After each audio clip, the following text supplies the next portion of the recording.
Never surrender. I fight and never fail. I am a contender. A challenge I can feel. The smallest lies become the brightest enemies. Relentlessly. And even if you fall, you gave it everything to be a king.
On my way, find my way, find my way. On my way, on my way. Dream my way, dream my way. Never a surrender. I fight and never fail. I'm a contender. And challenge I can feel. The smallest lies become the brightest enemies. Relentlessly.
Kings, it's an honor showtime.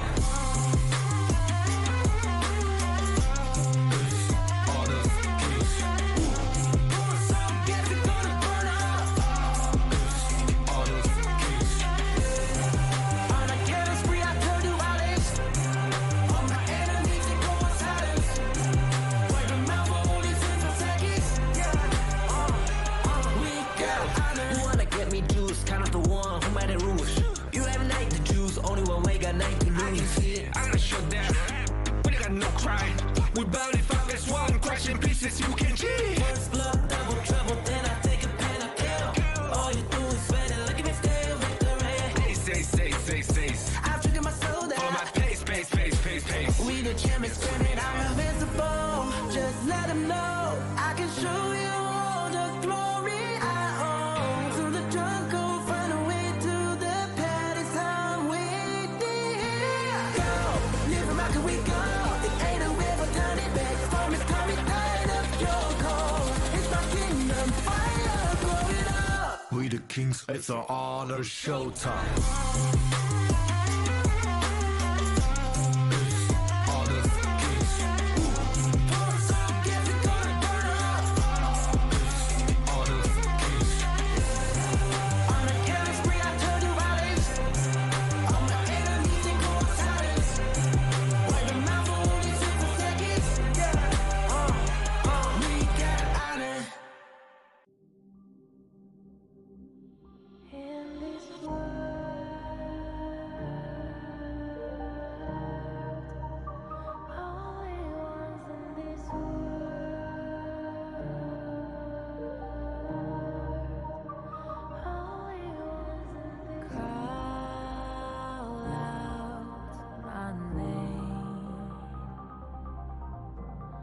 cut through the sound of the rain.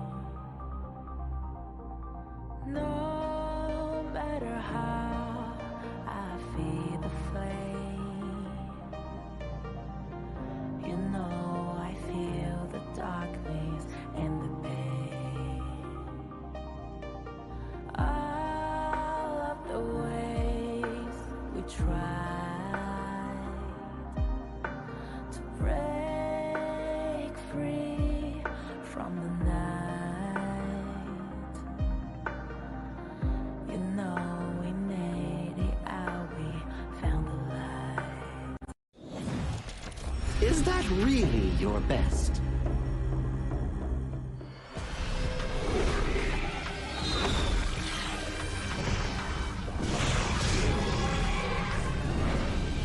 I reserve mercy for what's known as the masses. And as for my wrath, it is reserved for the wicked.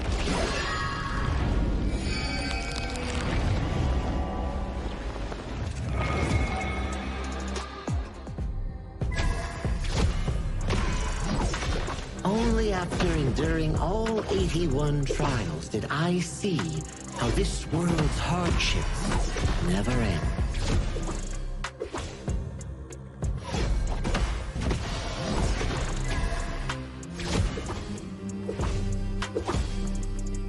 How does your head compare to the serpent sovereign?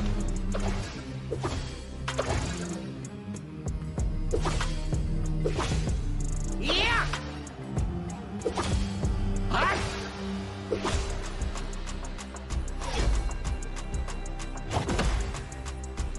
Divine form renewed!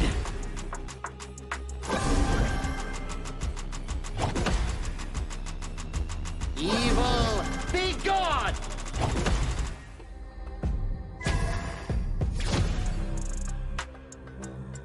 All forms fade!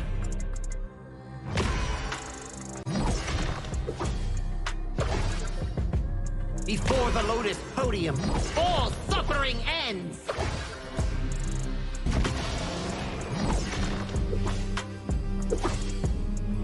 Mercy and wrath unite! I return from the West to dive back into this chaotic world.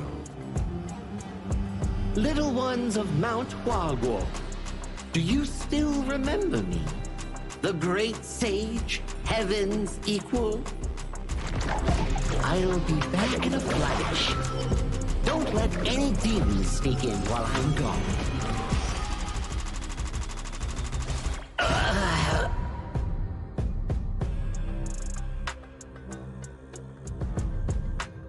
Time to leave the stone behind and see where fate takes me.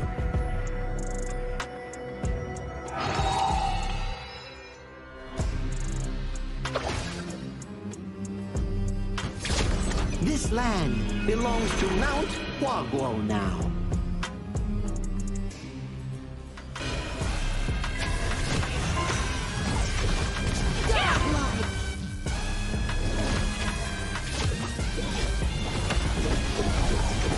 Legendary!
Who will be the next to shine on the Asian Games stage?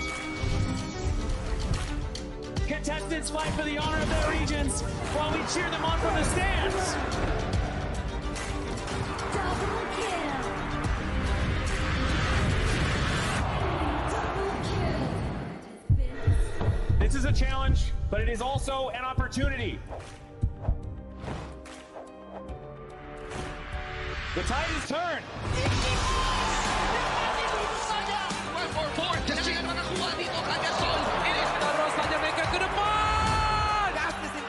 They're gonna use it, golden title, Tatsumi, And we pulled it off together.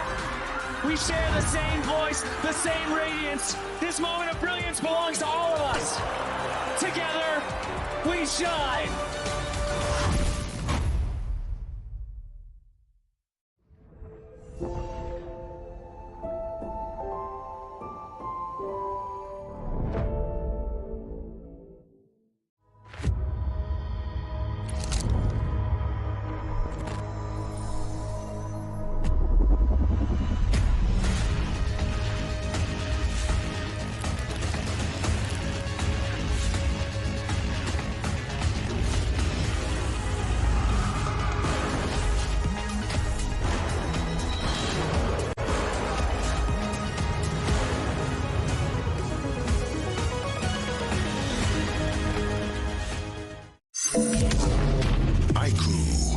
The new Honor of Kings version is here. Let's take a look at the two major areas of updates: hero control adjustments and battlefield balancing improvements. Basic attack targeting rules have been updated. If a player is crowd controlled for too long while using a basic attack, the attack command will now automatically be cancelled, preventing heroes from continuing to chase enemies after the crowd control ends. The movement wheel's dead zone has also been adjusted. After the improvements, there's no longer a dead zone in the center, helping prevent input interruption issues. After improving basic attack and skill targeting logic, even if base attack target priority is set to lowest absolute health, you still prioritize nearby epic monsters, and targeting will feel more intuitive. Next up is an overview of the battlefield balance updates. In the new version, the true damage value of the Crimson Golem buff has been adjusted, with the minimum value slightly reduced. The tower destruction slow effect has also been improved. When a tower is destroyed, nearby enemies will now be slowed. The teleportation portal cooldown has been reduced from 45 seconds to 30 seconds, allowing for more flexible tactical choices.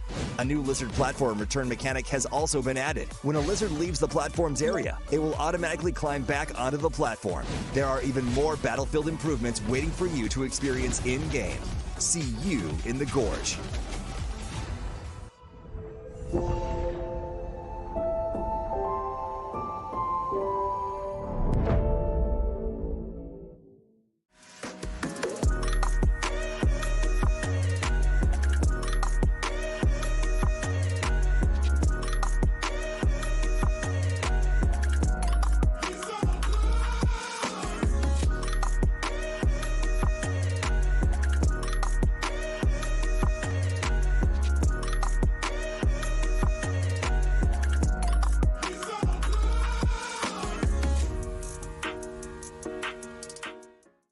Azuria, the southern archipelago of Primera.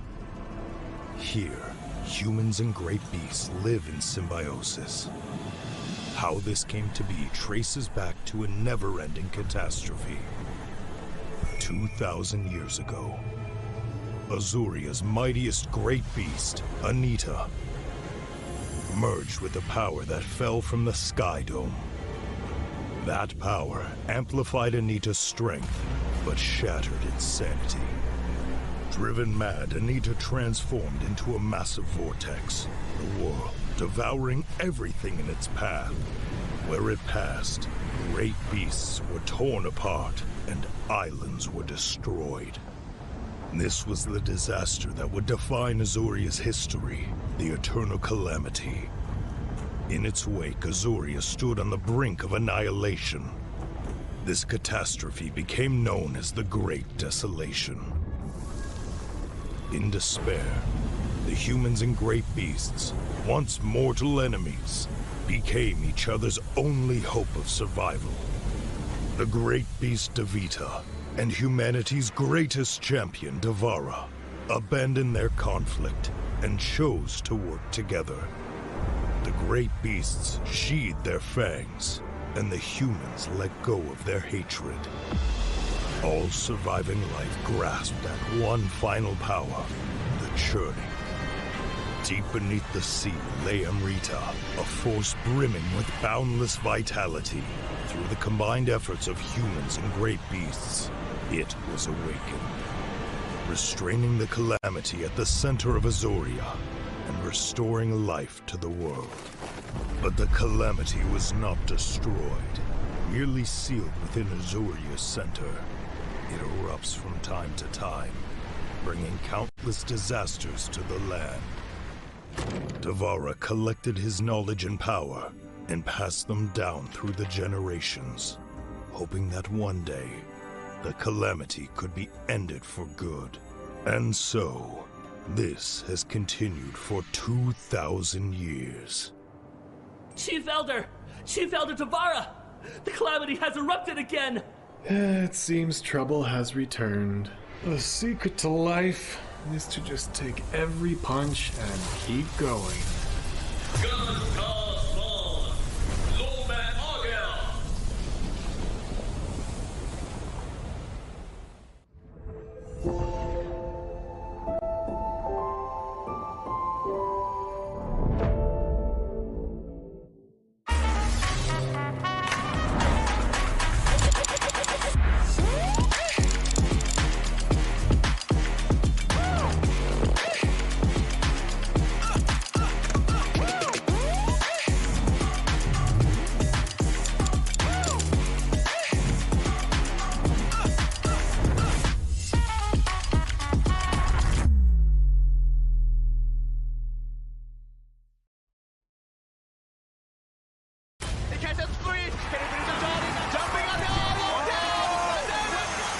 Welcome to the 2026 Asian Games Esports Qualifiers, Honor of Kings.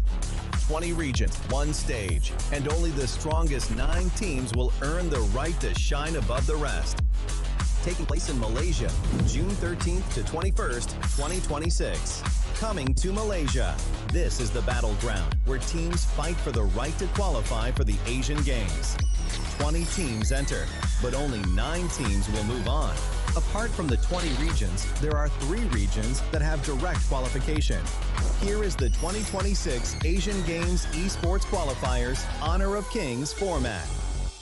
First, the 20 teams will split into 4 groups of 5. In each group, every team faces every other team once in a single round robin, with every match played in a best-of-3 format. That means every match matters. Every game matters. Every single point matters. The point system is simple. Win the match, earn 1 point. Lose the match, earn none. At the end of the group stage, teams are ranked by the total points they've collected. And from there, the road begins to shine. The top 2 teams from each group qualify directly to the Asian Games main event. That gives us 8 teams advancing straight out of groups. But for those not through yet, the light isn't out. The teams that finish 3rd in each group still have 1 more shot. They move into the last chance stage. There, they battle through one final BO3 single elimination bracket until 2 teams remain. The 2 teams will then face off in a BO3 match to claim the one final qualification slot. So in total, 9 teams will make it through, 8 from the group stage and 1 through the last chance stage. That is the rule. Now it is time to see who can rise through it. From across the world, regions gather here in Malaysia. 20 teams, and only 9 will qualify. The path is set. The stakes are clear. Together, we shine. Stay tuned, and we'll see you at the stage. Itu kan track kita. Relax bro. Phone aku! Jom ke mana? Mountain View! Angkatkan pengembaraan! Kau boleh! Kat mana pula ni? Water Trust! Kasih boost! Adventure! Dapat apa? Steady bro! Rancangkan kekuatan gengmu.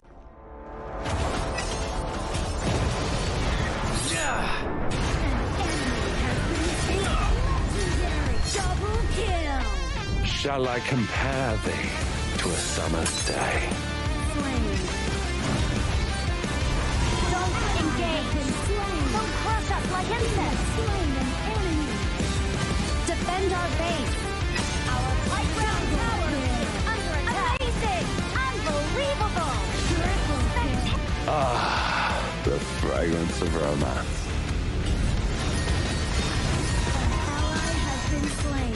Rampage. Double kill. Triple kill. Spectacular. Pentakill.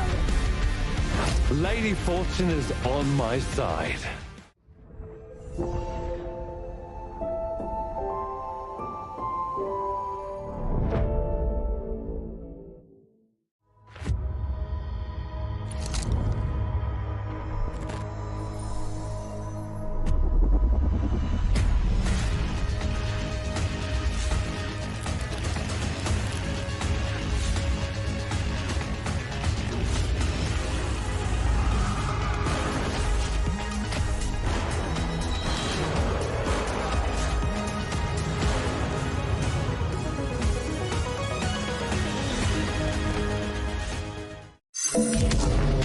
I grew.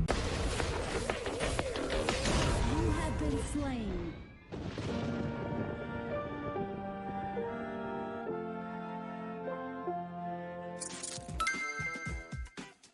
With the new consignment market feature, both new and veteran players can earn consignment items just by staying active. Sell them to earn tokens and purchase the items you've always wanted. Players can head to Dragon's Hoard to get tradable appearances, chests, and more.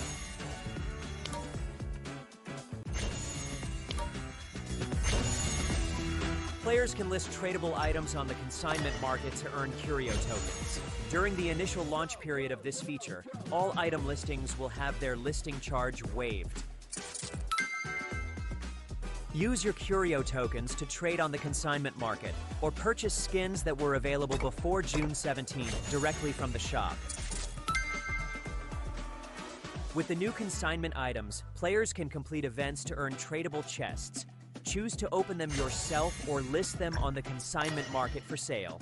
Tradable skins can be obtained by opening tradable chests or by redeeming them in Dragon's Hoard. Tradable spritlings can be obtained by opening tradable chests. Tradable cards can be obtained by opening tradable card chests. If you bought an item but did not use it yet, you can still relist it on the consignment market.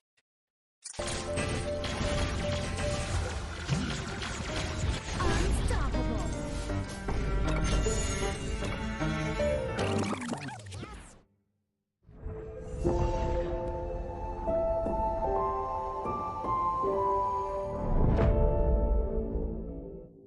Itu kontra kita. Relax, bro. Phone aku! Jom kembali. Mountain Dew! Mantapkan pengembaraan! Kau boleh! Kat mana pula ni? Water Trust! Kasih boost. Adventure! Dapat pun. Steady, bro. Rancangkan kekuatan gengmu! Ultimate not ready yet.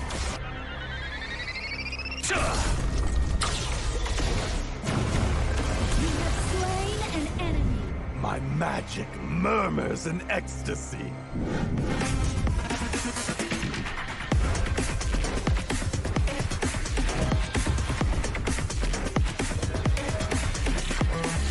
Amazing.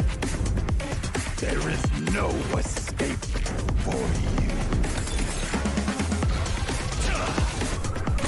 Killing spree. Double kill. Triple kill. Spectacular kill. Don't worry. I'll be back for your life soon.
free from the night.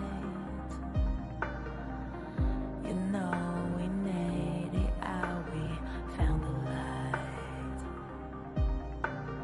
I fly so high, light of the skyline. Let's do it this time, like it's a whole new vibrant world.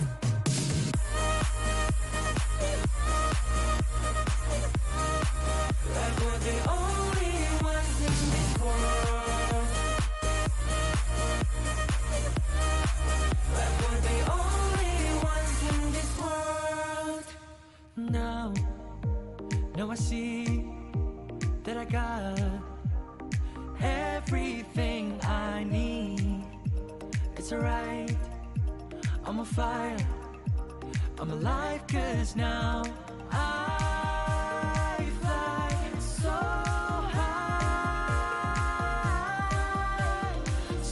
high, light up the skyline. Let's do it this time, like it's a whole new colorful world.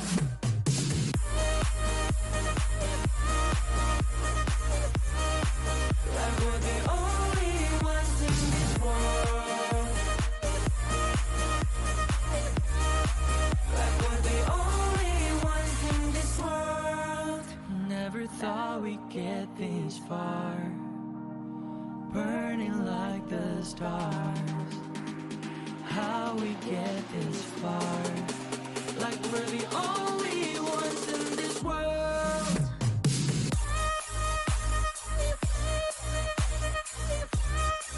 Like we're the only ones in this world.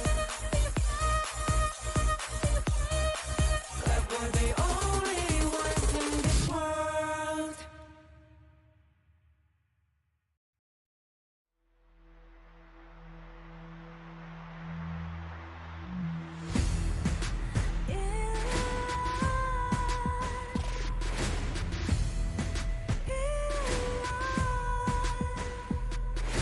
What's a life without its worth?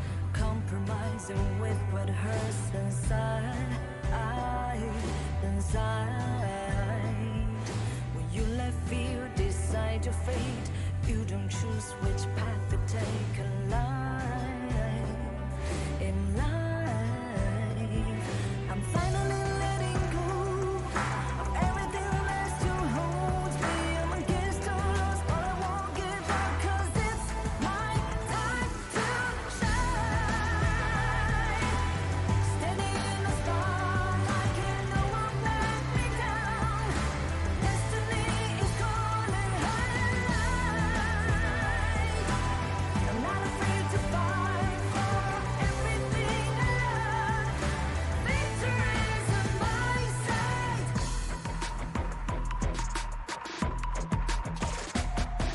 The more we lose, the more we gain. The more that nothing stays the same in time.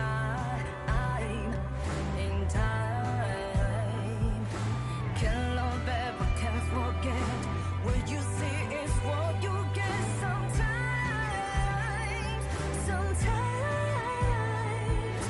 Gonna show the world tonight the light that shines inside us. We're against the odds, but we won't give up, 'cause it's our time to shine.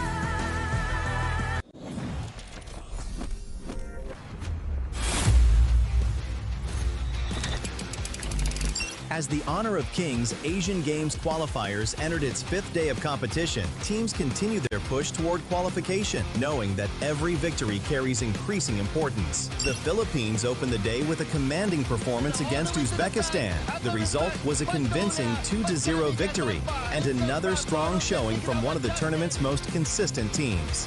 Kyrgyzstan followed against the United Arab Emirates in a more measured contest. Kyrgyzstan remained composed and disciplined, securing a clean 2-0 victory. Myanmar entered their matchup against Nepal carrying strong momentum, and once again, they delivered. Myanmar controlled the series and secured another clean 2-0 victory. India followed with an impressive showing against Saudi Arabia.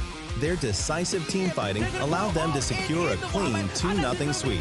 The final match of the day saw Hong Kong China continue their impressive form against Sri Lanka, securing another convincing 2-0 victory.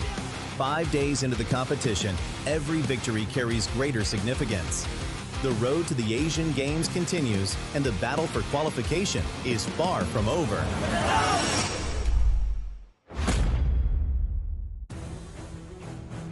It's time to see the action from around the region. Welcome to Day 6 of the 2026 Asian Games Esports Qualifiers Honor of Kings. By now, all the teams have revealed a little bit about themselves. Some teams in this tournament have fought their way back into contention. Others are still looking for momentum, and there are those that have looked almost untouchable. And nobody embodies that more than Indonesia. They enter this tournament with a remarkable KDA of 52 takedowns, 0 eliminations, and 133 assists. Remarkable performance that have made them one of the most formidable teams that we've seen so far. But today, face new challenges as Pakistan look to give Indonesia their very first setback. And Kazakhstan may have their toughest fight yet against the undefeated Vietnam squad. Sri Lanka, Singapore, and Jordan are still looking for that breakthrough performance that could change their course of this competition. And over in Group D, Hong Kong, China, and Republic of Korea continue to push themselves to the top of the standings. The margins are getting smaller. The competition is getting tougher. And every fight today continues to shape the road to the Asian Games. So let's get Day 6 started. Casters, lead the gorge.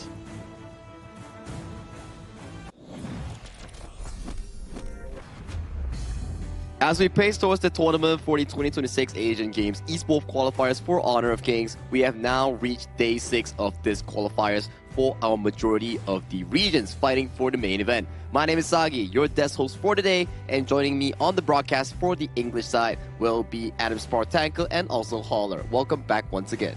Thank you for having us. And again, I'm super excited about today. I mean, we're at Day 6. We've seen some of the teams, unfortunately for them, they've been essentially eliminated, but we're going to find out which of these teams are going to be moving on. Yeah, Day 6 is where all the standings gets more and more saturated. We start to see some teams are sort of eliminated and some teams are really seeking out if they can get that position number 3. Yeah, position number 3 is what we also call the last chance stage. You don't really direct qualify to the main event of Asian Games, but at the very least, you're not out of the tournament, unlike the 4th or 5th place, where if you lose 3 games in this tournament, you're practically out of contention. Yeah, that is probably the number, right? 3 from both sides, 3 wins, you move on, 3 losses, you're unfortunately out. So, I mean, it's one of those teams when you're talking about like the 2-on-2, and then those might be 3rd place, and then there's going to be a little drama there. That's it for sure, and I think there's going to be a lot of pressure on all of the teams that's going to be finding out whether or not they're going to be eliminated or they're going to try to go up against the last chance qualifiers. It's going to be very interesting for us to see in the last day, Day 9.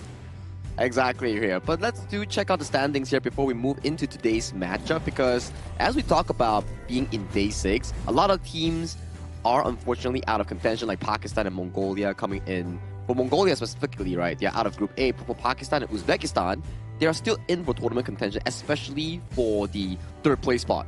Unless there's a situation where Indonesia comes in and loses back-to-back games and forces a tiebreaker with either one of those teams. That's still possible. But yesterday, since Philippines has won against Uzbekistan, they have qualified into the main event. Yeah, and actually, I think Uzbekistan will be cheering for Pakistan here. Because, again, you want to kind of play spoiler into Indonesia. If they hit that 3rd game, it's going to be much tougher to kind of make any sort of moves. And then they would be fighting for the 3rd place. So, again, it's about opening up more slots, especially in Group A. But if we're going to talk about Group B, Myanmar has been an absolute star here, as they've been 3-0. UAE on the other side, just 0-3. And the other teams are kind of middling in the middle. But walk me through Group C here, Adam. Yeah, the Group C, we have Laos at the top place as well as Vietnam. Both are tied for the 1st and the 2nd place. For Kazakhstan, they've already played 3 different matches and they still have 1 more left. we still can see that they are for sure going to be here at position 3 already. It's either whether or not they're going to switch place with number 1 and 2, and that's all. But for India and Saudi Arabia, it's confirmed that they're already eliminated from Group C. Yeah, I think Group C's dynamic is one of the most competitive one, especially between 1, 2, and 3, because Laos and Vietnam all clean, Kazakhstan 2-1. So any small changes in win or loss will affect the dynamic of 1, 2, and 3. Specifically, 1, 2, you go to the main event. 3, you still have to go through the gauntlet, which is the last chance stage. Now, moving on towards the Group D. This is where a lot of dominance is at the top part of the table here. Hong Kong, China, back-to-back flawless victories. And today, they're back at it once again with more games. And for the Republic of Korea, it's the same thing for them as well. They started off the entire tournament cleanly against Singapore, and right now at the bottom of the standings is Sri Lanka. It's gonna be a bit difficult for them starting in a 0-2 position, but not all hope is lost. Yeah, they still have a chance. I mean, I think Group D has the least number of games played overall. We don't really know. Obviously, Hong Kong, China, the past 2 days have come out with victories. They've done very well, but we're gonna start off with a bit of a banger in the sense of Indonesia versus Pakistan.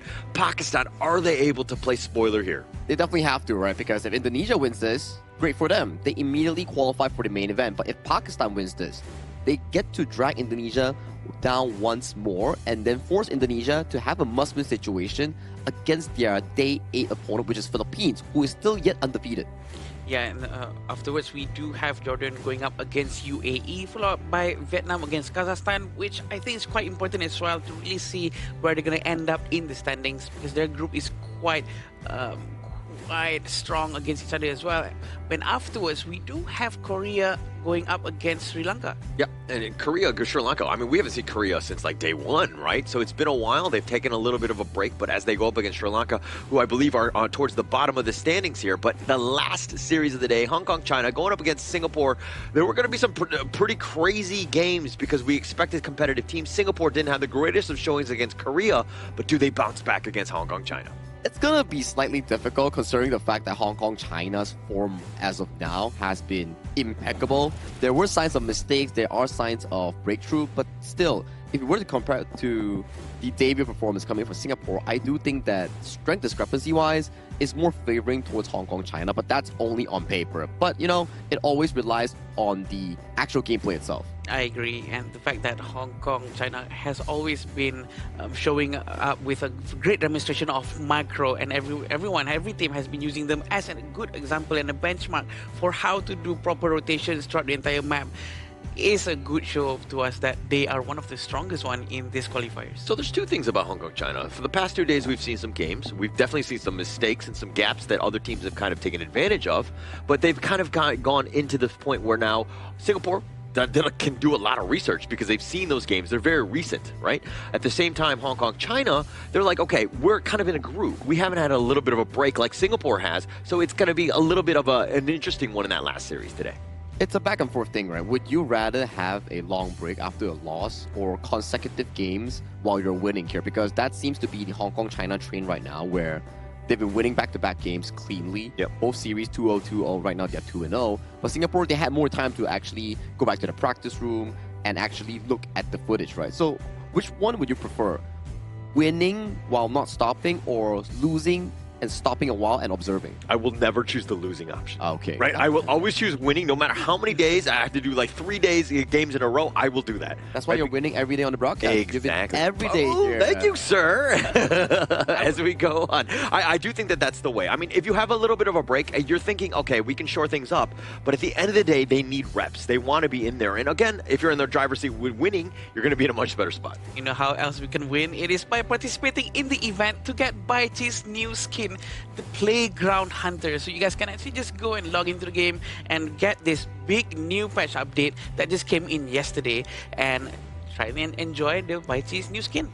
I've been playing some games on my stream yesterday, and I've been trying out Devara, Lorian, Anand, and Florian, and I gotta say, they've been pretty strong in the meta currently here. I've been playing your Chami yesterday, you know, coming in from Team Philippines, and he showcased a pretty good mastery on towards them, but that's on the official server. Coming in for this tournament itself, since we're on the Asian Games version, those heroes won't be available, but it will be something to look out for in the player's hero pool later on. I agree. If some fine date actually goes into a tournament patch, we're not going to be this one though, but in the next tournament, it's going to be very interesting for us all to watch and banter about. Yeah, we will banter about it later on because right now, the exact focus has to be put on our first series of the day coming in for Indonesia and also Pakistan that will be taking up the stage because this is going to be an important one. Indonesia wins this, they go.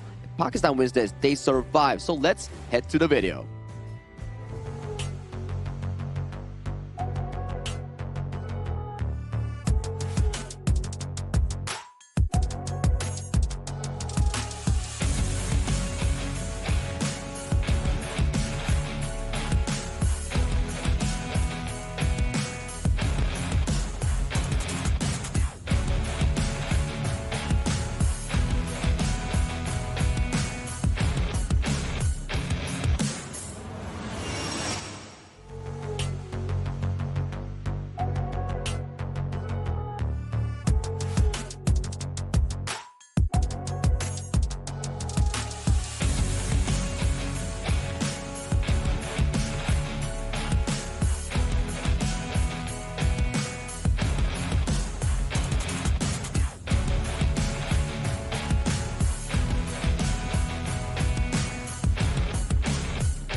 They have shown exactly why they are one of the strongest.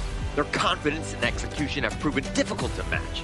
Now they stand one step away from securing the qualification.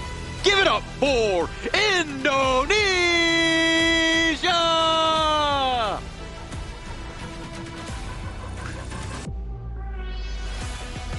Resilient, determined, and ready to fight for every opportunity. They have battled to keep their journey alive, and now they face their biggest test yet. One match, one chance, one opportunity to keep their dreams alive. Please welcome Pakistan! The story is the same coming in for both teams in Group A. For Indonesia, it's one more victory to find that qualification spot. For Pakistan, it's one more victory as well to stay on their footing for the main event. So this is Indonesia going up against Pakistan. This is going to be super duper important of a match. Very, very important indeed. And it seems like this is the Indonesian lineup. It's going to be made up of Iqbal, Neville, Emmanuel, Agung, and Nafal. Again, this is a squad that is 2-0. They've had some great games. They've been stomping some of the competition, but now they've got a beast of a team going up against Pakistan here. And back to Mara's opening segment of this show. Indonesia has yet to suffer any single form of falter in terms of their entire gameplay. Their KDA is clean slate, not a single death suffered from the team itself. Yeah. And coming in towards today's match, it's not going to be Drenson, it's going to be Neville back onto the main roster. For the record, I do not have a death at the Asia Games qualifier myself, although I've not played in any games. Indonesia have actually done a much better job of that, seeing as that they've kind of gotten 4 and they've been sweeping through. I mean, it is an immaculate record there. This will be the lineup for Pakistan. We have Mohsin, Anwar, Hassan, Muhammad, and Uzair. We do know that they can actually play very, very well with Uzair up in the front line, always opening up vision for his entire team. But of course, the pressure is really, really high going up against Indonesia because we're all expecting Indonesia to still continue their onslaught. But can Pakistan actually prove everyone wrong? I think it's a must-do situation right now for them, right? I wouldn't say their backs against the wall, but if they do lose this, it's actually backs against the wall. So in their situation, if you want to be maintaining your hopes for the main event, or at the very least, the last chance stage, this is a must-do. Yeah, and actually you remember from the Muhammad N interview, right? He was saying that, like, hey, they put, Pakistan in a corner, they put them in like a tiger in that sense, and they are ready to prowl. And going into this, I mean, we're talking head-to-head. Indonesia, they have not really shown too many of those heroes, 14 versus the 23 from Pakistan.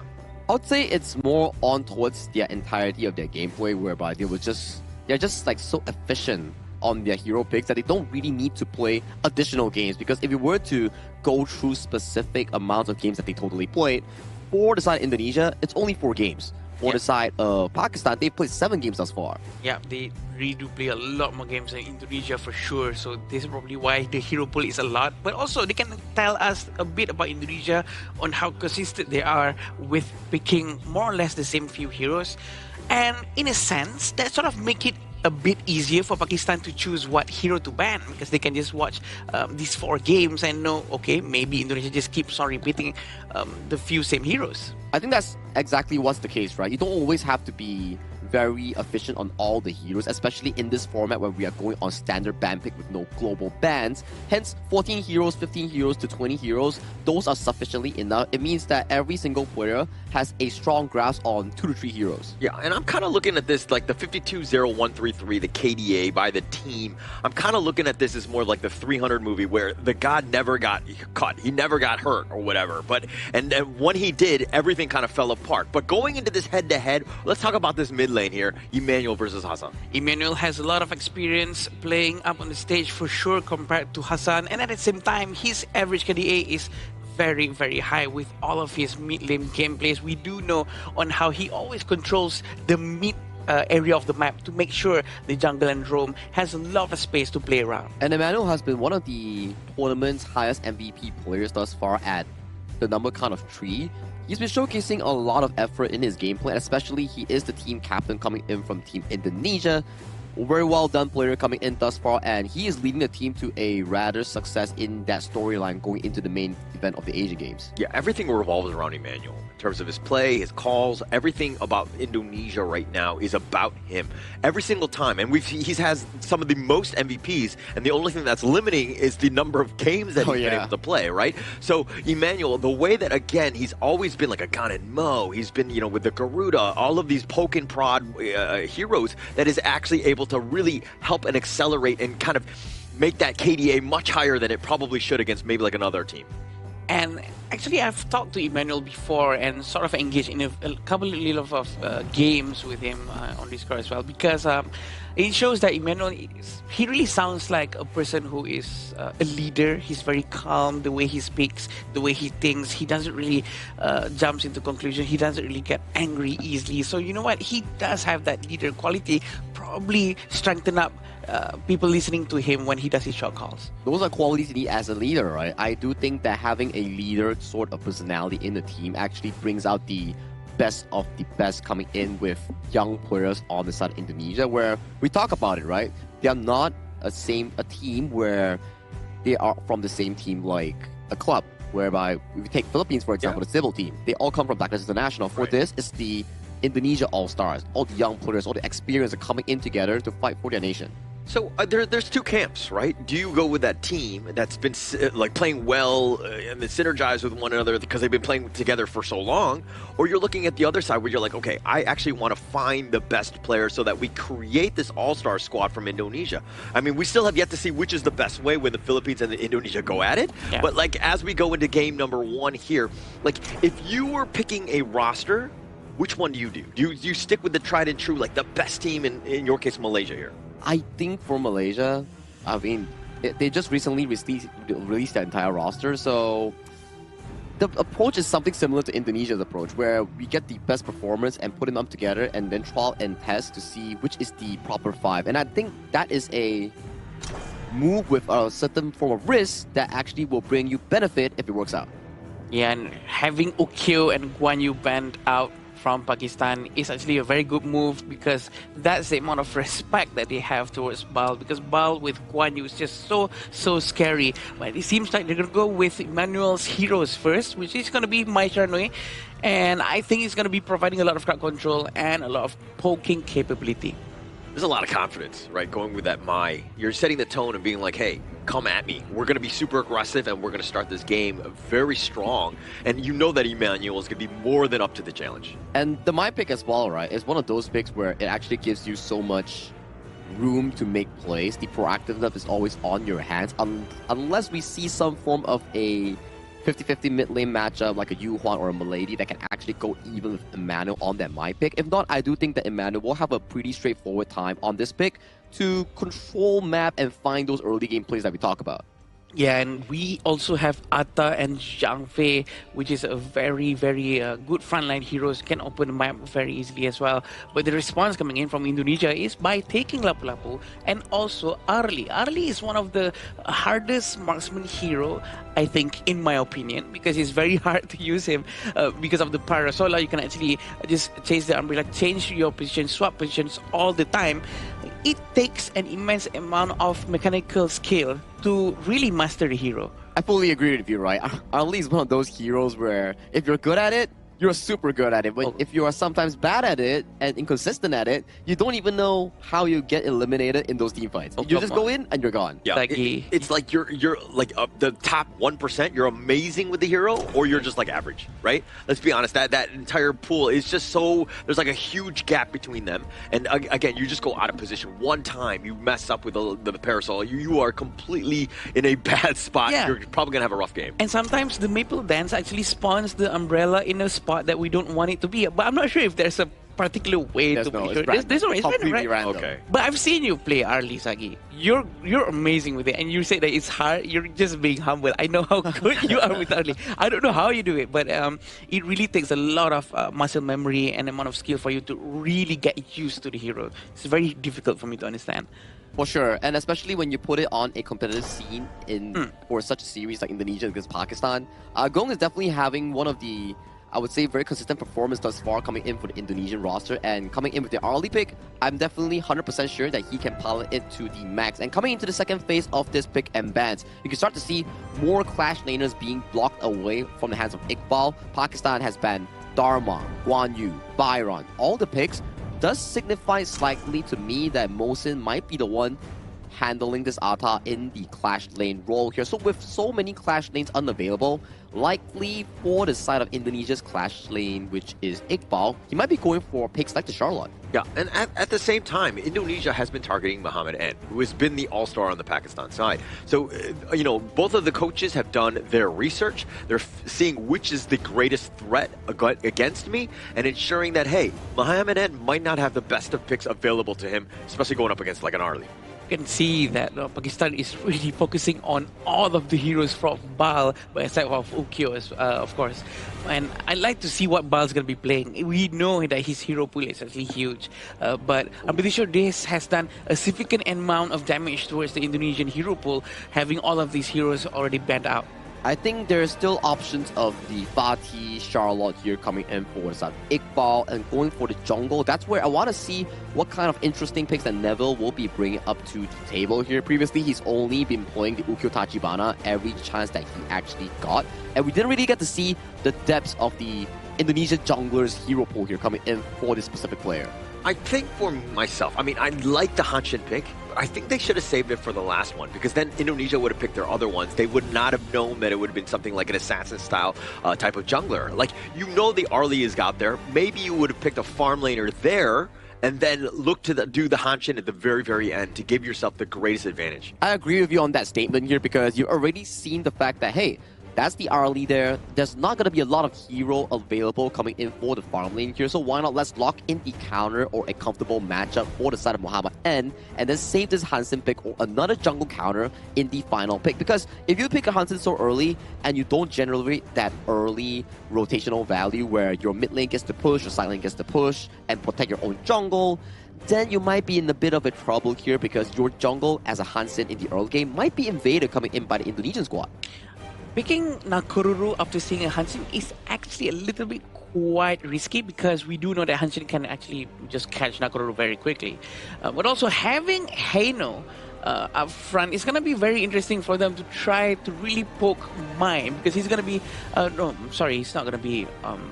okay, so that's going to be flank. Angela mid and Hansen jungle, and Ata Clash lane. Hano Clash. Hano Farm. We've seen this before. We've seen this before. In some regions, in some scrims, people do play the Hano Farmland and they have a certain level of success. Especially if he does go to the Frenzy spell, it might be pretty good coming in for the side of Muhammad N, but he did default go for the Flash here. So this is an interesting pick. I wouldn't say directly that it doesn't work, because we have not seen it before, but I want to see how Muhammad N pilots this Hano farmland in such an important match. I mean, Hano, his biggest problem is that he's not able to farm, right? Now that you're the farm hero or the role, you're going to have plenty of space to do so. So I understand why it potentially there. My only concern is the fact that you have the Mai and the Arlie both, and the Nakoruru, all of them are looking to burst you down, and the Fate Rewind is going to not have as much of an impact. And going up against Arlie, and well, fortunately for him, Arlie is in the mid lane, Arlie can actually just delete all the projectile, all the spears that's going to be thrown by Hano, the Scepters.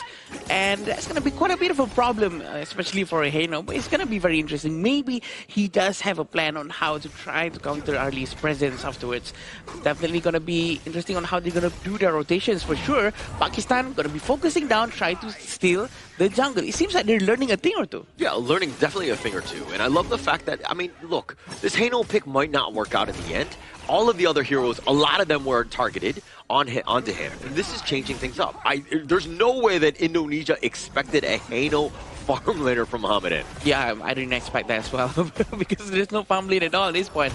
But with Anwar, they're probably trying to compensate the lack of physical damage and try to funnel everything down onto Anwar. Let's see, the itemization is rather straightforward for now, and it seems like Atta from Uzair is going to be focusing on Blazing Cape first. Yeah, and so both sides, when the team fights are happening, and assuming that we're kind of, close with the net worth, there's going to be some serious fireworks come these team fights because, again, the Han Shin, you know that's going to be flying in. Zhang Fei, Atta with the ghost ship. You have a lot of potential burst. And then on the other side, Indonesia, man, they're pretty much everybody is like a glass cannon aside from like Nafal. So he's, again, that one guy that's setting things up with those big raging seeds. Yeah, the hero composition coming in from Indonesia really do scales well towards the late game. I do think that they need a bit of time, though, to collect all of their gold. But having Pakistan's hero composition like this right now, it seems like they should be able to secure the game way earlier on compared to Indonesia. So in that sense, I think maybe Indonesia should be a lot more careful early game.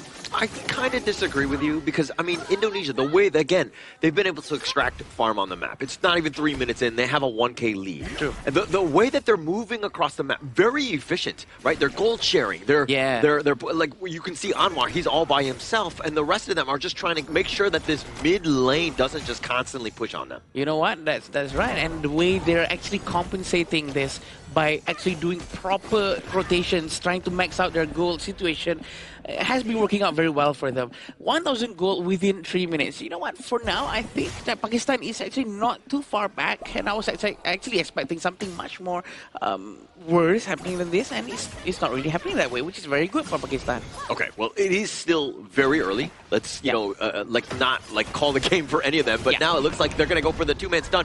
Nice unbridled outburst, catching them with that ghost ship, the wombo combo, but the dash away, it doesn't look like, oh, it is Iqbal, just barely dashing away, he does survive. What an ult coming in from the Zhang Fei, very, very beautiful. He waited for very nice timing, coming in with the ghost ship. They really communicated that one, and it's reflected on the screen. It's very nice. I mean, Iqbal just being able to survive on that one with the combination. We've been wanting this for quite some time. The Zhang Fei ghost ship, right? Like that. Those 1-2, and we haven't really seen it used incredibly often because they usually tend to be in different places. But the first time they actually hit it, and somehow Iqbal with the flash and the dash just to getting out, and now they're gonna look to turn this. They actually find the leaping savior, and Mohsin will survive. He dodges it just for that, but the Tyrant is gonna be picked up by Indonesia. This is a bit of a problem for them because Mohsin is not around. He has no HP, but he seems like he's gonna lose as well. Anwar goes down. Yeah, Anwar goes down. He was trying to take the blue buff. Not gonna be possible. Ghost ship not the greatest of spots as Uzair gets picked off as well. Agung taking him down. I think it's a very good start for Indonesia as well because they do know that Zhang Fei doesn't have any ult and he has to go back. He was actually just a little bit overextended, but the way Pakistan actually tried to save themselves was almost okay.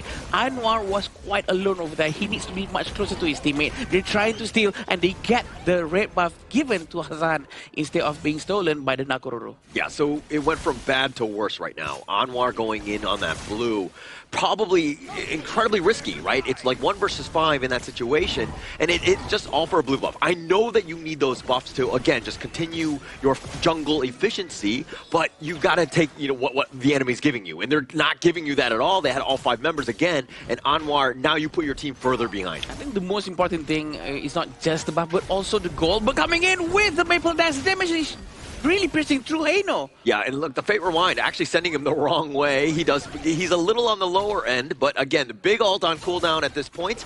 And now Indonesia, the way that they've been able to kind of find their moments. These big ults are on cooldown. This is, again, another opportunity. 3,000 gold in front for Indonesia, definitely leaving Pakistan behind just a little bit more. And I do want to see more of Zhang Fei's ult coming out aggressively and not just to defend, because it's very important for them to do the surprise factor, for them to engage with something rather than trying to react what Indonesia is trying to do, because it actually almost worked very well up in the top lane earlier. Yeah, but even in this moment, it's like the numbers advantage. I mean, you knew that the Azure Golem was going to be taken down. Anwar was not even in the same lane. They were not going to contest, especially when you don't have Smite. So again, finding that opportunity, and now look at this rotation. Anwar getting cut off. All he wants to be, he just wants to be left alone. He wants to be farming by himself, and put on some emo music. But he's going to get gone on, and he's going to get dove on. Agung dive in the tower. Not scared whatsoever. The Blazing Brilliance not really too much on this, but the Raging Sea will connect, and now they find Mohsin, and it's an all-out retreat by Pakistan. Seems like Uzair really have to go back just for a bit. Two of them actually went down, and with 5,000 gold difference right now, pretty sure they can really extend their gold lead even more. The gold deficit coming from Pakistan is going to be a problem for them. And look at this very sharp Kachosen coming in from the Mai Shiranui.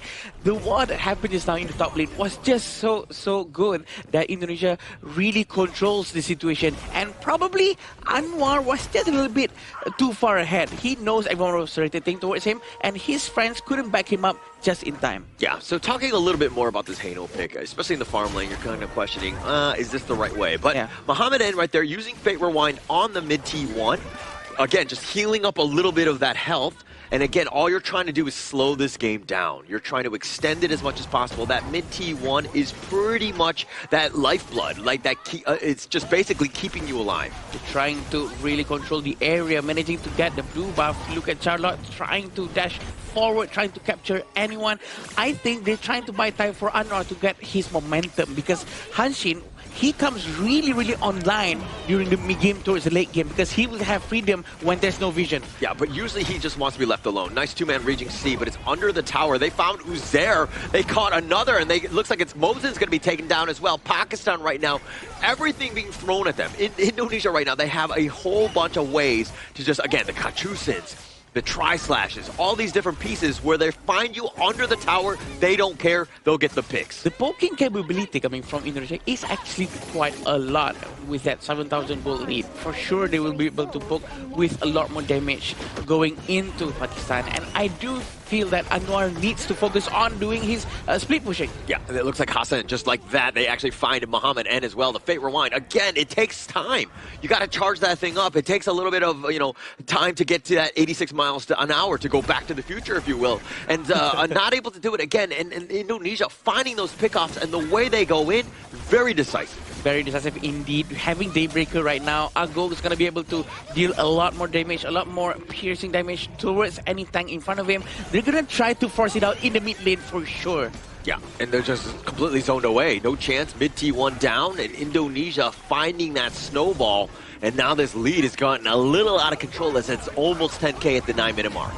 They're trying to see if this is the right time. Blazing Brilliance has been used, trying to zone them away, which is very efficient, because we do know Hassan's skill set cooldown is very low, and the rotation coming in from them, they still haven't managed to send Anwar out of the base just yet, leaving Hassan alone in the mid lane, trying to defend the tier 2 tower, which is going to be a bit risky for him. Frostcar Embrace has been bought by Iqbal. And it comes back to the draft. I think Glenn, the coach of Indonesia, was rightly pointing out in terms of the bans Muhammad N's heroes. And then I don't know how deep you're getting, where you're forced into like a Hano pick. I don't know if it's, again, forced into it, or if this is something that they were looking to select, but you're kind of seeing just the underwhelming factor that is the Hano farm. Yeah, I do think that they're trying something different for sure, trying to see if it works, and I think that as of right now, it's not proving anything just yet. Maybe still quite a bit early. He still has the Insatiable Dome though, and the Holy Grail to make sure that he has a lot of cooldown reduction, a lot of magical life still coming in for the Hano to sustain in front. But where's the sustainability that we need? When Agong already has his Daybreaker, it's going to be difficult. Yeah, taking both of the big neutrals at the same time. That's how far up they are. And now. The Blazing Brilliance will be used just as potentially zoned. The Raging Sea onto Mosin, and he actually dives on forward, but where's the follow-up? Mosin's going to be picked off as he tried to go into a Goong, and a nice three-man stun. Emmanuel with the play. They've got Uzair as well. They've got him locked in, and they will take them all down except for Anwar, who was just trying to, again, get his farm going. Very unfortunate for Mosin just now. He actually tried to help his teammate to disengage, but I was expecting him to actually dash to the back to follow his teammate much more closely to make sure that they can all disengage together, but it seems like he went forward to force enemy to actually go all over him, but it seems like they're going to try to end this right now. Yeah, Anwar here, it looks like Mosin will show up as well, but they don't really have the ult. Hassan is back up. The reinforcements have arrived. The Blazing Brilliance is not going to be enough. Mosin has already been taken down on this one. They find Anwar as well. Indonesia hitting the crystal, and they will take game number 1. 15-0, once again continuing their streak of dominance here in Group A. One more win, and they will be heading to the Asian Games main event.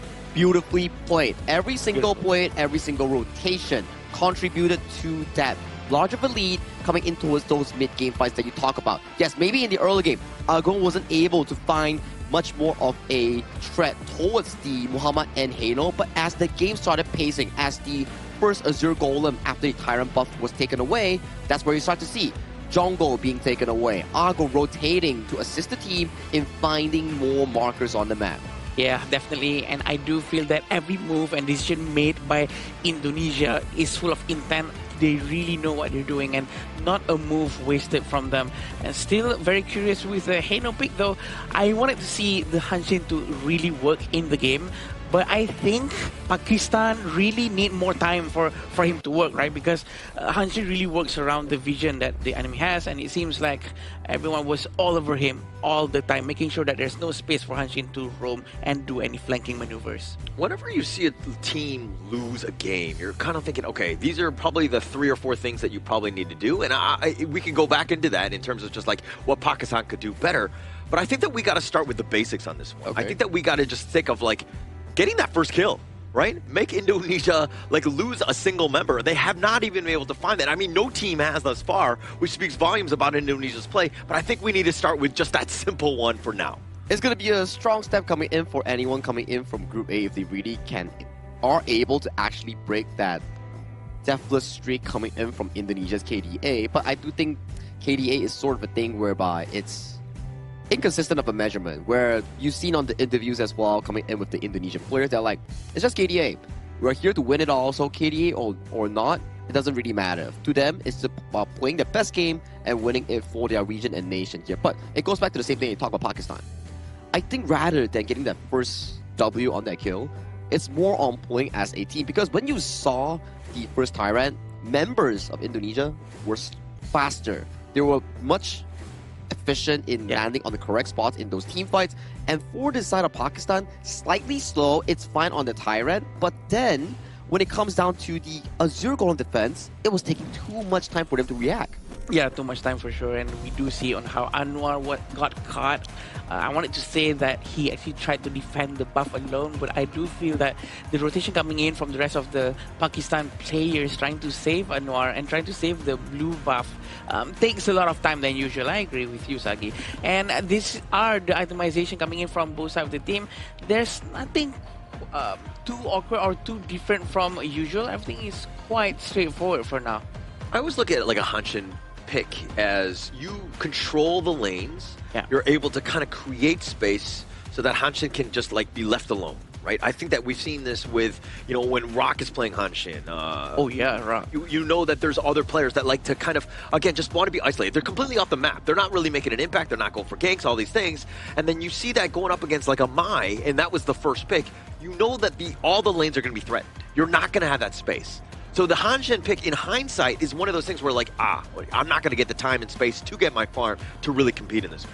And especially when we talk about this back into the pick and ban space, where you want winning lanes to be able to giving Anwar sufficient space to actually grow on the Hanshin here, without items, without the gold and levels, and having his buffs consistently stolen away by the team Indonesia side, it's not going to be too easy for a hyper farm reliant jungle like the Hanshin to be able to flourish in this match. And Indonesia did it immensely well in trying to punish every single play coming in from the side of Pakistan in trying to defend their buffs. Every time they did try, they get taken down. They try again, they get taken down again. So it's really a big win coming from Indo. Yeah, and also, I mean, just Muhammad N with the Haino, right? You knew that he was kind of probably not going to be a carry.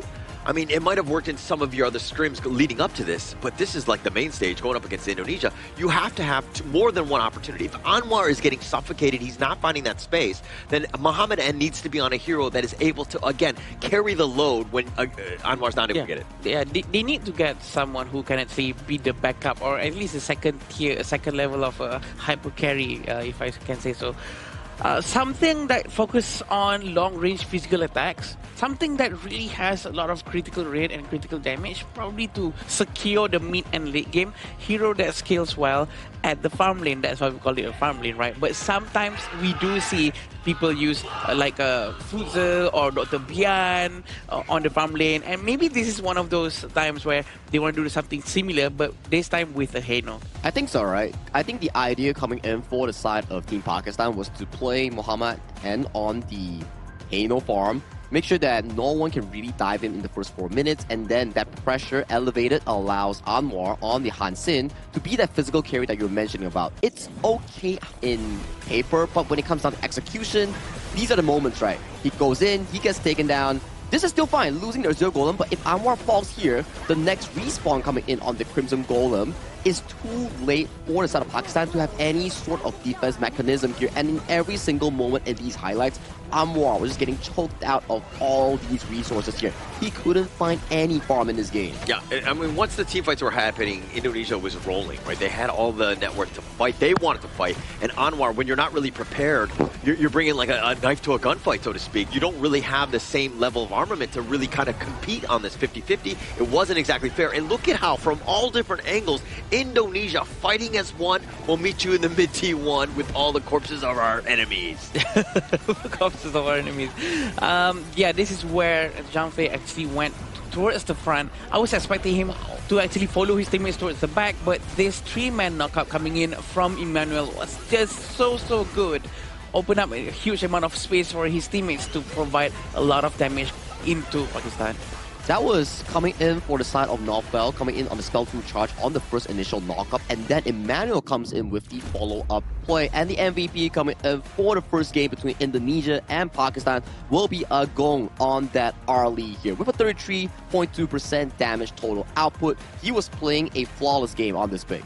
Yeah, this is what we're expecting from a farm lane, right? To deal as much damage as possible. This is what we wanted to see from Muhammad N as well. But with the Haino going up against Arlie, especially, with that one Maple Dance second skill coming in from Arlie, he can delete all of the projectiles coming in from Haino. I think he just put himself into a trap that might not be too useful. Yeah, but Agung here, I mean, this picture, it looks like he's telling me I'm a loser?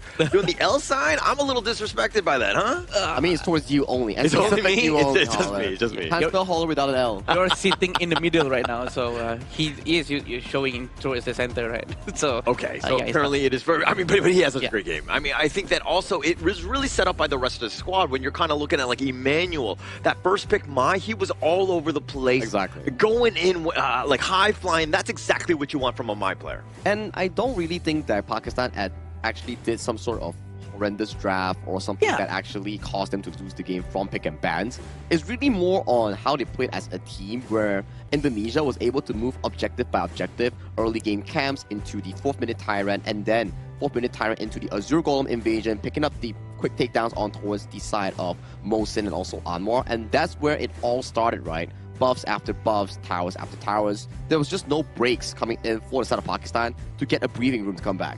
Yeah, the rotation and the macro gameplay coming in from Indonesia is just excellent. There's quite nothing that Pakistan can do except for maybe mirror the macro gameplay, try to rotate together from one jungle to another, clear the mid lane together with the jungle perhaps, especially when you have a Hansi in your hand, right? You should be able to do a better gold sharing technique. Yep, and actually when you have that lead, and it started with like a 1K1 pre-3 minutes, and then it just snowballed because map control. Everybody was up in front, and then now they're trying to fight for the contest any sort of jungle camp that they can go in, and they can come in from different angles. They won one team fight, they caught Anwar trying to defend his blue buff, and from there the wheels pretty much fell off.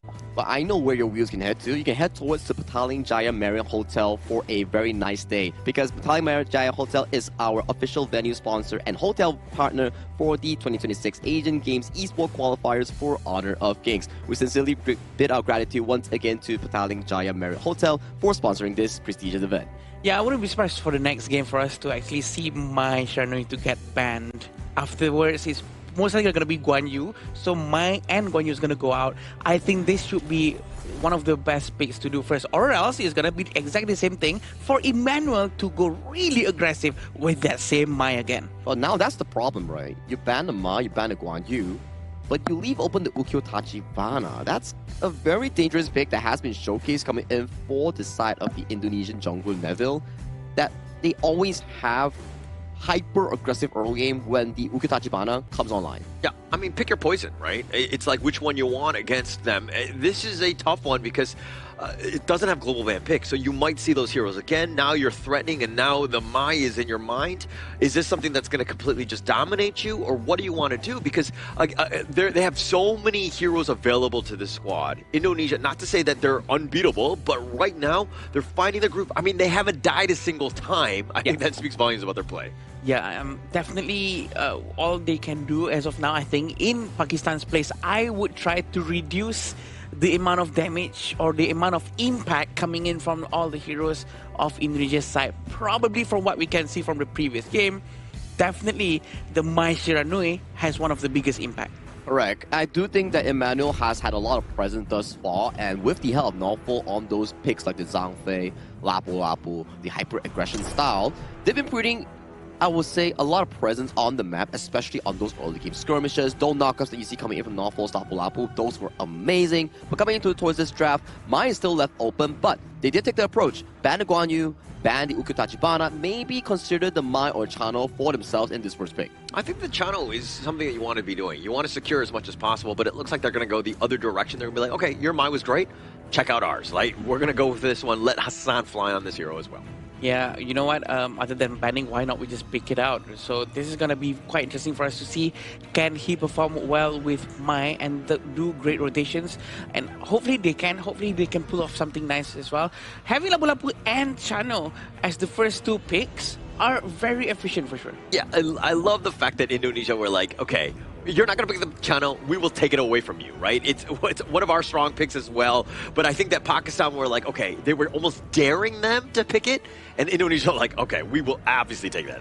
But it puts a lot of pressure on towards Hassan's shoulder here, because when you have a channel on towards the Indonesia side, you know for a fact that this pick is a late game scaling pick that has one of the highest damage output.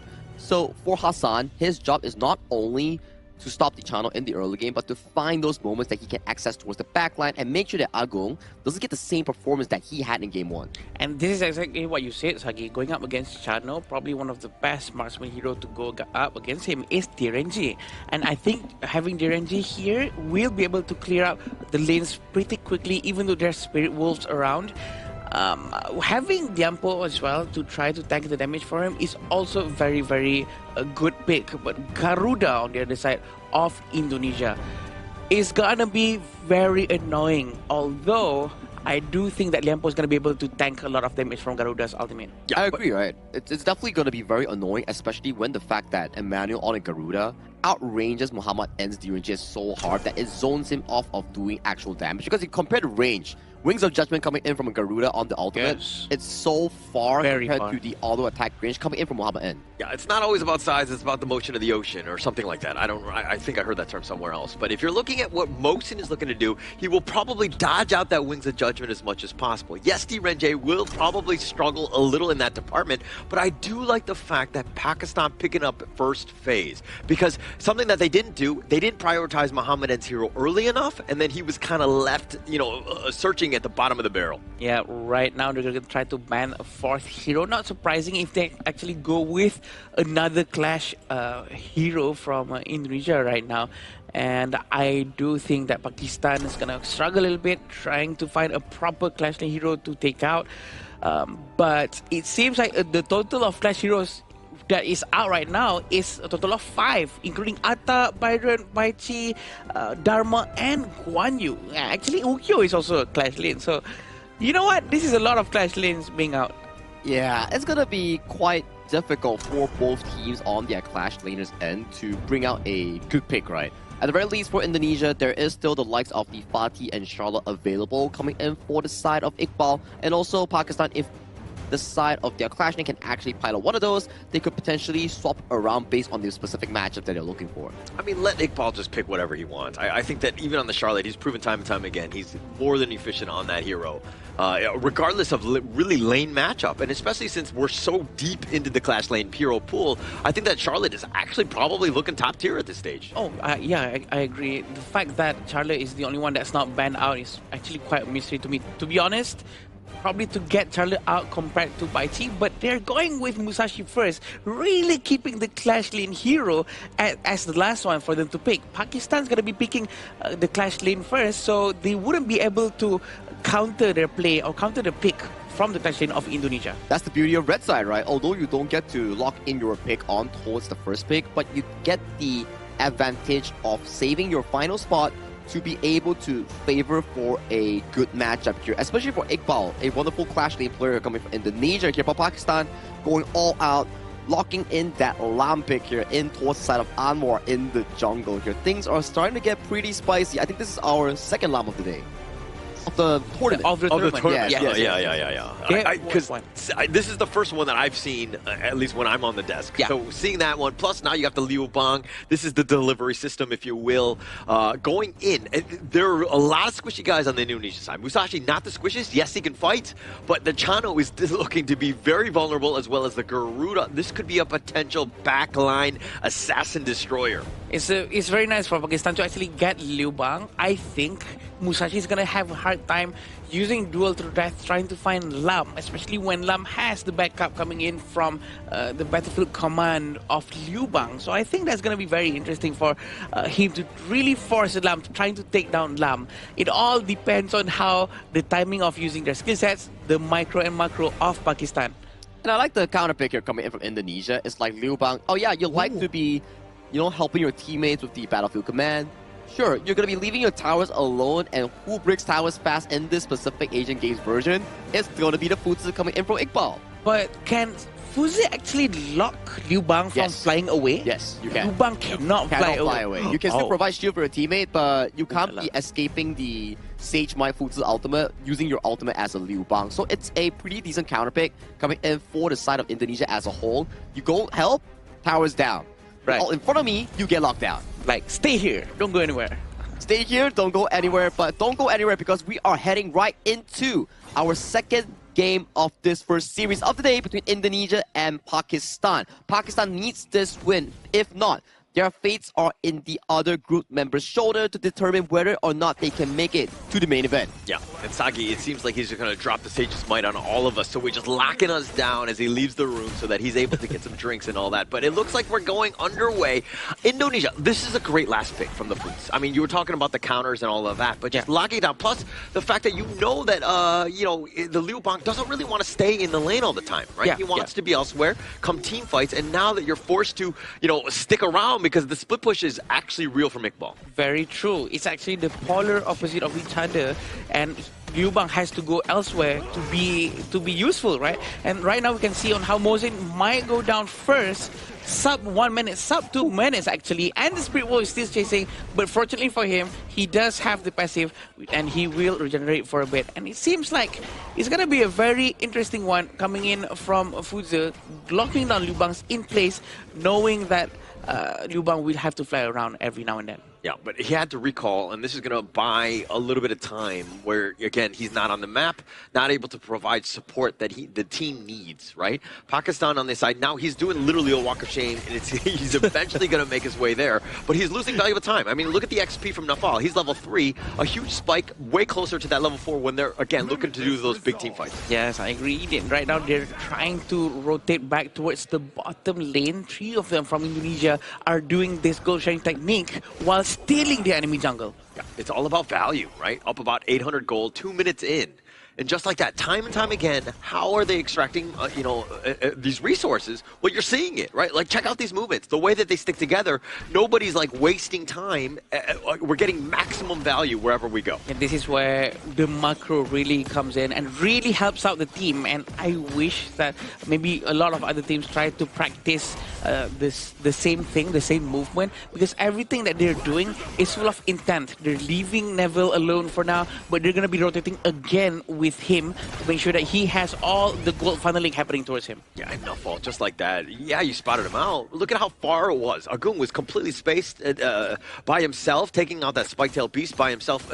This is all about creating opportunities for the scores. Who needs to farm? Okay, who can support? Who can be, again, that front line so that nobody gets jumped on? Well, they're doing everything properly with all the different roles here. Yeah, and Space Spirit has been taken, unlocking the teleport. They teleported all the way to the mid lane to give a helping hand with 1,000 gold in front. Can Indonesia start a fight? It seems like they are consistently trying to steal whatever they can from the side of Pakistan. I mean, they have the timers on the boards, right? That's definitely going to help. And why they keep showing up, every minute on the minute, because that's the timing that they're revolving around. Those little steals, and now you're seeing how Pakistan have to be very reactive. They know that those are being stolen. Okay, so now what time does the thief come in? That's going to be it, so that they're always there, so that they're able to at least contest and take and control their own jungle. I think if I were Pakistan right now, I would try to focus more towards Fuzza from early on. Okay. Because Fuzza is a very scaling hero. He really scales well up to 6 and 8 minutes. When he gets his Power Forge dagger, it's going to be very scary. So they have to stop that power spike coming in from Fuzza later on, but they have to do it from now. I kind of think the Fuzza, I understand your reasoning, right? Yeah. It's definitely logical, but you're talking about the Neville, Musashi, the Garuda, as well as the Chano, Agung. Like, you have so many other players that need to be stopped in terms of net worth growth that I don't know if Iqbal is like really the only target. But here we go, the flash on forward, and he gets a little bit low, but Anwar takes the first tyrant, and now the flash away from Mawson, not going to keep him alive as he does go down. He's going to give up first strike. The Wings of Judgment actually hits his mark, and Mawson actually goes down very quickly, although Pakistan did manage to get the tyrant, trying to close up the gap from the goal deficit. It seems like Muhammad An is really trying to survive over here, but I don't think it's going to be okay for him, because now Fal is going to die for sure. Yeah, he's going to die, but it's just more of a zoning away. That's going to be, you're going to be happy with that. It almost took down the bottom T1. No fall from the side. He took all the tower shots. He's the only one that has to recall on back. So you got value because you actually pushed out Muhammad N as well as chipping away at that tower. Yeah, that's the most important part, and it's very fortunate for Muhammad N to be able to run away, and Mohsen is ready to protect him again over there. But it seems like rotation has been done by Neville, moving towards the top lane, but also from Pakistan. They're trying to group up more, which is very nice. We want to see a lot more of this for them to try to clear the jungle together, get the wave together, so that they don't lose their heroes and get caught up all alone. Yeah, they can't be caught left alone. And Pakistan right now sticking to the group up method right here as they're kind of moving around, making their way into the mid lane. So this is not as efficient, but if you're talking about the top, they actually get the Sage's Might. They're going to lock him down, nowhere to go, and it looks like Uzair is going to be taken down. Yeah, a lot of damage, very quick execution coming in from Indonesia. Try to destroy the tier 1 tower up in the top lane, and I think Pakistan needs to team up more. Anwar needs to be with his teammates. We haven't seen any movements coming in from Anwar. We want to see the death from below to hit its target. Try to find the soft backlines coming in from Indonesia, such as Agung, such as Emmanuel, but they're still going to try to steamroll this. Yeah, they're looking to go, and they find Mohsen, the Tremor Smash. He's all by himself. He's going to be taken down with that Wings of Judgment on the side. Indonesia hitting on all cylinders, taking the Crimson Golem away as well as getting the pick. 3,000 gold in front is definitely a huge amount, and we also know that Iqbal is around the area. He wants to see if he can try to steal anything or not. Also, most importantly, providing vision for his teammate so that his teammate knows where they have to go and where they have to rotate. This is the total gold ranking, showing that Neville has the most amount of gold.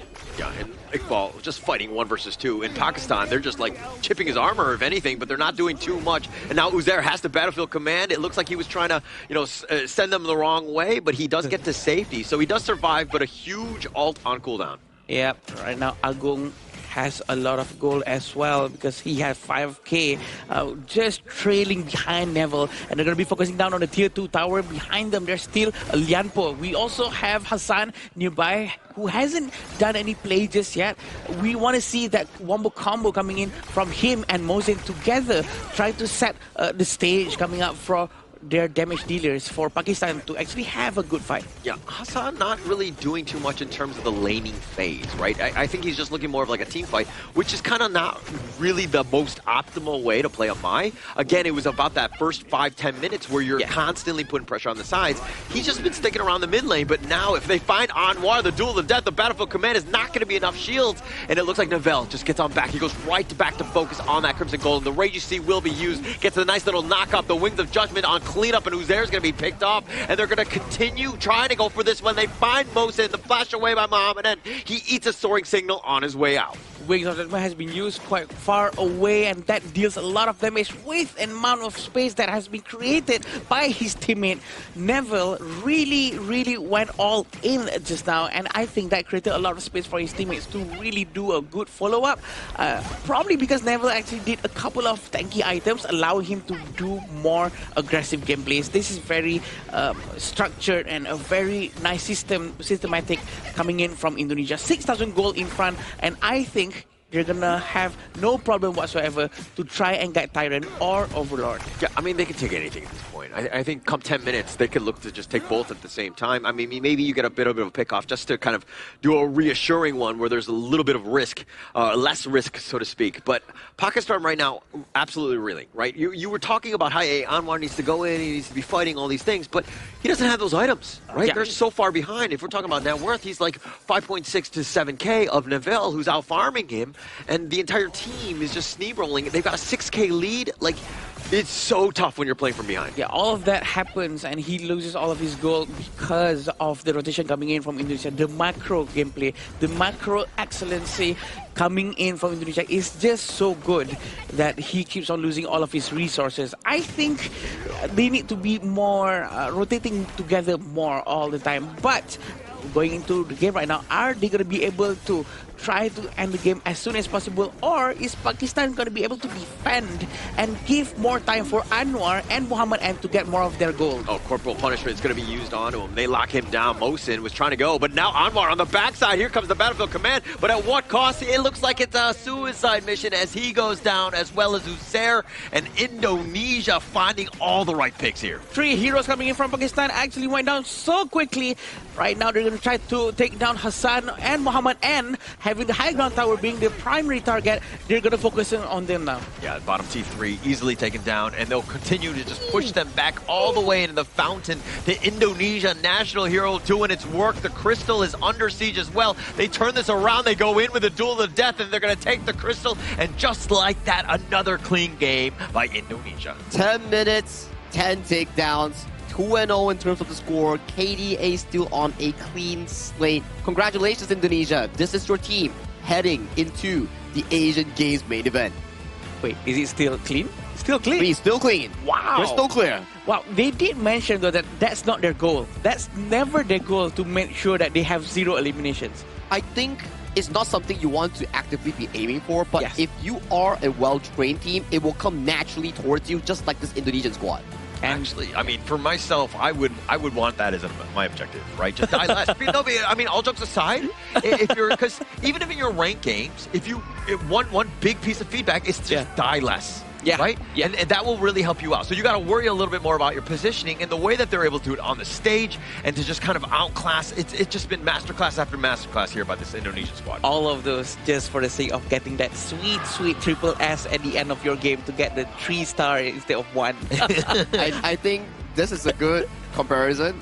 It's like for us as regular players, it's for the triple S. Yeah. For this Indonesian team coming in from Indonesia itself, the triple S that they got is the 3-0 sweet victory in their Group A and qualifying to the main event. But that's not the end of their mission right now. They still have their grand opponents. Also 3-0 in Group A. Philippines versus Indonesia. This is going to be an interesting one. I mean, both of them qualify, no stress. But you know this is a highlight moment in Day 8 of our Asian Games qualifiers that these two regions will like to find out who is the better one. Yeah, I think that's gonna be the highlight of everything. Everyone is waiting for that one to see where Indonesia and Philippines stands, because people know that they are long time rivals. Right? They have a lot of fights with each other. They play very well up on the stage on every tournament, and we want to know who's up top now, who's better than who now. Yeah, and actually, because the Indonesian squad, this is they're guys from all different teams. Yeah, right. I'm playing on this one as like the all-star going up against essentially Blacklist International. That could shake things up, right? And plus, the Indonesian squad hasn't died a single time.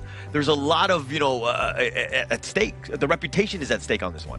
Exactly, right? And if, let's say, you really do bring the unbeaten roster and beaten record going up against Philippines and you still make it happen, that is definitely going to be one of the best runs that you'll be getting in the Asian Games Qualifier 2026. But that's for day 8. For now, Pakistan's road is still not over yet because they still have to await for the side of Uzbekistan to see how their match goes over later on. If Uzbekistan wins, then Pakistan still has a shot for 3rd place for the last chance stage. It all depends the fate on the other people's shoulder now instead of their own. Yeah, I mean, you would have liked to have been able to control your own destiny. Correct. Unfortunately for them, just Indonesia too strong today. But I think that even going in, they still have a chance. So let's just put a little bit of hope in for Pakistan. But as we see, Uzbekistan, they are no small opponent as well. So a lot of good games ahead of us as well. Yeah, and Uzbekistan is going to be giving them a hard time for sure. But never give up, right? Yeah. And at the same time, congratulations to Indonesia again, because they managed to sort of secure the spot. It must feel very sweet to be able to represent your region to go into the Asian Games after these qualifiers. But they do prove to us all that they deserve that slot for sure. Yeah, well deserved. They did all they could. They played a flawless 3-series game, and they are rewarded with the main event. Let's check out the stats real quick here coming in for both teams as we jump into this 2-0 victory coming in from Indonesia. As you can see, clean slates, no eliminations coming down for the side of Pakistan or whatsoever. And this game has been very, very methodical coming in from Team Indonesia. Yeah. Their plays, their skirmishes here. They lost a Tyrant, it's okay. They were going for pickoffs, especially on towards Mohsin on this Lianpo roam. He was getting consistently chunked down, consistently picking off, and then on the side lane, this comes into the 2v2 matchup between Iqbal Neville and also Anwar and the side of their clash in Liu Bang, where the 2v2 was well set up coming in from the Indonesia Clash jungle that put so much pressure against Pakistan. Yeah, and I'm scanning quickly around the items here. There's not much of a difference from any other games as well. But from what we see, what really made a huge impact for Indonesia just now was the rotation, right? The macro really controls the entire map, really choking Lam or Anwar out of breath. He has no space whatsoever to get all of his resources. And when he tries to, he gets punished for it because the Indonesian players are already waiting for him at specific places and buffs. That's exactly what Holler was saying just now. Yeah, no real chance for them to. I mean, Anwar, he might have been aggressive at times, but like it's all about the farm. No space. And you're kind of seeing exactly like the damage here just like by the Indonesian side. Anytime you showed face, they would make sure they would like soften you up and then you force you back. And just again, Pakistan not even able to play their game. It's a cooking show, right? Coming in for the side Indonesia, every single step, they make sure that it's well battered, well seasoned, and they serve a show as of this 2-0. And so far with the updated KDA that we've received from production here, Indonesia currently sits at 77 elimination, 0 deaths, 204 assists total here. And if you add it all together, they are at a 281 KDA. 281. Team KDA. 0.0. Yes. It's pretty wild, I would say. 281. Never had we seen in any Showcase history to have this kind of stats. 5 days into... Is it 5 days? This is 6 days right now. 6 days into the tournament. This is wow, insane. They're really setting up a new benchmark for everyone to show what a flawless, clean gameplay would be like, and this is it. I mean, when you're talking about six, like the streak is absolutely amazing. But the fact that it's across 6 games, 3 different teams. I mean, one person didn't just accidentally be in the wrong spot. That everybody's been so focused, their positioning has been flawless, where literally every game's gold graph looks similar because of the way that they're able to just clean house and again do it without losing a single member. So none of the gold will dip in the opposing team's favor because again, people aren't dying. Yeah, they're not dying, they're not faltering, and every single play that they have invested in towards themselves, like we say, I keep mentioning this, I feel like an old man now that's nagging people. It's never about takedowns. It's always about the objectives. Those takedowns, the additional kills, they come naturally when you play good around the objectives here. Like you can see, the first game where we saw the invasion on towards the Azure Golem, the main idea is the Azure Golem. Whatever comes as an extra, that's a bonus here. And coming in for this game alone, same thing. Jungle, additional takedowns, jungle, additional takedowns. Then that goalie converts into side lane pressure because any time that Pakistan shows in the side lane, they will be punished by the Sage Mine coming in from Sun Iqbal. That's exactly what happens with Hong Kong China last time, right? When we saw their gameplays. That's why whenever they go in, they start a fight or they try to steal something, they immediately go back without losing anything. They go back before something bad happens to them unnecessarily. So it's all about what's necessary, what's unnecessary, and if it's a wasted amount of time or a wasted movement throughout the entire match. Yeah. And even in this one, when you saw Uzair, even in the top lane, he was trying to eat Battlefield Command on out, but Iqbal's like, oh, stage is mine, where you going, my friend? And they took him down. Just like, again, it's the minor pieces. We're talking about how this draft definitely had some counters, right? Yeah. And you were playing into the hands of the Indonesian squad. They definitely had a bit of an edge. More props to Glenn with this nice draft here. The draft is one thing and the execution is something else. So for Team Indonesia, they come in really complete. But the mission is not over yet, although they do and have successfully managed to access themselves towards the main qualifiers event. Philippines, this one. These two undefeated teams will go neck and neck later on, which is something that us as casters and also the viewers will like to see. But on our screen right now is a back-to-back MVP performance coming in from Agong, the farm laner of the Indonesia squad. With a 305 KDA and a 30.4% damage dealt, consistency is key for a marksman player. Any comments about the post again? Actually, I do. Agong is dishing out L's to everyone, huh? I'm not going to take it personally this time, so he's not doing it to me, but he's actually dishing it out to all of the 3 different teams that they've played thus far. Yeah, but definitely Glenn is someone who actually makes this possible for the entire team too, right? Because he planned everything out for them and he actually chose the right heroes to be picked, the right heroes to be banned, to make it a lot easier for players like Agong to perform very well. Exactly, right? I just think that farm laners, although they are not the flashiest players, but if you're not careful, if you are not disciplined as a farm lane, you will be taken down very easily because you're not respecting bushes. You're not respecting ganks coming in from mid, jungle, or roam. Hence, being able to play complete and perfect games in multiple days after they have been in this tournament itself is really impressive coming in from the marksman player himself. You need to be, like, way superior in terms of positioning, right? Because sometimes you have like not 100% information. You're not able to see through that fog of war, if you will, like we can. So having that game sense is why some of these players are so good. You're able to farm, stay alive, and then get that, enough items so that you can do the damage and be in the right spot to target priority properly. I think this is it's something that we're not discussing a lot about, is that when you are having a death timer, you're in the respawn, you're waiting, you're essentially losing out a lot in gold. Yeah. Every time you're losing on gold, there are a few things. Let's say you're a farm laner, for example, right? You need 7.4 thousand gold in 10 minutes. Why? Because you need, let's say you're playing on-hit items. Sparks Forge, Doomsday, a Boots, plus a Daybreaker. That's about 7.4 thousand. And you're playing crit build, it's also about 7.4 thousand. So every single death that you encounter in the game, it pushes you way back. And if you're not on that item marker at 10 minutes, you don't have the Daybreaker, you're essentially holding on inefficient gold in those team fights. Yeah, long story short, you're having a very hard time as soon as you keep on pushing back the timer, the marker timer, all the way to 11 minutes, 12 minutes. So you're not going to have a good time for sure.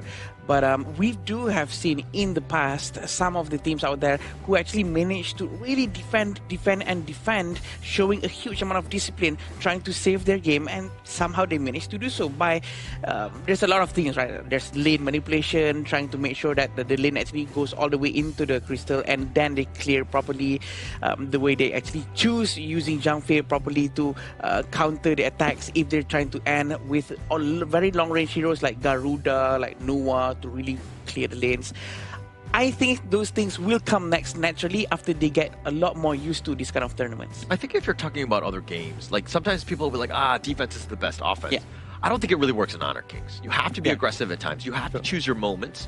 And it looked like, again, in this one, you saw exactly textbook situation of Indonesia closing them out. They were constantly aggressive, constantly putting the pressure on, where Pakistan was not able to respond. They need to change things up so that they're able to get some way. Yeah, they got the time to start things off, but that was pretty much it. To your point, I think it's better that we check on the stage with Mara and also the Indonesian representative to get more comments on this specific case. So if Mara, if you may, please lead the cast. Team Indonesia remains undefeated. Amazing matches you guys have shown us so far. And what we notice from the objectives to the laning phase, Team Indonesia continues to force action and put pressure on the opponent. In all the matches, you guys have been so consistent. And how do you remain so flawless every single time? I think it's just we all keep grinding and improving. And we try to be consistent all the match. And we try to play more calm and just follow our game plan from the coach. So it's all about keeping calm and listening to the coach.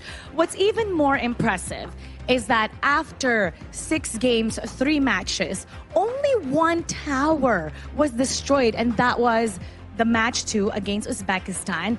And coming into today, well, after that match, your KDA is 77-0-204. That means 0 elimination. No team has been able to take down a single hero. Very flawless.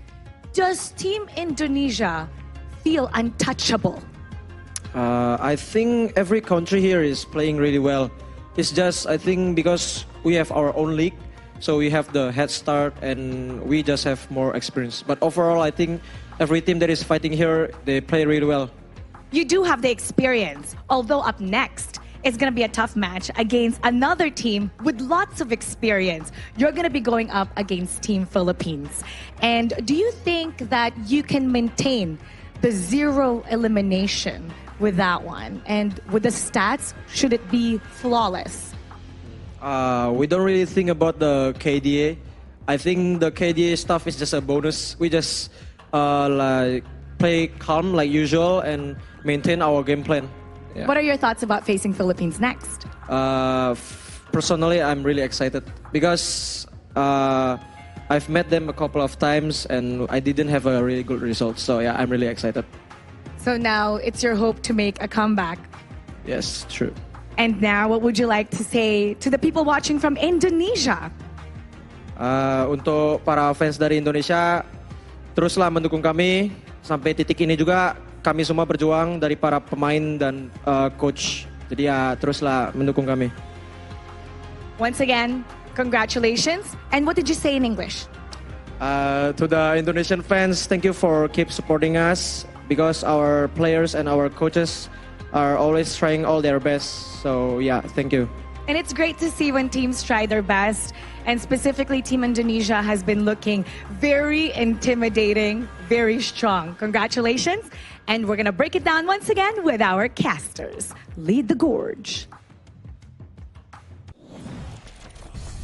Everything else comes as a bonus here, just like the mention of the KDA. Thank you so much, Neville, and also Mara for the interview. As you can see, he's actually pretty like humble. It's like, oh, Mara was like, why does the other region like unable to face like difficulties coming in against Indonesia? She's like, you know, it's because like us Indonesia, we have our pro league. And for the other regions, they have yet to have their league yet, so they have the head start. Instead of just saying like, no, I'm better, no, you know, it's like humble stuff coming in from Neville. That's the beauty of Asian Games, right? People don't want to, taunt each other too much. It's all about being together. It's all about the sportsmanship, not too much showmanship, which is also nice in a sense. It's refreshing. Yeah. Do you think that they need to probably build synergy with the other guys? Maybe they go to a cinema together while they have their time here?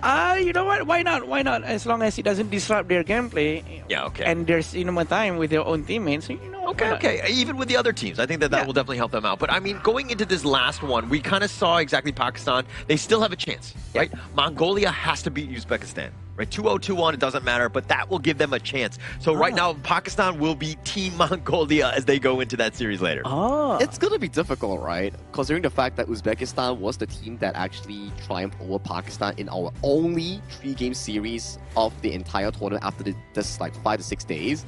And for Uzbekistan to win against Mongolia, it's the favorable matchup for Uzbekistan, but anything can happen, right? Maybe Mongolia had a boot camp with other teams. Maybe they have improved drastically. Who knows, right? Who knows? But for Pakistan, that was their last game played in the Asian Games qualifiers in Group A. So for now, they'll definitely have to wait for the inevitable results that will be coming out between Uzbekistan and also Mongolia. It's going to be very interesting, right? There might be moments where, we don't know, but there might be moments where maybe Pakistan wants to help Mongolia to practice better before their match. Maybe they have a thought, maybe, okay, you know what, maybe you can try this meta, try that meta against that team. Maybe just to be able to try to get a chance to go in. We never know. I think you're trying to start a little bit of a drama here. No drama. Giving some tips. Helping each other. Helping each other. Okay. All right. That's one way of doing it. But I do think, like, Pakistan definitely can give out some pointers. I think it would definitely help them out. But I think this way of sportsmanship, they probably won't go to that level. Maybe they'll soon move it together, if anything. Well, if anything, the next upcoming match will be featuring Jordan and also United Arab Emirates, where unfortunately UAE has no longer any shot in making it to the main event. But Jordan is currently 0-2 in standings, and if they are able to manage to get a victory over UAE, they still have a shot in making it out of the groups. Be it, I don't think they can make first and second, but maybe they can make it the last chance. Yeah, last chance is the only thing that they can achieve at that point. I think which is good enough, right? At least they have that one whole day full of matches in the last day, day 9, where they will be able to find out whether or not they can go to the Asian Games. And I think that's going to be fun to watch as well, because it's going to reset the stage for who's going to get the 9th slot going into Asian Games main event. Any sort of opportunity to proceed, right, and to get to that main event is what all of these teams are going to be going in. And getting in third, I mean, it's not the best of spots. That one's still going to be tough because you know that all the other third-place teams are going to be incredibly tough. But I think that this is one of those games that I think is going to be much closer than we've seen from maybe the other games that they might have played. Fully agreed. And coming for the series here, they will be playing once again on the iQOO 15R, the tournament official phone coming in for the 2026 Asian Games eSport qualifiers for Honor of Kings. Once again, thank you for iQOO for sponsoring such a wonderful device capable of handling 120 FPS and the ultra graphics settings coming in for Honor of Kings. Yeah, they're very smooth. Go try it out. And these are the phones that's being used by the players up on the stage. We are very excited for what's coming up next. For sure, it's going to be between Jordan and United Arab Emirates, a game for us all to watch to see whether or not Jordan can pull through. They definitely have to pull through, right? It's the last chance that they actually get in making it out of groups or having some sort of hope in that specific group. But we'll go to a short break right now before we come back for more HOK action. So see you later.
Who will be the next to shine on the Asian Games stage?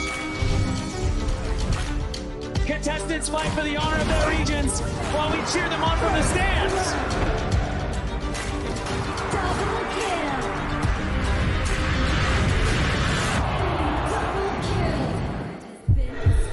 This is a challenge, but it is also an opportunity. The tide has turned.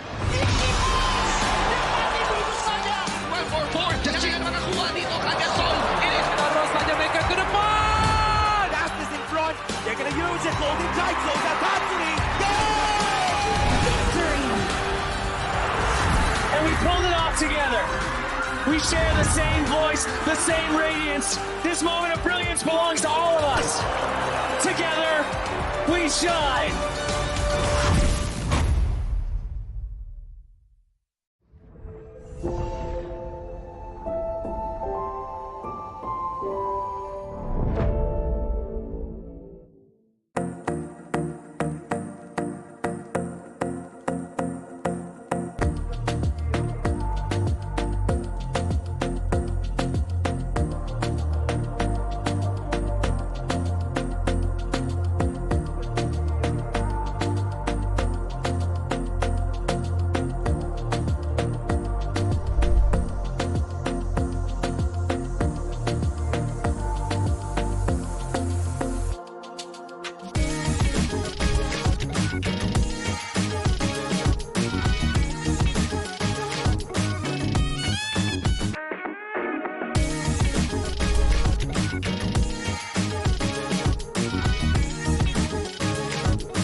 Welcome to the 2026 Asian Games eSports Qualifiers, Honor of Kings.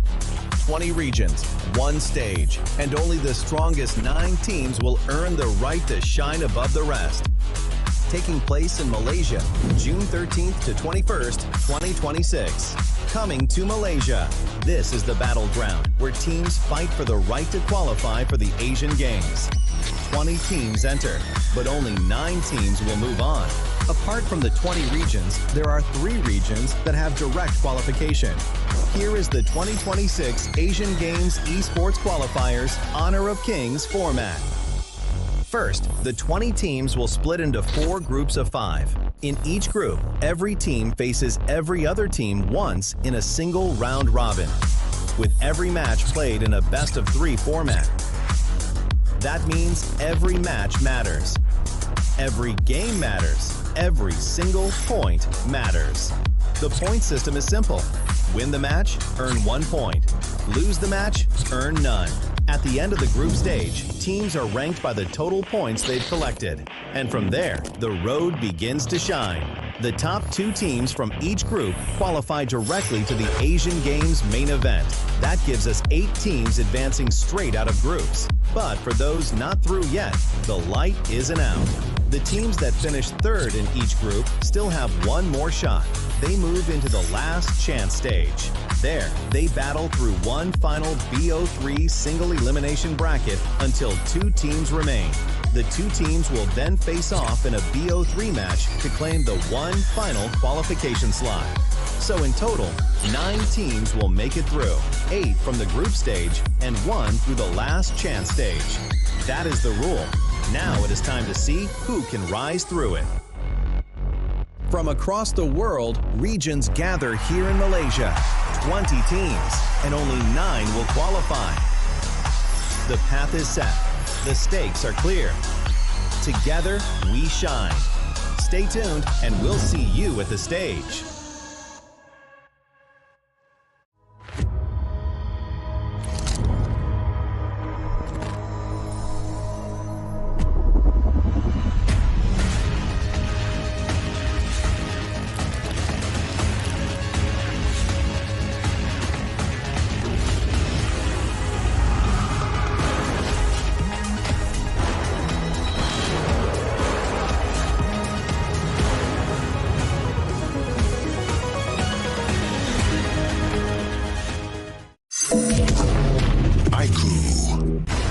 Ultimate not ready yet.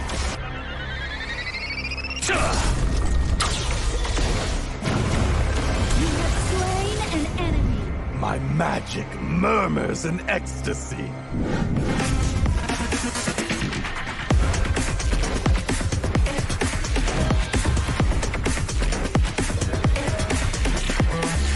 Amazing! There is no escape for you. Killing spree! Double kill! Triple kill! Spectacular! Kill! Don't worry. I'll be back for your life soon.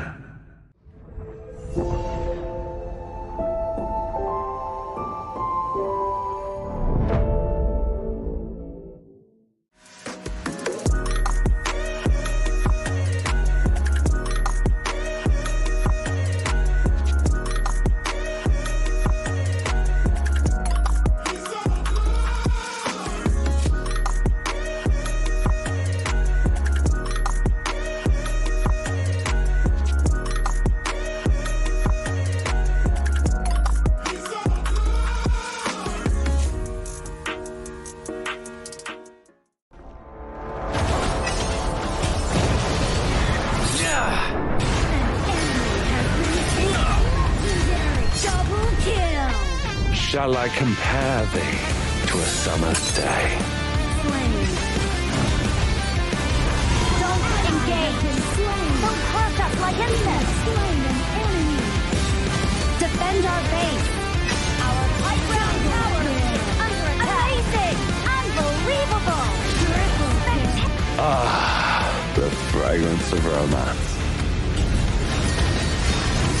Ally has been slain. Rampage. Double kill. Triple kill. Spectacular. Pentakill. Lady Fortune is on my side.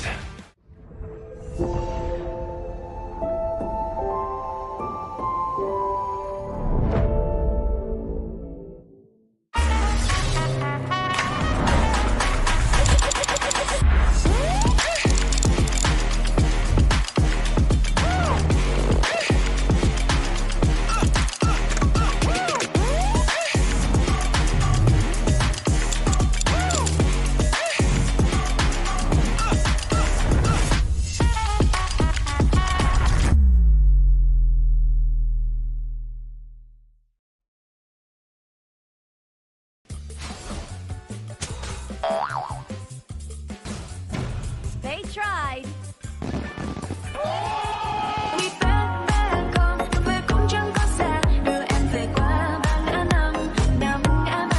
The new Spritling skill, Dig It, is a passive skill which will automatically trigger at fixed times each match, up to a maximum of 10 times. The skill grants guaranteed standard rewards like gold, XP, shield, health recovery, and more. There's also a small chance to uncover mysterious grand prize effects during the match. Dig It may also produce tradable high-value treasures. Detailed information about acquired treasures will be shown after the match ends. Each treasure has its own rarity and storage size, and obtained treasures will be automatically stored in your warehouse. If you want more high-quality treasures, make good use of the Treasure Fusion feature. You can also copy and share your code so friends can help speed things up.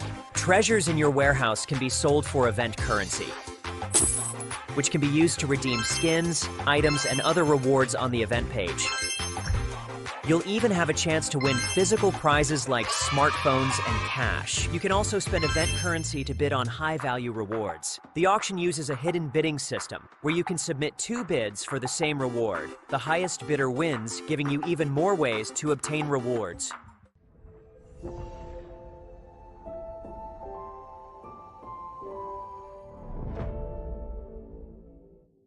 Itu kontrak kita. Relax, bro.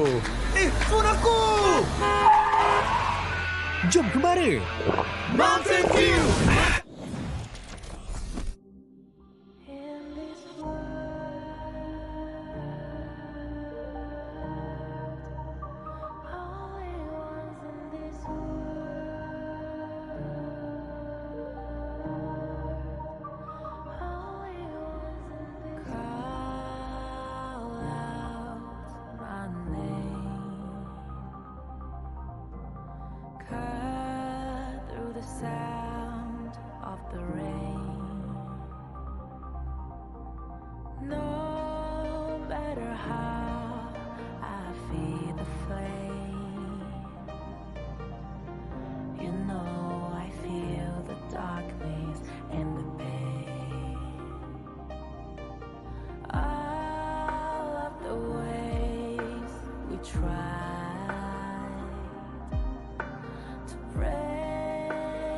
free from the night. You know we made it out, we found the light. I fly so high, light up the skyline. Let's do it this time, like it's a whole new vibrant world.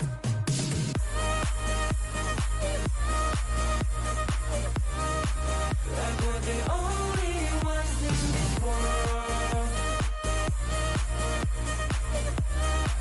Like we're the only ones in this world. Now I see that I got everything I need. It's alright, I'm on fire, I'm alive, 'cause now I fly so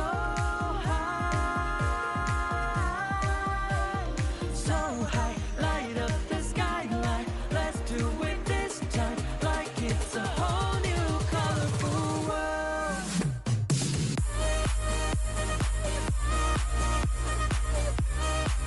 Like we're the only ones in this world. Like we're the only ones in this world.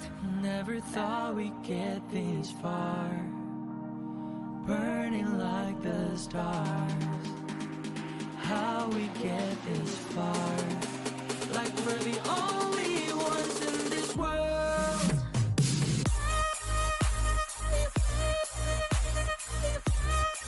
Like we're the only ones in this world. Like we're the only ones in this world.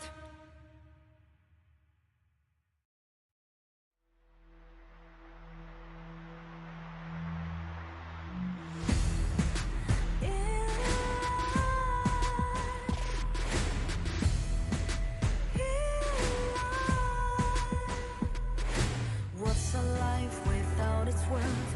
Compromising with what hurts inside. When you let fear decide your fate, you don't choose which path to take in life. I'm finally letting go of everything that still holds me. I'm against the odds, but I won't give up, 'cause it's my time to shine. Standing in the spotlight, and no one let me down. Destiny is calling highlight. I'm not afraid to fight for everything I love. Victory's on my side.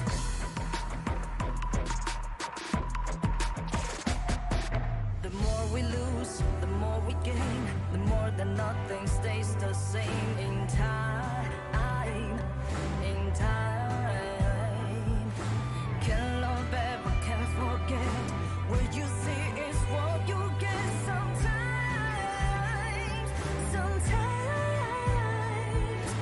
Gonna show the world tonight, the light that shines inside us. We're against the odds, but we won't give up, 'cause it's our time to shine.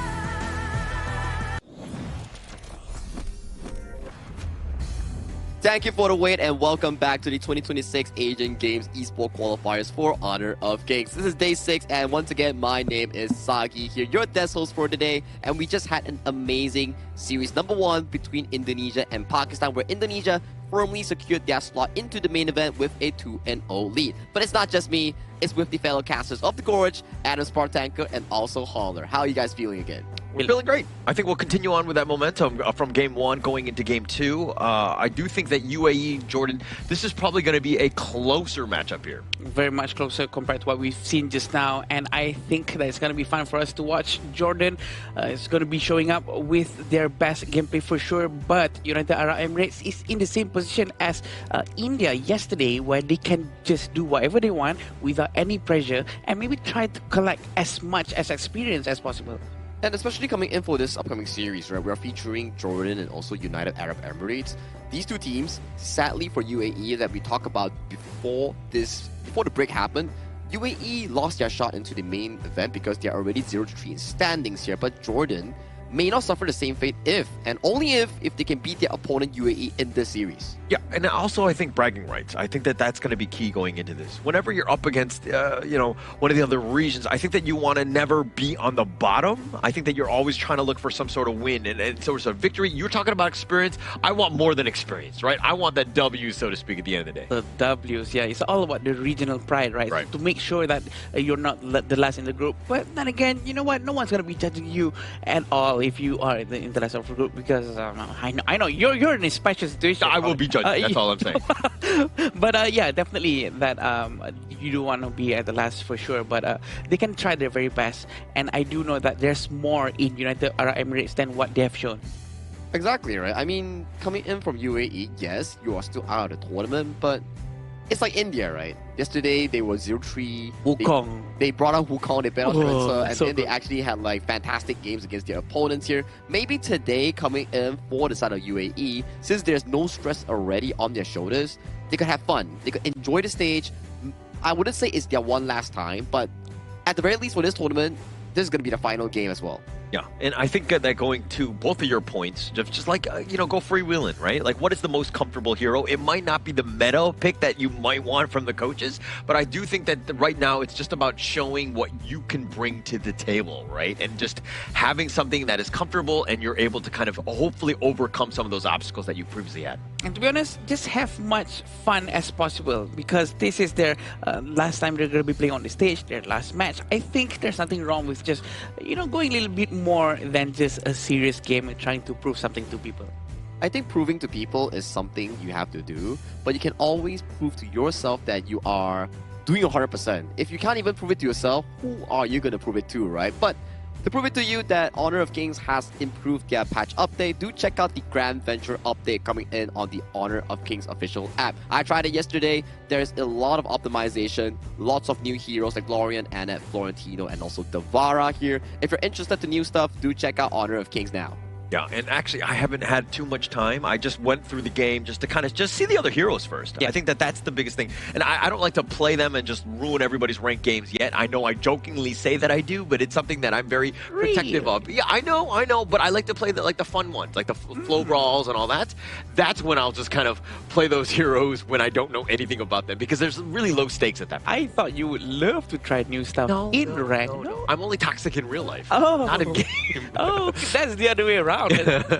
Quite shocking, but hopefully it's not going to be the same case for this next match for sure. This backtrack for sure, as we talk about it, lesser stakes at hand coming in for the side of UAE, but to Jordan, it means the most to them if they want to make it to the official event. So let's do welcome the teams with this teaser video. Let's go.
The road has not been easy, but the determination has never wavered.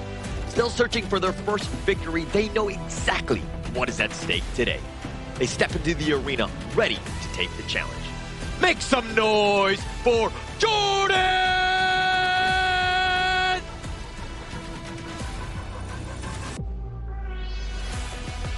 Free from the pressure of the standings, they can focus on what matters most, showing the strength, talent, and fighting spirit of their region.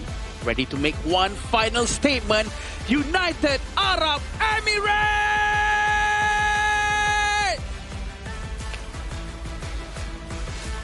Lesser pressure coming in for the side of UAE. This is something I want to see from this squad. When you are not pressured, what kind of drafts, what kind of execution can you pull up? But it's not going to be the same thing coming in from Jordan here. This is a lot of stakes at hand. They lose this, they are also out of the Asian Games qualifiers contenders.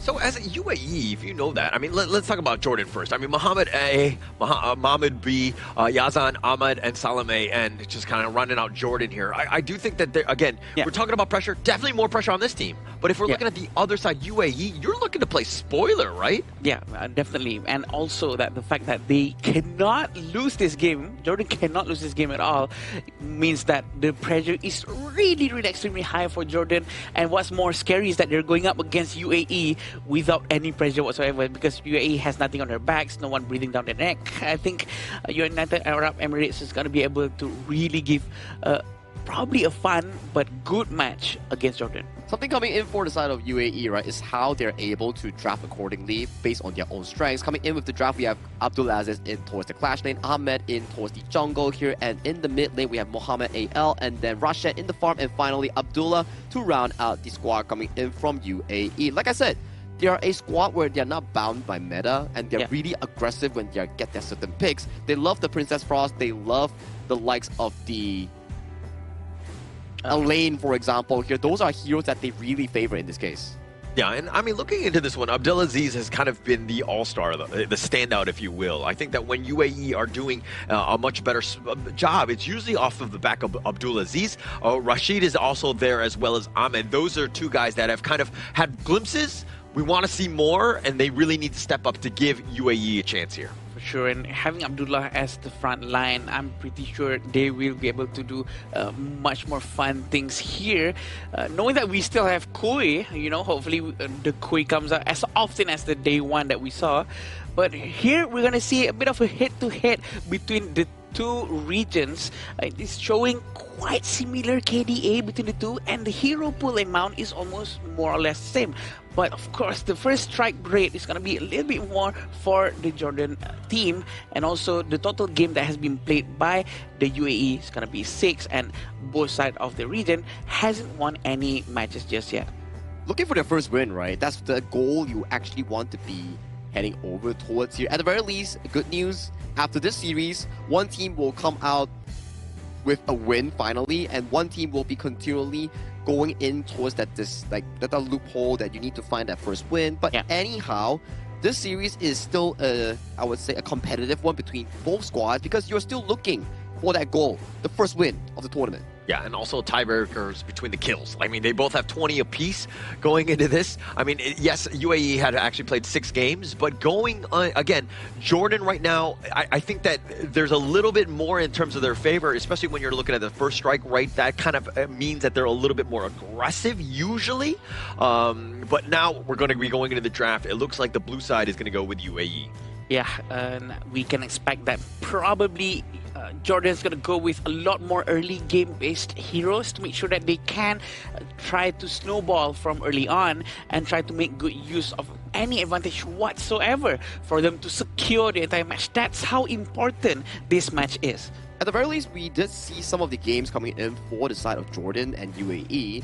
It's not to say that they are not mechanically well gifted, it's more to say that they are less experienced here. The way that they like to invade, the way they like to play aggressive, those come into shape on just now what Holler mentioned, the first strike rate, where it's evident, right? They like to play in those styles. Maybe their macro not the greatest here, but team fight wise, if you pit them up into a 50-50 team, they could pretty much perform, especially in this matchup where I think both teams are neck and neck.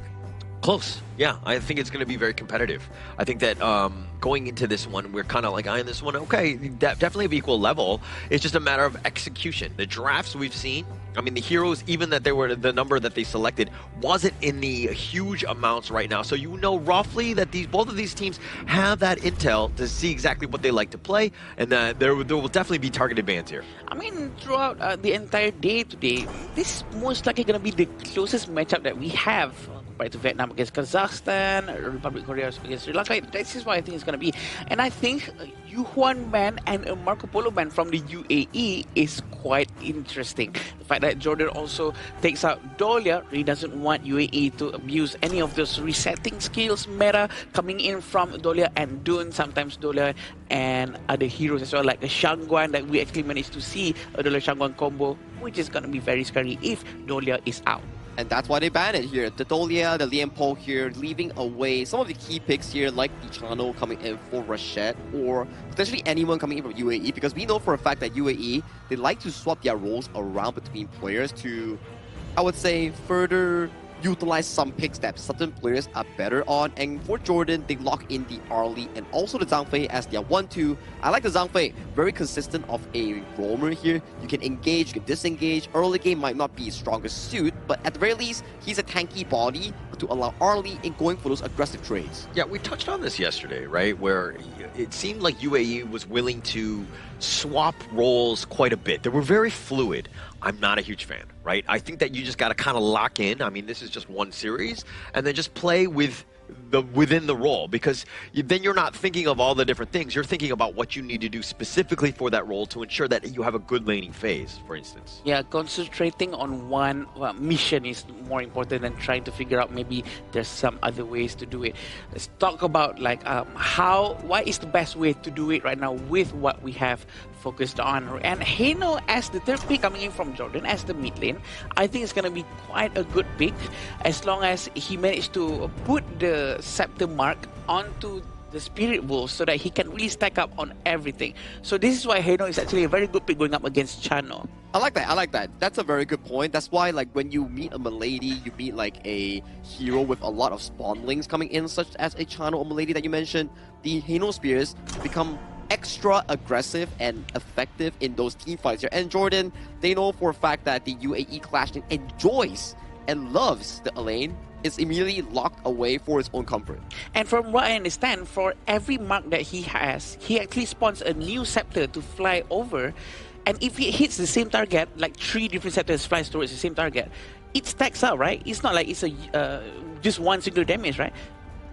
Yeah, it's definitely a bit of a counterplay, but it's not in this specific role. The Hano will definitely be in the mid, dealing with the Zaqiao. So it's, again, really for the Zaqiao to be making some sort of, those stuns. And again, it's looked at as a bit of a counter to the Arlie, because you know roughly where that Parasolo is going to be, and you've got that Honey Sweet Breeze to, like, lock it down. So they're thinking kind of, the draft holistic view. It's not going to be easy for Ahmad, at the very least. Like you mentioned here, the Honey Sweet Breeze, the Starfall coming in on the side of the Xiao Qiao, because the ultimate coming for Xiao Qiao, it's a very strong tool against high mobility heroes, because they want to dash around, they want to be dodging stuff. But when you go into the vicinity of that circular range, it's automatically locked on towards you. So it's a very strong counter against the Arlie as of now. You have the channel, lane counter, late game counter, teamfight counter, the Xiao Qiao. So for Ahmad, it's going to be a lot of pressure on towards his shoulder if he's piloting this Arlie coming in from Jordan. I agree. I think they will try to their best to find other heroes to really help with the lineup. Going with a Yarya and a Byron, probably Yarya is going to be comboing with Dune for sure, because they don't have Dolia anymore. I think this is going to be quite effective, as long as Yarya knows how to really use her passive, where she can actually try to block at least one crowd control by turning into a deer. I enjoy Yarya players when they actively block crowd control for you, like a Sun Turbo, like an Unbridled Outburst or anything, and then utilize their passive to regain that shield on towards it, because it's not only about blocking crowd control.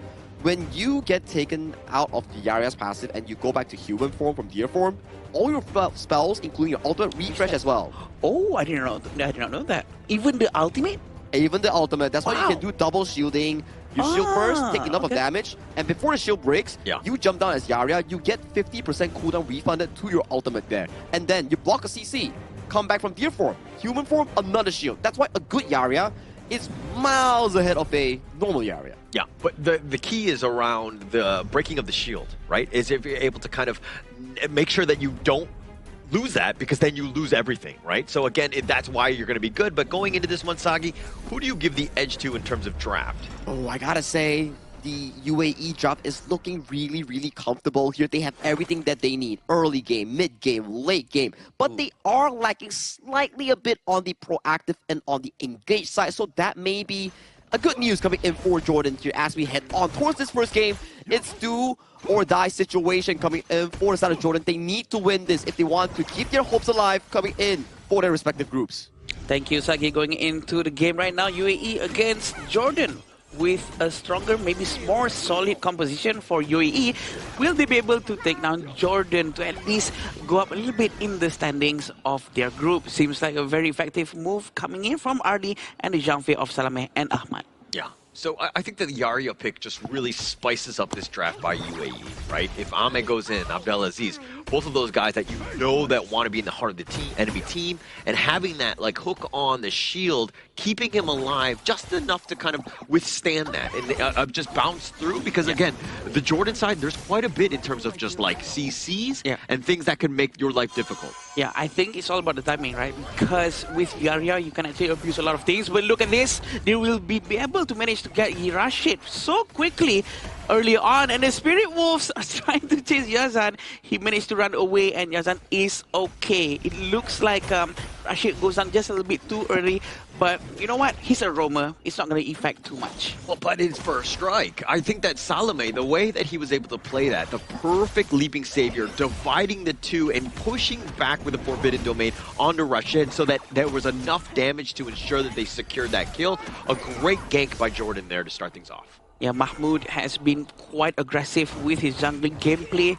We look at who's going to get the Space Spirit. It seems like Fatih Muhammad is going to get the Space Spirit very quickly, and it seems like they're trying to fight it out for now. But you know what? This is what Clash Lane does. They're going to fight each other non-stop until one SC goes down in the end. And we were talking about how the Haino with those scepters was going to just counter the Chano, Abdullah, or make his life tough. They've actually done a lane swap. They want this matchup as much as possible. It looks like now Ahmed is making his way to the south side because you've kind of gotten yourself a little bit of a lead. Now you're harassing Abdullah. Again, when you're on the back foot like this and things like your pheasant are being stolen in front of you, it's going to be much tougher for him. Perfect timing of the Maple Dance, being able to steal the jungle, steal Abdullah quite alone with Rashid right here, having the scepter mark on top of his head. He's going to be spawning another extra scepter towards him if Haino keeps on throwing it out.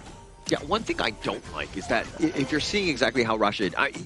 End case scenario, obviously you want to be sticking on to Abdullah. You're best of friends, I get it. You guys want to be two peas in a pod, but you need to be thinking about the gold cherry. You need to be accelerating farm of Ahmed.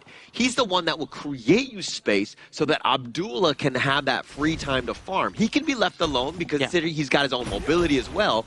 So again, this is just the little things to kind of help accelerate this squad. You know what? Thinking about that, since they're using Yaria, if Yaria keeps on following Ahmed, they are naturally doing gold sharing technique all the time. True. And all they have to do is just get Muhammad to be involved. But it looks like they're going to try to get Yazan. Yazan doesn't back away. He actually goes into the fight, trying to get as much damage as possible. He still has Fate Rewind, but it seems like Mahmoud is going to pull back instead of trying to press on. But they're trying to hide. They're trying to wait for a right timing. He still has Unbridled Opus. He's still keeping it. A very good ghost ship. And there we go. The scepter has been thrown. The Unbridled Opus has been used. And it seems like he's going to go down. And Rashid might be the next target. And that's going to go down quite easy.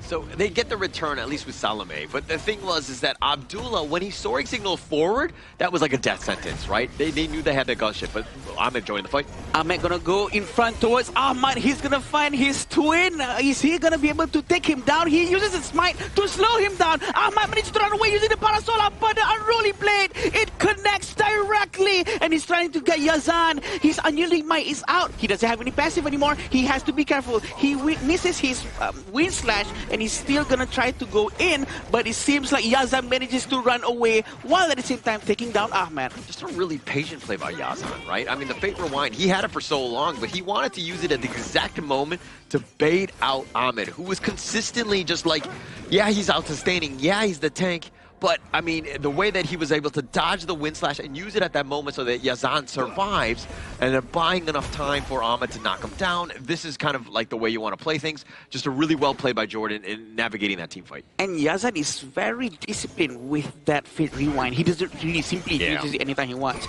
He makes sure that he uses it at the right time to make sure the team is really baited towards him, using his low health as a very delicious looking meal for them to go in. Okay, you're just talking about meals because it's lunchtime. You're making me hungry. Are you not hungry? Right? Yeah, I'm definitely hungry. I'm always hungry.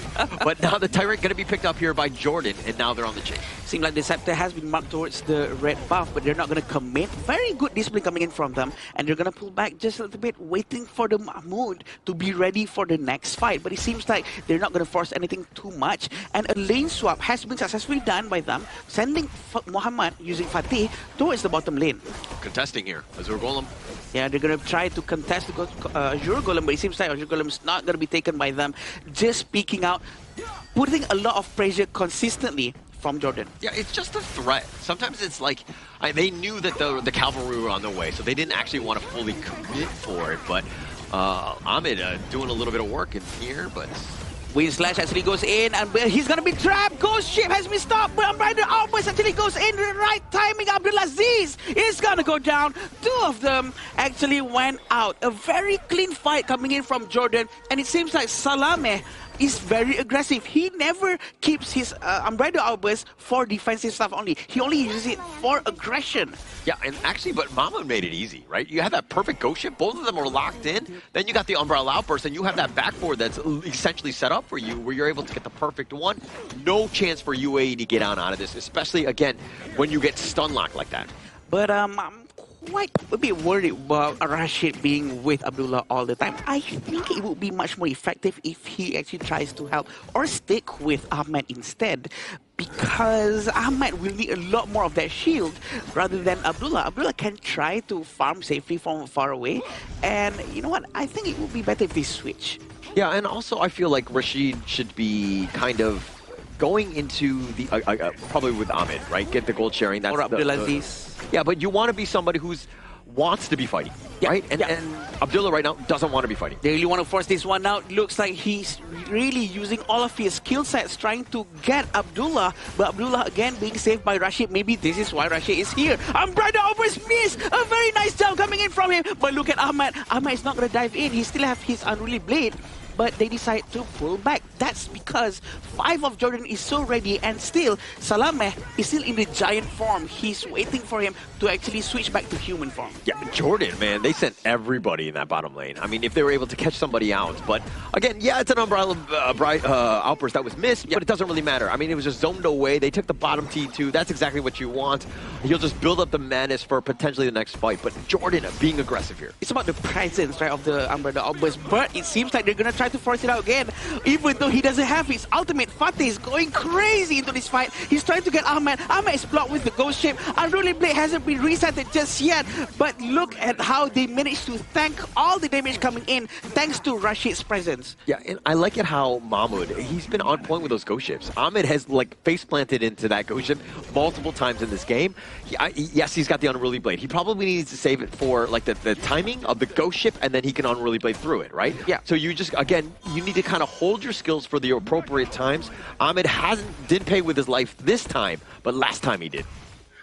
The gold ship is so effective that sometimes even flash gets blocked, because you really need to hug the wall or the ship before you can actually flash successfully. So that's how annoying it is, and it's very hard for you to actually use your common skills to actually run away from the ghost ship. But it seems like they're trying to put a little bit of pressure on the side of UAE, but UAE is still doing fine for now. Yeah, I always blame the ghosts in the ghost ship for grabbing my leg, as it doesn't let me flash through the ship at times. I don't, obviously, I could be closer to the ship, but I think that it's easier to blame other things or in-game things like the inanimate ghost here.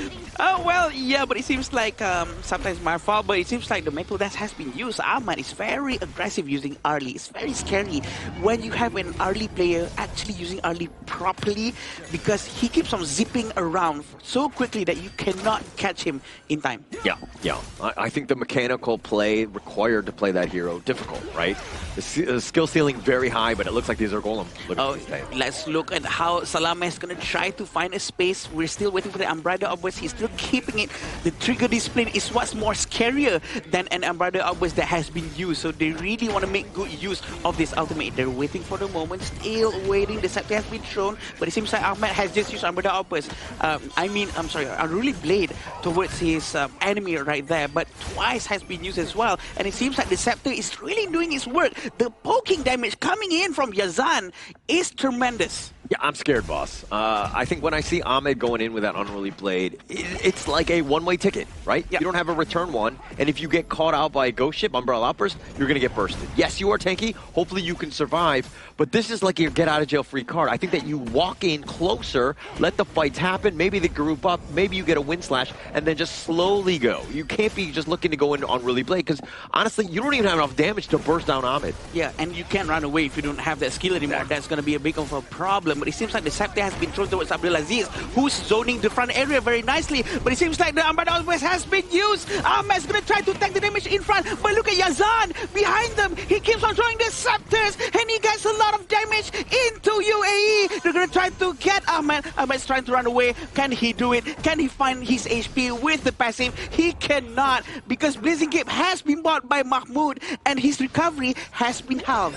Yeah, and through that all, it looked like Muhammad, who wasn't even in the fight, they took this 4 versus 5, willing to just go because they're split pushing, right? All of that space that's being created, plus they won that team fight. Jordan right now, this is where they completely control this game.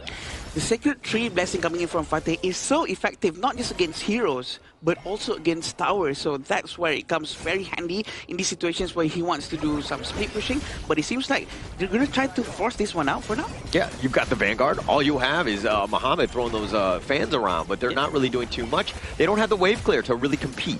Jordan know that, and now they're going to put even more of an initiative on here. Salame is going to try to focus in front. He has his Umbrella always ready. His madness is filled up to the max. Everyone is getting stunned. He still doesn't want to waste it because Ahmad is still busy trying to farm at the back, trying to get the blue buff. He knows and very well aware of the positionings of his teammate, especially Ahmad, who's playing early.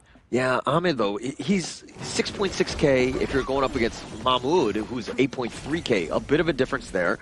I mean, yes, it looks like Ahmed is tanky enough, but he doesn't have the items to be doing the damage to kind of continue on and to be that threat. They're like, okay, yeah, you're a big tanky dude. I just ignore you. And basically, you need damage because then people will start to feel threatened by you. Salame in a very precarious position. He's not going to use his Umbrella Outburst. He's still keeping it as of now. Fatih is actually quite nearby. So Muhammad, maybe this time he can join with his Sacred Tree Blessing. And look at how Yazan, I mean, the way that he's able to be with those scepters, they just do so much, and he's on the top of the damage dealing charts because of this. They've had really no answers to get on top of him.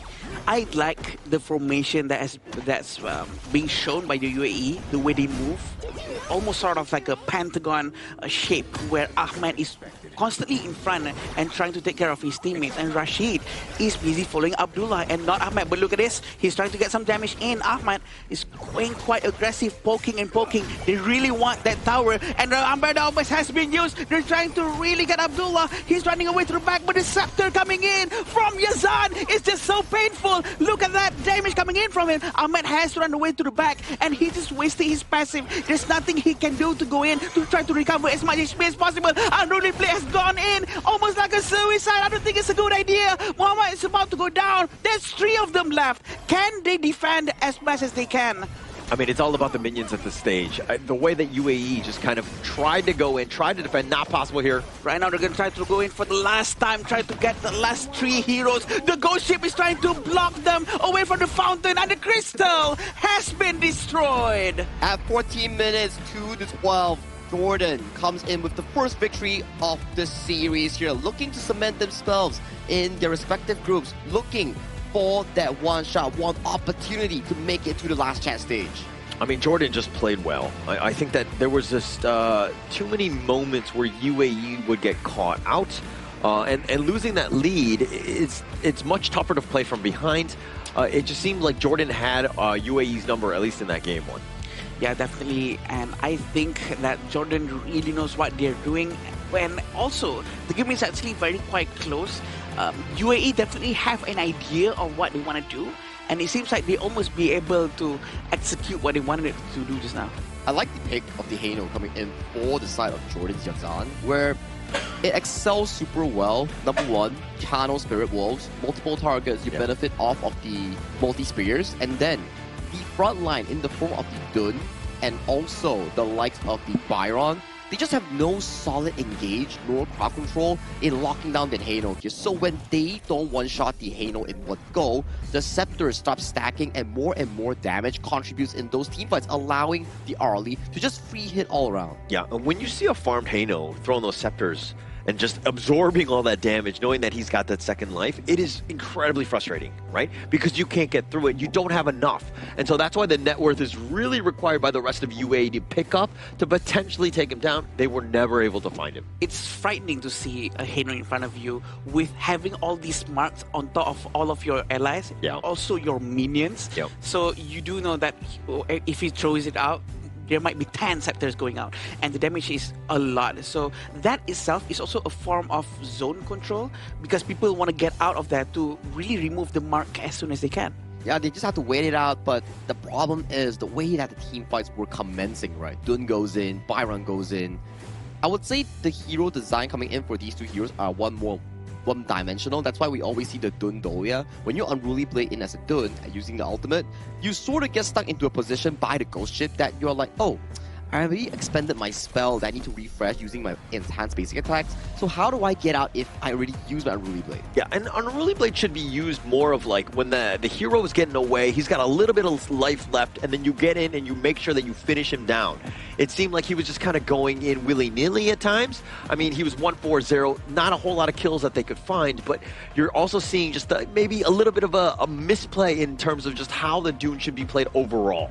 Yeah, I do agree with that, and sometimes people use it to disengage, sometimes people use it to engage. It's a very important decision making to make. It all depends on whether or not you can land the enhanced basic attack to reset Unruly Blade earlier. But these are the itemization coming in from both of them. Jordan's Hano was actually going with Insatiable Tome and Holy Grail, but of course the first most important item is the Venomous Staff, which is going to be effectively halving the potential recovery coming in from the Dun. So Dun cannot really benefit from the Unyielding Might passive from himself. Not just the Dun, right? Also the likes of the Byron as well. You have the Spell One to consistently heal the auto attacks as well. He has the Eye of the Phoenix here, but the early purchase of the Venomous Staff is a very smart option coming in from Yazan that we need to praise, because yes, it's a basic thing. But usually Hano players, they will like to go for the route where you want to buy the Holy Grail first, then the Venomous Staff, but having the Venomous Staff early coming in for the side of the Jordan lineup is such a beneficial buy. You can see from the damage numbers here. 154,000 on that Hano. Yeah, and that's why the whole, like, sacrificing for the team, and also understanding why itemization is so key for all the different players, because you got to see exactly, like, they even have a Yarya as well. You have so many different ways to just heal, sustain, and again, you know the playstyle of UAE is like, okay, let's shut it down, let's get the Venomous Staff, and then have those Scepters just literally just mitigate all of that. Yeah, and the fact that Hano actually has all of those free time and space to actually do what he needs to do is also thanks to Salameh and Mahmoud. The fact that they're all over the place in front of him helps him to just, you know what, stand here and I'll just keep on throwing this scepter. As opposed to UAE, they have Rashid to actually help the front line, the Dune. But is that enough for Xiao Xiao to actually throw all of her skill sets? I don't think so. I think damage was okay coming in from Mohamed Xiao Xiao, but the pick coming in from the Yarya was what caught us by surprise. If they were to come in with something like a Mozi, like a Diadia, or even a strong room like a Lapu Lapu, then maybe you can CC chain down the Hano with Teleport and make sure that he can't use the Fate's Rewind to get back into safety. Or, you know, just one-shot him before he can actually even press it. Would it be much more, makes more sense if Yarya is paired with an assassin rather than heroes like Dune? Sagi, what do you think? I think yesterday we saw a good example coming in from Kyrgyzstan, right, where Dastan and Marlin played the Hansen and also Yara combination and got the Penta Strike. I think that was a pretty decent combo. Yarya is less of a popular hero due to the fact that the early game is just weaker in general, and it takes too much time to scale. Hence, in the situation where you are on a timer and you need to make sure that your Chano, your Xiao Qiao, gets the early game advantage, I would say Yara is more of a greedy pick because that pick needs to scale as a roamer. Yeah, and I think that there were plenty of other roamers that could have provided more value.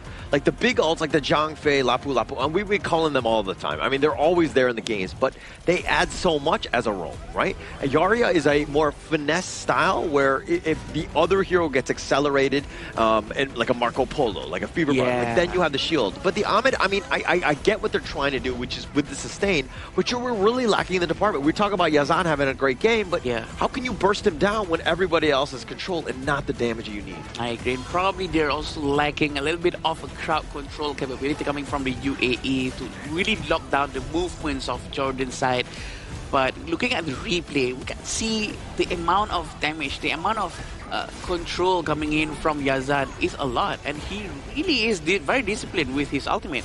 Yeah, and actually even in that moment where Ahmed was fighting 1 versus 2, if he maybe goes to the side a little bit, gets over the ledge, and then that buys enough time for Abdullah to show up because he was there, but he was just a little bit late, that might have been enough to turn the tides on this one. And then you're seeing the team fights, the ghost ships on point. How many times was Ahmed stuck behind that ghost ship? And those scepters was just diabolical coming in for the side of the Hano on the half of Yazan, where they come in as a 5-man unit from the side of UAE with the Shadow Tyrant buff, so much damage, but you have no answers for the Hano. He's just scepters galore. You come in, everybody just gets chunked down so hard coming in by this Hano pick. And we'll be checking out the MVP coming in for game number 1. It will be none other than Yazan on the Hano pick. The mid laner coming in from Jordan with a 42.7% damage output. Yeah, this is not the highest. Highest was, I think, 43.5, but 42.7 is definitely impressive. Damage taken is 19.5% damage, and the total goal is 25.6.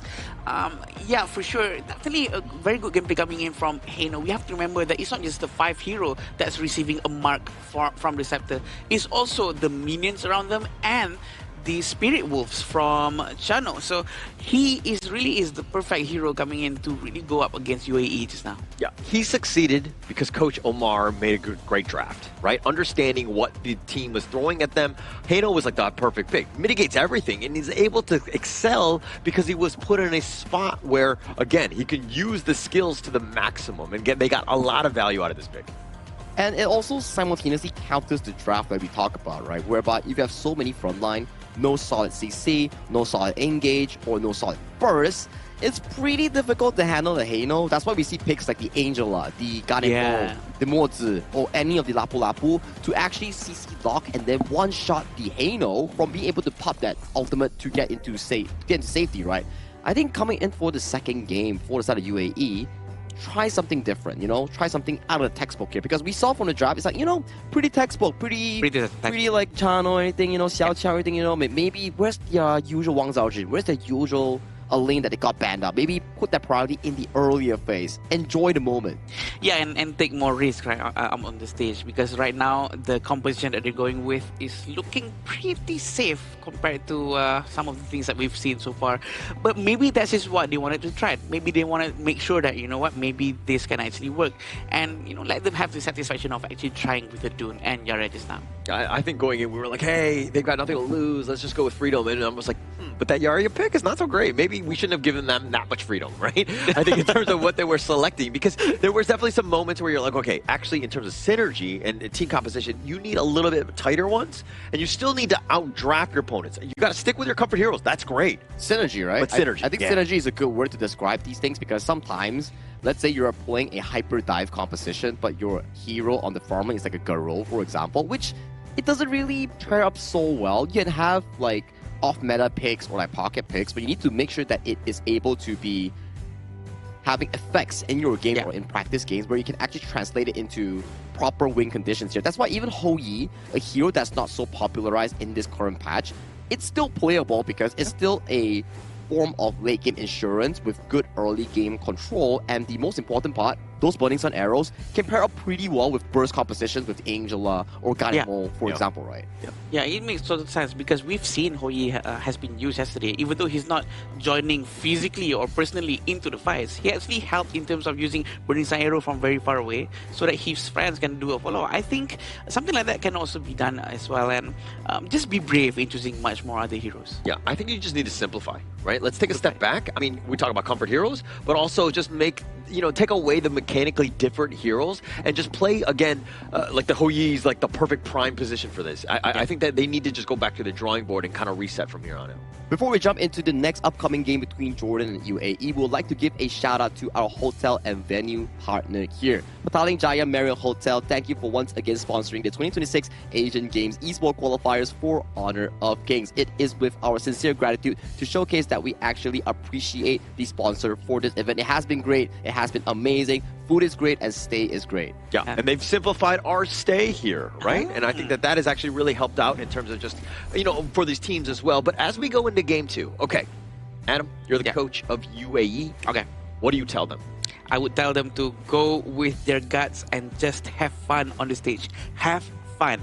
And most likely, most of the time, when they're having fun, they would more likely take more risk, such as maybe assassin heroes.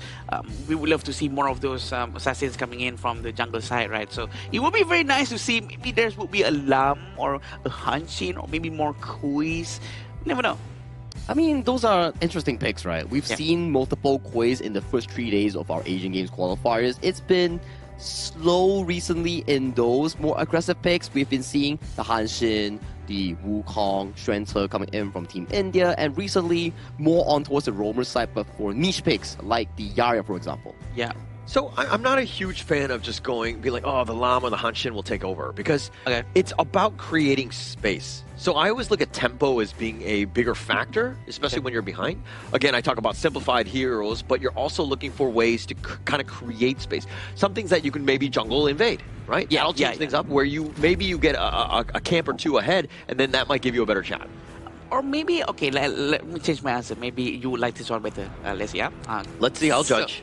So, how about this? Get all early game heroes as much as possible, such as Atta, heroes that doesn't require too much of itemization, and then maybe some mid lanes such as Lady Zhen or maybe Princess Frost to really be aggressive in the early on, and maybe Lady Zhen or Princess Frost can just rotate more top to bottom to really try to invade towards the jungle and try to be much more aggressive to just secure the early game. Yeah, no, I will agree with you. I think that's the right way. Just change it up. What do you have to lose, right? Yeah. I think that you go all in, you try to make some sort of play happen, and then if you fall flat, if they catch you out, if they take over the team, at least you try something different. It may not be the most perfect of the ideas, but for a team that's yet to be able to find a proper footing like UAE, I think it's a feasible idea they can actually carry out. But talking about ideas here, it's a smart one coming in for the side of UAE to ban away Yazan's Haino that he has a fantastic performance with. And then they do lock in the Wang Zhaojun here coming in from Muhammad's. I think it's one of his most favorited heroes thus far that he actually enjoys. And maybe coming to the second phase, Jordan will be like, hey, still not picking up the Abdel Aziz lane, let's just ban it. Yeah, I agree with the Haino ban as well, by the way, because the Haino has been quite of a problem coming in from Jordan's side, and that's a show of respect towards the mid laner of Jordan just now. But having Musashi, Arlie, and Liu Bang is going to be quite interesting as well, because we know that Liu Bang can really help Arlie if she needs help quickly. But he's still going with Arlie. He's one of the most annoying marksmen ever to exist in Honor of Kings. Yeah, it's going to be picked up. UAE looking to counter that. They're going to pick the Chano there, right? Which is definitely more of a power pick in that sense. Yeah. But the way that Jordan has kind of rounded the draft was like, okay, we got the Musashi, Arlie, very, weak guys that can be, squished upon, so to speak. We got the Liu Bang to help fortify. We're going to lock down that Clash lane as well. Oh, actually, it might even be a roam. We'll have to see, but you have a little bit more in terms of opportunity here to go into the second phase. It's like a delivery system that you talked about last game, right? Whereby you have the Lam Liu Bang, but in this case itself, it's actually the Musashi Liu Bang, where if the Musashi challenges someone with the duel to the death, then immediately the Liu Bang follows and drops in the full burst potential. Okay? So if you are on the UAE side, whoever is piloting the mid and farm lane role, it's not going to be the most fun situation because that's going to be a lot of burst damage that you need to react to. And this is exactly like what Sagi said just now.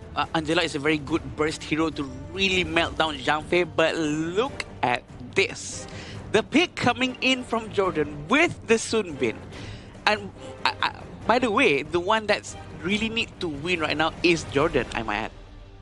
I think Sun Bin is a okay pick, but they don't really have a lot of tank heroes to supplement this idea. Usually when you play Sun Bin, you want the team composition to have more fighters or more tanks like the Ata, Dun, or Bai Qi, for example. Here, so this Sun Bin is an interesting one coming in from the Jordan draft. We need to see how they actually play it out with their specific composition. And in this final pick here, we still need a mid lane here coming in from Yazan in that middle role. So I kind of like, I'm more of a fan of the Sun Bin pick because I think it pairs very well with Musashi, who wants to be running in. You have that speed, and the rest of the guys are able to kind of help accelerate. Yeah, you have Liu Bang, who's going to go in his own delivery system, but now you've got the Mai. Literally everybody's going to be running at you. This squad is incredibly scary when you see 5 members chasing after you. It's really more of a all or nothing composition here, like an identity where, okay guys, the moment Sun Bin clicks the spell 2, we are all going at it and finding the perfect opportunity to find their backline. Main ideas, main targets, Princess Frost, and also the channel coming in for the side of UAE. If Jordan can pull off this Hail Mary of a play, they might be able to secure their first series win here coming in for the Asian Games qualifiers. I think the most important thing about Sun Bin is that the time flux coming in from the second skill will return 50% HP of whatever that he received or his teammates received. So in a sense, that is a very good skill set to have to actually force a fight or try to retreat, because it gives a huge boost of movement speed as well. It's movement speed, it's heals, it adds quite a bit. Plus, Sun Bin, kind of cute. Yeah. No, doesn't do anything for you? Okay, all right. Let's move on. I'm not sure where you're headed with that, so I'm quite confused. But yeah, definitely a very interesting pick coming in from Jordan. This might be a risky pick, by the way. We were expecting something like this, but from the side of UAE. But having a Levi from UAE can also be very interesting for us to watch as well. But Salameh and Ahmed is going to be trying to do a rotation. Let's see whether or not they can try to get something out of this. For me, it's about Ahmed. The Levi, as you rightly pointed out, definitely a target, or definitely a hero that needs to get onto the back line. Abdelaziz, not a great start for him. Giving up first strike early. They're like, hey, we need to have a great game.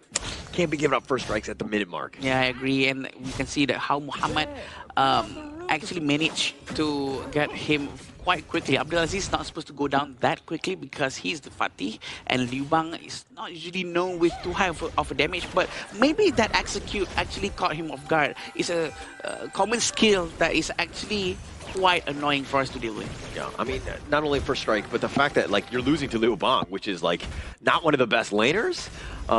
So this is like worst case scenario. The execute again might have caught him out, but it looks a little action here. Abdelaziz is trying to run away to the back, and it seems like he managed to run away just in the nick of time. Mahmoud is going to make good use of the portal, which is very good because the jungle, when they see the clash lane is at up top, they will always try to start at the blue buff so he can rotate to red buff, and then he will get the teleport portal to fly anywhere he wants afterwards. Just completely outclassed in the top lane. I mean, when you lose first strike, this is the life of a clash laner, right? When you lose and you early, now you're behind. He just hit, I mean, he's level 3. Muhammad is level 4. You're behind in this one. And you, Fatih, generally speaking, you wanted to have been winning the lane.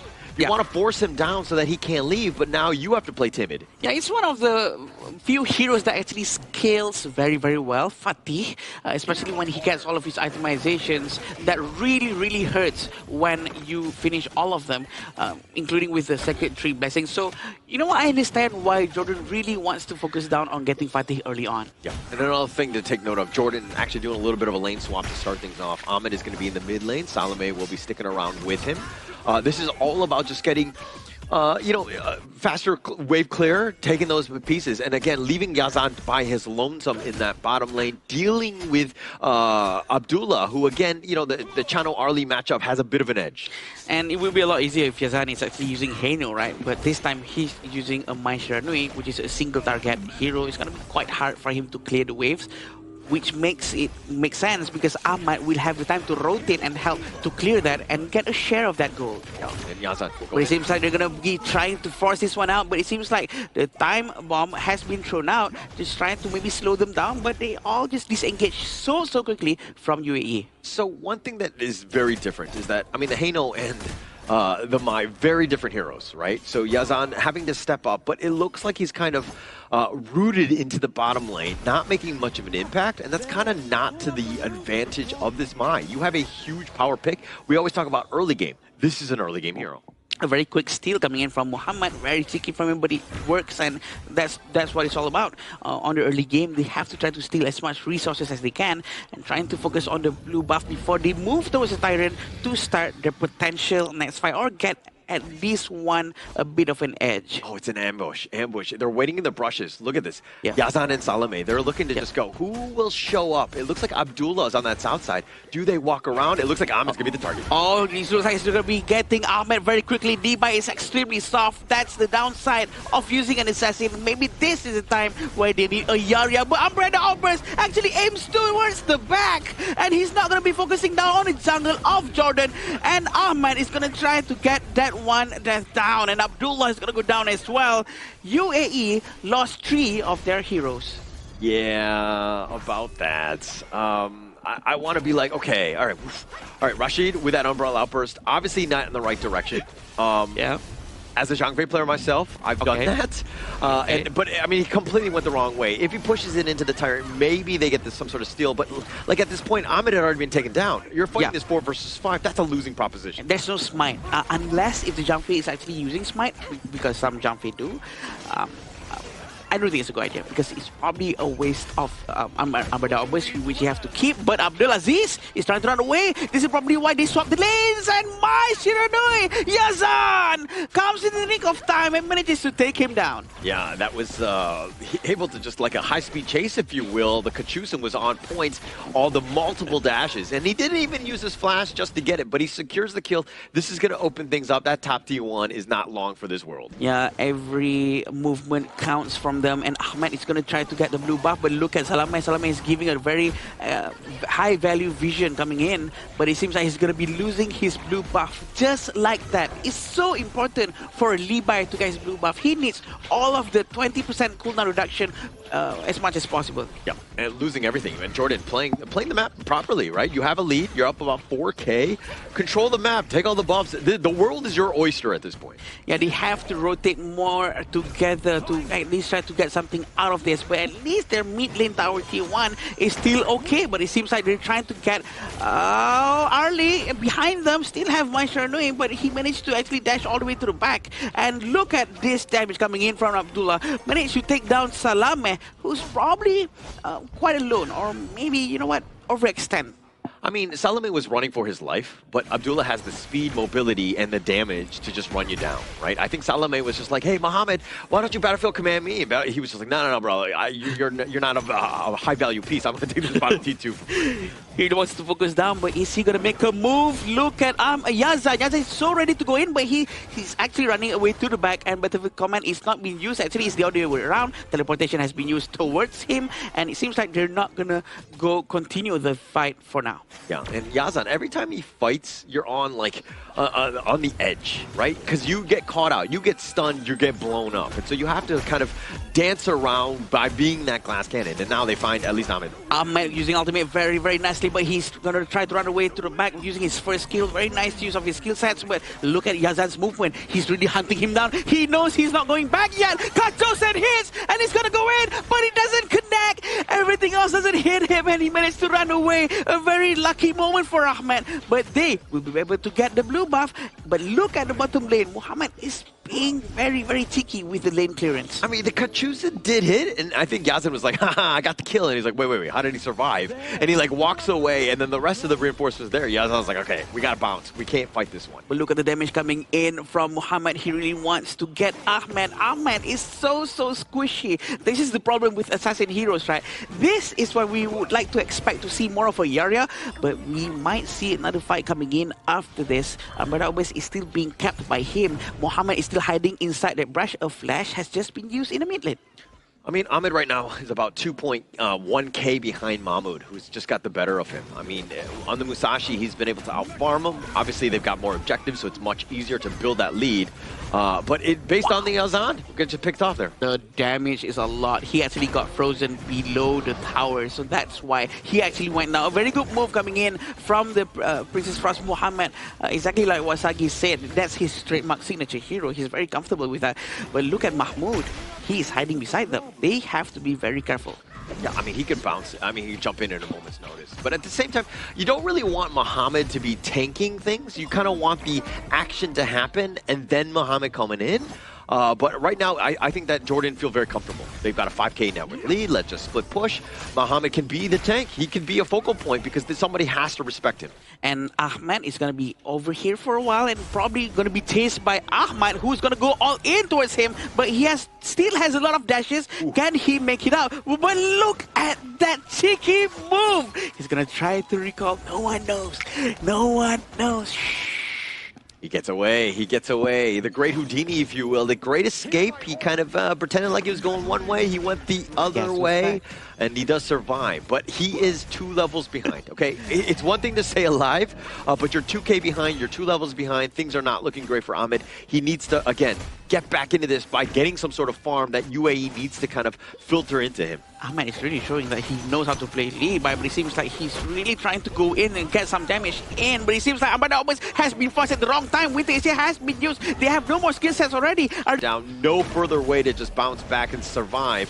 And with this winners here, it'll zone away. That will buy a little bit of time, but 20 more seconds before Ahmed is up. And right now, Jordan finding the driver's seat. 4 of them is still around the mid lane. Sun Bin's sort of providing a lot of vision for his teammate. Mahmoud is going to be ready up top. He's trying to get as much resources as he can. They can still get the Tyrant if they want to. He's still holding on to the Shadow Vanguard that he has, and he has a choice to send it down to the bottom lane or the top lane at this point. But look at that ultimate coming out from the Sun Bin, and he's going to pull back just for a bit. Yeah, and they're going to take their time. I think with all 3 lanes, they'll see exactly how UAE kind of respond to this assault, but it's not getting a little bit low. That was very close. Muhammad is still nearby, hiding inside his favorite brush, I might add. He's been there for so long, but he's just trying to trap anyone who gets close to him. They're still waiting for the next waves of the Vanguard, but it seems like the damage coming out from Ahmad is actually quite painful, trying to find Muhammad. But this is very important, right? How Winter AC is going to be used to clear the waves. This is the most important thing. That's the only high ground that they have alongside Jump Phase Ultimate. They can take their time. I mean, Yazan is making his way back into the firing squad, if you will, in the front line. So it's just a matter of time before they make that jump. UAE have done a good job of just kind of, clearing the wave, poking and prodding, using Ahmed's mobility to their advantage so that they don't really get jumped on and take any sort of risk. Ahmad is so ready. He throws his umbrella to the back because he wants to dash to the back, because Winter is here, is also here, which is very, very painful. They have to be very careful with Princess Frost. But Yazan actually goes down, and they manage to probably pull this off with a little bit of a comeback, but we're still waiting for the umbrella outburst, which has been used. He's going to go in, rush it. Is he going to force this one out? But he pulls back. I think this is the right moment for them to go in. But Muhammad is from the side. He's just peeking. Is this the right moment for me to go in? Not just yet. Ali with the Maple Dance trying to really choke or rush it out, and Rashid is going to go down very immediately. Abdullah is still trying to have a safe distance, and Muhammad being very careful, trying to destroy without anyone noticing. See, that question you had of, is this the right time? UAE had that same moment. They were not sure of what they were going to do. It looked like Rashid was like, oh, we're going? Wait, what are we doing? And they were going back and forth. There was a little bit of wasted time. But with Ahmed down, there was really no reason to go in. You need him to kind of clean up. Yeah, but look at this. The Secretary blasting, slicing through everyone. But it's not enough. He has to go down because he's up against 4 people. And I think this might be it. He managed to reduce a lot of damage, a lot of HP coming in from Jordan, though. This might set up the stage for Ahmed, but Ahmed is not going to go in just yet. Abdullah is still keeping a good distance, and a very aggressive gameplay of a Levi player right here. Abdullah Aziz a little impatient in this one. He jumps onto 4. There was nobody else following him up. But if you had the rest of the team, like, those slashes were legit. He would have actually done quite a bit if he was able to kind of get with the team. But unfortunately for him, he's kind of doing things all by himself. A little bit of a selfish play, if you will. Imagine if he pulls it off with Rashid's Umbrella Outburst, which is not available right now. and he manages to run away. Imagine if they pull it off together. I think it's going to be very good. So that's the thing. This is why this lineup has a chance. I mean, especially with the winners here, the Frigid Prison. You have ways to stun, plus that Umbrella Uppers. You have the Wombo combo, but we've never seen it together. They're all individual different pieces, and they haven't been able to synchronize and properly. Yeah, they do have all the heroes required to pull this off, for sure.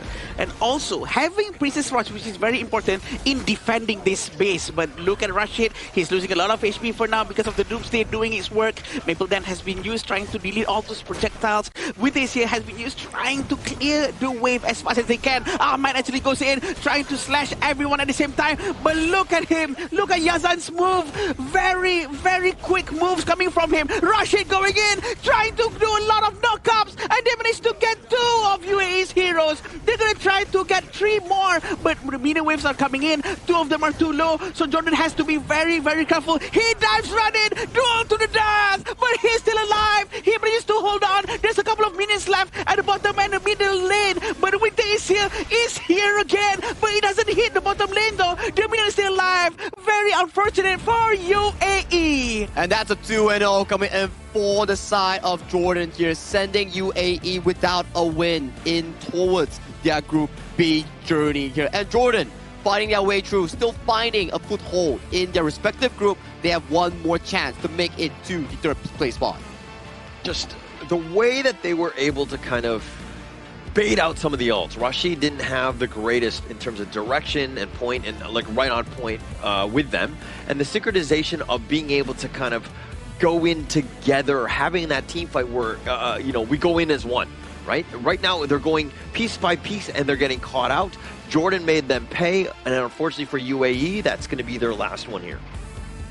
And as of this point, if you were to notice, right, as the last game against Jordan, I would say that UAE did a valiant effort here, pulled up all the heroes that they actually have, played the Wang Zhaojin really, really well, and at the very point, they had an okay game. Compared to the previous ones, it was much better. There was much more improvements there. It's all about the growth coming in as a team, as UAE. Maybe this is not their tournament. Maybe next time, when they're more mature, when they have more experience, that's where they can come back even stronger.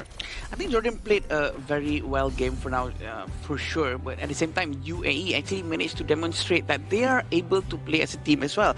The quick progress that they have made within that one game was reflected all the way to the end. And now they can see that the fact that having Princess Frost actually helps with lane clearance, and then also with all the heroes that they can actually go in together if they can pull it off together. Definitely a better game too. I think that, again, just when they're going in, the comms need to be cleaner, right? Yeah. When we're doing things, we're going in. We need like that hive mind brain, right? Where like if somebody thinks it, everybody's doing it. There's no second guessing. There's no back and forth. Do we go in? Do we not? It seemed like there was a little bit of hesitation. And those team fights were unfortunately not in their favor because of that. The teamwork and cohesion is much needed, right? Coming in for the side UAE. Right. They're not on sync to do one specific play, which is something that I think has to be brought up by, especially towards the team itself. They need to review it and go back to the drawing board for that. But I think also from a fundamental level, in terms of mechanics, hero understanding and how to play the specific lane matchup itself, those are things that UAE need to focus on in the future tournaments. I think we talk about cohesion a lot in the Asian Games qualifiers. I think this is because it is one of the most thing that you need to take a long time to really get. Cohesion cannot be bought or done within a short period of time. I think this is a good example that you can actually have, right? If you have like 5 players on blue team, 5 players on red team, the blue team players, they're all like top tier peak players, but they've never played together before. You don't really know who you should listen to or who you should be following to as a specific play itself. But when you come into a other side where you have like a team that's been playing together with the same skill level with the same blue team player on the red side, they are more coordinated and they can make a play happen with more efficiency. Lesser communication is needed, but the efficiency of a play, like how we saw in Hong Kong, China, Republic of Korea, Indonesia, Philippines, the way that they play the game, it's smoother and they have lesser mistakes and everything happens faster. Because they've been playing together for longer, right? They've had leagues, they've had experiences being on stage. They haven't had that, like, that's spotlight on them. So they understand what they need to do. And I think that, even moving forward, for these teams to get better, they just need to play with one another. They need to keep practicing. They just be locked in a room and ensuring that, hey, whoever's making the calls, let's listen to that person. Actually, if you guys know the way, if you guys could try to explain to me, what do you think is the most effective way to get a proper team cohesion, to get the chemistry? Let's say if you have like only 2 or 3 weeks to make this team bonding work.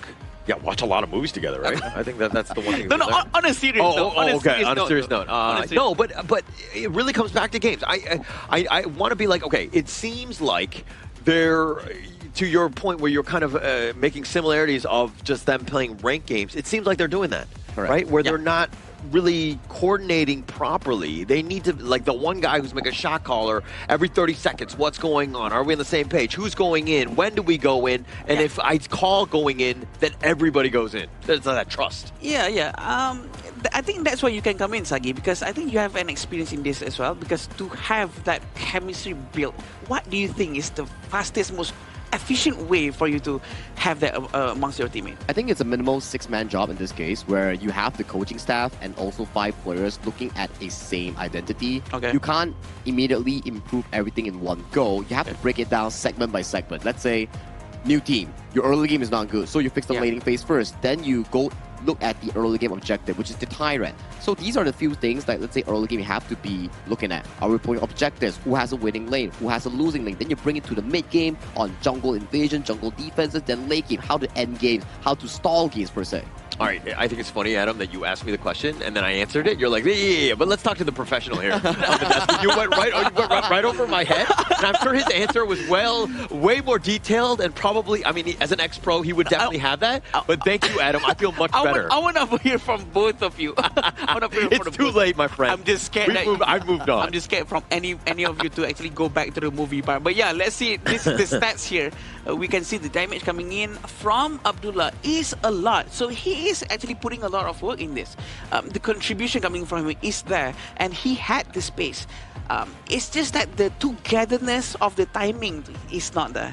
Yeah, I think togetherness is something that you need to be respecting in Honor of Kings, especially in HOK. The way that you team fight revolves around objectives like buffs, little jungle monsters, objectives like Tyrant, Overlord, towers. And when you are slow in responding to a specific play, you will lead yourself into much of a goal grab like this, where Jordan is always ahead of you in every single moment, where we see a lot of examples here. If you force a play without 5 members ready, let's say 5 members 5v5, you force a play 3v5 as 3. Yeah. You're going to be in a much peculiar situation where you're bound to almost 100% lose unless you do some miracle play. And miracle plays are miracles for a reason. It's not always reproducible. It's by miracle. Yeah, and also I think that even when you're about to take a team fight, you need the vision, right? Because you need to understand numbers. If you're behind, and this is actually a great start for them. They knew somebody was coming. The 4-minute Tyrant had already spawned. The perfect ambush to set themselves up for the snowball effect. That's the vision that you were talking about, because you want to know what's the probability of winning this team fight that we're about to have. I think the whole point of all of this is to have a proper vision and proper movement from the team, having the tank up front. But if the tank actually commits, everyone dives in. That's the whole point. Because it's how we see some of the Jumpy actually goes in and they're not following, or maybe they already spent their skills, but then now they're going back in again. But yeah, a lot of things going on that's not being done together. But again, they're still at their progress stage. This is the moment.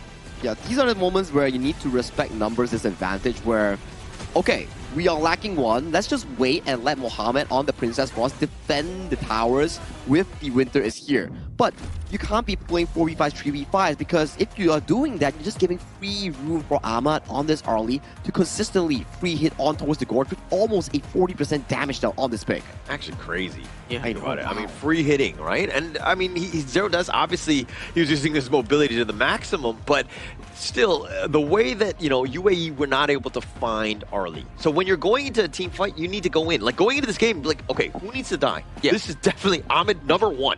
He's got to be the #1 target. target where you find him. If you don't find him, there's really no reason to be taking any sort of team fight. And to actually catch heroes like Arlie, you really need a proper crowd control. Either that a crowd control that lands towards him, or someone who has a similar amount of dashes and mobility to be able to catch up with Arlie.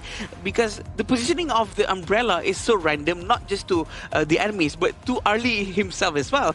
So yeah, it's a tricky hero to use. But then again, if you actually try to coordinate and communicate with your teammates where he left his umbrella at, things like that, I think it would really help a lot. I think from the composition side, from the side of UAE, it makes a lot of sense whereby they found a lot of early counters like the Fatih, like the Chana, for example. All these are decent mid to late game counters that could really limit this Parasola pick in trying to advance in those team fights here. But it's down to those execution. How well you know the laning matchup as the Chana versus the Arlie. How can you just bully her out of the laning phase? Make sure you freeze the wave in front of your tower and pace yourself into those big late game item power spikes. And for Fatih, it's about the spell one flash into the backline, finding the Arlie's original Parasol position, like you mentioned there. So all these are experience and game plan that you actually need to commit if you're on the UAE side to better improve yourself as a team and as a player. Yeah, it's gonna be hard to actually get to that level. Yeah, and I think in terms of draft, they thought they were going to be set because it's like, the China will definitely take off the Arlie. But actually, no. It's about execution at the end of the day and why it's so important to understand, the game state. How to take care of the Arlie in that late game, try to find them. It didn't seem like anybody was really doing any sort of scouting. It was more of just like, hey, let's just stick together, just like try to defend our base from them making a potential mistake. Yeah, I agree. And I think that this has been such a great showcase for us all to learn from. The fact that we can have one of the best heroes in the game and we can actually pull it off. But if we don't have the right mindset and the right timing and the right communications, it's still not going to work out. Yeah, it's all about the execution and teamwork coming in for both of these teams here. And today, Jordan has proven themselves that they are the better team amongst the series, cleaning a 2-0 and finding yet another ray of hope in the side of Group B. Unfortunately, for the side of UAE, they have played all their games thus far in the Asian Games eSport qualifiers here, and that was their last series of the tournament. Yeah, they came out with experience, right? And I think Jordan, they still have hope, right? They need a little bit of help in terms of how they proceed, but I think that, again, we saw Jordan. This is the Jordan that we wanted. We knew that they had some sort of expectations, and finally showing it against UAE now is the perfect time. Yeah, I agree. And I think the fact that they actually pull it off and they're here with all of this experience, they're going to bring it back to their region. And I'm pretty sure they're going to be able to dominate a lot of their tournaments out there. Their gameplay is going to be a lot better. They can share their experiences with their colleagues, their friends. It's all for all the good stuff. All the good stuff only will be coming soon as you suffer through the struggling improvement process, right? Like, not all pro players start as pro players. They start as ranked players, then peak players, then semi-pros, then to the pathway of pro. I mean, most of the players that we know also started from the open series. That's why things like this is very important as growth. If you consistently grind and consistently find your way into the competitive scene, there's always going to be a free spot. I would say free spot. There's always going to be a reserved spot for you if you earn it. Yeah. Got to work hard, though. Got to work hard, it's exactly. definitely not going to be easy. But I do like the fact that you're talking about the open qualifiers. That has been a gateway for a lot of the players to make it to the Honor of Kings esports scene. And it's... You don't really have that with a lot of other games. Like, this is a great opportunity. All you need to show up. Obviously, you need to you kind of grind some of those games to get to that level. But I think once you do, people will know you and they'll come find you. I think a good example also refers back to the Indonesian Timnas squad, where players like Neville, Drenson, or even Iqbal, they're all from the open qualifiers that made a name for themselves in their respective Indonesia region. And then they got themselves the opportunity to try out for their national and regional team in representing in the Asian Games qualifiers, where they are having an absolute banger of a statistics and a run thus far, 3-0, 3-0, and right now they are making the region proud.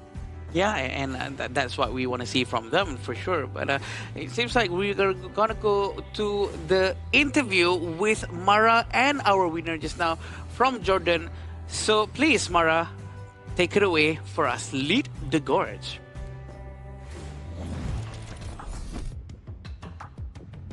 Team Jordan grabs their first match win of the tournament. Congratulations. Thank you. You know what particularly caught our attention was that lane swap with that Arlie in the mid, Heino in the farm, game number 2, Maisher Nui in the farm. So what was the reasoning behind this swap lane switch and how did that contribute to your strategy? أنا لاحظت إنه أنتم في اللعبة الأولى سويتوا أشياء جديدة بالهيروز خصوصا بالفارم وبالميد. من وين جتي هذه الفكرة وكيف ساعدتكم أن تربحون؟ دخلنا أكثر من جيم رانك صراحة وجربناها. السبب الأول أكيد والأهم هو الموبيليتي تبع أرضي. الموبيليتي والدمج تقدر تتحرك براحتك في الماب تطلع توب تنزل بوت من ريزن موبيليتي. So he says that we tried this quite a few times, and the big part of it is because we really like the mobility of these heroes. You're able to go as you please, go top, go bottom, and adjust to the game state that you need.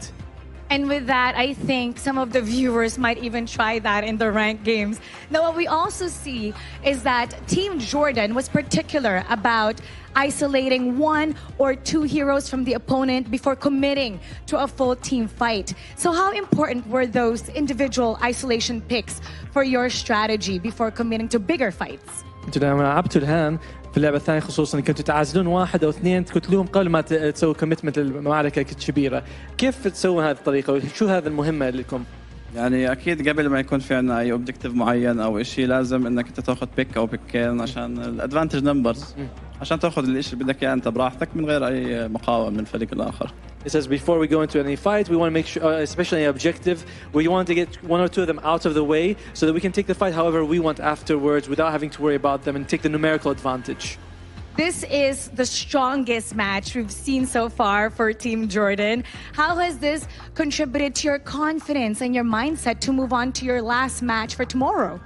شو مشاعركم هسه وفزتوا مبروك عليكم عندكم ماتش بكره ضد نيبال شو مشاعرك تواجهوا هسه ما فزتوا اللعبه الاولى يعني اكيد الثقه كلها بالتيم كله طلع واحنا لساتنا في البطوله ما طلعنا عندنا جيم بعد بكره وان شاء الله يعني بكون تمام لساتنا في البطوله. He says, obviously, our confidence is more than ever, and we're still alive. We're still in this tournament, and we have 1 more match. We believe we can make it, and we'll see what happens, but we have faith in ourselves. You know, it definitely helps when you get a lot of support from your region. So how about let's invite everybody from Jordan to watch your game tomorrow and to support you. شو تريد تقول للجمهور الأردني اللي يتفرج الآن؟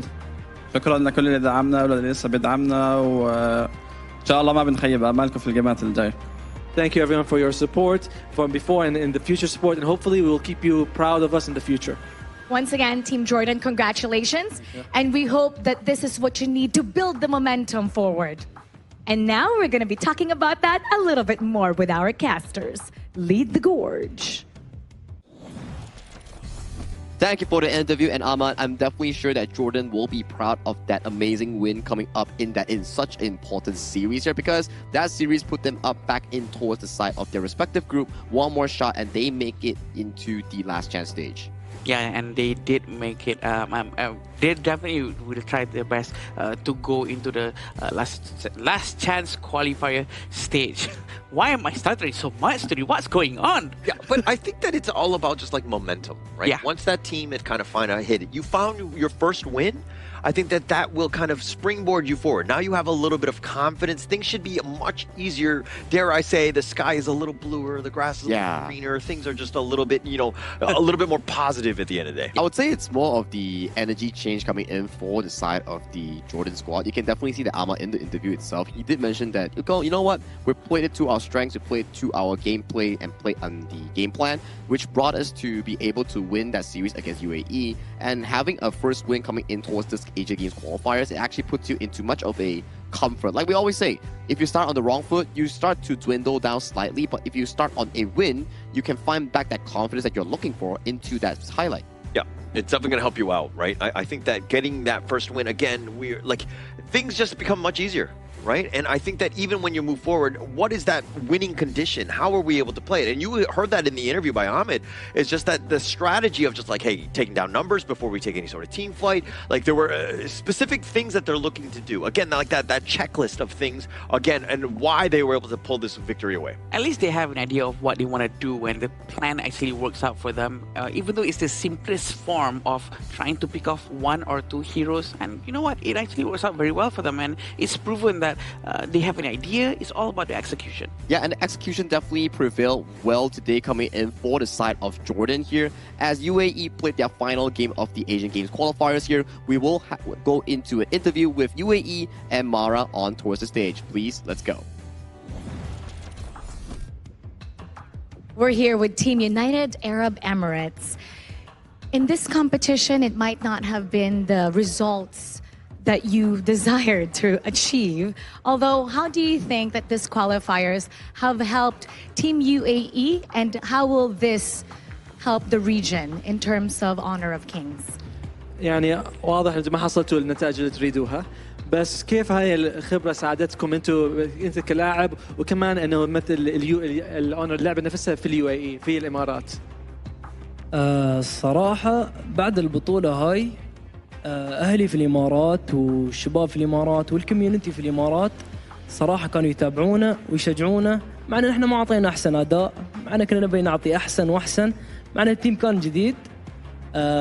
بس عادي ان شاء الله ناخذ خبره ونتطور، وان شاء الله عقبال المباريات الجايه والبطولات الجايه بنبدع اكثر واحسن، وخلوكم ويانا. فالكم طيب، وصراحه الكوميونتي يعني بعد البطولات هاي الكوميونتي في الامارات يكبر اكثر واكثر، وان شاء الله فالكم طيب.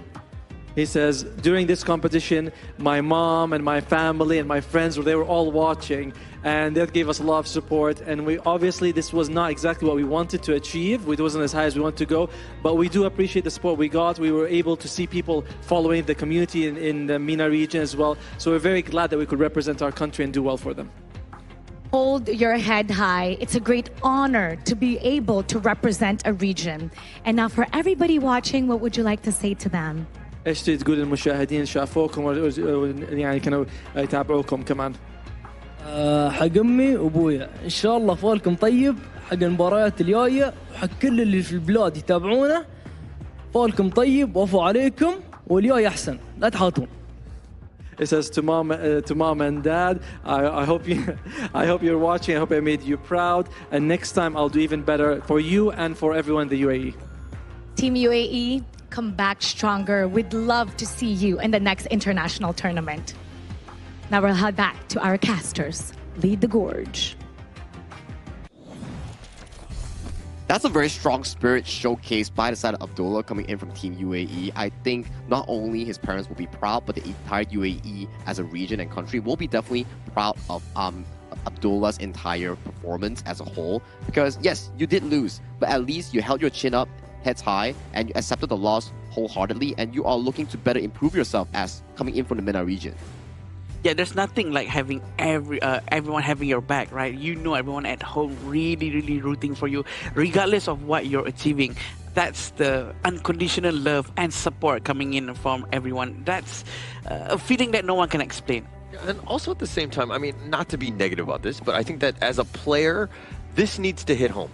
Right? You need to remember this feeling. Yeah. Every single time you practice, you're like, oh, I don't want that feeling to ever come back. I'm going to be much better. I'm going to learn from this game. I'm going to just go hardcore in terms of just like making sure the team comms, all the synchronization, everything is going to be good. But this moment, don't you forget it, my friend. I think that it will help you as you grow. We hope to see Abdullah once again, and also the side of UAE region as a whole coming back into the next tournament, whichever it is, because it's always nice to see familiar faces and also strong hearts coming in towards this tournament. Yeah, but talk about tournament, the next upcoming one will be Vietnam going up against Kazakhstan here. I would say, and I will coin this specific matchup as the group breaker. The winners, soft guarantees for the event. The losers, they will still have to fight the other group member for a spot at the main event, because right now, the way that Group C is shaping up is like Vietnam. Yeah. I think also Myanmar. Yep. No, Vietnam, Laos, and also Kazakhstan. They're all tied. I wouldn't say tied. They are all qualified for at least top 3. So one win, one lose, and that it mixes up the entire dynamic, which allows some teams to qualify for main event, and some team has to stay back and play for more games going into the last chance stage. You don't want that third spot. You want that first. Correct. You don't want to have to play on the last day, because if you actually actually went through to the main event from the first and second spot, you can always rest from now on and just enjoy your time in Malaysia especially. But I do understand if there's nothing else you can do and you actually fall down to number 3, you know what, they can still have tried their best on the last chance qualifier. Yeah, just go with the less stressful route. Yeah, you know, get first and second, control your destiny, win out. I think that's going in. I mean, with 3 teams that are very competitive and within arm's reach of one another, this is that moment to be like, okay, actually, let's take control of this group. If you take control, you put yourself in one step ahead towards the main event. And talking about control, if you want to be able to control your hero even better in Honor of Kings and have smooth graphics here, do check out iQOO 15R, the official Honor of Kings Asian Games qualifier phone coming in for this specific event. It has been a wonderful device so far for our players here. We had no issues thus far, and we hope to be able to receive more support coming in from the community and trying out the iQOO 15R. So once again, thank you, iQOO. Thank you, iQOO, and that is our match just now. Very, very fun for us to watch.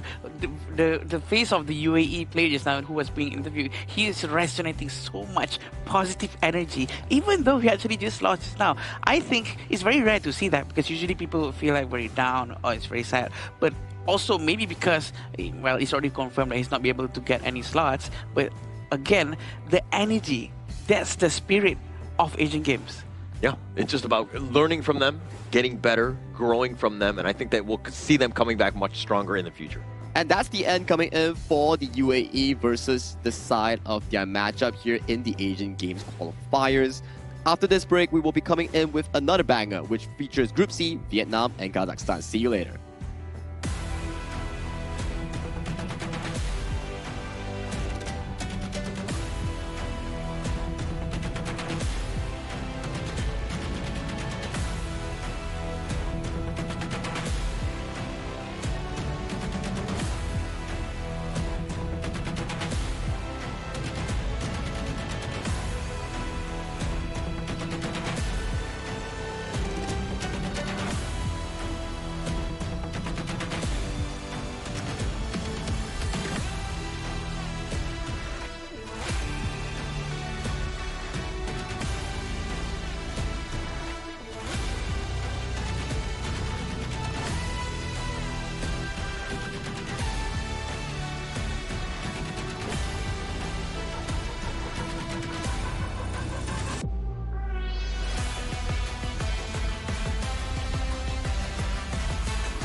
Who will be the next to shine on the Asian Games stage? Contestants fight for the honor of their regions while we cheer them on from the stands.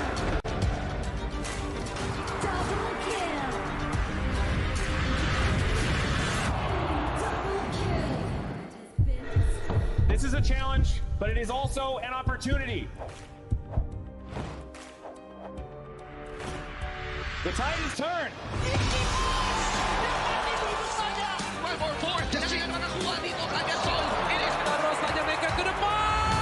Ashes in front. They're going to use it. Golden tight. Close out Victory. And we pulled it off together. We share the same voice, the same radiance. This moment of brilliance belongs to all of us. Together, we shine.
the 2026 Asian Games eSports Qualifiers, Honor of Kings. 20 regions, one stage, and only the strongest 9 teams will earn the right to shine above the rest. Taking place in Malaysia, June 13th to 21st, 2026. Coming to Malaysia, this is the battleground where teams fight for the right to qualify for the Asian Games. 20 teams enter, but only 9 teams will move on. Apart from the 20 regions, there are 3 regions that have direct qualification. Here is the 2026 Asian Games eSports Qualifiers Honor of Kings format. First, the 20 teams will split into 4 groups of 5. In each group, every team faces every other team once in a single round robin, with every match played in a best-of-3 format. That means every match matters. Every game matters. Every single point matters. The point system is simple. Win the match, earn 1 point. Lose the match, earn none. At the end of the group stage, teams are ranked by the total points they've collected. And from there, the road begins to shine.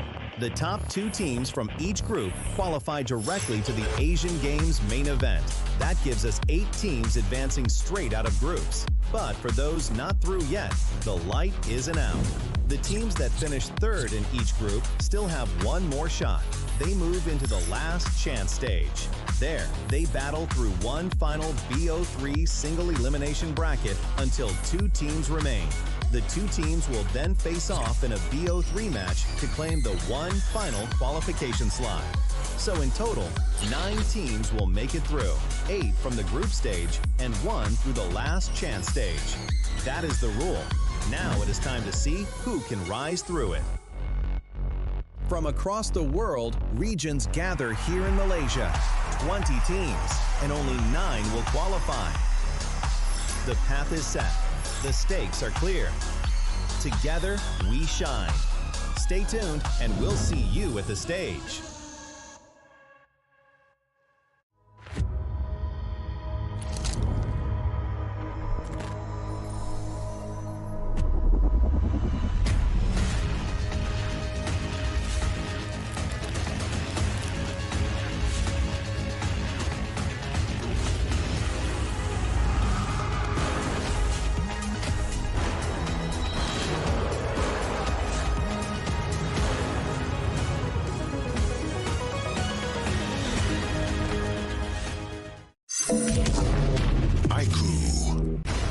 Ultimate not ready yet.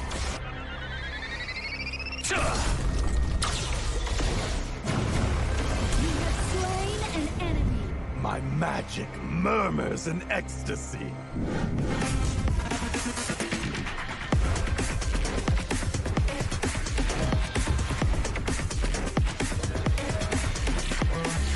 Amazing! There is no escape for you. Killing spree. Double kill. Triple kill. Spectacular kill. Don't worry. I'll be back for your life soon.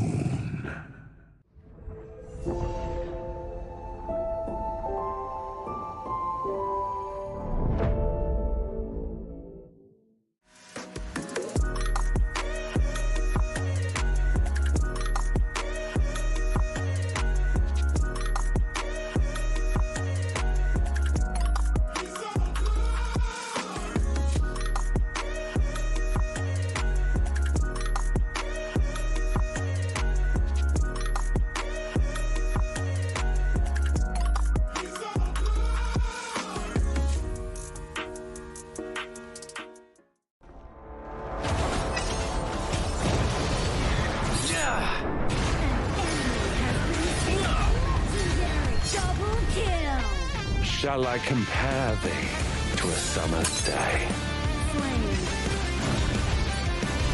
Don't engage. Don't crush us like insects. Slain an enemy. Defend our base. Our high ground tower is under attack. Amazing! Unbelievable! Triple kill. Ah, the fragrance of romance.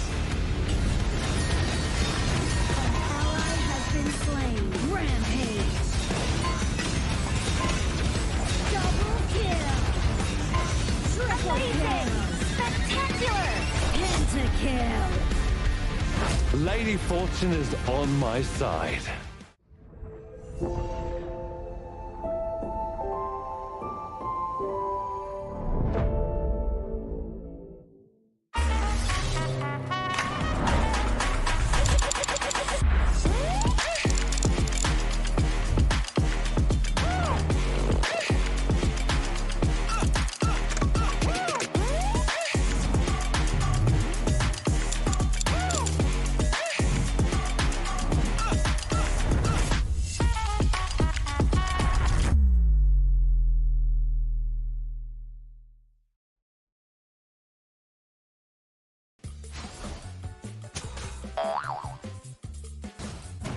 They tried.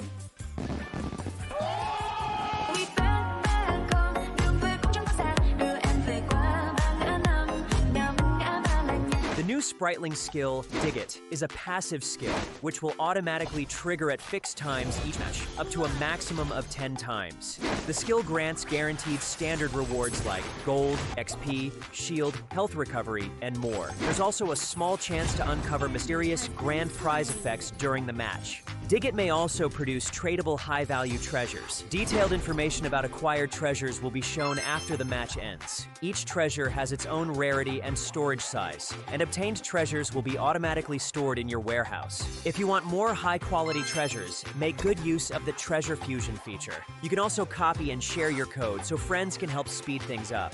Treasures in your warehouse can be sold for event currency, which can be used to redeem skins, items, and other rewards on the event page. You'll even have a chance to win physical prizes like smartphones and cash. You can also spend event currency to bid on high-value rewards. The auction uses a hidden bidding system, where you can submit 2 bids for the same reward. The highest bidder wins, giving you even more ways to obtain rewards.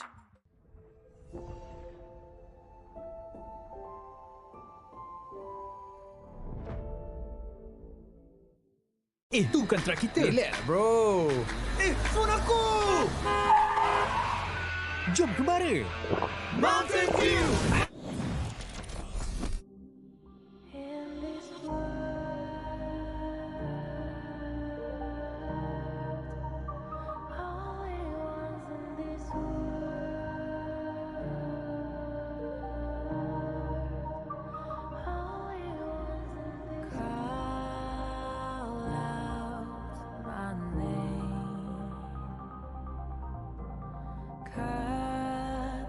Sound of the rain. No matter how I feed the flame, you know I feel the darkness and the pain. All of the ways we tried to break free from the night, you know we made it out, we found the light. I fly so high, light up the skyline. Let's do it this time, like it's a whole new vibrant world.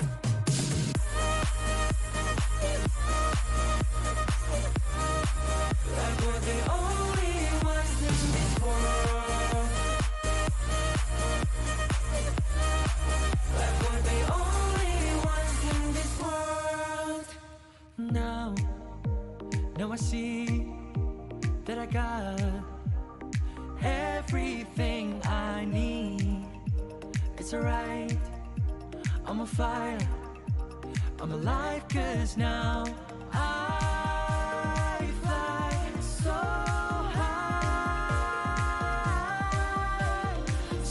high, light up the skyline. Let's do it this time, like it's a whole new colorful world.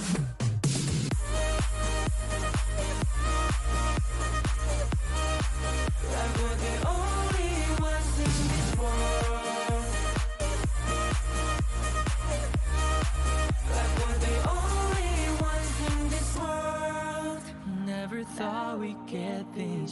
heart, burning like the stars. How we get this far, like we're the only ones in this world.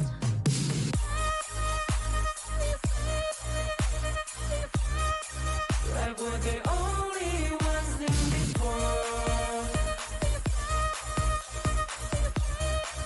Like we're the only ones in this world.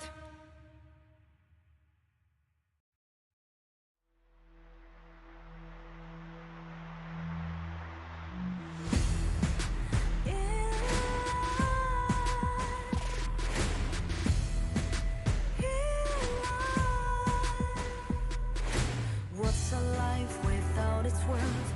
Compromising with what hurts inside. When you let fear decide your fate, you don't choose which path to take in life. In life, I'm finally letting go of everything that still holds me. I'm against the odds, but I won't give up, 'cause it's my time to shine. Standing in the spotlight, can't no one let me down. Destiny is calling high. I'm not afraid to fight for everything I love. Victory is on my side.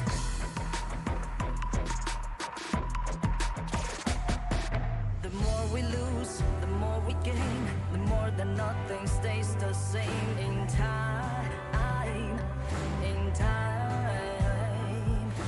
can love ever, can't forget. What you see is what you get. Sometimes,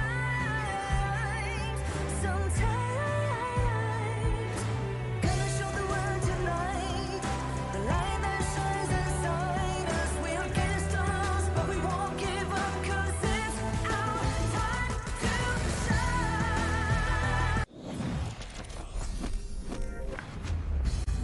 As we bid farewell to UAE in this Asia Games qualifiers here, we will be venturing into our upcoming series of the day.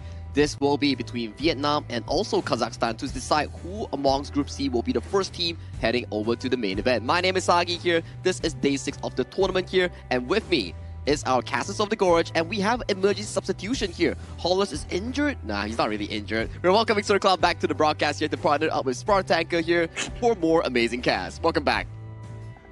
I'm just shocked with what he was doing. We didn't plan anything. But thank you, Sagi. Thank you so much for having us here. And we are very stoked about the next game, which is gonna be amazing and fun. Oh yeah, absolutely, right? And I'm very happy to sub in for Holler because he faked an injury to have food.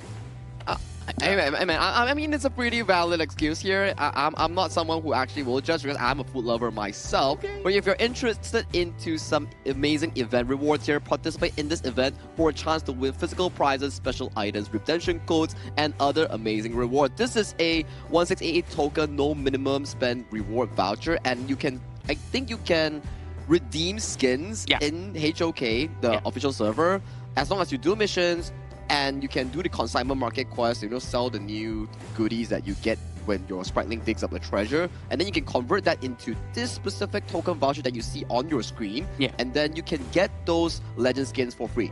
Yeah, there's a lot of things that you can do. A lot of rewards and prizes coming in inside Ashokira. Now, just don't forget to update your game because it just came in yesterday. And there's so much things for us to find out about. Oh yeah, I tried it as well yesterday for the first time, and it's like there's a new hero as well, which is Devara, and then you have the Dig It feature as well. And Devara is still like debated whether it is fixed on the Clash lane or can it also go to the farm lane. I kind of had that thought it could go there though. I played some Devara farming games yesterday. I would say it's okay, and it's more suited in towards the Clash lane as of now.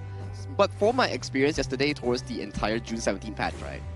My biggest takeaway is don't let your teammates play Florentino because they can't play it. And then don't open up Annette or Lorien because Annette and Lorien, their range, their kit is just so darn strong. Yeah, as a Roma, right? There's a lot of crowd controls coming in from them, but the Florentino ban is not for the enemy side. Yeah. It's to make sure that our teammate doesn't use Florentino. To add on towards that, you ban it from your teammate, and you sort of, by any chance, dodge a strong Florentino on the enemy team. Because enemy Florentino is always stronger than you. It's always, that's how it goes. That's how it goes. Yeah, just like how the enemy Devara has been always very strong yesterday in my game. So yeah, I guess we'll need to discover how to counter that as well. So that's enough about the new season update here on season 15. I think we need to be focusing on our matchup of today, the Vietnam going up against Kazakhstan, because we talked about it already. Group C has already been shaped into a way where India and Saudi Arabia can no longer qualify for the main event nor the last chance stage. Now it's down to Kazakhstan, Vietnam, and also the side of Laos to see who amongst these three teams earn the slot directly to the main event, and who amongst these three teams as well has to be sent to the last chance stage. And the last chance stage, again, we don't want that. There's too much work, too much effort to go through. But we do know that between Vietnam and Kazakhstan, Vietnam has quite a bit of a lot of experience in AOV prior to coming here as well. So a lot of that can be translated very well into Honor of Kings, which we will see this patch is a lot of it is catered towards to make it available for everyone in that area. Yeah, and if we were to look at the three teams now, right, like what you mentioned, right, I would say that these three teams, it will be really tight between them. Like, it's kind of hard to tell, like, okay, who will eventually be the top two spot and who will actually make it into the last chance qualifiers. Well, to find that out for this specific matchup coming in for Vietnam and also Kazakhstan, we will have to welcome them to the stage with this teaser video to open up this epic showdown between these two regions. Let's go.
Undefeated and in complete control of their journey so far. With just one more victory, will secure their place in the next stage. Ready to finish the job. Make some noise for Vietnam! Just one step remains between them and qualification, but anything less could leave their fate hanging in the balance. Ready to seize their opportunity.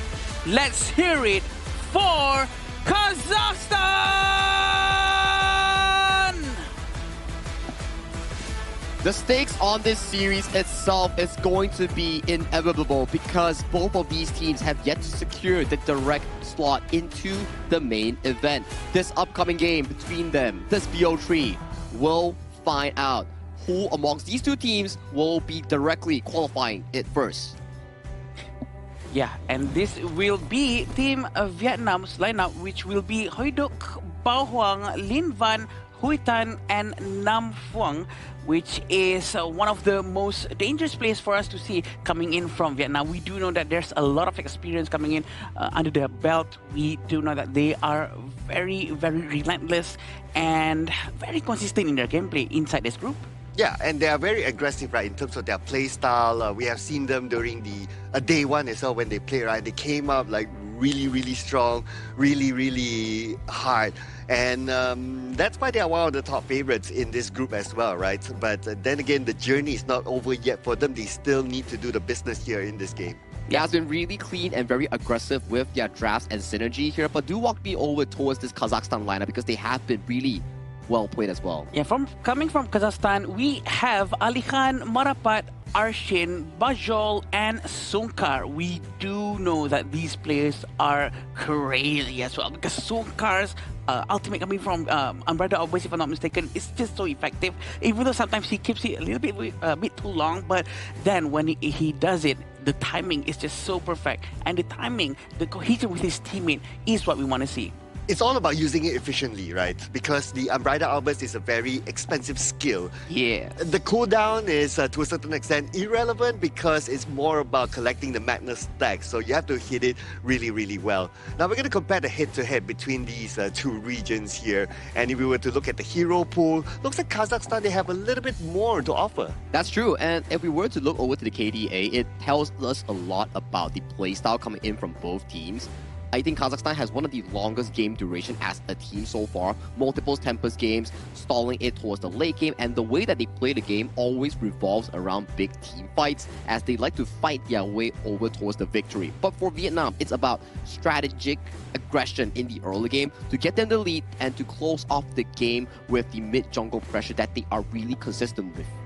And if they are one of the only few teams that actually proven that they can handle the pressures, I think the fact that they, can really hold on the game against Laos for so long, even though that they were supposed to lose at first, way early on, that just shows on how disciplined they were, on how strong mentally they were to actually defend the entire fight. You know what stands out for me in this stat is that look at the KDA, right? So especially on the K part, 91 for Kazakhstan, whereas for Team Vietnam, 47. So they almost got more than half of the Ks here, more than half of the takedowns towards Kazakhstan. So statistic-wise, it shows that they are a very aggressive team. Just that based on the first strike rate, they need to be careful of the early part of the game. Totally agree, right? Or we can actually agree on another way whereby Vietnam's games are really fast, and Kazakhstan's game tends to be really much in towards the later games where there's more team fights happening, where there's more stakes at hand, where Vietnam's games are just like, okay, we win the early, we smooth it out, and we end early. There's so very distinct playstyle coming in from both teams, but one thing's for sure, both of them, they like to play in a rather early game aggression way. Skirmishes in the jungle, skirmishes in the side lanes, and going for those 4v4s. And this is the farm lane matchup between Huy Tan and also Bakzol. Look at how close the stats are, exactly the same amount of average KDA with 700 gold per minute. Both of them are more or less the same, and the team fight participation as well is actually 11% apart. Yeah, only the major difference here I would say is the average DPM though. But as a farm laner, what's important is your farming capability, right? So your GPM is going to play a very important role. Here we can see that Bakso, he has a little bit more than Huy Tan, but they are not too far away. Now DPM, it's kind of situational as well, right? Depending on like how much you can deal from the back and also how much protection that you get from the front as well. But if they are able to like kind of match up in terms of GPM, I think this is going to be a really tight farming match. It also explains a lot about the priority given over to the player itself in the team strategy pool, where Huy Tan maybe he's on the weak side and then Bakso is more on the focus side coming in from the Kazakhstan roster, where they're pouring in a lot more resource and protection in towards this specific player, in allowing his Direnjie to actually scale towards that late game marker that we talk about here. And for the side selection here, Kazakhstan will have be selecting towards the blue side, and Vietnam will be going over to the default red. I'm not sure if this is going to be too big of an advantage for Kazakhstan on the blue side, because sometimes red side might be better for you to react to what's potentially going to be picked up from the other one. So for the blue side on Vietnam, I think it's going to be very interesting to watch. Blue for Kazakhstan, red for Vietnam. But if you're on the blue side, obviously you have the first pick. So first pick, well, we have seen popular first picks like the Chano, like the Mai. So if they want to prioritize like either one of these, it can already set the tone. The moment we see a Mai, we know that, okay, they're going to play a fast-paced type of game. And looking at some of the stats here based on that, potentially we might see that be their priority pick. That brings a good point, right, Sir Claude? And especially when we talk about Kazakhstan as a team itself, they are a rather fight-heavy team. Yes, their macro gameplay might not be the best, but when it comes down to how they're able to structure those early game aggression, those late game team fights, to force it out with those Dharma picks that we talk about here. You see, exactly right. Alihan, we saw how much high right views that he can actually generate with this specific Dharma pick, and putting priority on towards this pick makes a lot of sense for Kazakhstan. Now the question is, does Vietnam immediately answer with the Direnjie? That has been an amazing pick thus far, coming in for the side of Bakso. No, they go for the steady pick, one of the tournament's highest pick rate heroes. D Chana will be locked in here for the side of Huitan, and the side of Huiduk will be getting his hands on towards that Charlotte. Oh, this is very interesting for them to actually go with Charlotte, even though there's a Dharma here. Charlotte doesn't really have that much of crowd control except for power gradation that can only probably hit someone who's nearby him. It all depends on the mechanical skills using the hero. Chano, with a very high damage output coming in all the way from early game as well, is quite good. So it seems like they're not going to go with the Direnjie. They are still going in with a very aggressive lineup. This is a Zhang Fei and a Yu Huan who's going to make sure that they don't never have to go back with that unending sorrow. Yeah, and also the extra shield from the Leaping Savior, right? So that will allow them to sustain in team fights a little bit more longer, especially when it's engaged by the Dharma. And of course, it can be followed up by the Zhang Fei as well. When you have the Atta, with the idea of like splitting up the fight, because it's all about timing sometimes, right? You see the Leaping Savior coming in and then you pull up the Ghost Ship. Basically, Zhang Fei can't move anywhere and he's caught in a position that he could be taken down. And also serves as a flex pick, right? Usually on the red side, if you can pick a specific hero that can actually flex around, which in this case, it's definitely going towards the jungle where the Charlotte is already going to the Clash lane. So it goes back to Sir Cloud's mention, right? Good solid tank, strong early game, can play as an aggressive frontliner here, and judging from the pick and bans here, you can see specific picks has been removed from the pool coming in from the Kazakhstan side, where the Direnjie that does really well into solid tanks like the Ata and the Nakaruru both are removed from the side of Kazakhstan. While we check on the Kazakhstan ban, Heino and also the Lian Po. So most of the aggressive roamers has been removed from the pool, and you can probably go for something like a Lapu Lapu if needed, or even a Diadea coming from Vietnam.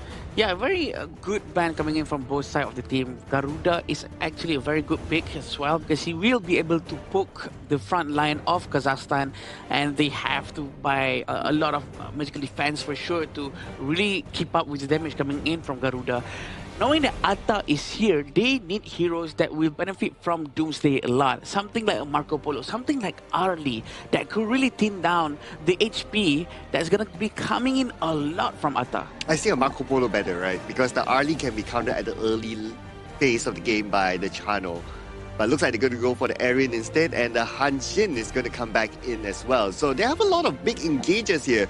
The Hanshin can jungle invade, can find targets, and then you can have the Dharma to really follow up. Or even when it comes to a team fight, the Dharma can start it off first, and then together with the Zhang Fei, the Hanshin can still go in later. So they have a lot of options when it comes to team fights. I do agree, especially when we talk about the team fights here. Much more of the proactiveness do come from the Kazakhstan squad, like the spells that you mentioned, Unbridled Outburst, Truth Mantra coming in from the Clash and Roamer player from the side of Kazakhstan. But what I'm worried about is that the early game aggression coming in from Vietnam really packs a punch. As you see towards the specific lineup coming in from Vietnam, you have the Garuda, Chano, and also the Charlotte, 3 winning lanes against Kazakhstan's 4 teamfight conversation. Yes, I understand the grand idea of the Wombo combo, but if you can't protect your jungler Hansin that needs a lot of farm from the hyper aggression from the early invade, it's gonna be pretty tough to scale into that mid to late in teamfight moments. Thank you, Sagi. We're going to watch how it's going to go down. It all depends on the execution from both sides of the teams. It seems like Vietnam really choose with a lot of aggression hero because they have a lot of crowd controls for sure. Also, they have a Hanshin as their jungle compared to Vietnam, my bad. It's going to be a lot of Atta. Atta is quite tanky, so Kazakhstan is going to be very, very aggressive with their picks here. A lot of it is truly down to execution, right? Yeah. I do agree with that. But just basing out of the draft, right, putting aside the execution, I kind of feel that Kazakhstan has the better draft here. because of their level of engagement and their durability when it comes to team fights. I can imagine like if a team fight is prolonged, Kazakhstan will be able to last longer. Plus, they did bring the heal spell with the Zhang Fei, so that will give them a little bit more edge when it comes to sustaining fights. Yeah, and this is what's about to happen in mid lane. They were trying to be a bit more conservative. He managed to dash back quickly, but it seems like Vietnam is going to be trying to steal the Azure Golem. Ooh, they managed to get it? Oh no, they did not. They did not. So it still fell back to the hands of Marapat. So good protection there by Kazakhstan, and it shows that their timing, their shot calling to come and protect their buff and back up their teammate is on point. I was actually shocked. Arshid actually used his flash just now, which is strange, but he was trying to hit the Mournful Tempo, which hopefully in turn could land a good stun coming in from Ali Khan, who was nearby just now. So that's probably what he was trying to do. And at the same time, we can see Bajol was still alone with Hoi Tan at the bottom lane. In terms of itemization, there's nothing quite strange just yet. Still very early on, just 2 minutes to the game. There's no one that has been taken down just yet. Okay, but there's one thing I want to see from Kazakhstan, right? Like whether they're going to do or not, which is to play this aggressive early, playing around the Hanshin, playing around Marapat. As in Marapat goes in, cuts into the jungle, looks for a target, brings him out, and then it's followed up by whoever is close by. Maybe if Bakso is there, or maybe if Ali Khan is there, because they have that potential. As compared to Vietnam, based on their draft, they don't really have that jungle invasion sort of draft. So if Kazakhstan is able to pull that off earlier on, then they might be able to snowball with that advantage. Yeah, in terms of damage output early on, it almost seems like Vietnam will have a bit more tankiness. They will not focus too much on damage output, but it seems like the Umbrella Opus is already here. Wings of Judgment has been let go, but it's just to clear the minions as of now. Both sides of the teams are having the same amount of gold, and they're not going to be trying to take too much risk right now. Yeah, slightly towards Kazakhstan at a very early stage. But then again, it's not that significant like what you said. But you would take any advantage that you can get if you're going up a team that has a good reputation like Team Vietnam, right? So as long as they can retain this sort of advantage, they can slowly snowball towards the later stage of the game. But Team Vietnam, they're starting to pick up the pace here. They're moving in. Unbridled Alpha is connected to only Bawang. Would that be enough though for them to get that takedown? They should be, but Bawang still stands tall, but still the first strike goes towards Maxol. A very good ultimate coming out from him, but look at Marapat! He's so quick, Hoi Tan will go down, and so does Sunkar, who doesn't have Unbridled Opus anymore, and he's gonna be pulling back for a bit and not gonna extend way too much. 2 for 1, a very early aggression coming in from Kazakhstan. And that came just before the Tyrant, so the Tyrant is gonna be a free pickup for Kazakhstan. They only need one person in front, Ali Khan, to just zone out the remaining members of Vietnam, and the Tyrant falls to their hands. But Vietnam, they're not going to make it easy for Kazakhstan. They're going to take down this. Oh, was it still? Okay, no steal. So the Overlord still falls to the hands of Vietnam. Very close to being stolen over there, but a very good move coming in from Ali Khan just now.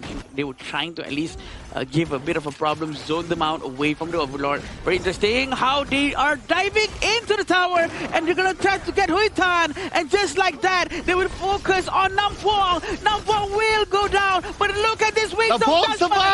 Nam Phuong survives, and now the Wings of Judgment for the side. They should be able to get the counter, and they will with Linva with the double strike. Nam Phuong tanked it all out for his teammate to score the double. A huge amount of damage coming in from both sides of the team. They are neck and neck. They know what they're doing. They really want to get the kills as much as they can. They dive all the way through back. And mind you, the tier 1 tower at the bottom lane hasn't been destroyed just yet. Oh, yeah. Yeah, it's still active there. Yeah. But this is what I wanted to see, right? Like from Marapat to really go in and be aggressive just like how he did before. He almost got Nampo, so that was kind of unfortunate, I must say. It was really, really close. But I'd like to see him do more of that because they still can. Yeah, 1,600 in front, but look at Nam Phuong. He's trying to use Raging Sea. I'm not sure if this is a waste or not. I think he should have just kept it just for a bit. But it seems like Bao Huang is on the way, but look at the bottom lane. Unbridled Opus has been used. They're trying to get some more damage into him. But Hoi Tan is going to go down as well. It's a bit too aggressive for me, I think. Okay, but at least he made out the Umbrella Albers and he also got one takedown for himself, which is the farm laner. So I would say it's a kind of okay trade-off. Yep, not bad for sure. But we can see on how Hui Tan is still around the top lane and Ali Khan is nearby. Nam Phuong might dive in, but they have to be careful. This is Dharma. He can use his death mantra anytime. Okay, look at the rotation here coming in from Kazakhstan. They're moving towards the top. And the Wings of Judgment being used, but no big impact from there. The idea is for Team Vietnam to disengage. Yeah, and Blazing Cape has been bought by Bao Huang. They're going to be able to get the red buff very early and giving it to Hui Tan very early on. So Bao Huang doesn't really need the red buff anymore. He will try to focus more on towards Team Fight and the blue buff. But it seems like there's no madness enough coming in from Sunkar. So Sunkar does have his ultimate, but it seems like they're going to try to focus on Ali Khan. But Raging Sea has been shown out so often that as if the cooldown is not long at all. Yeah, I know, right? Or maybe their plan is to like, okay, within them, their comms is like, okay, guys, we're not going to do any team fights. So just try to win the lane, poke here and there, and that's about it. When the comms is like, okay, guys, we're ready for team fights, that's where you start to see like the Raging Sea being kept. That's what's happening behind the scenes. Just pulling on some imagination. Yeah. Wings of Judgment has been let go, and we do know that Mina is going to be cleared very easily. Garuda is such a good hero. You have a very high ground hero base where you can just defend from very far away. Raging Sea one more time, trying to get some damage in. Look at this Ghost Ship. I'm not sure if that's the best one I've seen so far, but look at this knockup coming in. Unending Sword trying to heal himself, and Kazakhstan is still in the fight. They're trying to get Bao Huang, and Bao Huang's gonna go down. Oh, that took a while, but at least they get Bao Huang at the end of the day. But the trade-off is getting a farm laner for the side of Kazakhstan, so it's actually not too bad. But Kazakhstan will still push on to the top. They still have the numbers, they still have the manpower, and the tower will be down. Yeah, you know what? Getting Bajol is actually quite worth it. And the fact that they're really trying to dive all the way in, coming in from Bao Huang, who is a jungler, is quite aggressive. Look at him. Nam Phuong is going to go back after using Raging Sea. He is one of the only few Labulabudi I've seen that consistently keep on using his ultimate as soon as he has it. Yeah, that's why I know this as well, right? So in the latest Raging Sea, I kind of noticed that, shouldn't he have kept it for a potential takedown? Not too sure. Or maybe it's again the team comms that says that, okay, we're not ready to take any fights at all, so let's just pull it back. That's why he's using it to buy a little bit more time for his teammates. But a little bit more time bought by Team Kazakhstan. They just got the tyrant for themselves. Yeah, Ali Khan is quite nearby as well. He's trying to get some damage into the enemy side, but at least it seems like Vietnam using the Garuda to an extent where they can be able to clear the minion as fast as they can. Okay, right now a little bit more focus putting on the middle, but some harassment there by Marapat on the bottom. Now Marapat is in a position that he can do a little bit of split push as well, because the four of them are at top. Marapat, yes, he is heading towards his own buff, but then again he can move down forward to the bottom lane, and he could surprise Team Vietnam. You want to watch on how Bao Huang's going to go in, but look at this Lapu Lapu, so aggressive as usual. Nam Phuong, look at this good ultimate coming in from the Garuda, but Lapu Lapu's going to go down first. He's the first collateral damage. Oh, and they're looking to zone them from behind, and Bakso gets Bao Huang. That's a little bit of a revenge play there. And now they disengage after getting the tower and a couple of takedowns. Disciplined gameplay shown by Kazakhstan. Nam Phuong and Bao Huang has been lost. Right now, it seems like Kazakhstan's play to try and get the tower. This is what happened just now. A very good Wings of Judgment coming in from the Garuda, but Nam Phuong was a bit too far ahead in front, and there's nothing that they can do to save him. But this is what happened when they almost managed to be able to get the Clash lane coming in from Kazakhstan. Yeah, and if you look at that earlier fire, in summary, Kazakhstan actually got 2 takedowns and the tower as well. Yeah, they lost one, but that's okay for them. And because of that, they now have access to the next tyrant that they will take unchallenged at all, because Team Vietnam, they will be busy clearing the top lane.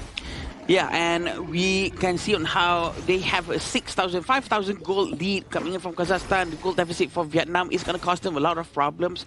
I think what they have to do is try to take it a lot more slower and try to give more time for Hui Tan to get his itemizations more. They have to try to stretch the game all the way to 16 or 17 minutes. Then they can maybe start something different, because Hui Tan has no items for now. I was kind of worried for Hui Tuk earlier on. Like, he was engaged with Marapat, but he managed to slide away to safety. Now Kazakhstan, they're starting to open up all the lanes a little bit more. This time, sending Ali Khan towards the top lane, putting pressure, while 4 of them put pressure onto the bottom. And they're making Team Vietnam now chasing them, like from the top to the bottom. And Team Vietnam is like, okay, where are they going to be next? Well, the answer is going to be shown to them soon because the Overlord is going to be taken by Kazakhstan. And that's when Team Vietnam will know their position. A rather quick Overlord coming in from Kazakhstan. Vietnam sending in Nam Phuong, trying to use the vision that he has, but he did not manage to do anything with it for now. But Unbridled Always is still available, so Vietnam still needs to be very careful. I'm not surprised if the Shadow Vanguard actually sent down to the bottom lane, and yes, it has. They're gonna start to be ready in the mid lane. Tier 2 tower is gonna get destroyed without any resistance. Yeah, you always want to send Shadow Vanguard towards the opposite side, right? So you put pressure on one lane and then you yourself pressure onto the other side. Now they're gonna put pressure onto the middle as well, since they just took down the tower, but the protection is coming in on the bottom. They almost lost that bottom tower, but they still have it. Wow, Bajol almost went down just because of the Wings of Judgment just now. Lin Van is very, very accurate with his movements, and they really have to be careful with him when he's around. 7,000 gold in front. Can Vietnam defend this? We haven't seen any move coming in from Hoi Duk.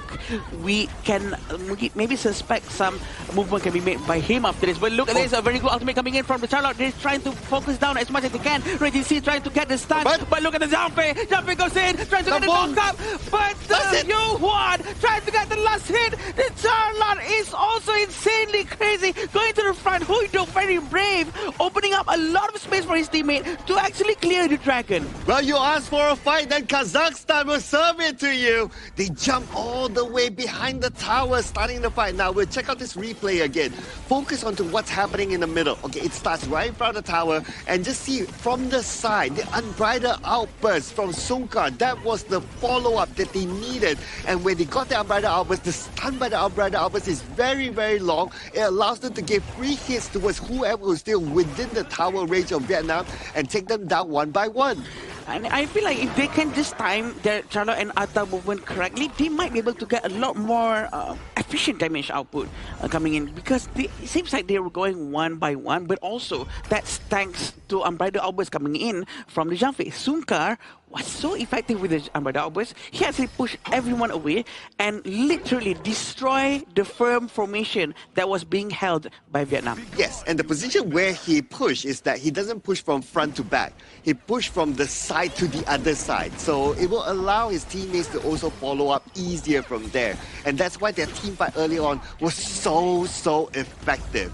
Now the objective for Kazakhstan is to focus onto the Tyrant. And again, I don't see Team Vietnam being able to challenge for it. Yep, they have to be more careful. They cannot take too much risks. For sure, 8,000 gold in front for Kazakhstan is going to be helping them a lot, but they still have to be very careful. One small mistake might cause them to lose this gold lead, because they have a potential to do a lot of shutdowns towards Kazakhstan. And now they're just waiting, all right? Kazakhstan now needs to slow down the pace, just wait for the minion to arrive and then see whichever opportunity that they have from there. The Unbridled Outburst is ready, so they can engage where they want to.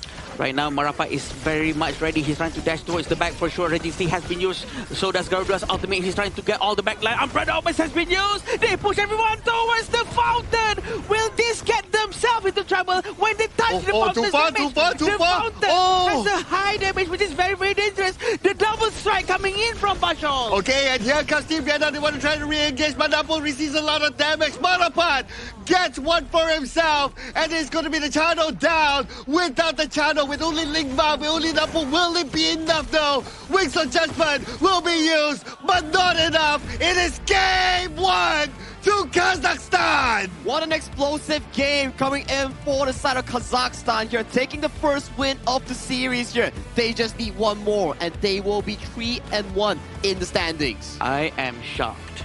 I wasn't expecting this, and these are the surprises that we want to see. These are the gameplay, the aggression that we want our players to really try as best as they can. Hey, I mean, when the draft came out, when we went inside the game, I was like, hey, I kind of like the Kazakhstan draft a little bit more, because I can imagine like the whole combination, who goes in first, 1, 2, 3, and then just boom everywhere.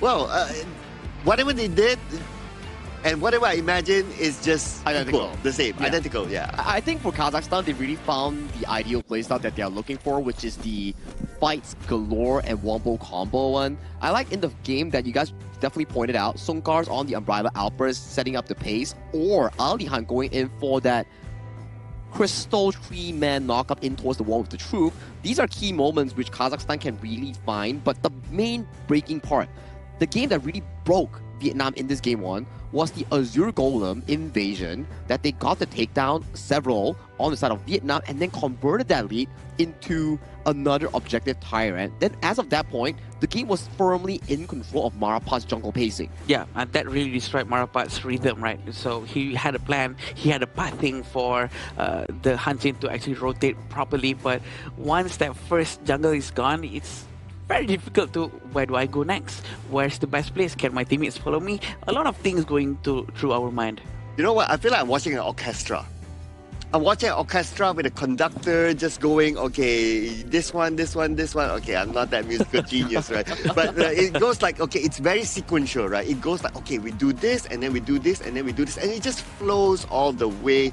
And it's beautiful to watch how Kazakhstan played this one. It was really difficult for Hui Tan on the channel to actually play this game because most of the time we saw how much the Unbridled Outburst coming in from Sungkars, and Marapat was able to be flanking through the side lane and finding this channel in specific positions here. Hence, at the end of the game, he only had 9,000, almost 10,000 gold, which, as of that point, you don't have enough items to realistically take down multi-tank lineup like the side of Kazakhstan, where Alihan is full tank and Sungkar is so beefy on that Zhang Fei. Yeah, this is not the first time he used Zhang Fei here in Asian Games qualifiers. He excels at Zhang Fei. He's one of the only few that loves to use Zhang Fei in ways that it's just so aggressive. He doesn't wait. Usually some other Zhang Fei or Liampo users, they prefer to react to what the enemy is doing. But this guy, he loves to start things. He doesn't wait for things to happen. Yeah, and if you do that, you put yourselves in front, you're moving around, you're finding that position, right? You're finding that angle, and then your opponent is always very aware of where the Zhang Fei is. It's like they're constantly looking at, okay, where he is, which angle is he looking at, right, for the Unbridled Outburst, and they try to stay away from there, they try to not put themselves in the awkward position and all that. So they kind of messes up the formation of Team Vietnam. And to add on towards this entire itemization and gold, check out Marapat's gold versus Bao Huang. Almost double. You can see through this goal discrepancy of these two players how far behind Bao Huang suffered due to the fact that his jungle got repeatedly invaded ever since that Azure Golem invasion. Yeah, definitely a lot of problem for him, and I think Bao Huang have tried his very best to also try to save his jungle, but there's not enough help coming in from this side of the team as well. But the damage contribution coming in from Kazakhstan is almost equal, and there's not one person that really stands out. I think that's what we prefer to see, where we would want the rest of the team to really help each other out rather than trying to depend on just one guy to deal everything. I mean, if you look at these stats here, right, Hui Tan had a good time. His damage output only 68.9k as compared to Bakzol 102.3k. So as a farm laner, if you're not able, if the stats don't show he has a good damage output, then it's very hard to play. Yeah, he didn't really have the best of the moments here, especially when you have Alihan, Songkars, and Marapat consistently looking at you in every single team fight, making sure that even if the channel doesn't fall, we're gonna break the flash and make sure that he has no real room of doing damage here. If I'm on the side of Team Vietnam, we gotta be considering, are we still gonna allow Alihan to get his trusted Dharma? Because every time Alihan gets his Dharma, he's been finding engage after engage after engage in almost every single series. Such a playmaker. I think banning out Zhang Fei and Dharma at the same time is not wrong. Even though it might look like, you don't want to go against Zhang Fei Dharma, but you know what, who cares? Because this is just so important that you have to respect the amount of crowd control coming out from Kazakhstan, and that's just the way they play, exactly like how Sagi was explaining just now. The gameplay for both of these teams are actually almost quite similar. They really prefer the early aggression. And it's shown here, right? Like Kazakhstan, they had the early aggression advantage, and their graph just goes all the way up from there. It hardly goes down. And because of that as well, like Team Vietnam, they weren't able to get even a single tower. That overlord that they got was like the first overlord, if I'm not mistaken. There was a trade-off. because the Kazakhstan went for the Tyrant instead. But other than that, we don't see any other plays from Vietnam. It's like a consolation prize, right? The overall. Yeah. It's like they're forced to take it because there's just nothing on the map for them to actually do so. So this is the early play here that we are talking about here. Unbridled Outburst catches on towards side of Bao Huang. And since there's still a 0 golem behind him, if you fall as a jungle here, your blue side gets invaded, and the late game channel, Hui Tan, getting caught by the Hansin sweeps, you're just sitting there wondering like, oh no, my early game plan is over. And my late game insurance on towards Hui Tan, getting back-to-back down coming in from the players from Kazakhstan. You're just going to be wondering like, oh no, what's going on? The entire rhythm tempo from Vietnam just went to shambles. Yeah, I think that's also where Marapat really excels. He's very good in sniffing out opportunities to try to get all of these small little buffs and jungles to really hurt the resource coming in from Bao Hang. And afterwards, his teammates just keeps on pushing and pushing the limit of their goal difference. Yeah, and I kind of think that what Kazakhstan is thinking of, like, okay, let's focus on taking out Hui Tan, because he's the biggest damage dealer, whether it's the mid stage of the game or the later stages of the game. The secondary one might be the Charlotte, but even that is not the biggest damage dealer. So in their mind, perhaps they're thinking of like, if we can take out or suppress the biggest damage dealer, we're good. Yeah, they were good. And take a look at these few moments, right? We had Alihan almost diving into the fountain there. Yes, he did find a 3-man mantra, but it's a tank Dharma in the end. But as of this point, Arshin, Bakso, Marapat, they were just so unstoppable with so much gold in their pockets that it doesn't really matter anymore. Gaining an easy win pickup for Kazakhstan in this game one of this important series. And an MVP, of course, Marapat, picking up yet another one with this MVP performance. Marapat. 403, 16.7% damage and also 18% damage taken, but the total goal that he has is 25.1%. So this means that all the damage that he's been doing are very, very selective. So this is quite important. Selective damage is when it counts the most. It's when it's the most important ones, and he doesn't waste his time, and he will always try to rotate and get other objectives. That will benefit his team in the long run. So you talked about the Dharma being respected, right? How about the Hanshin now? Should the Hanshin be respected? I think you don't necessarily have enough ban slots coming in for the first phase to actually respect the Hanshin, but I think if you are on the side of Team Vietnam, you gotta break it down what exactly happened, right? The Zhang Fei, Song Gars, and Alihan, they were setting up the big plays for the tri-carries coming in from Kazakhstan to flourish in that game. So maybe targeting towards Kazakhstan's pool of hard-engaged heroes might be something that Team Vietnam needs to venture into. Yeah, because there's only so many bans that you can do, right? Yeah. So you cannot only rely on like, oh, I ban everything. If not, you will ban everything and you only have like the 5 heroes for yourself. So you have to work around what you can have. Yeah, it's very hard for me to choose as well between Zhang Fei or Dharma or Hansin or Mai.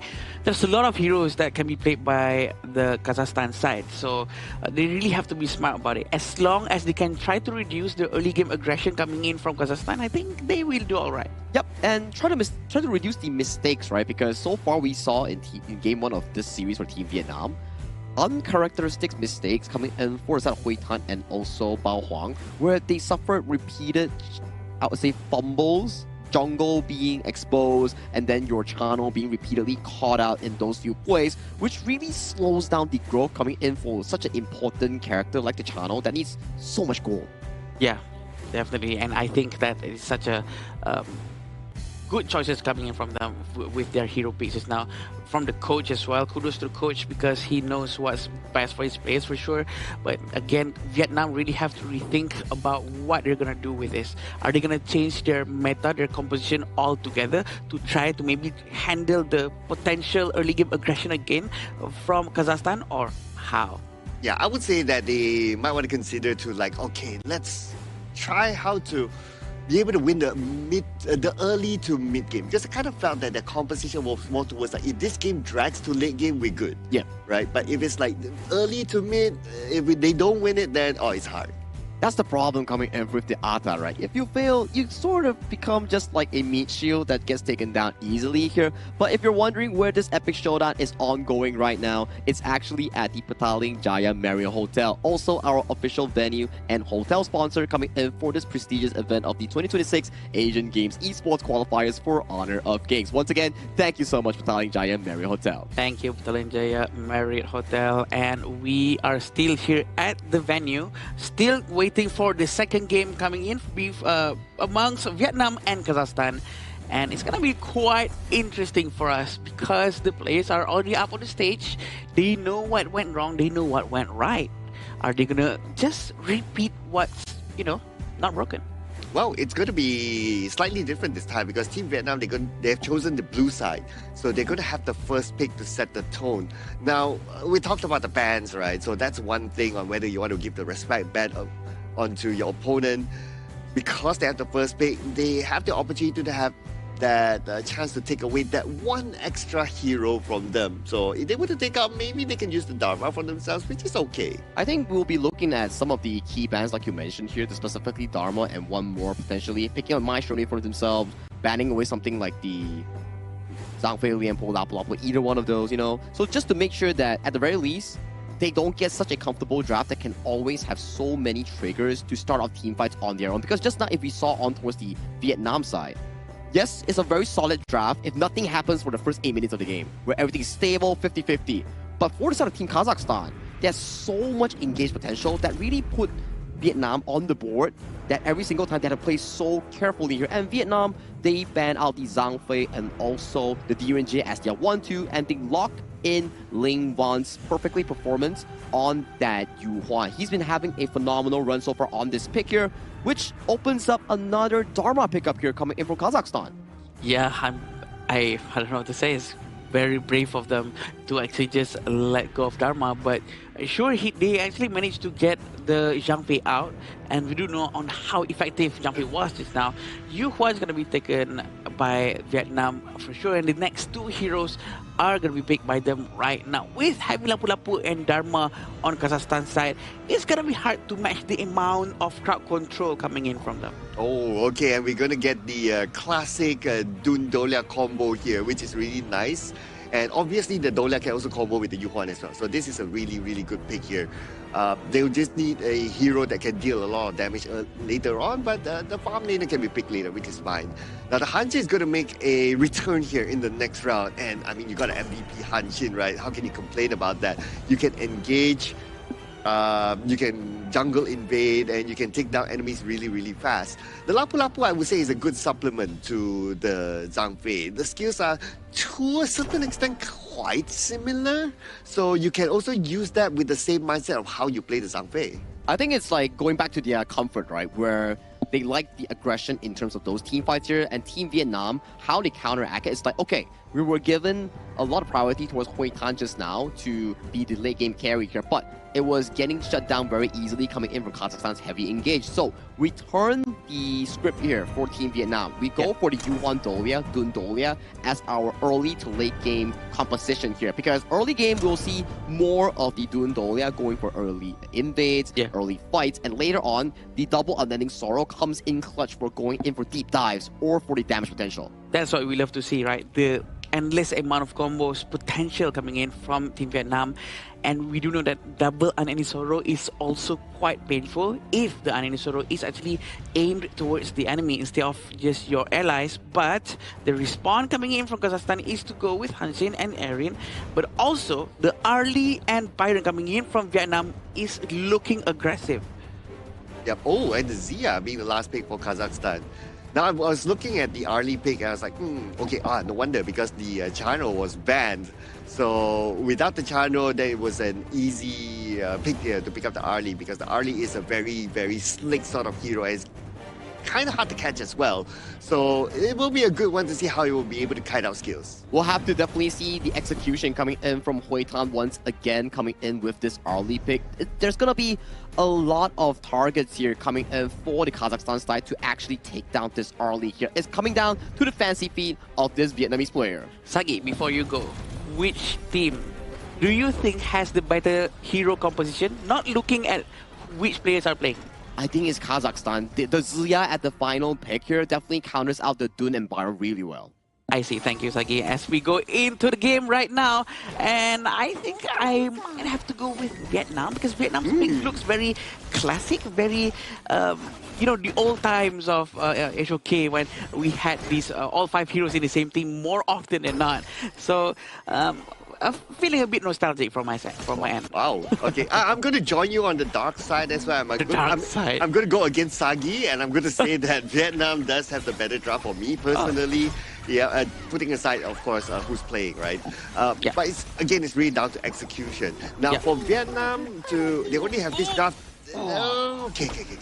All right. For Vietnam to have this draft, they need to be able to get the early to mid advantage. If they can get that, snowball all the way. Yep, that's good. And right now, they are trying to focus down on the jungle and trying to steal as much as they can, making sure that they do not lose anything too much, trying to maximize having Yu Huan nearby. But look at Marapat. He's going to be always so ready to try to get anyone in front of him. And it seems like Li Tuan is going to have to run back. And right now, we saw early game aggression here by Team Vietnam, right? And I believe this is what a lot of fans would want to see from them. You already have the draft in hand, and you already have those heroes that the fans know that you're very, very good with, right? Especially with the Yu Huan that's played by Ling Ban. So you need to be able to take advantage of that situation. And they're doing exactly that right now. Look at the rotation towards the top, and they're going to try to suppress Ali Khan. But Ali Khan is aware of that because of the communications, because of the vision, and that's where he backed off. Yeah, right now they're trying to group up a very quick rotation coming in from both sides of the team. Actually, their economy situation is actually more or less the same, Cloud, which is good to see that there's a good amount of fights in terms of trying to get a lot more resources. But look at this, Sunkar might go down, but the win slash actually misses just because of the flash that has to be wasted by Sunkar. Okay, one good trait of a good tank, right, is that you are able to gauge how much damage you are able to absorb. Sunkar has shown that in 2 occasions in less than 3 minutes that he knows how much he can take in before he gets away to safety. No takedown yet onto him or onto anyone else for that matter, but the point here is that he knows how to measure the damage output or the damage that he can absorb, and that is really, really good. That will bring them far in this game. Yeah, for sure, we'll bring them very far indeed, but he's gonna be able to cancel that out. The space portal cannot be used for now because he's on cooldown, because he just used it just now. And the knockup is really annoying from Huidok. Very smart from him, trying to slow down the rotation coming in from Kazakhstan. Dolia is very nearby. Sunkar can see him as well. Is he gonna be spamming his ultimate just like the previous game right now? Okay, so speaking of spamming ultimates, looks like Arshin is now ready to spam his Universal Law. Looking at the top, we have a location here. Marapat's going there. Marapat engages at the top. Marapat. Ooh, okay. Backed off in time. Okay. And we can see on how Lin Fan is actually still in the area. Nam Phuong as well, he can always try his best to reset their teammates, but the wind slice is gonna hit, but he's not gonna go back in. Nam Phuong is trying to reset his Unruly Blade from far, but actually he's still keeping it for now because the new Unruly Blade has just arrived.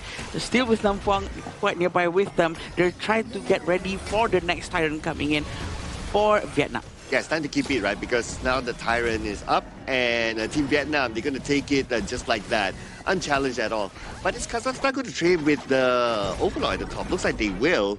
And I wonder, are the 2 players of Vietnam going to challenge for it? Looks like no. So they're going to let this one go, and they're going to get 1 apiece. Yep, interesting move coming in from them. Marapat is going to get the red buff as fast as he can. Sunkar is still nearby. He's going to use his Raging Sea or not. There's 3 people in front of him. He's trying to create some space for Bajol to clear as fast as he can. Dharma is here. Everyone from Vietnam is trying to run away because they know how scary Ali Khan is. Yeah, and Kazakhstan, they're starting to group up right now. Look at this, right? All 5 of them at the bottom. And what they're looking for right now is an opportunity. opportunity to get engaged in fights. That's why you have the two big CC guys here at the bottom. You have Sunkar together with Ali Khan. They are in the same rush. Wait for it, wait for it, wait for it! Oh, it's very scary. Look at how they're trying to go in. And a very good Raging C coming in from Sunkar. Bajol goes down. The damage coming in from Huitan is just so painful. And so does Sunkar. A very good turnaround coming in from Vietnam. They're going to try to get one more. Bao Hang did not manage to get that wind slash. It's a 50-50, Adam. It's a 50-50. Both lost their farm laners and roamers, and it became back to neutral. But good move there by Ali Khan together with Sunkar, waiting inside the brush together, because they know that if they combine together, their CC can easily take down almost anyone. Yeah, Huitan is just so good as well, right? Because he still managed to move around and try to deal as much damage as he can. That's why they still managed to able to escape and survive that. But this is still early in the game. Imagine if that happened during 10 minutes into the game, the amount of damage coming in from Ali Khan is gonna be very scary. Oh yeah. But then again, are they able to get that opportunity?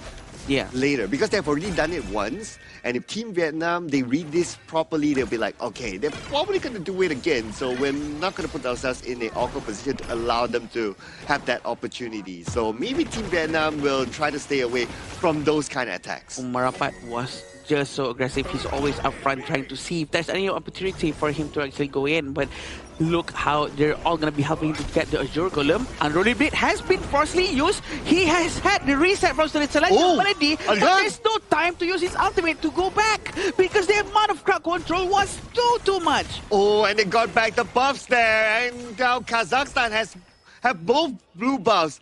Ali Khan has one, and he also got that takedown at the same time, and taking down Bao Huang. That's an important takedown, a jungler. They actually used all of their skills just on one person, and no one else from Vietnam was actually trying to help him out. Except for Dolia, maybe he was trying to reset the Unruly Blade, but he did not manage to use it one more time. He cannot at all, probably because there's not enough resistance coming in from the Boots of Resistance, trying to reduce the crowd control. I think he might have to add a little bit more Frigid Charge to add more to the resistance. Yeah, that could be a good idea as well, right?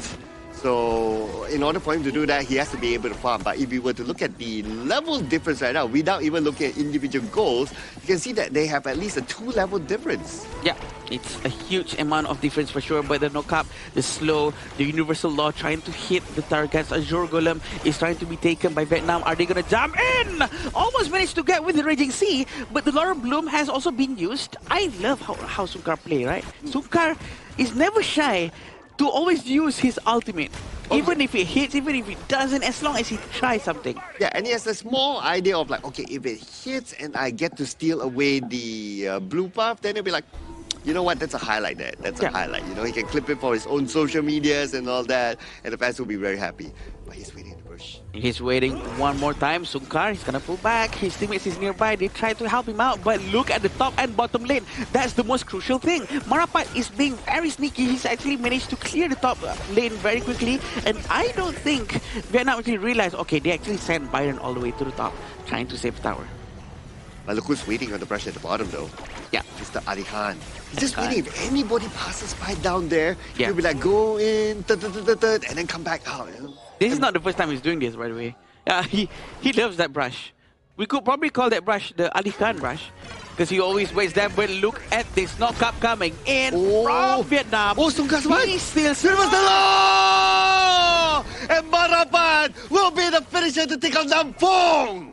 Look behind them, Ali Khan is still nearby. They have to be very careful. He loves to hide in these brushes. They're trying to rotate together, but very disciplined coming in from Ali Khan. A trigger discipline that he's keeping on. He doesn't want to waste it, but look at their friends. They're trying to come around, trying to give him a backup with this vision that he's been giving. Ali Khan's doing the waiting in the brush at the bottom. If the wave comes, he will clear it. If anyone comes, he will just mantra.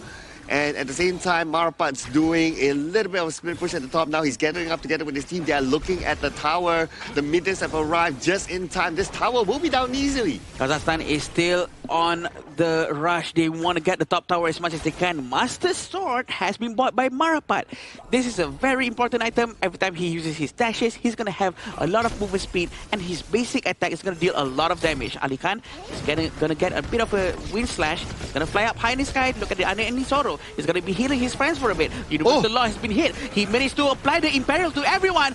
The ultimate coming in from Sunkar is just so good. Sunkar is going to go down just in the nick of time. And they managed to get 1-for-1. One clash for one Roma. Oh, because it's one clash and one roam Kazakhstan, they have that slight profit there. Now the Tyrant will be challenged. Here comes the Universal Law dealing damage onto the left side. He took number one to the Mauho, but finally they will. And the Tyrant will still fall to the hands of Kazakhstan. Marapat manages to get the Tyrant, which is very, very good for them. I think the way they rotated is quite clean. They know the danger is close, but they still managed to be able to handle the potential danger that's coming in, and they were quite confident with that as well. But look at Huitan, who is very, very confident. He's gonna try to finish it.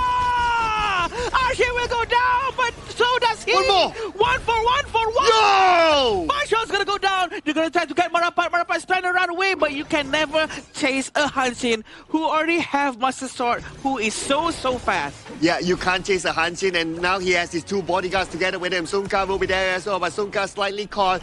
But still, it's Sunkar. You can dash forward. You are tanky. You can still hold on. Look at the bottom lane though. Marapat, he's gonna try to get the high ground tower. I think this is a bit dangerous for them, but he will get all of the minions as well. But Byron's gonna try to pull back. He tried to recall over that spot. I don't think that's the best thing for him to do. Yeah, but then again, well, lucky for him, the entire minion wave is not there, right? If it's there, maybe he might go all the way. We don't know, but that's an alternate universe altogether. Nevertheless, it was still a very good quick work there by Marapat to shift from the top, go to the bottom. He saw that opportunity, he take it. I really like how he opens up his vision of how he plays this game, not only on one area. It only took him 10 seconds from the top to destroy that tower. This 10 seconds is so quick. He dash, he went in, and he just destroyed the tower immediately. But look at the Universal Law, it's very effective here, Cloud. Yep, they're going to go on to Bawa. Bawa is not going to receive a lot of damage. Can he actually survive this one? The answer is no, because Maxo is there. Universal Law get to shoot him away, but here comes Marapat underneath the tower. It still protects the players of Vietnam. They'll be okay for now, but they have to prepare to defend. So it's like the Vanguard has been sent towards the bottom lane, but Marapat did not get a good hit into the back line of Vietnam just now. I think also because Marapat did not communicate with his team. His teammate wasn't there. But look, a very good one! And look at the back line. Very good kill. Look behind them. Basha's going to go down thanks to Huitan, who is very, very brave to dive all the way to the back. Okay, Huiduk's still tanking it. They thought they could get Ali Khan, but the damage output is not going to be enough. Plus, they have to clear off the lanes at the same time because Marapat again doing Marapat things at the top. He manages to destroy the high ground tower without anyone realizing. I think playing with this distraction gameplay coming in from Arshin, Ali Khan, Bajol, Sunkar, providing just that crucial 3 seconds for Marapat to dive into the high ground tower, to really literally destroy the tower as fast as he can and then pull back. Yeah, and now they want to put focus on the Marapat, but you can't set 4 heroes to Marapat because Marapat can easily dash away. True. And then it will open up other lanes. So what is the answer for Vietnam now? Here's the thing, right? There's no one who can actually give a pinpoint stun, a single target stun. Everyone is like a hero that you really need to aim your stun with, has a channeling AoE, which is not the easiest thing to do. So you really have to all gank him down as quickly as you can. But look at the damage they're trying to get out of Bao Hang as well. Adi Khan is in the area. A very good knockup coming in from Arshin. Are they going to be able to get some damage? Almost being able to get the rover from Vietnam. Oh, that was really, really close. But then again, Team Vietnam, they also have to be aware of their bottom lane as well. It's being infiltrated by the minions. Now, opportunity taken again by Kazakhstan. Shadow Tyrant is going to fall to their hands. They're going to focus onto the middle. But again, look at Marapat at the bottom. Yeah, Marapat is always ready at the bottom lane. He's going to try to get in from the side as well while his team distracts, right? This is what his team always does. Kazakhstan is going to try to open a wall from the side here. Very, very brave coming in from Ali Khan. Okay. Marapat's going to come in as well from the other side. And here comes the game. ended by Kazakhstan! No one expected a 2-0 coming in from Kazakhstan here, and they defeated Vietnam in a quick succession here in a clean series win. And I gotta tell you, I am as surprised as any of you on this desk. I'm surprised. I wasn't expecting this. This is great. This is great. This is what we want, right? Surprises, and also how fast Kazakhstan actually managed to adapt to the game. That's just crucial. That's just so good. Oh, I would say that this is a very good quality game. This is an amazing game to watch here.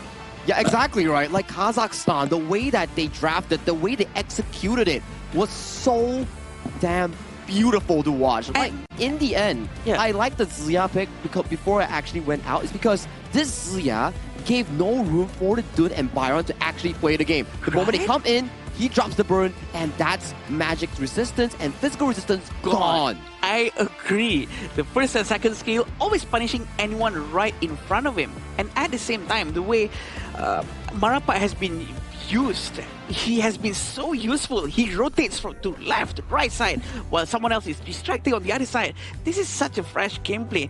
Very different. It's not just aggressive in the early game, but also very aggressive all the way through the late game, in fact. And Marapat is showing that there's not only one way to play the Hanshin. Correct. Game 1, the way he played the Hanshin was very different than Game 2. It's dude, you give him the same hero, it's still the same spell, same, but the style of play is different. Oh man, it's so good. I think what Cloud said earlier on, the fact that while Marapat's hero Hanshin is not going to be banned, might be a problem, and this might have proven to the fact that they actually be able to manage to win again in the game with Hanshin. I think Hanshin is the problem.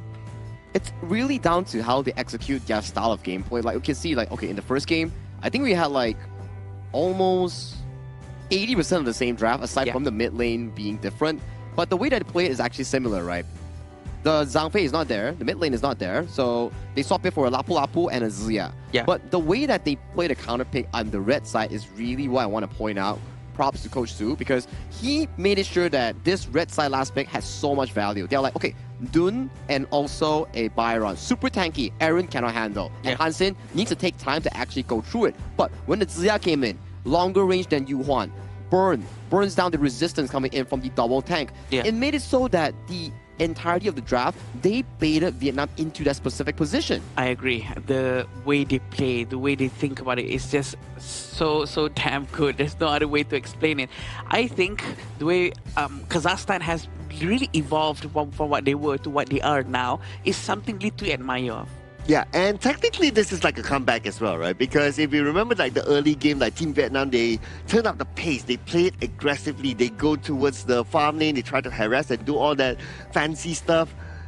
And it really put a lot of pressure towards their opponent, right? And somehow, like when it reaches like the mid stage of the game, it just went all the way to Kazakhstan. Sagi, help me out here. I want to know, because my knowledge about how to counter Hanshin is, you know what, other than just proper rotations, maybe to get some heroes like Daji, someone who has like a single target stun, or maybe like Milady.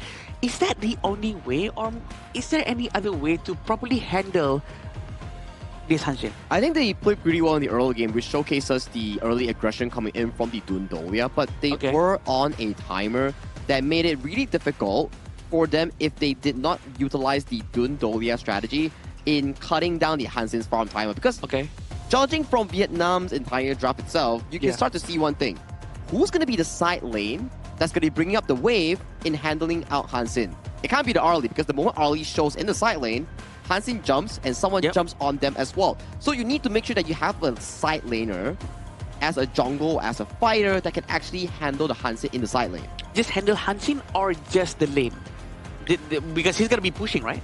No, I mean, like, you have to be able to meet it at a 50-50, go for 1v1s, and make sure that he can't move as freely. Because right now, what is happening right now is that Team Vietnam, yes, as a 5-man unit, they are really strong, as we can see in the early game. But the problem is, there's just no one that can actually match the 1v1 with Hansen in the side lane. So every time Marapat shows in the side lane, the waves will be immediately pushed for the side of Kazakhstan against Vietnam. I see. What do you think, Cloud? Well, I like what Sagi says, right? I would summarize it as, if you can't beat them, you split push them. This is exactly it, right? Because like what you said, yeah, when it comes to team fights, yes, Vietnam, you put 5 of them versus 5, yeah, they're probably better, maybe.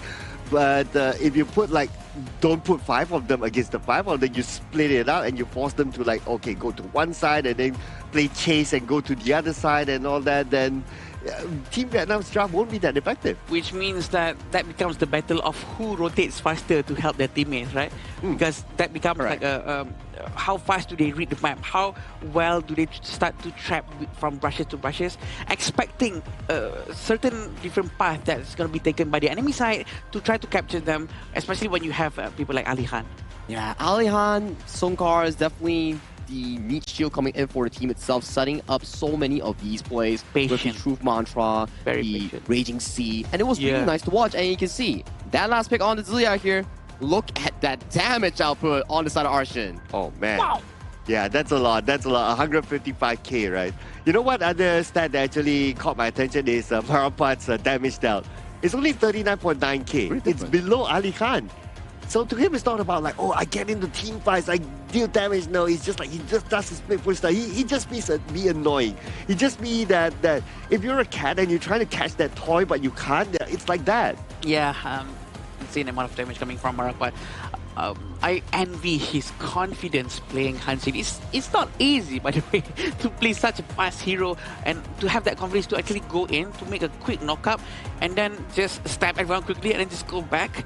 It's just not easy. It's just not easy. It goes back to what Klaus said just now, right? It's very different of Marapat's Game 1 style and Game 2 style. Game 1 style is more of flanking the backline and making sure that Hui Tan didn't have an easy game. Game 2 is more on utilizing his team's advantage in the mid lane 4v4, allowing him as a split pusher to always get those moments in the side. And you can see, Ali Khan's role here is like a jungler. He's setting up for the team, he's playing as the main engager here, and then Marapat comes with the teleportation portal and picks up a quick takedown on towards Hui Tan. And in all these moments, you can see, right, it's actually really unfortunate for the side of Team Vietnam. They got the first engage, and the numbers were always in front of them, but it's just the pickoffs coming in from Kazakhstan being more on point compared to Team Vietnam. It's that the blue buff thing just now, that's the one when Bao Hang actually started to go down, and then things started to go downhill from that point. But the way that Vietnam actually tried to maintain their composure is also great. But with knowing that Bajol already has his itemization, such as the Spark Forge Dagger, the Doomsday, it really hurts Bao Huang's HP because it starts to really melt down the percentage of his HP. And I just want us to put attention onto where the position of Marapat and Ali Khan is always at. Yeah. For the most part, at the late stage, they're already like, okay, we're always at the other side of each other. Yeah. Right? Like early game, yeah, maybe they can play closer, but now, starting like the later stage, they always open up. Now it's just that, based on the highlights, yeah, they have the advantage, that's why they push in the middle. But if not, they're always like, look at this, look at Marapat. He's all the way up there when his other teammates are the opposite side of the map. Correct, which is what we expect, right? Like, Ali Khan takes on the role of assisting the team in the plays, and then Marapat comes in as the player who goes for split push because he's more efficient at it. And this one, the last pick, Ziya, man, I'm telling you, this was the best one so far that I've seen in terms of a counter pick on the red side. It really dealt so much damage against the draft coming in with the Byron and Dun from the side of Vietnam. Yeah, congratulations to the coach, by the way, because he's one who helped to choose this hero and wants it with 42.1% damage overall. We do know how effective Ziya was with all the space that he had, with all the distractions that his teammates can give him, and all he has to do every time people try to touch him, just 1, 2, 3. 1, 2, 3. It's the easiest thing you can do, and his positioning is just pristine. I like how you use it like a musical sort of skill 1, tempo, skill 2, right? 3. Skill 1, skill 2, skill 3. There you go. Yeah, but glad that he gets the MVP as well, because a lot of highlight early on, like during the lanes and how it was pushed, was towards Marapat, right? And maybe the early stage was Ali Khan setting up a bit in the brushes. But essentially the overall was because of like how you have been explaining all this, Wasagi. It is the Ziya and how Arshin has played it. It's a very good value that they have provided in especially this BO3. I would say that it's a shocker that we actually got a 2-0 coming from Kazakhstan. I was thinking like maybe it's going to be a 2-1. Yeah. Vietnam's going to be on top, you know, being more experienced coming in from a MOBA experience region itself. And then coming in towards the series, my oh my, was I really wrong? Yeah, I'm shocked as well. It's not that we didn't have any prior discussion, by the way, about who do you guys think will win. We did not have that. But apparently, they actually proved me wrong as well, because they actually showed that their gameplay is just so good. They can actually pick up with a very fast assessing gameplay. Not all teams can actually manage a fast assessing gameplay. Sometimes people prefer to play much slower with Dune, Atta, jungle, try to rotate more with the tankiness that they have. So build along with the farm lane farming as long as you can to get all the itemization, scaling game. But this one, they literally just started banging from the beginning. Yeah, and I want to point out something, right? You guys at the desk here have been talking about like hero mastery, right? Yeah. Like master that one role or master that one hero and all that. This is Marapa showing that he has achieved hero mastery. Like one hero, multiple play styles. This is just top of the game. I think same can be said as well for Alihan and also Sunkar's. Like Sunkar's one is more on towards the engaged roamer style, where he can always find a really nice setup coming in for the team. And for the side of Alihan, his Dharma was really different in Game 1 and Game 2. Oh yeah. Game 1 was more as a tank, Game 2 was more as a damage setup coming in for the team as a finisher here. So it's really flexible coming on how Kazakhstan actually chose to play the same heroes but in a different style. And talking about different though, we have a new update coming in on June 17th that already it is implemented in towards the live servers here. Diamond Draw, Dragon's Horde skin pool, and also limited time token skin pool has all been updated here. So this season, if you earn more limited time token, you can exchange for even more newer skins. Yeah, the Dragon's Horde skin pool, that's the one that I really want, because there's a Luna skin that you have to spend 20,000, the golden dragon thing, dragon crystal thing, which is a lot, by the way. It's very hard to get that. But even though I don't play Luna, but I really want that skin. Well, I mean, we can all be collectors, right? Why not, right? Yeah, there are some heroes as well that I don't normally play, but I thought that, hey, that skin's kind of nice. I still got it as well, so yeah, it's a thing, it's a thing. No harm to always try, right? But after that amazing series here, we'll definitely want to interview the winners coming in from Team Kazakhstan and Mara to see what they exactly feel, because if we are so excited, they're definitely going to be excited as well. So Mara, take it away. Team Kazakhstan in high spirits after that dominant win. Marapat, congratulations. Thank you, thank you. And Team Kazakhstan had a very unique formation today with that 2-1-2, paying close attention to the clash lane before grouping around the objectives. So how was this formation to your advantage? 就是我们之前的打法，就是我们完全改变了我们的打法。曾经我们是要保护我们射手发育，然后导致整体节奏很慢。然后我们也知道对方的对抗路玩的比较强，所以今天的打法就是主要是针对对方对抗路，然后释放我们的对抗路，让我们对抗路能去支援。然后我更擅长于那种刺客型打野，就带线，让对面的节奏一直就是对面一直陷入我们的节奏之中。 So today our game, we totally changed our strategy and formation, and then we focus more on the clash lane, and then we understand that usually we last time we used to take care of our farm lane, and then today we changed it, and then we only attack on the clash lane, and then at the end give them change the momentum of the total game, and then yeah, that's why. Very well done. But you know, before coming into this game, they say this would be your toughest match yet against Team Vietnam, but you came out on top. How was the talk before today's game to make sure that the mentality and coordination is perfect for such a tough team that has been undefeated? 就是之前他们预测说这会是一场很难的、很困难的一场比赛，对你们组来说，因为我们要对抗越南。可是你们就是取得了胜利，打得也很好，所以这对你来说是有什么？是我们还是就是教练给我们多讲了点战术，然后我们就是改变了一下打法吧，就让我们的节奏能更快，然后。 把对面的节奏完全拉到我们这边，让对面跟着我们的节奏走。So before the game, we had a lot of discussion with our coach, and then coach also gave us a lot of advice, and also we focused on keeping the momentum and keep in charge of the momentum of the game. Marapat, you are great, and I'm sure you're so happy finishing strong. This was your last game. Tell us how happy you've been with this Asian Games qualifiers, and what would you like to say to everybody? 想跟大家说点什么呢？跟心情是怎样？非常开心。就是当我们输老挝的时候，其实我们整晚的睡不着，很紧张，因为我们感觉这样第一次上国际舞台，如果能晋级肯定是最好的。我们也特别希望有这样，就很希望能晋级吧。如果输了，我们也会比较遗憾。我们感觉我们没那么弱。So before the game, we were really nervous, and also we are happy to stand on a global stage, and then that's why we take a lot of practice, and then we are happy to be here and able to qualify. That will be best for us. Regardless the nervousness, your skill came out on top. Congratulations. Thank you. Let's talk about that performance a little bit more, so we'll head back to the casters. Lead the gorge.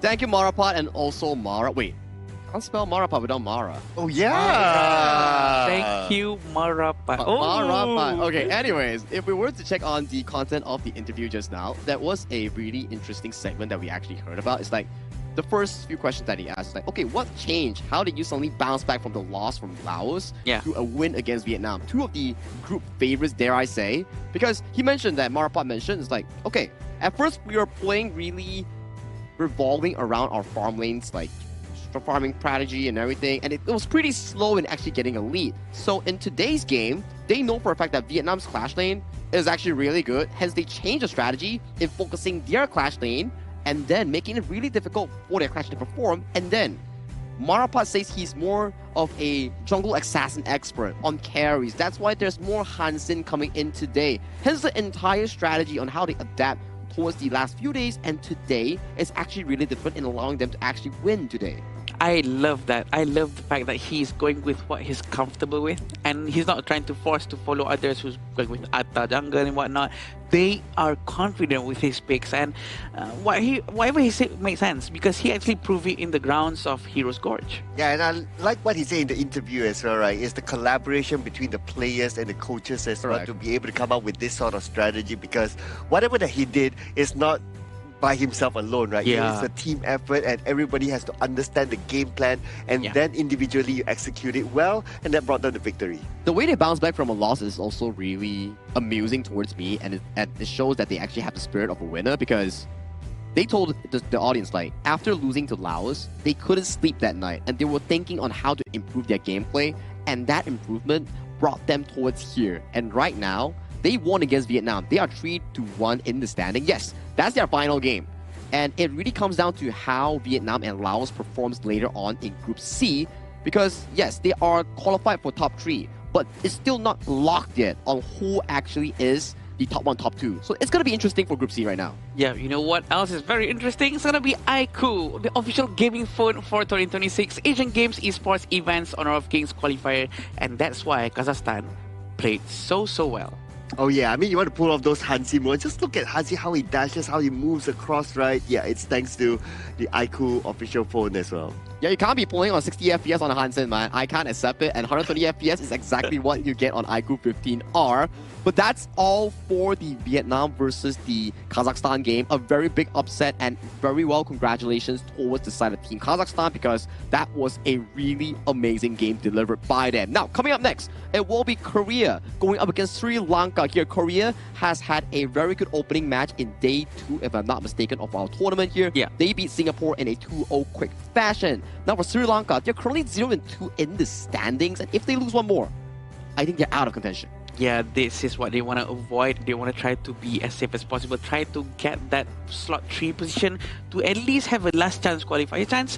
But let's see how it goes for them afterwards, because Republic of Korea is not the easiest team to go against with. Yeah, they have a lot of international experience as well, so this is definitely going to be a hard team. But who knows? Anything can happen, right?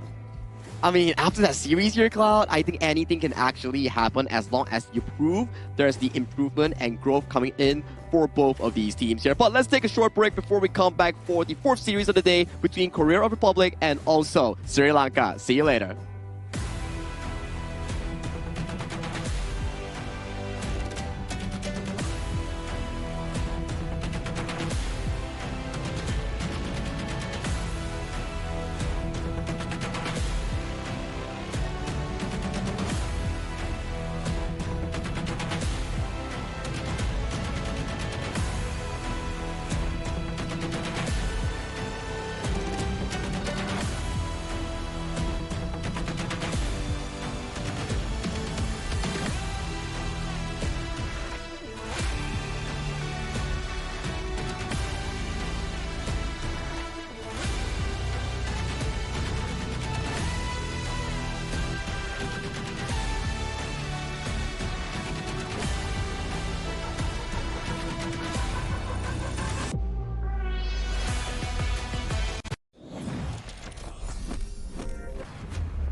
Who will be the next to shine on the Asian Games stage?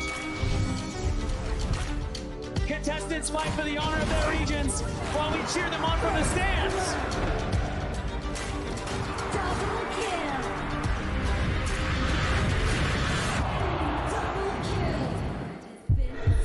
This is a challenge, but it is also an opportunity. The tide is turned.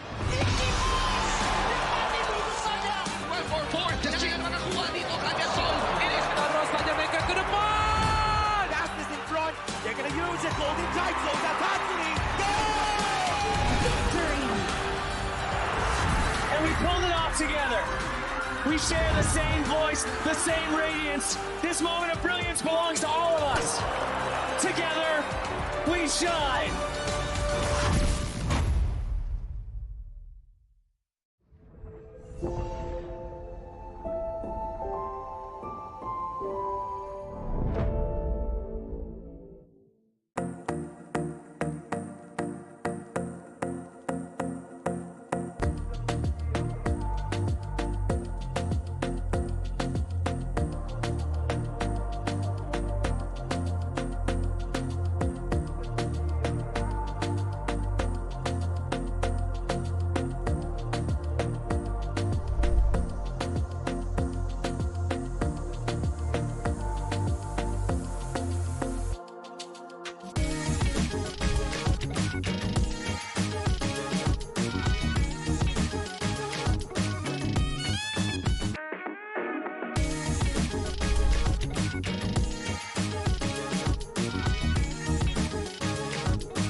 Welcome to the 2026 Asian Games eSports Qualifiers, Honor of Kings.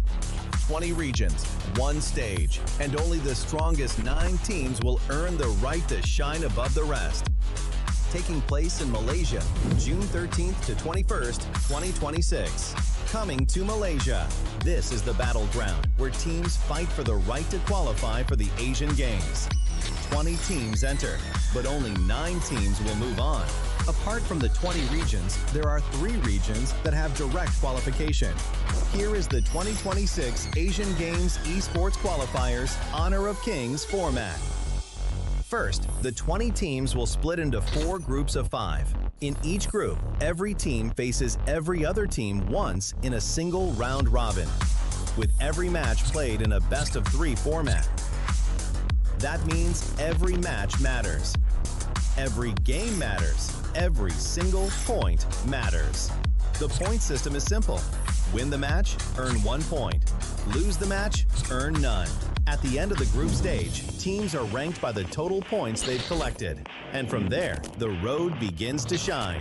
The top 2 teams from each group qualify directly to the Asian Games main event. That gives us 8 teams advancing straight out of groups. But for those not through yet, the light isn't out. The teams that finish 3rd in each group still have one more shot.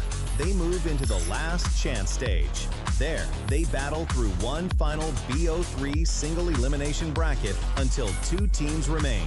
The 2 teams will then face off in a BO3 match to claim the one final qualification slot.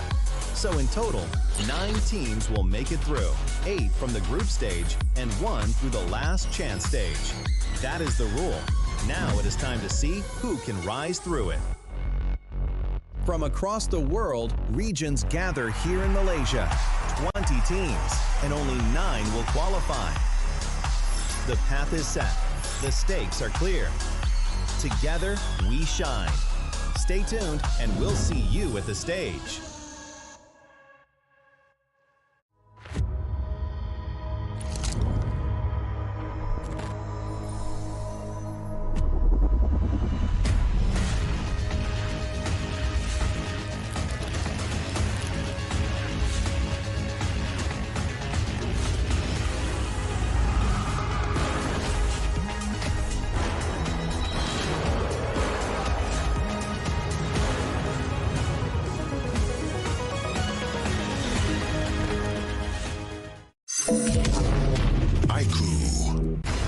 Ultimate not ready yet.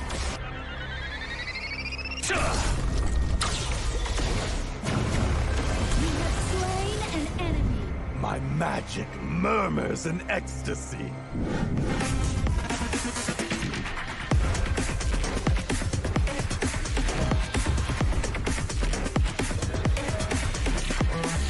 Legendary. There is no escape for you. Killing spree. Double kill. Triple kill. Spectacular kill. Don't worry. I'll be back for your life soon.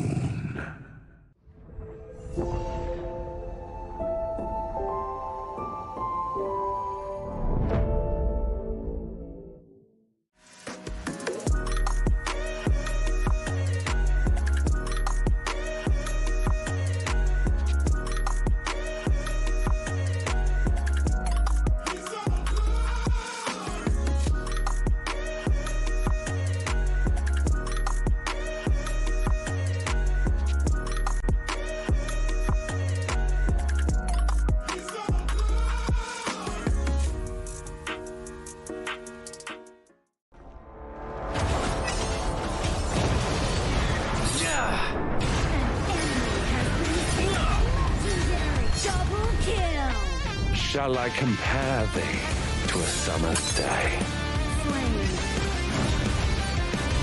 Don't engage. Don't crush us like insects. Slain an enemy. Defend our base. Our high ground tower is under attack. Amazing. Unbelievable. Triple kill. Ah, the fragrance of romance.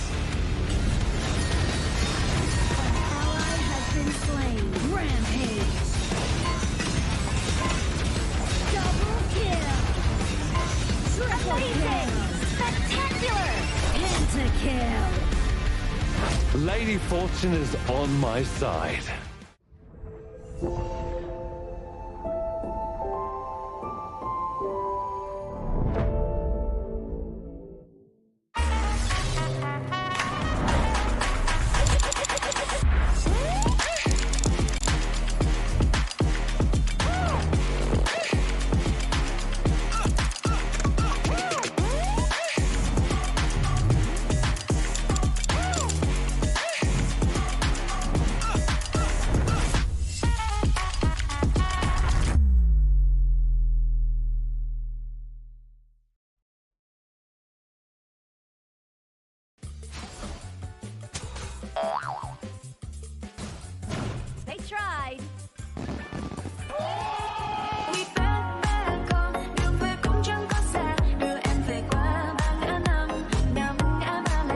Spriteling skill, Dig It, is a passive skill, which will automatically trigger at fixed times each match, up to a maximum of 10 times. The skill grants guaranteed standard rewards like gold, XP, shield, health recovery, and more. There's also a small chance to uncover mysterious grand prize effects during the match. Dig It may also produce tradable high-value treasures. Detailed information about acquired treasures will be shown after the match ends. Each treasure has its own rarity and storage size, and obtained treasures will be automatically stored in your warehouse. If you want more high-quality treasures, make good use of the Treasure Fusion feature. You can also copy and share your code so friends can help speed things up.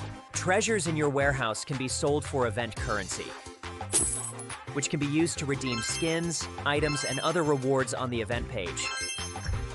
You'll even have a chance to win physical prizes like smartphones and cash. You can also spend event currency to bid on high-value rewards. The auction uses a hidden bidding system, where you can submit 2 bids for the same reward. The highest bidder wins, giving you even more ways to obtain rewards.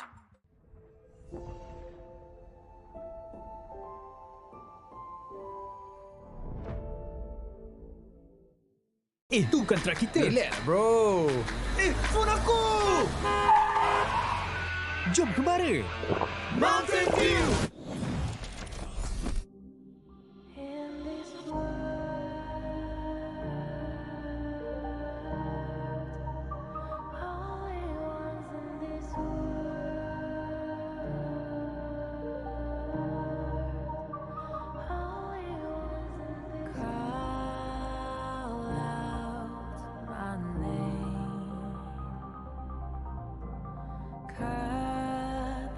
Sound of the rain.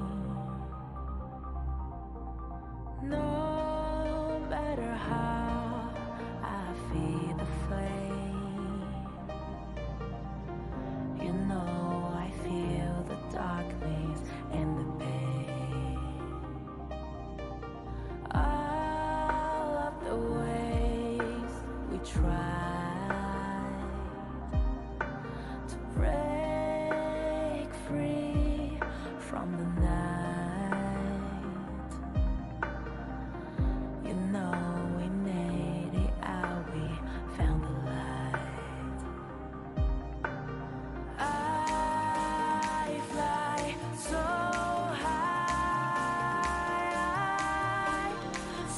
high, light up the skyline. Let's do it this time, like it's a whole new vibrant world.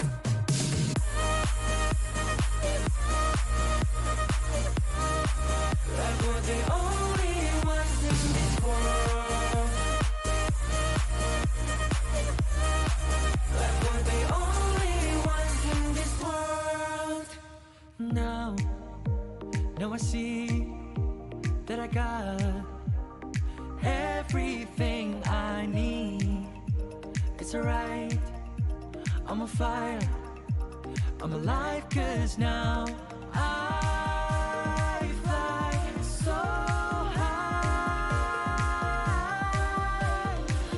high, light up the skyline. Let's do it this time, like it's a whole new colorful world.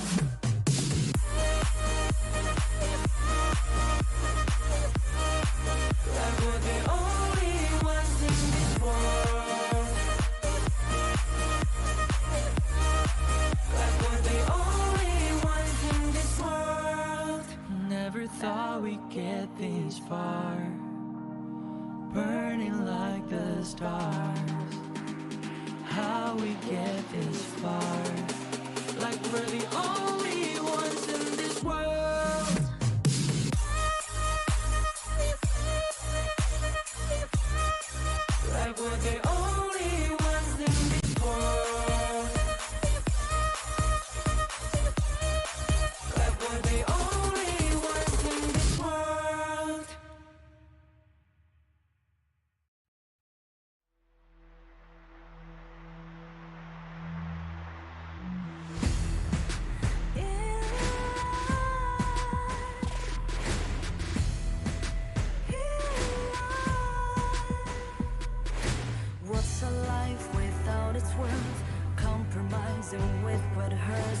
Thank you for your patience here, and we are back once again at day 6 of the 2026 Asian Games Esports Qualifiers for Honor of Kings. My name is Sagi, your desk host for today, and we are having a substitution once again as Holler's fake injury has been recovered for some reason by a miracle, by a chance, and he's back right now with Adam. No, not Adam, Sir Cloud. Sorry there. Thank you. You're ruining the moment. Yeah, man. We're having a bromance here. All right. That's why there's like a middle, you know, there's like, it's not a connected heart. Oh. Whoa. Sounds like you're judging our heart. He's jealous. Okay? A bit. You're literally creating a crack in our heart by pointing it out. It's for the show, you know. It's for the show. Okay. But much love. I'm glad to be here with Cloud. Maybe not so much the other one, but you know, we'll create that heart in the end. Yeah, we see too much of him every day, right?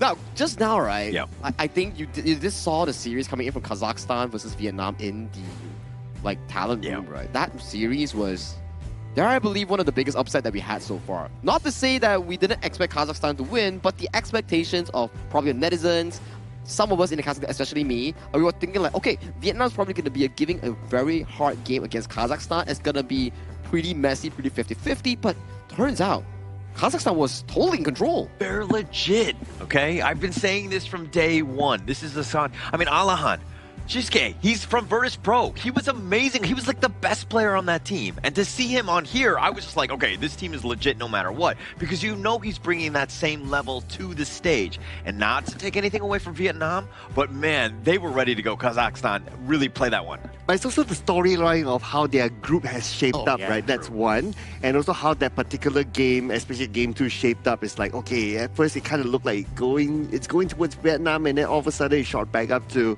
Kazakhstan. So it was an amazing game.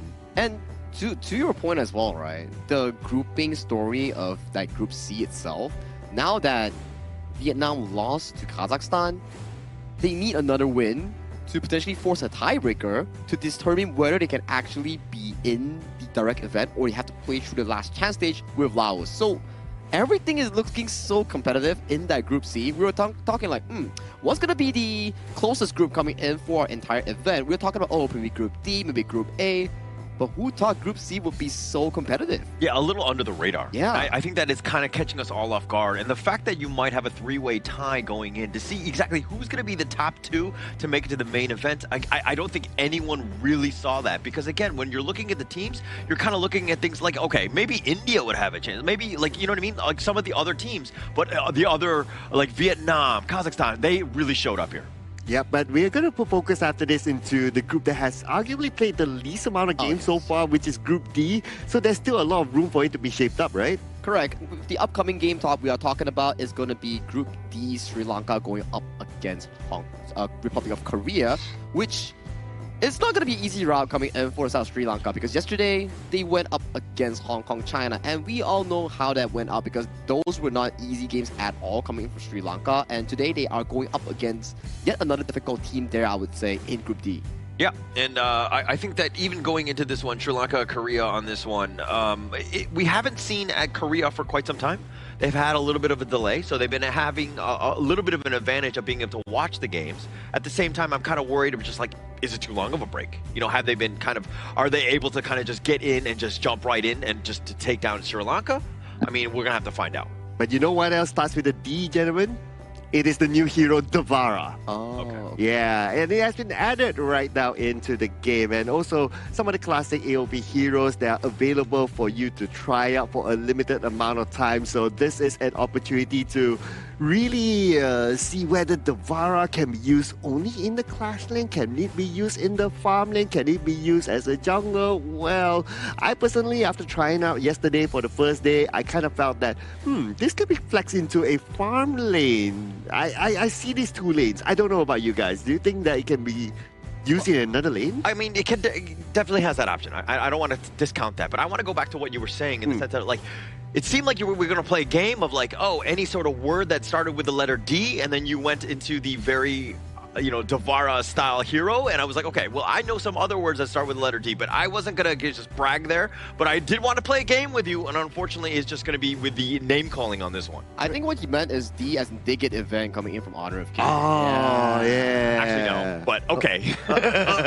I'm giving you a stirs to go down here, buddy. You gotta, You're giving me an out. I appreciate that. Out, but I'm talking about the other heroes, right? Lorian and Florentino. Those have had a lot of success so far in my ranked games, and I'm seeing those heroes to be rather popular, and people have been using it really nicely here. But that's enough talk coming in for the official server here, because we are in the Asian Games version here, and this upcoming series will be featuring Republic of Korea going up against Sri Lanka, and once again we will be introducing them with a teaser video.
One of the tournament's most feared contenders. They have already shown their strength with their first victory, but their work is far from finished.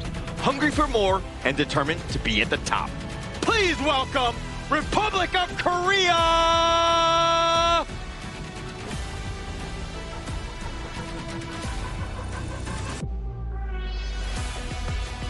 Their journey reaches a defining moment.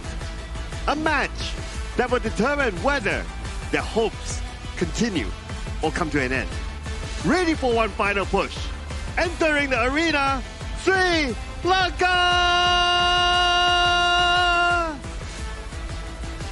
Tactical proficiency going up against unscripted potential. This is a classic clash of experience and potentially an upset, where the seasoned contender aims to assert control while the underdog rookies hope to pull off something surprising for everyone on the broadcast. Sri Lanka is being 0-2. This is a must-win situation, getting themselves into this. But first, Republic of Korea, Jihoon, Sungbin, Hyunmin, as well as Sunggun, they will be rounding out the team. This is a very familiar team if you happen to be part of the Honor of Kings esports scene, as they are represented, of course, by Nongshim Red Force essentially here. Oh yeah, we have seen them a lot in international tournaments, right? They have a lot of experience, clearly, and they are one of the favorites in the group. So this team is definitely a team to watch on how they play and what kind of aggression are they going to bring onto the gorge itself. So it's going to be really interesting. And to note that it's also my first time being able to cast the games of these two regions. Well, it's something new, right? And talking about something new, right? When you come to a Asian Games qualifier event, right, it's very different. Compared to carrying your club's reputation, now you're carrying a region's and a country's reputation. Now you're aiming for glory, not only for your team, but as an entire representation from your home country itself. Okay, you're putting even more pressure on the players right now. We're listening in on this. Obviously, there's a lot at stake right here, right? I think I like the fact that you're pointing it out as representing that region, which is going to be super important. I mean, you have to be very honored and humbled to be able to do that. Yep, and the players that will be going up against them will be Sri Lanka, represented by Nasanda, Tarusha, Janif, Anjana, and Amalka. I think they had a pretty decent game yesterday, where Tarusha still is the core player coming in for the side of Sri Lanka, where a lot of times we see on the side of Janif, he went for the roamer item start, and then you see Amalka going for jungle item. This is a classic funnel strategy that you want your jungle to have the most resource in being able to be tanky or have high damage due to the item difference from that gold that he actually gains. But We did see some Zilong funnel yesterday. Not a big fan of it, but I hope they can bring the same value in, but on a stronger hyper carry, like something like Marapat's Hansen just now. Yeah, and they were trying things out. That was the biggest piece to Sri Lanka's lineup, right? They were kind of trying to catch people off guard with their Zilong pick. I think they need to bring a little bit more of that because it really kind of makes the other team think in terms of the draft. Is it enough? Do we have the right counter picks? A lot of different questions that they might have to answer. Yeah, and speaking about the draft, we're going to get into it soon. And looks like for Sri Lanka, they chose the blue side. So they're going to get the first pick after this. And Korea is going to be on the red side. So they get to set the pace. Now, this one I want to ask Sagi, right? So, Sagi, what do you think, right? Is it harder to execute team fights? Or is it harder to execute pickoffs? Team fight or pickoffs? I think in a 50-50 game, pickoff seems to be harder because you cannot avoid team fights, but you can avoid pickoffs from information and vision control coming in from information. Okay, all right, that's interesting because I was kind of thinking of like through Holler's point, right? Of like, okay, if you want to try to do the easiest way or the least risky way, right? Or if you want to focus on like a draft that is like, okay, we want to focus on the pick-off sort of draft, or do you want to focus on a team fight sort of draft? So based on what you said, Sagi, right? Perhaps what Sri Lanka can come in here with their draft here is try to think of like, how can we do a draft that is really, really strong in team fights? Yeah, and I think that, I mean, most teams generally go in with that thought process. They want a team fight, right? So they usually pick like the Zhang Feis, the Lapus, right? Because those are big team fighters.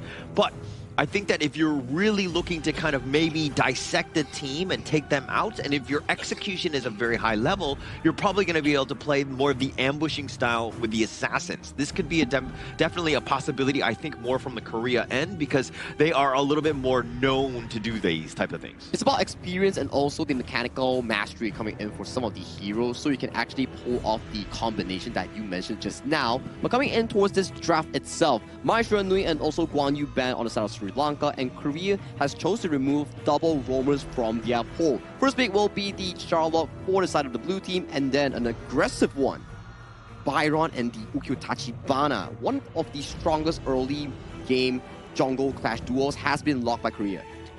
I like how, Holler, when you mentioned about like, oh, focus onto like a team fight and try to focus on like getting the Zhang Fei, the Lapu Lapu, immediately when you mentioned that those two heroes were banned off. So maybe Korea, they're thinking of like, okay, we don't want them to be successful in team fights.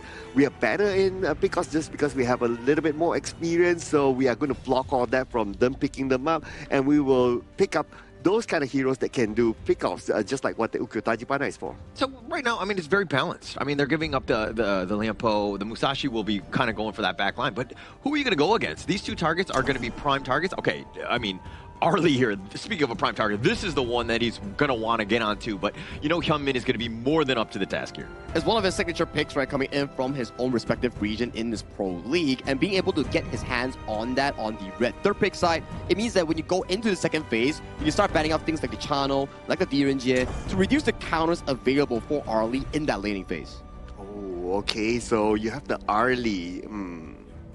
Well, Chano auto ban, that's quite straightforward there. But I do like the three picks here by Sri Lanka, though. Like, you have a good engage with the Musashi, and then you also have a good CC as well with the Lampo. Charlotte can also be very mobile to go towards the backline to potentially try to find the Arlie, as the Arlie will be very, very mobile as well. So far, Sri Lanka, they seem to have that plan against them. What Sri Lanka could use a little bit more is perhaps they can get another long-range type of CC, so I would expect that to happen for them. Maybe they're looking to pick a Princess Frost later on in their second phase.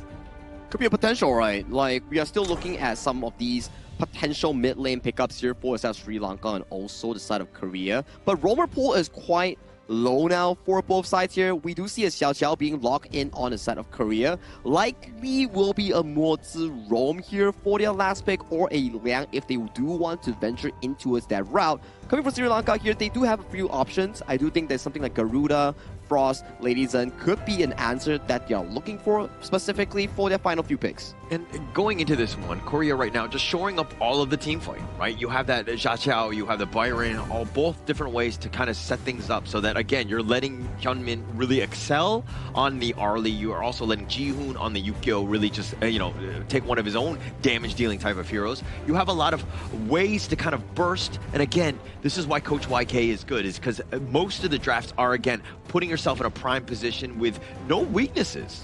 Oh, okay, going for a lot more damage, it seems, for Sri Lanka. So looks like they're going to go for the Garuda with the Wings of Judgment and also the Lady Sun. Okay.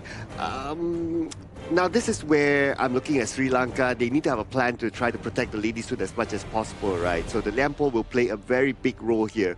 But the only thing is that if Lampo goes in with the Tremble Smash, and sometimes you will flash and Tremble Smash forward, right? You might be a little bit too far from the Lady Sun. So that will leave the Lady Sun kind of open there. They need somebody secondary to always be there with the Lady Sun somehow. I think it depends on who needs to go in, right? Maybe the Lianpo is like within the vicinity of the Garuda and Lady Sun, making sure that the engage maybe might happen with Musashi and the Charlotte. Then later on, they all move in one straight line, grouped up together. Because, like you mentioned, Sir Cloud, which is a very good point, if you're split up and you're over diving, Lady Sun might not be the best hero in being able to actually follow up in those deep dives, like the Musashi or Lianpo, for example. They have so much control. The deep dive you're talking about with Duel of Death, if it happens, they have multiple ways to kind of counter-initiate.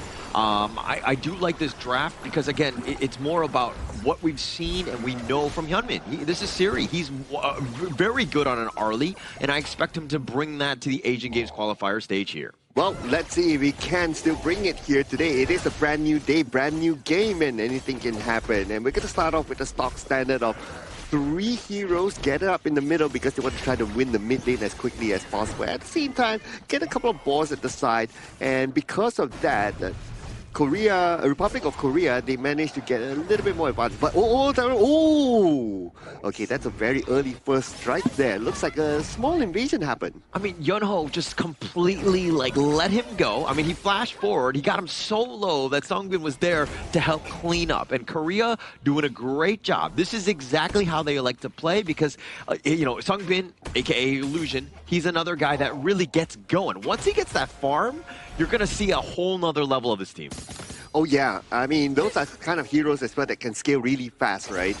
Like, you just give, 2 waves, 3 waves. He's ready to engage in fights. So you want to, as an opponent, you want to try to suppress him as much as possible. But because at the very early stage, they already got their first try. They already won their lanes, even in the middle as well. They stole a couple of boards at the side. So it's quite clear that they're in front. Yeah, and it's not 2 minutes in, right? It's 1.5k net worth lead. It starts with that first strike. It starts with that boar invasion. And now, again, they know when the timers are on. And now Korea are looking to make them pay by looking to just steal this right under their noses. Oh, and where is the jungler there? He's just too far away. He definitely will lose that one. And not only that, he's even suppressed from being able to cut across his bottom side of the jungle. So you can see he's trying to rotate, but he doesn't have a good, comfortable rotation route. Yeah, and Sri Lanka on the other side, they're going to see that, hey, actually our Crimson Golem was stolen away. This is like Christmas Day. You go to your Christmas tree and it's completely empty. Everything is gone. No? Too much? Oh, Is that very personal? I mean, I never had a Christmas tree, so okay. Right, yeah. sorry. But looks like, but the Sanda is having 2 to handle here at the top, and he's again not having a good time. By the bottom, at least Sri Lanka, they respond, and Tarusha gets Songyeon. Yeah, Songun will be going down on this. But I think that, Korea will be okay with that. But a great rotation by Sri Lanka. It's like, hey, if I can't find jungle camps, we got to make something happen. And they found Songun in a bad position, and they made him pay. They focused it down and made sure they got him. Oh, but Yunho had the opportunity to go all the way behind. So he had a bit of invasion of his own. I believe that maybe he at least cleared off 1 camp while he was doing that. Okay. And, I mean, if we're looking at the top lane, Yono and Nisanda, you're going to give an edge to Yono only because of the fact that he's got the Byron, right? This is a clash lane monster, somebody that Nisanda needs to be very careful about. And you're kind of seeing a little bit of a swing, at least in favor of Yono for now. Oh, yeah, absolutely, right. And he does have his shields. So even if you want to go in and poke, you have to be aware of, if the shields are up. But now he'll be joined by Jin Hoon, and Nasanda facing a 1v2. He cannot leave his tower. Yeah, can't leave the tower, and it'll push, right? And Ji-hoon was, again, rotating. Now he's teleported into the mid lane. Just talk about efficiency, getting whatever's available across this map. Okay, so Wings of Judgment just to try to protect the entrance from the players of Republic of Korea from coming in, and that was okay, right? They try to find that balance again because they need to. They are starting to lose pace here. The goal difference is almost about 3,000. Yeah, about 3,000, but this is where the opening happens. All of that lead, now they've got to better. They're able to just burn down the Tyrant so quickly. Oh, that was so fast. Arguably one of the fastest that we have seen. And not like once they took down the Tyrant, they pulled back into their own jungle. No, look at their position. They continue into the jungle, clearing off everything from Sri Lanka. It almost like for Republic of Korea is that, hey, we don't need our own jungle, right? We farm from your jungle instead. Yeah. Yeah, we basically take everything that's yours, right? And then once we have that, then we can kind of, make a cycle back. But finally. Oh, that was a quick one there. Seonggun shows up together with Humin, and they will get another strike at the bottom. Anjana could hardly react to that situation. Could not. I mean, they had two members. And this is also the problem of the Seonggun moats, right? You have that cannon blast, you have that control. Anjana obviously doesn't want, he needs protection himself. He needs to just stay alive. But easier said than done, especially when those cannon blasts, that range is actually quite high. Okay, look at the bottom, right? So they are looking at stealing the buff again. Oh no, they saw him. Tarusha's in trouble. They thought that, okay, we just track the brush if anyone's there. Boom! Tarusha happened to be there and they take him down. And not only Tarusha, but Seongmin got a double strike onto Anjana. Yeah, Tarusha was waiting in that brushes and he was just like, hey, if I don't move, they can't see me, right? Not gonna happen. It's like a steal yet again for Korea. I mean, literally taking over the map at this stage. Yeah, I mean, frankly speaking, if I was him as well, I was like, okay, I'll just be here, okay, until the time turns up and I'll quickly take it, right? But at the middle, Janif, luckily enough for him, he does have that flash, so he will be A-okay for now. But that was a lot of damage dealt. Yeah, Yeonho just not scared. I mean, even in the top lane, Nisanda taking some decent shots. Like, the way that Korea are affecting you, right? They're putting a little bit in terms of the poke. They're willing to dive towers and to just kind of take some tower shots because they know that you're going to be pushed off of that lane. Well, speaking about pushing, now they're going to push the mid lane instead. And look who's still in front. We have Seonggun here. And Seonggun opening on the map, they have the information. They will go all the way to the back line after receiving all that. And they will get a couple of takedowns here. Crucial initiate by Yunho to open up that fight. 3 from Sri Lanka goes down. So Yeonho actually flashed Storm Strike right on top of them. They had all grouped up. Sri Lanka was trying to respond. They used the duel to death, but it was on Yeonho. That's like worst case scenario. That's the one they want because he's the tankiest of them all. And now Korea starting to roll. Oh man, and now they're gathered all 5 together. They push the bottom, and now they will take down the middle, just waiting for the minions to arrive. Well, that was a really fast move by them. Yeah, and look at Storm Strike right on top. Seonggun, Cannon Blast on top. That's the wombo combo. Worst case scenario, what you need to be doing is spreading out and getting that final shot. Nobody gets for free. Seonggun all the way on the side. We see you, bro. Dude, that Cannon Blast from the other side, that was insane. And they're not stopping yet, though. Now they're going to push the top. So while they're doing that, look at the position of the Ukko Tachibana at the bottom. He's just doing what fast heroes do. Push at the side. Yeah. And I mean, look at the side of like the mini-map, right? You can see all of the jungle camps still up on the Korea side. But they don't care. They want to just end this game. They want to take these towers down. Oh, they want the Lady Sun. They want the Lady Sun for sure. He's looking at the Lady Sun. He's just waiting for that opportunity while pushing down the bottom lane and open up that space for the top lane for his teammates to push. But he's going to pull the handbrake for now. Yeah, the handbrake for now. I mean, Ji-hoon, he's still sticking around. Look at how brave, confident he is, maybe a little arrogant, just sticking around, knowing that Sri Lanka really can't do much. He has mobility. I mean, yeah, he's just threatening, but he gets on out. Yeah, he's just like teasing them, right? Yeah. He's just like going in, going out. I mean, it's just so annoying, the fact that you not only have to focus on the top, but now you have to keep one eye at the bottom as well. Yeah, and it's the potential flank, right? If the team fights are happening, and now with these minion waves, they have to shift. They find Jihoon. Okay, there goes the dude to the left. They got him though, and that's the takedown that they're looking for. Finally, they don't need to worry about him. They only need to focus onto one side. But then again, while all that was happening, the tower at the top was taken down. Yeah, it's like damned if you do, damned if you don't, right? From that bottom line, it's like, okay, let's get rid of Jihoon. I mean, he was being arrogant, as we were talking about. He was definitely out of position, but it was all a bit of a farce because the true strike was in that top T3.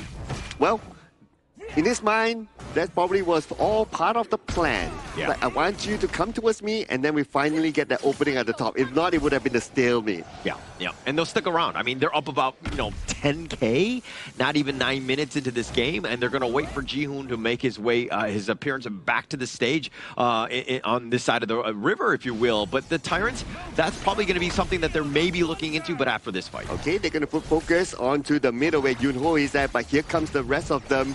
And are they going to engage though? Again, disciplined gameplay, right? They want to try to win the waves in, and now they will start to move it all the way to the back line. And Tanusha has to back off as well. He can no longer tag. While Shobi gets a rampage onto the Sanda right now from the back. They will end this game. And game 1 goes to Republic of Korea.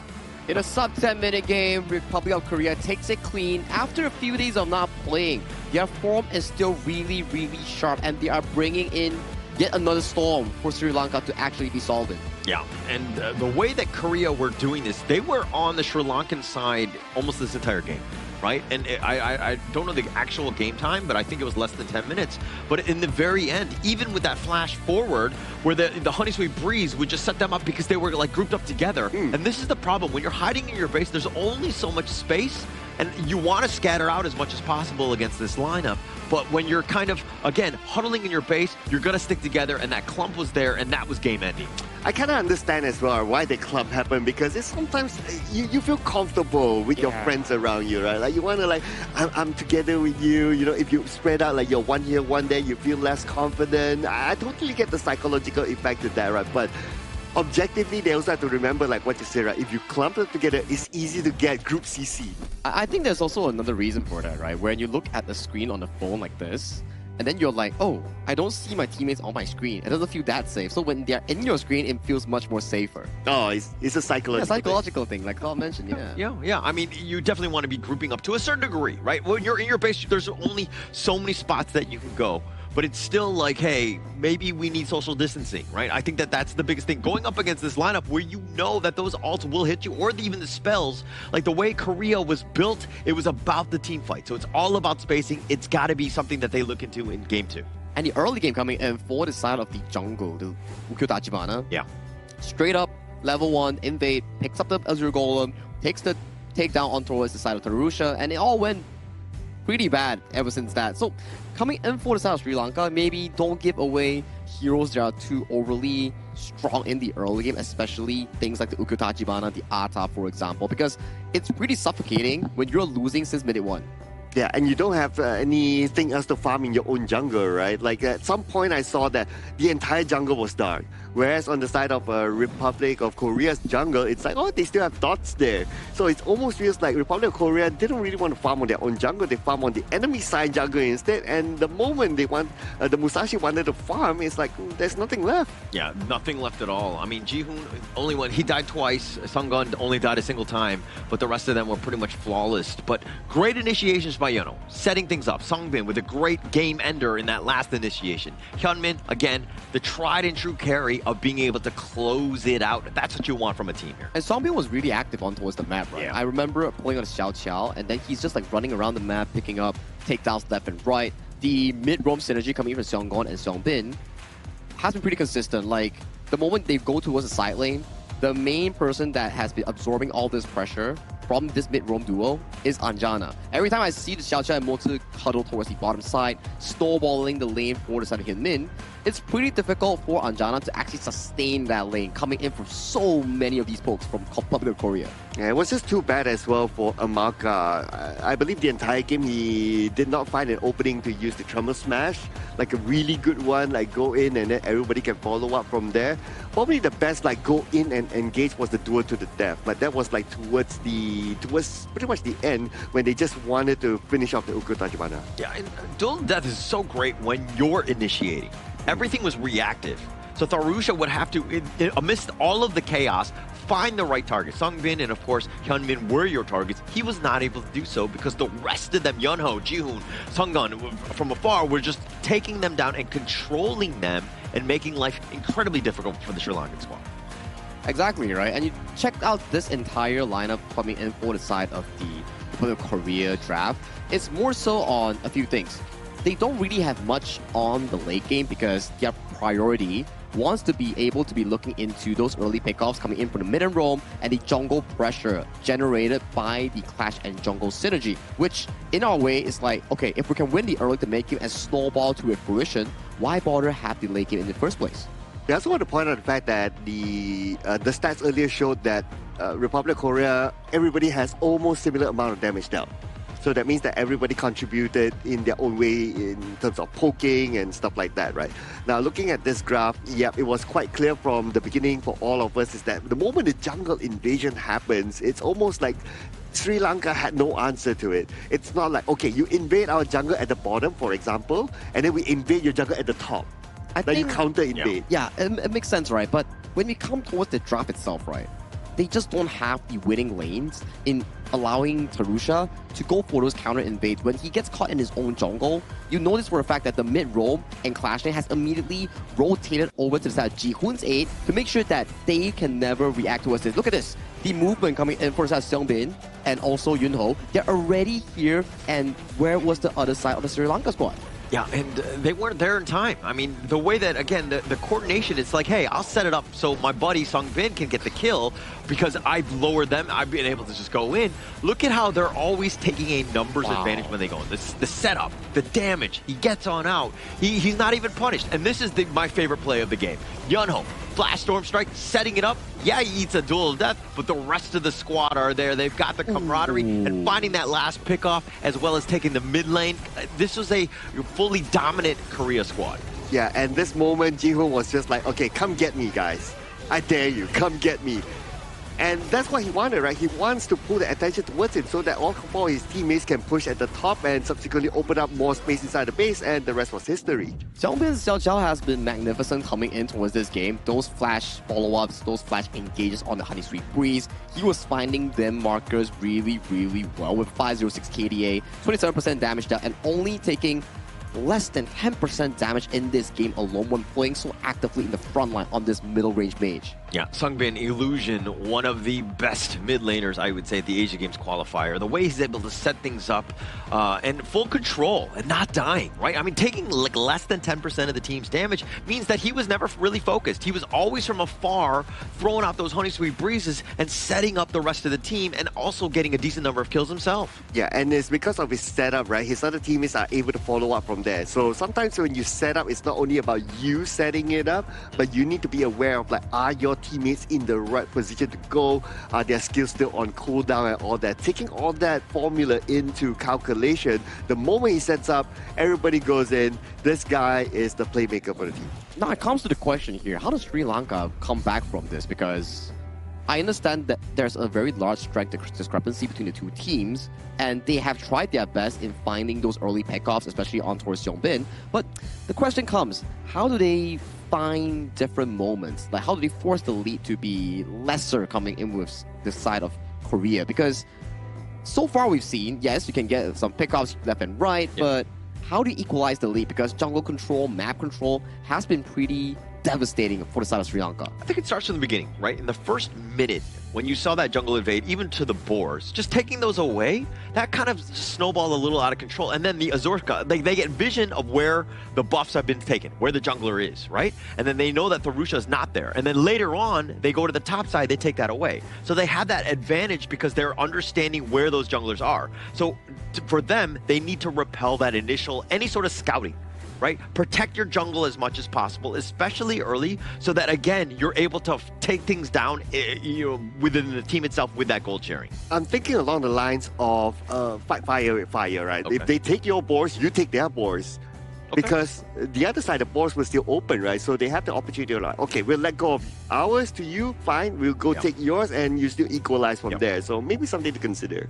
I think it will come down to how the draft plays out, right? Where if you can go for the counter, that's the best case scenario here. But if you were caught in the middle of doing a 0 gold and you have 5 people in your jungle, 4 people in your jungle in the early game, it's pretty difficult. So maybe coming in for the draft, coming in for the second game, for example, more winning lanes, or a jungle that is stronger in the early game against the Ukyo Tachibana, because Ukyo undoubtedly in this entire Asian Games patch has been pretty dominant in the early game. One of the best early game junglers, very aggressive, can go for bursts, like Sir Scott mentioned, can go for Azure invades. So maybe when you go in towards the second phase of this series, try to remove it or try to at least match a 50-50 matchup. Yeah, and while I do agree with you, I do think that the draft is important.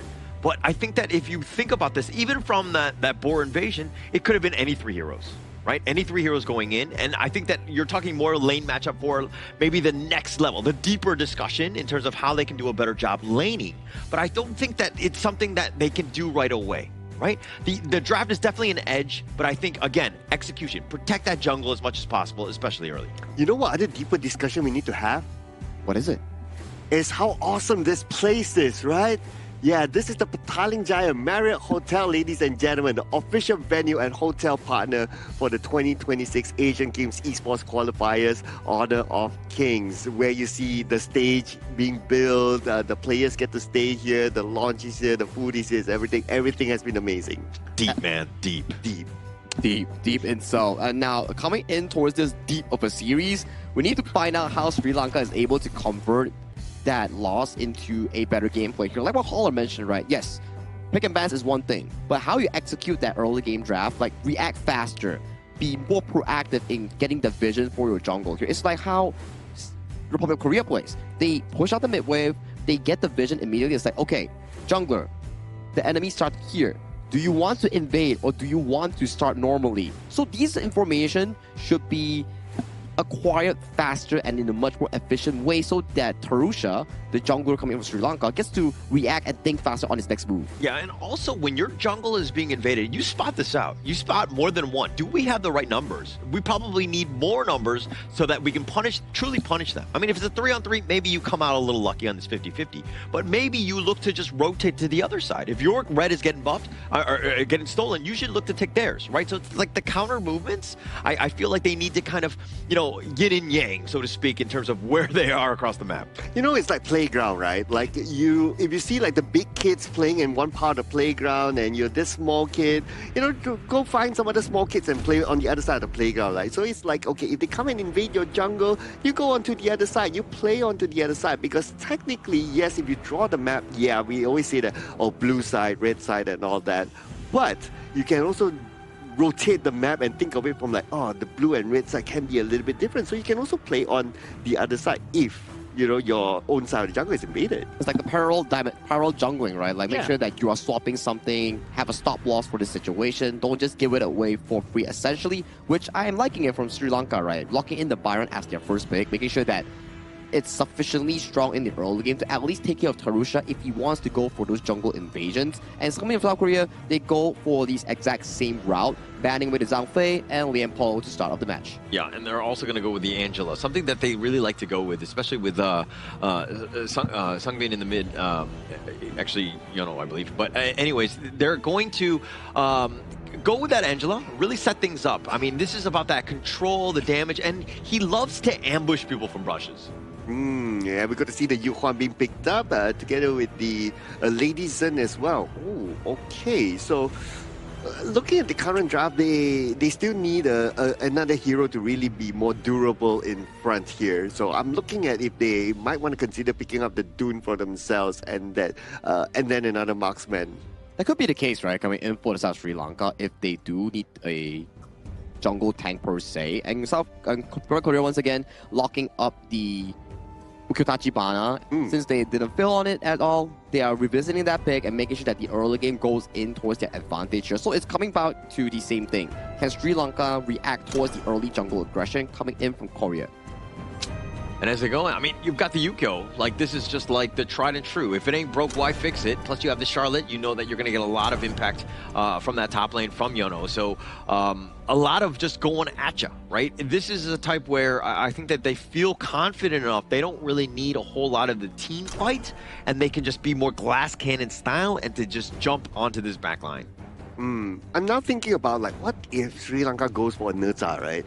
Like, okay, if you have a Nerza, at least you can play with the pace of how Republic of Korea moves, right? Like, sometimes they're at the bottom, sometimes they're at the top, they're jungle invading top, they're jungle invading bottom and all that, they're playing with the lanes. So at least if you have a Nerza, you can also somewhat kind of spot out opportunities to like, okay, it's an opportunity for me to just fly at one of them and try to get the takedown to get with the team.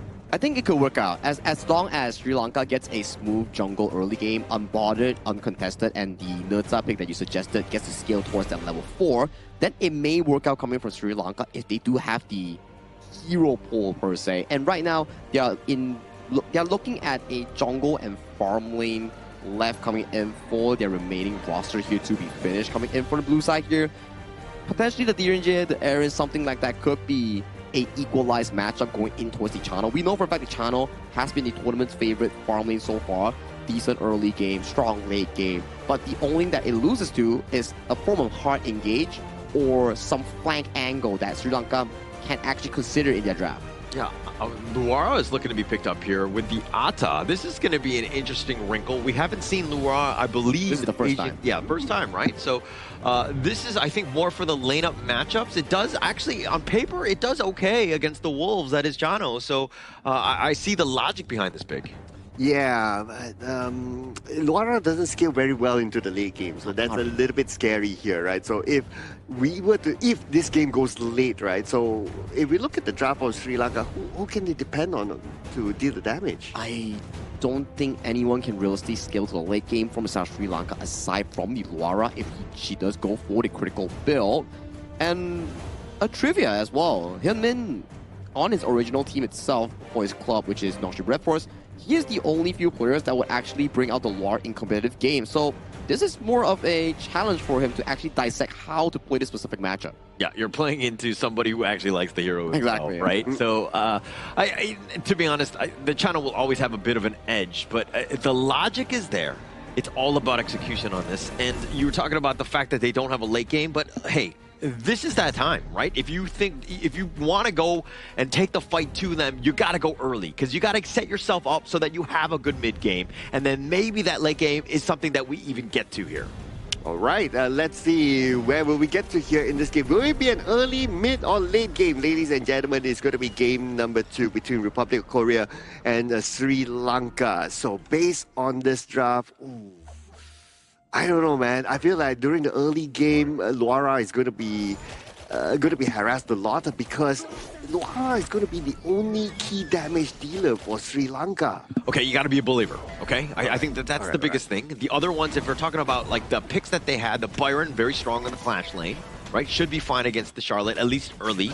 Then you have the Ata. This is more of a Tharusha special. He loves this hero. Strives on it. Janeth, Lady Zhen, also a lot of control. I mean, you know that the Angela Songbin will be generally pretty static, immobile, and you can make him pay. And same formula again applied by Republic of Korea, right? Jungle invasion at the top, and now they will just harass the Luara at the bottom, just like how we kind of expected, right?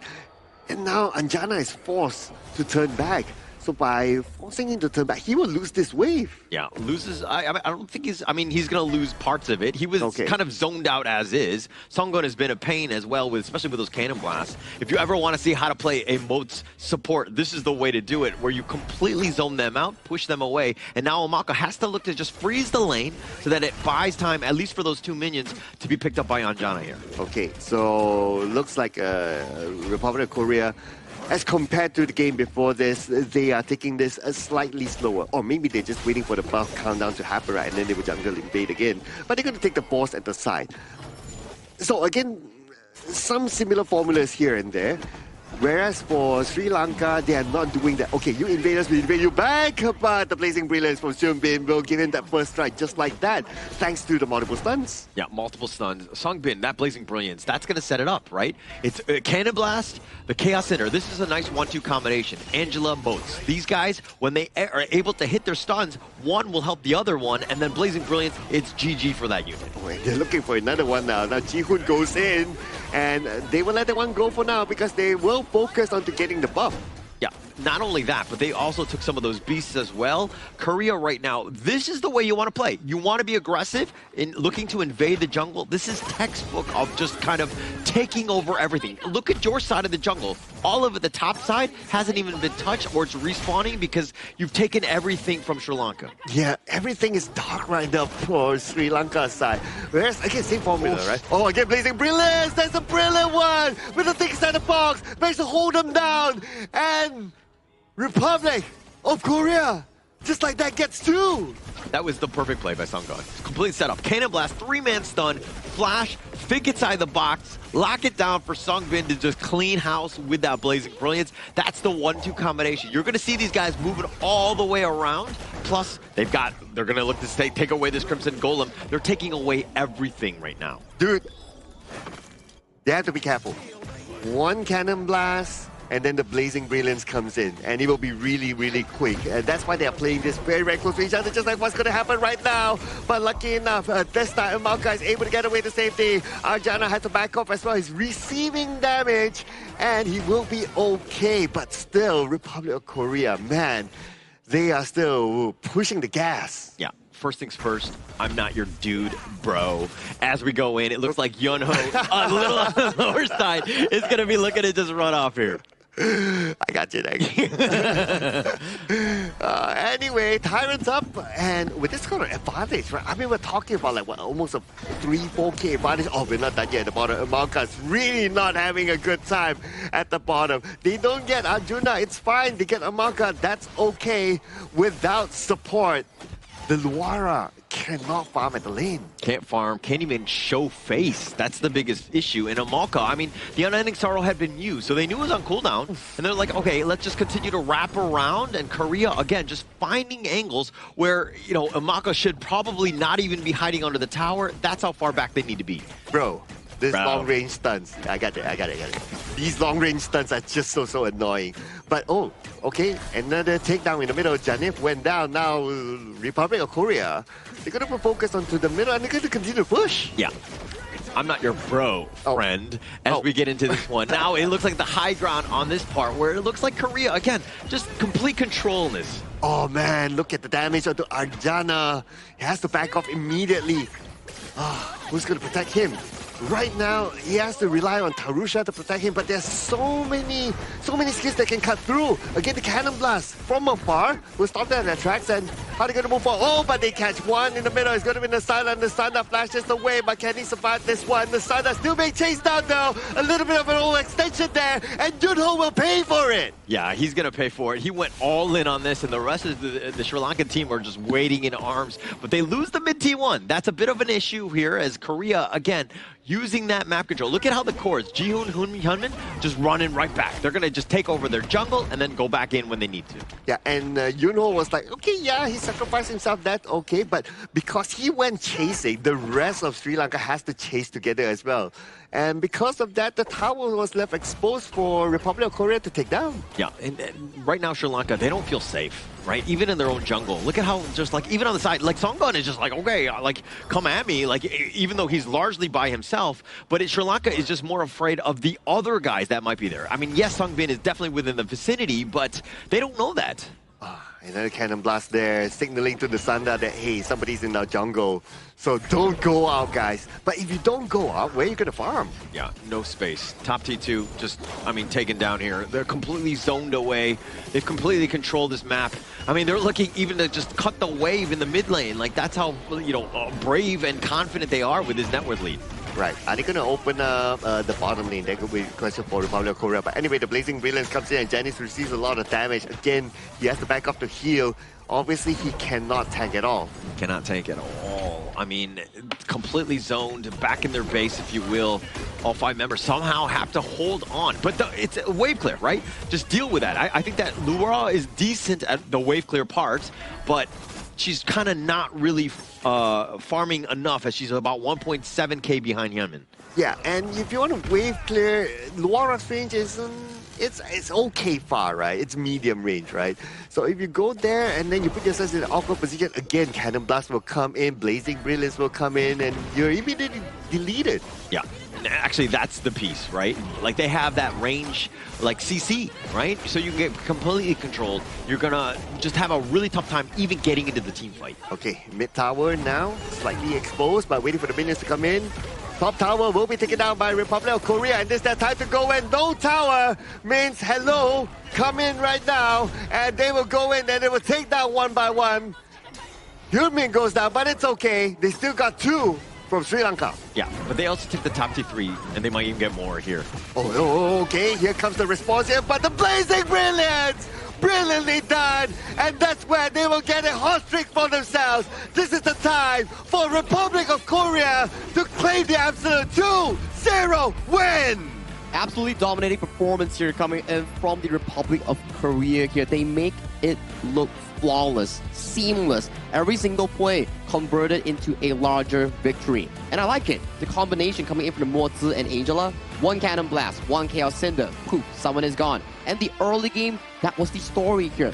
They just couldn't control how strong of a force that the jungle and the roamer coming in from Korea was just putting so much pressure onto the side lane. Yeah, just way too much. Even in that very end, where you're kind of thinking, oh, we might have some numbers. We're probably going to be able to fight. But Songbin, actually, he got locked into that ghost ship, and he's like, okay, I'm going to stand my ground right here. Use that Blazing Brilliance. It gives you those shields, and he's able to just power through with the rest of them to just clear them up. So it ended up being a trap, so to speak, for Sri Lanka to go in, and they paid with their lives. Too many long-range setups. Too many. The Chaos Cinder is an option. The Cannon Blast is an option. So either one lands, the other one might follow up, or it will just be follow up with the Blazing Brilliance, and that's it. I mean, we saw that beautiful play coming in from the side of Seonggon in towards the Mo-zi. He went in, Cannon Blast on towards tree, Spell 1 Flash Ultimate in towards multiple members, and then he got such a large lead for his team to set it up for such a seamless win. Roamers are just able to make plays like that. That was like a team fight, almost game fight winning, like, you know, game situation, right? Like, that was so good right there. Yeah, the only thing about the Cannon Blast is that you sometimes cannot shoot straight, right? You have to find that angle because the minions are there, or maybe something else is there. So you always tend to find that spot. Yeah. And he managed to find that for the most part, which is great. If he can't find it, then well, the Chaos Cinder can follow up. So they have good options here. How can you take them down if you cannot even get close because of this, right? I mean, it's a tough choice. For me personally, playing as a farming experience, right? When you have a Mo-zi on the enemy team, and you get hit by 1 Cannon Blast, your entire laning phase is technically over. It's because, like, bro, now what? Yeah. I mean, he's completely zoned away. He couldn't farm, he couldn't lane, he couldn't do anything. And this is also why it seems like the Yuan probably should have been babysitting a little bit more. You're getting a lot of value out of this, her sustains, the heals, and that outrange, that mini stun that you're getting, and not having that shield, you're really like kind of leaving him on a ledge, so to speak. Yeah, and the unfortunate thing is that based on the draft of Sri Lanka, they don't have enough babysitters. Yeah. Right, they don't have like a Zhang Fei, right, to like babysit, sit at the lane and absorb everything, or give extra shield with the Leaping Savior so that, whatever Cannon Blast comes in, you'll still be fine. They don't have that. Yeah, they just don't really much have that, and they don't have someone like Liam Po, like you mentioned, or Zhang Fei, right, to really block the Cannon Blast for the farm lane. At the very least, if you have a Liam Po, you can utilize your spell kit, the CC immunity, to block some spell, at the very least sustain for quite a bit. When you absorb this pressure, the other side is relieved of stress so that they can play much more freely here. But once again in this game, Ukyu Tachibana, it's invading camps, it's taking away, stealing away all the gold resources coming in from Tarusha's Ata here. So it's been pretty difficult of a game for them to actually pilot through. Yeah, I don't think I've ever seen Jihoon Haku play as much Ukyo as we've seen, right? Like, the way that he's playing in multiple consecutive games, definitely not something they're traditionally will do. So this is going to be a new wrinkle because, again, for this patch, Ukyo incredibly strong here. one of the best early game junglers, right? Like we were to allude to just now in the pregame. But this is the gold stats, everything item-wise coming in for the previous game. And I gotta say, Seonggon, he's really clean on that Mozi. Oh man, yeah, 009, all 9 assists towards him, and very, very good. I mean, he always pairs together with Seongbin, right? They always move together at some point.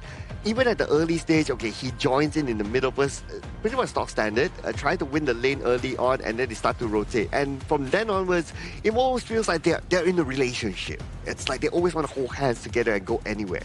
Okay, but then the honeymoon phase ends, and then is there destruction? Do they break up? What happens in this story? Or do I need to find out next season? Well, if the game was extended, then maybe that's the next season to it. But yeah. Okay. So no, but I do think I like the familiarity between the two. Those two are definitely very hand in hand. They're definitely able to read one another's mind in terms of when they're looking to go, and I think that synergy has just improved. I mean, considering that this team, these guys have been picked up just this year. So from where we started in the beginning of the year, where there were definitely some questions, and now to the point where they're reading each other's minds and able to just stack stuns, they're on definitely a much higher level here. And talking about higher level, right? With Korea bagging this win for themselves, they're currently 2-0 in the standings. And unfortunately for Sri Lanka, they're now 0-3. Now, we know for a fact that 0-3, unless the group starts shaping up into a three-way tie at the bottom, it's pretty difficult to actually qualify from this position from now on. Ooh. Well, I guess all they could do right now is just to try to win the next game and see how things goes, right? So the focus will still be there for them. If there's any hope, then, well, we'll see. Yeah, but you control what you control, right? And I think that, you know, they play their hearts out here. Korea got the better of them today in 2 games like this, and you're checking out exactly the goal graph. There was really not too many opportunities or jumps where Sri Lanka were able to kind of find their way back into it, because the way that Korea, again, just be able to control that map.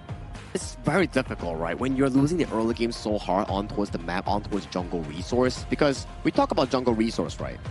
When you take something from the enemy, you're gaining that goal and they're losing that goal. So it's double the value if you can steal more camps away from the enemy here. And it goes the same for minion waves as well. If you take down someone with the Blazing Brilliance plus the Cannon Blast combo, they lose out a whole wave, and that's about 200 gold loss. Yeah, and Sri Lanka was not able to even cross the river at all.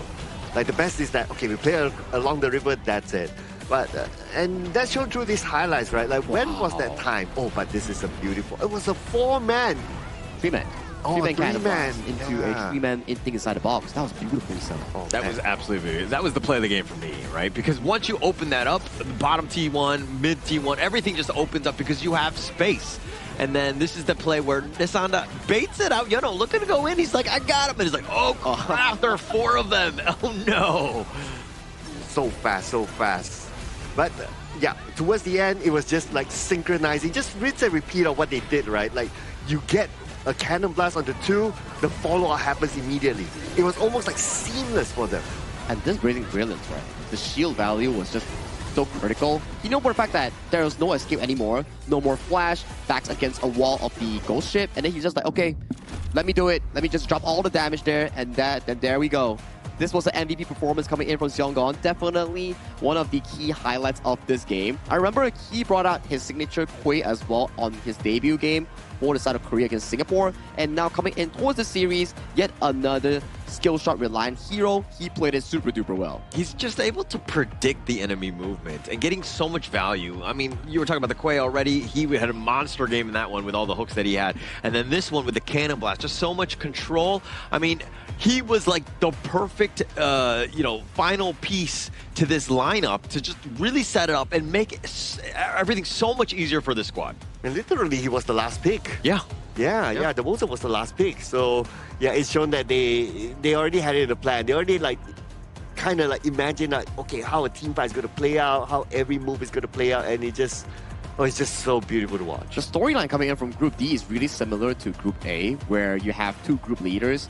In the form of Group A is Indonesia and also Philippines. Now in Group D, it's starting to shape up with more and more games with Hong Kong, China, and also Republic of Korea, the 2 group leaders here. So if we were to think about it like that, I think one of the days we'll be having these 4 teams battling it out in their respective groups, which will be absolute bangers to actually decide, in the end, who will be the first place. Because first and second, yes, you make it to the main event, but it's about the pride and value that you get. It's like, I beat you, I'm the real first place. Yeah, and actually just winning out. I mean, who's undefeated versus like the 3-1? Correct. And I think that we're going to find out, I mean, in the final series, that one is going to be coming up. Hong Kong, China, they're going to go up against Singapore, who, in my opinion, haven't had a great time here. I mean, they've only played one game against Republic of Korea, but there were high hopes for the Singapore squad. There are some ex-pros on this team. So are they able to kind of take down Hong Kong, China, who have been rolling in the Asia Games qualifier this far? Yeah, it's almost a situation of something that happened in Group A as well, right? A team went up against Indonesia and Philippines like back to back. So it's the same case for Singapore, right? Like they have to face up against Republic of Korea, and then Hong Kong, China is like two back to back. But if you think about it, once you get over them, it's like, okay, we can like now clearly focus on what's ahead of us, and we can leave that one behind. I think if they perform really well, and not to say, okay, number one, the idea is to win coming in from Singapore. Yep. Number two, if you didn't win, but you perform well, that's still a good confidence boost in piloting yourself through the Group D itself, because Group D itself is pretty difficult. If you can survive and make it to top 3, that's good enough. Worst case scenario, make it towards the last chance stage and try to get your slot for the final 9 team going into the main event through that route instead. Yeah, but it's actually really rough on the coach, right? And the reason why I say that is that you go in and you're just like, all you're doing is like researching Group D teams, right? Finding out their drafts, understanding what they're like, their tendencies, all of these things, the good things that you need for your team. And then unfortunately, if you get in 3rd place, now you have to play the 3rd place across all the other teams, so that you have to check out and you got to start getting yourself prepared. And that is the life of a coach. I get that. But you don't want to put yourself and your team in that situation. You got to get top 2. I don't think you ever give up on that strive for that goal. I like that. I like that. That means that, you know, you got to approach every single game just like, okay, this is the game, right? This is the game. Yeah. So who knows? Because of that kind of mindset and mentality of like, okay, we're going to come in, this is the game. Maybe the opposing side might take it a little bit relaxed, right? And we might see a surprise. Anything can happen, right? Yeah. Because in these sort of competition, esports world or like any MOBA game, you can't decide an outcome just by saying something. Maybe something happened today. Maybe someone is not on the 100% form, and maybe someone on the opposing end is on like 200% of their form. Maybe these sort of things that actually happen, whereby we need to see how the game actually unfolds before deciding on an actual result. Of course, there are still discrepancy between teams we can always point fingers at, but I do believe, and I am a believer, that if it's not played yet, you can't 100% say it's going to be like that. Yeah. And I think that even going in, especially with that sort of mentality where it might happen, right? And I think that it's for Korea to just, again, they're going to feel in a great spot, 2-0, and they're going to be watching this final series here, getting a little bit of intel on Hong Kong, China, and to see exactly how to take them down, because both of these squads, they're not perfect. Even this series today, Republic of Korea, there were still some moments. I mean, it looked good. I mean, like an 80, like a 90%, A-, I'm going to score them. But there's still things that they can do to get to that A+, if you will. Oh, wow. You said I have very high standards. Yeah, very high standards. I can see that, right? I'll be afraid to be your kid, right? but I do agree. I'm adopting. I'm just saying, if you want, you know, but I'm bringing up standards. That's all I'm saying. Just show me your bank account and we'll think about it. Really? Right. But yeah, I do agree with that. There were moments that they were kind of like, you know, they let go. You know, like at the bottom. But you know, the interview currently is ready with the Korea representative after their win against Sri Lanka. Mara is ready on the stage, and let's go over to Mara to hear more about the interview.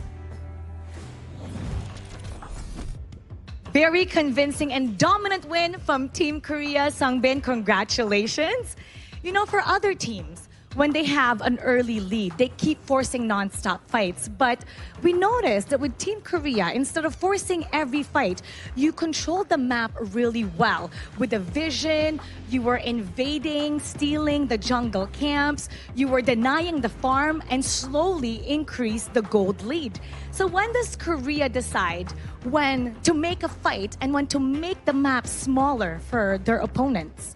많은 팀들이 계속해서 교전을 강요하는 플레이를 하는 반면 한국 팀은 상대 정글 자원을 빼앗고 시야와 맵 장악력을 넓혀가면서 상대의 성장을 제한하고 골드 격차를 조금씩 벌려가는 운영을 보여주고 있습니다. 그래서 그렇다면 팀은 어떤 기준으로 싸움을 걸어야 할 타이밍이 판단을 하나요? 일단 뱀픽적인 단계에서 미리 정하고 들어가는 것도 있고 지금 저희 모든 방향성이 그 정글 쪽에 잡혀 있어서 그게 가장 큰 원인인 것 같습니다. So actually, at the band pick stage, we already design and control all the route that we are going to play. So that's the stage where we prepare, and then also our route is focused on the jungle route. So that's how our strategy goes.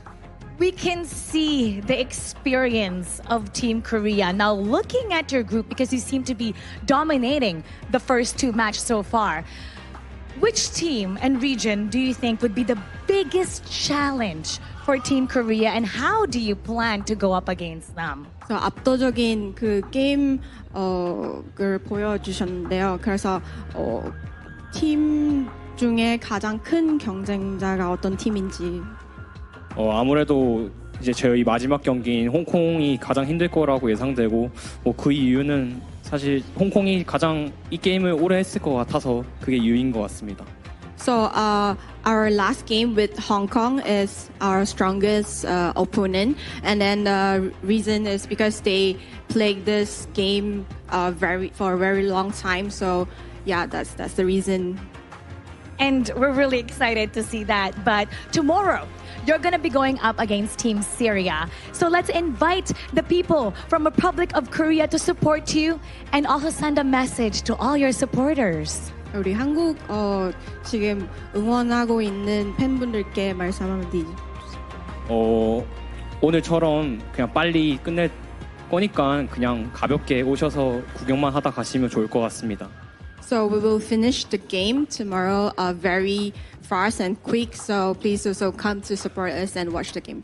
Finishing the game very fast and very quick. That is their prediction. Now let's see what the casters have to say. Casters, lead the gorge.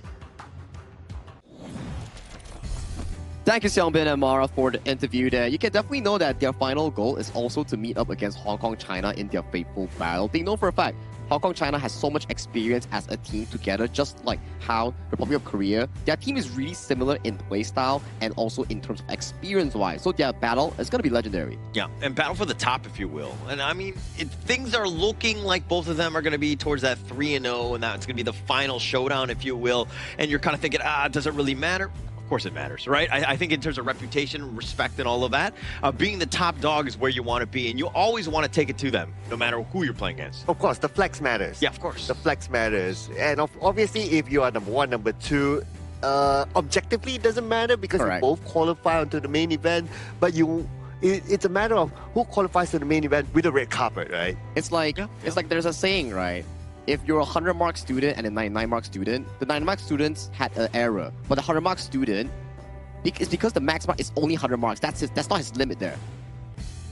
Okay. No, I do think that, like, obviously, I'm the 100-mark student here at the table, while you guys are like 90, 92, and 91. But, you know, it is what it is. We'll give it to him. We'll give it to him. It's okay. Let him have the win. I will happily take that one. I mean, but I will always go for 100. That's what I think that both of these squads are looking to do as well, especially, again, when you're going in and you're going to you might even see them in the main stage. You want to kind of put that threat in them now. But you know what else I will always go for? What is it? It's our official gaming phone for the 2026 Asian Games Esports events, Honor of Kings qualifiers, which is iQOO, ladies and gentlemen. The phone that helps all these players to perform really well on stage, and how you saw those quick moves with the Uko Tachibana, with the quick cannon blast, flash in, and then the thing inside the box thing. Yeah, it's all achievable with this iQOO phone. Always a good device that can improve your gameplay, right? And talking about gameplay, our upcoming match will feature Hong Kong, China going up against Singapore here for our final match of Day 6. For Singapore, this is going to be an important match for them because they're currently 0-1 in the standings here. And for Hong Kong, China, if they win this, they're soft guaranteed as well for their spot into the main event. Yeah, I was definitely getting the cart ahead of the horse. You know what I mean? In the sense of like, oh yeah, Hong Kong and Republic of Korea are going to meet. But like, wait, hold up, yeah. Hold up. Singapore is still a very strong team. They have a lot of potential here. But are they able to bounce back? I think that I was a little worried when I first saw them from the Republic of Korea game. And hopefully they'll be able to level up and really take it to Hong Kong, China here. I mean, they fall arguably one of the best in the group, right? Yep. So at least that's an experience for them, so they know that, okay, this is going to be the standard here. This is going to be how this tournament is being played, how the stage feels, how we should prepare ourselves mentally and all that. So I guess the next game would be a good run for them. I think it's like a testing ground, right? For Hong Kong, China, it's about repeating that success they talk about. And for Singapore, it's like also a testing ground, but trying their absolute best to topple the giants of their group. And if they can do that, great news. If they cannot do that, also okay, but they need to be sure that their mental is in check, and the way that they learn from the game that they lost, they need to absorb it quickly and adapt. Yeah, and being down 0-2, I mean, I think you were talking about how the team that was up against Indonesia and the Philippines, that was Mongolia, they were down 0-2, and then all of a sudden they had to play all the other squads. But I think that this is potentially the same way, but they need to bounce back much quicker. I don't think they want to get into that situation because the mental state will be completely shook at that point. Oh yeah, absolutely, absolutely. I'm sure they will bring the best to the table later on, so I can't wait to watch that match. Well, you gotta wait for just a little bit more because we need to go for a short break before we come back for our final series of the day featuring Hong Kong, China going up against Singapore for more action in Group D. So see you guys later on.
Who will be the next to shine on the Asian Games stage?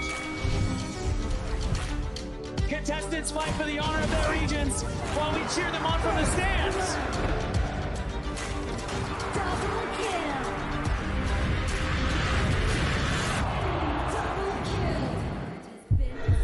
This is a challenge, but it is also an opportunity. The tide is turned.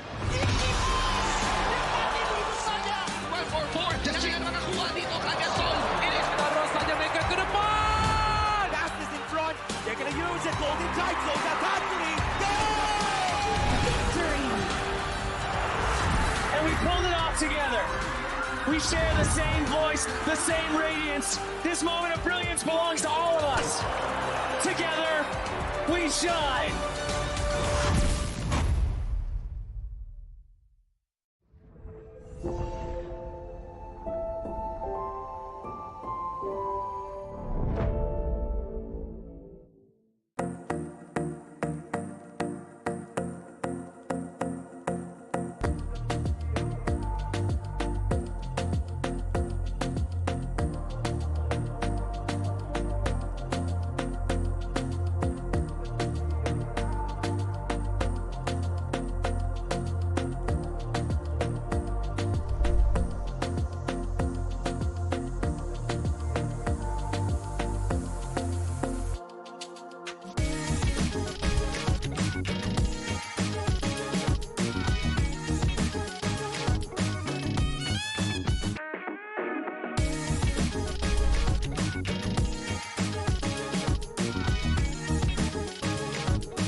Welcome to the 2026 Asian Games Esports Qualifiers, Honor of Kings.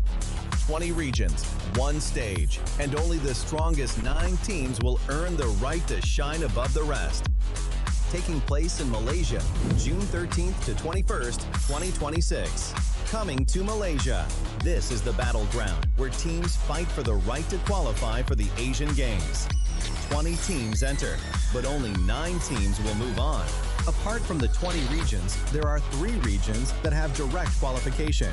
Here is the 2026 Asian Games Esports Qualifiers Honor of Kings format. First, the 20 teams will split into 4 groups of 5. In each group, every team faces every other team once in a single round robin, with every match played in a best-of-3 format. That means every match matters. Every game matters. Every single point matters. The point system is simple. Win the match, earn 1 point. Lose the match, earn none. At the end of the group stage, teams are ranked by the total points they've collected. And from there, the road begins to shine. The top 2 teams from each group qualify directly to the Asian Games main event. That gives us 8 teams advancing straight out of groups. But for those not through yet, the light isn't out. The teams that finish 3rd in each group still have 1 more shot. They move into the last chance stage. There, they battle through one final BO3 single elimination bracket until 2 teams remain. The 2 teams will then face off in a BO3 match to claim the 1 final qualification slot. So in total, 9 teams will make it through, 8 from the group stage and 1 through the last chance stage. That is the rule. Now it is time to see who can rise through it. From across the world, regions gather here in Malaysia. 20 teams, and only 9 will qualify. The path is set. The stakes are clear. Together, we shine. Stay tuned, and we'll see you at the stage.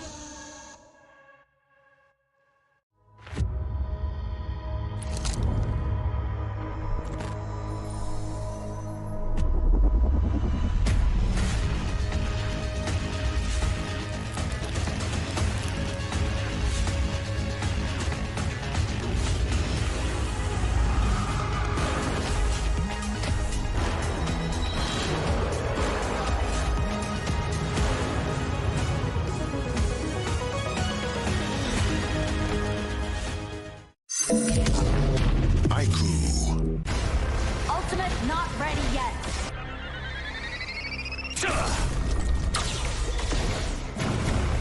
You have slain an enemy.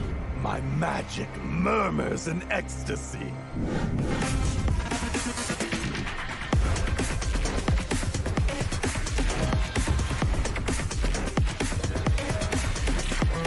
Legendary. There is no escape for you. Killing spree. Double kill. Triple kill. Spectacular kill. Don't worry. I'll be back for your life soon.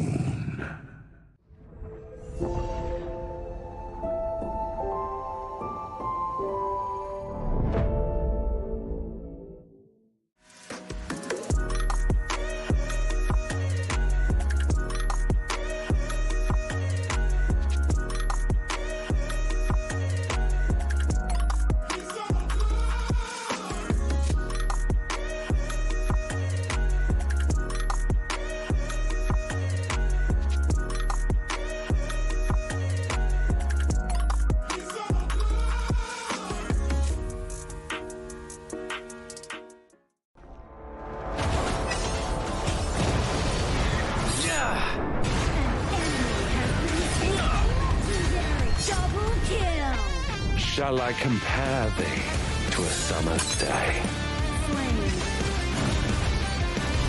Don't engage. Don't crush us like insects. Slain an enemy. Defend our base. Our high ground tower is under attack. Amazing. Unbelievable. Ah, the fragrance of romance. slain. Rampage. Double kill. Triple kill. Spectacular. Pentakill. Lady Fortune is on my side.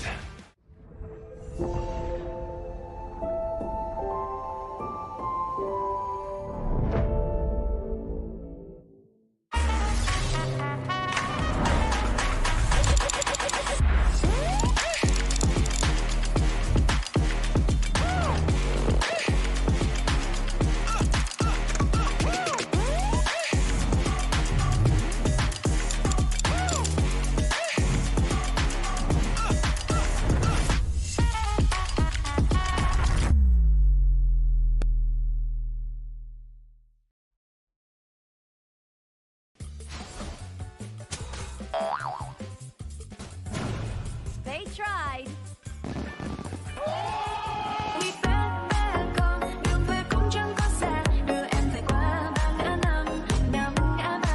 The new Spritling skill, Dig It, is a passive skill, which will automatically trigger at fixed times each match, up to a maximum of 10 times. The skill grants guaranteed standard rewards like gold, XP, shield, health recovery, and more. There's also a small chance to uncover mysterious grand prize effects during the match. Dig It may also produce tradable high-value treasures. Detailed information about acquired treasures will be shown after the match ends. Each treasure has its own rarity and storage size, and obtained treasures will be automatically stored in your warehouse. If you want more high-quality treasures, make good use of the Treasure Fusion feature. You can also copy and share your code so friends can help speed things up. Treasures in your warehouse can be sold for event currency, which can be used to redeem skins, items, and other rewards on the event page.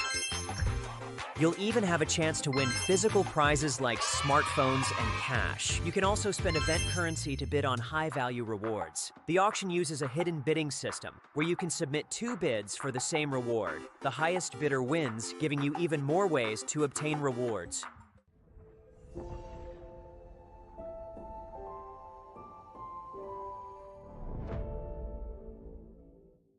Itu kontra kita. Relax, bro.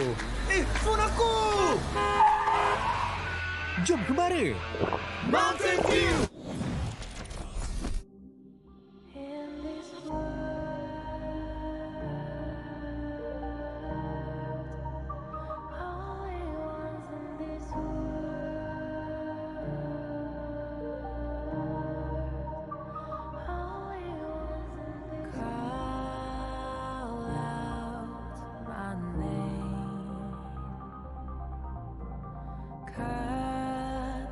Sound of the rain.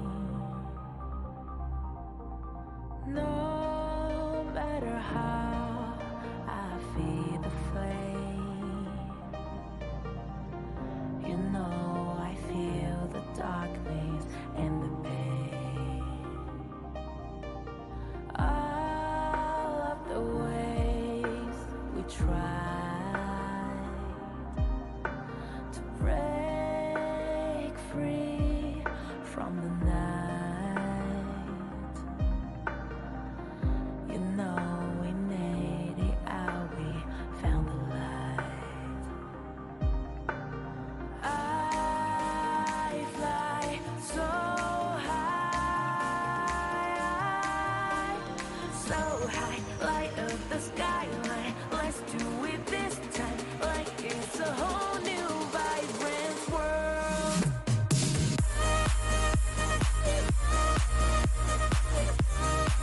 Like we're the only ones in this world. Like we're the only ones in this world.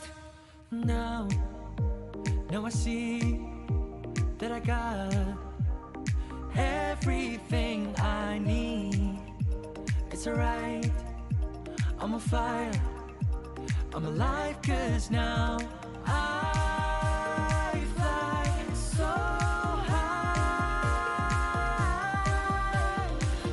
high, light up the skyline. Let's do it this time, like it's a whole new colorful world.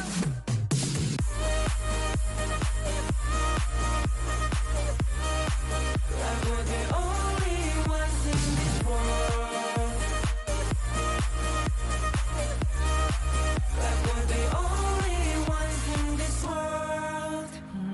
thought we'd get this far, burning like the stars. How we get this far, like we're the only ones in this world.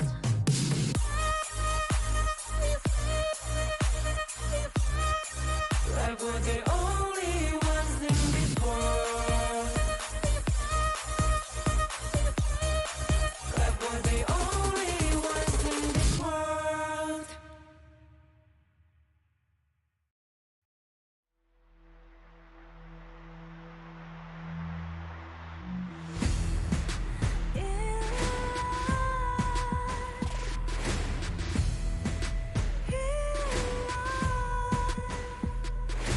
What's a life without its worth? Compromising with what hurts inside. When you let fear decide your fate, you don't choose which path to take in life. I'm finally letting go of everything that still holds me. I'm against the odds, but I won't give up, 'cause it's my time to shine. Standing in the spotlight, and no one let me down. Destiny is calling high. I'm not afraid to fight for everything I love. Victory's on my side.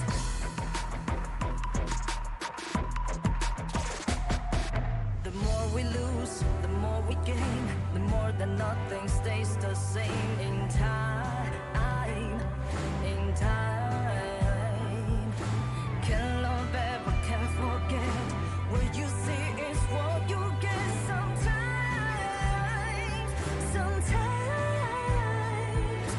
Gonna show the world tonight the light that shines inside us. We're against the odds, but we won't give up, 'cause it's our time to shine.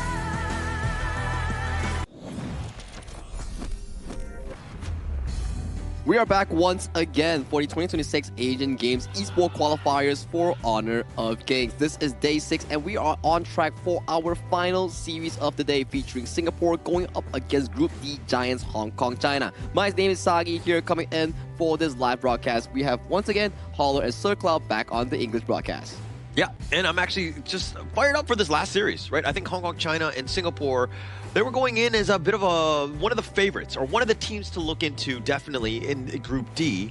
And then now to see them, how does Singapore respond? I mean, they lost 0-1 to Korea, but Hong Kong, China on the other side, they've done well. They're 2-0 at this point. Yeah, in Hong Kong, China, they have a peculiar play style, right? They like to take things slow. They like to slow down the pace. They like to eat up the space and then end the game from there. So that was, at least from what we saw from one of the games, right? But we don't know what kind of play style they're going to bring today. It's like, to your point, they like to take it slow is because that they want to reduce any form of risk possible and then slowly choke out their opponents and then slowly get the win after the shadow objective 10 minutes, then push for that victory here. It's slow and methodical. Some may say it's like less on the kills, but it's more on how they execute the rotations, the invades, the zoning coming in for certain objectives. Yeah, but what is the strategy that you like to do?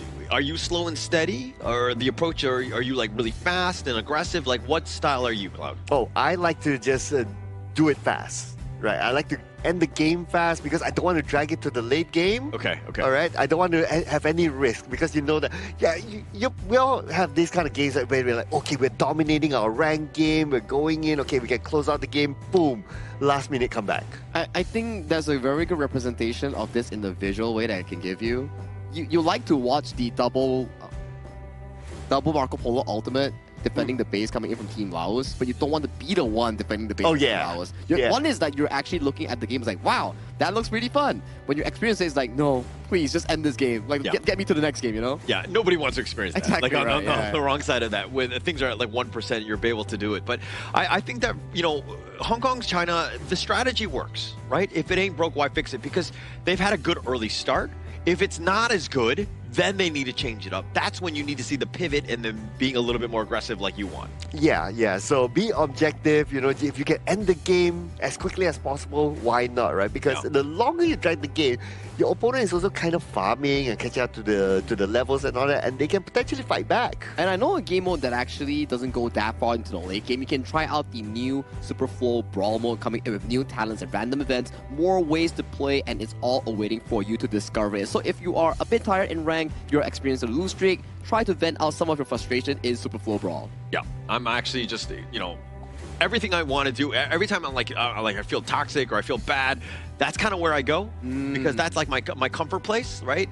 Because I like to just, again, I'm experimenting new heroes, and I'm not losing those points, and it's not such a big deal, but it still has the same gameplay that you want from Honor of Kings. Yeah, I really love this game where I play it every day, even before this as well. When it was still in the beta, it's like, okay, that's that one game that I always go for because, well, you have a reward for it. Yeah. And also, it's like what you said, right? It's a chill game, right? Whatever happens, it's fine, and I can always pick the same heroes without feeling bored. And it's guilt-free, right? And same heroes, and you have different ways of approaching it. And I know for a fact that you probably played Zhangfei Jungle there once or twice. Oh, I played Hou Yi. I just spam Hou Yi there. Because it's much more fun.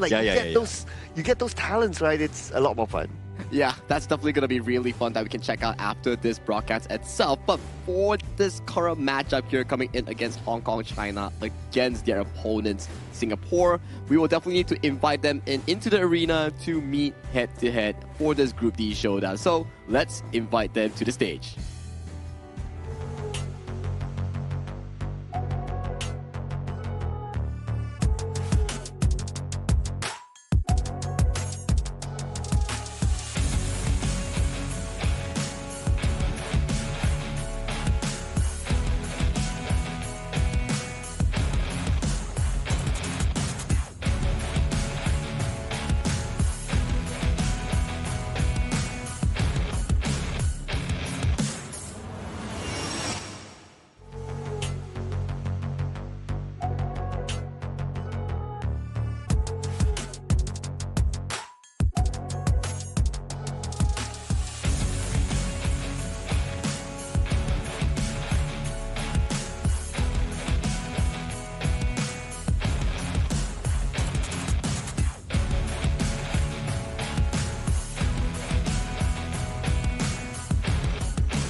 They know exactly what is needed to secure their place at the main event.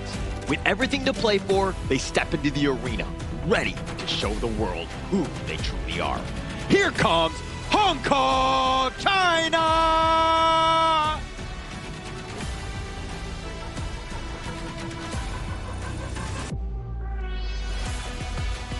A setback behind them, but their focus remains forward. Built on discipline and teamwork, they return with renewed determination. Please welcome Singapore!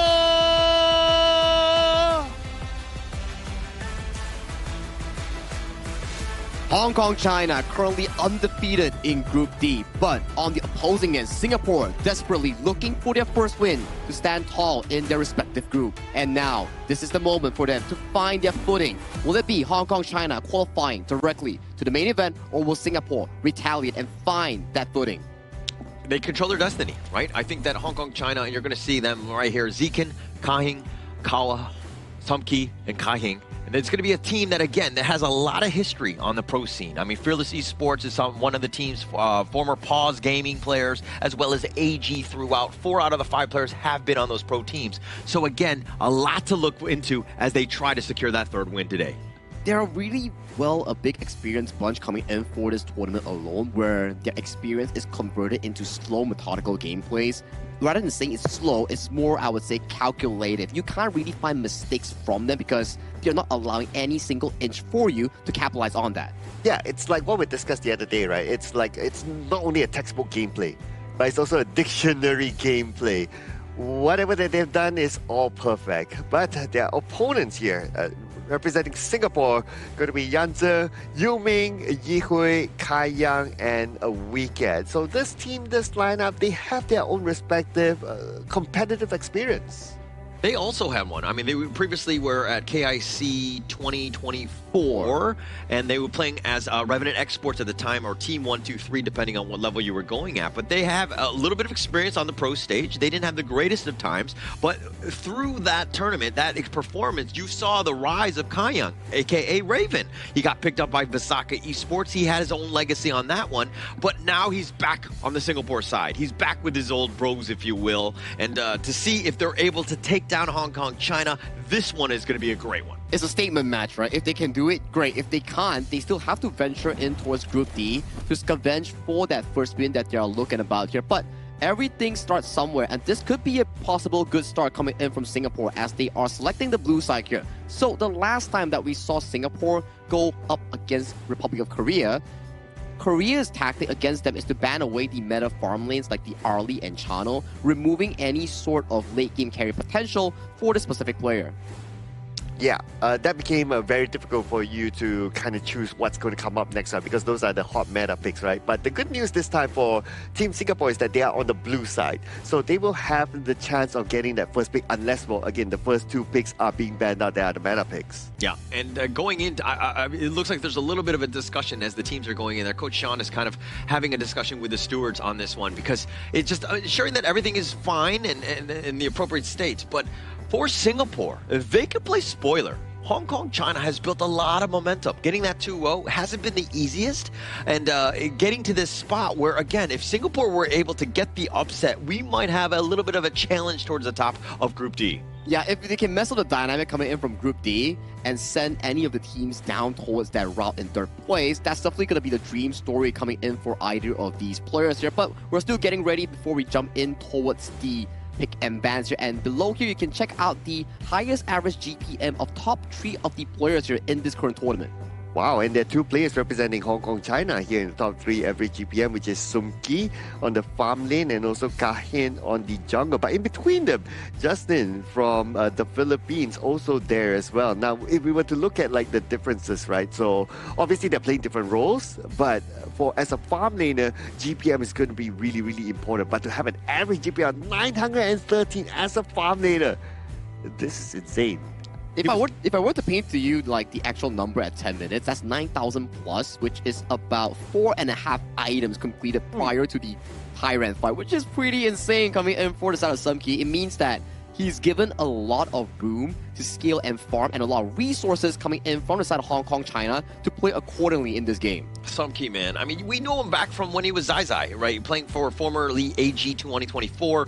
Then you also see that Kahin, he's also a guy that's been very well known on the international stage. Miles Otis, right? So he played for Pause Gaming, also played on AG 2024, that squad as well. So a lot of familiarity within the squad, but are they able to bring that experience? And it's been some time, let's be honest, from when Pause Gaming played to this stage. Yeah, so it's now, and this stage is also one thing, right? This stage itself, the patch is also going to be a bit different, maybe not something that they have been, are more familiar with in recent time at least, so they had to like reset themselves again. So who knows, maybe this is an opportunity for Singapore to capitalize on.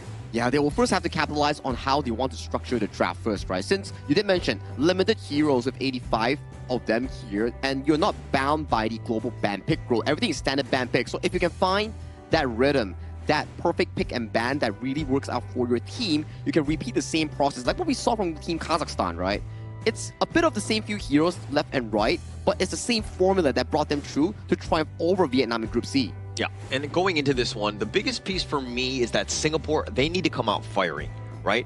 They're a very emotional squad. If they start to like lose or get into like a somewhat competitive but like losing factor, that resilience, it's something that we kind of can question, right? Are they able to bounce back? And I mean, if Singapore are going to have a chance in this series is if they start off fast. Well, it sounds to me like they need to try to find that opportunity to get that first strike. If they get the first strike, they get the groove, they just roll on from there, right? So they have to play this really, really fast. But let's see what sort of draft will they put onto the table here, and we're going to see the meta bans out.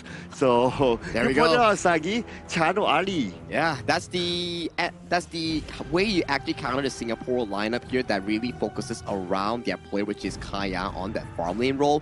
For the side of Singapore, they banned away the Charlotte and Maestro Nui, some of the picks that Hong Kong China actually had pretty good success with, while locking down the Guan Yu here as their first pick. Guan Yu for me is an interesting pick here.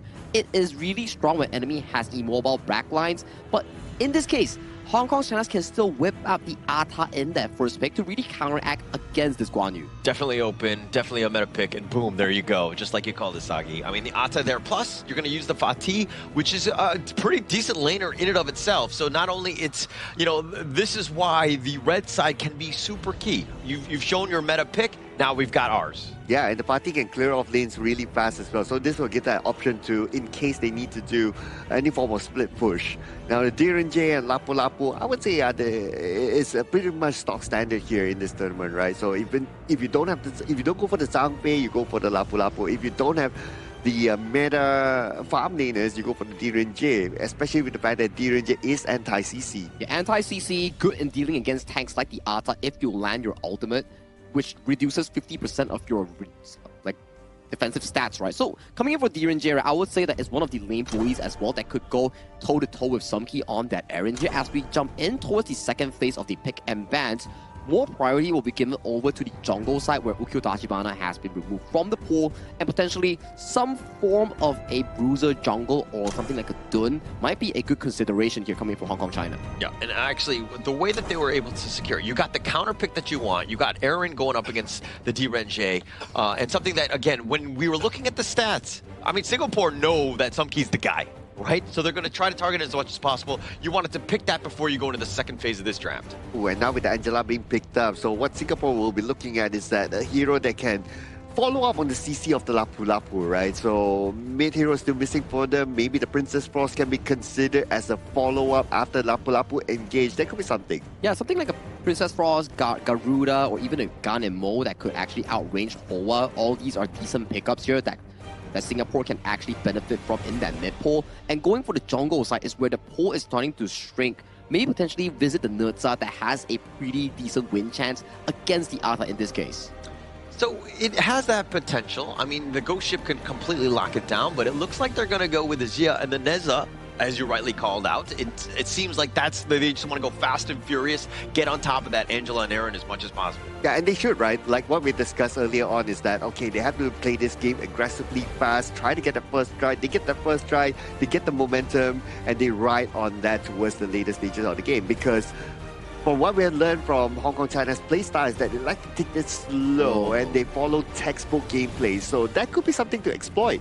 Yeah, and for the side of this specific draft that Singapore has lastly drafted, right? At the first glance, you're like, okay, Direnje, Cole, you are a early to mid-game farm lane, not the greatest when you go into the late game, but with the addition of the Ziya here in the final pick, you sort of fix the issue where there's like two beefy front lines coming in from Hong Kong, China, the burn coming in from the Ziya, and the ultimate coming in from the Direnje, all deals really well against tanks like the Ata, like the Zhangfei.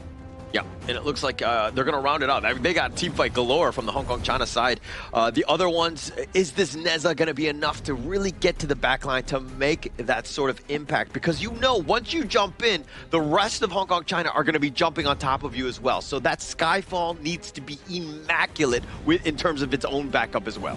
Yeah, it's going to be quite a challenge to get to the backline, right? Now that I think about it, because you have like 3 protectors at least from Hong Kong, China that can protect the Aryan. So it's not going to be the easiest of tasks. But if Hong Kong, China in a team fight, they happen to tunnel vision, it could be an opportunity for Team Singapore to capitalize. Yep, and as we go into this one, looking at this draft, do you give any of the teams an edge, Cloud? Ooh. Just based on the draft, right? Yeah, just on the draft. In a vacuum, don't even look at players. Okay, if it's just based on the draft, I kind of like Hong Kong China's draft a little bit more just because of the amount of protection they can have. They can give towards Aaron. Because Aaron is like, okay, as long as you can open up space, free hits, Aaron's all good. Is it because they have a Zhangfei on the side? I mean, you could say that too. Yeah, I'm a bit biased towards the Zhangfei, not gonna lie. Okay. Yeah, but I mean, for me, I'm always questioning the Xia pick. Right? Because I always feel like teams understand what it wants to do. It wants to wave clear. It's going to give you that level up. But when you're falling behind, the hero is very underwhelming. It doesn't seem to be able to kind of really have that sort of impact that you're looking for from that old man. Well, We'll see. Oh, yeah, it looks but like the hang on, flash away. for a Kaiyan second. getting a little bit low. He barely dodges that last shot. That was super close for Kaiyan. Oof, okay, that was really close. I thought that he would have gotten that first strike, but okay, the first strike has to wait. But Yanzi now being pressured at the top as well. Now, back onto the topic of the Zia, right? So, I personally think that the Zia is good, right? So, the Zia, wave clear and all that. But one thing, the Zia needs a setup. Yeah. For the universal law to truly to land beautifully, right? So he might be looking for like, okay, Yanzi, you have to set up first before I can come in with the universal law. That's the best. Yeah, that would be best case scenario, right? If he's able to kind of get that true impact. But UA, a lot of eyes on this guy in terms of just being able to set that up because Kaiyan will be focused. Yuming, again, he'll be constantly farming, taking the gold share, and once he gets going, he'll start to do a little bit of work himself. But UA, in terms of the universal law, if he's able to get on top to really just soften up the Hong Kong China squad. Yeah, and okay, besides Yanzi, we can do it too. Instantly used, finding some key though, but the Blazing Brilliance, he's actually trying to dodge this one. He might have gone a little too deep, and now with that Universal Law, does a little bit of work. Hong Kong, China, both sides actually are limping away. Hey, what I'm liking about the current game, right, is that both sides, they are getting 50-50. Yeah. So Hong Kong, China, yes, they try to invade, they try to poke and all that, and we see a couple of times that they almost got a few strikes. But Team Singapore, they respond back, right? They don't sit back, like they go at them. It's like, okay, you want to fight? Okay, let's fight at the river.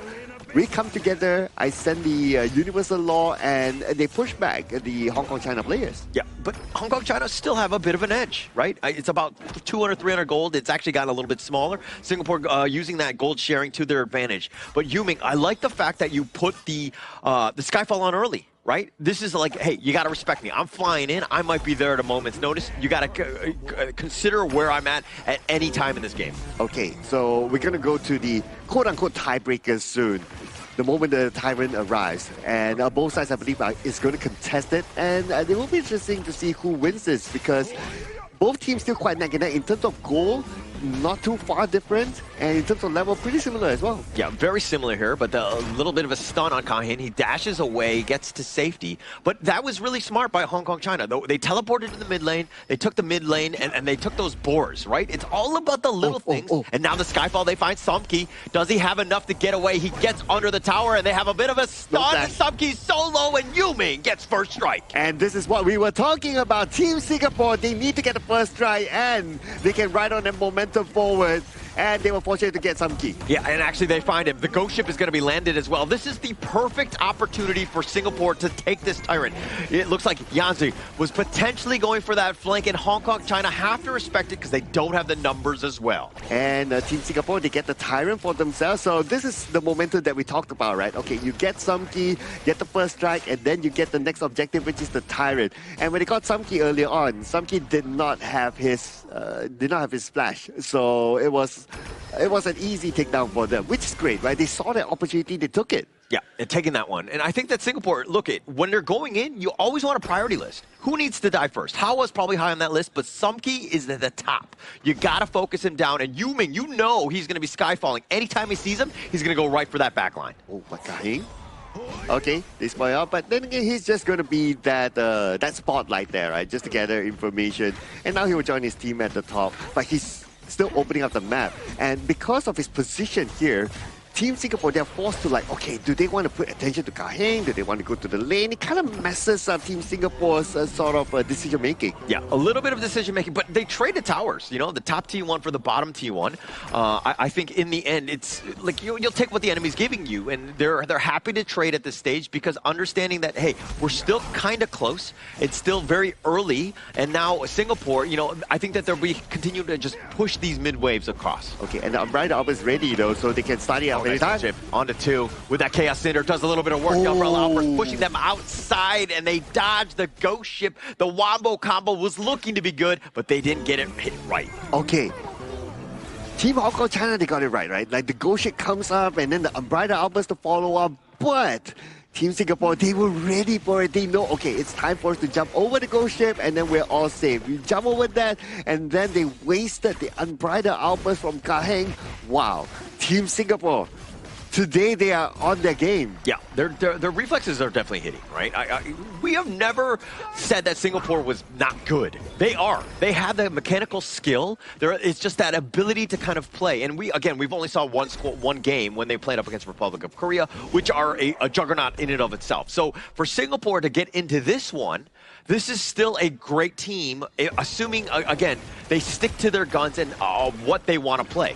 Okay, just referencing the goal right now, right? So it's starting to be a little bit of shift to Team Hong Kong China because they are starting to make those plays. Whereas for Team Singapore, they have been on the defensive side for quite a while right now, especially after the first Tyrant. So they have to try to find a way to shift that momentum back. Yeah, but at the same time, okay, now he's looking to wrap around the flash away, just keeping Hawa at least alive, and the ghost ship will be set up. They're going to bounce around him on this, and the umbrella outburst pushes them back, and that's a perfect disengage. Yes, big ults were used, but nobody died. It's a defensive umbrella outburst there just to make sure that they are able to keep things alive here. And now they're going to go for that jungle invade at the bottom though. Or are they going to... I don't know.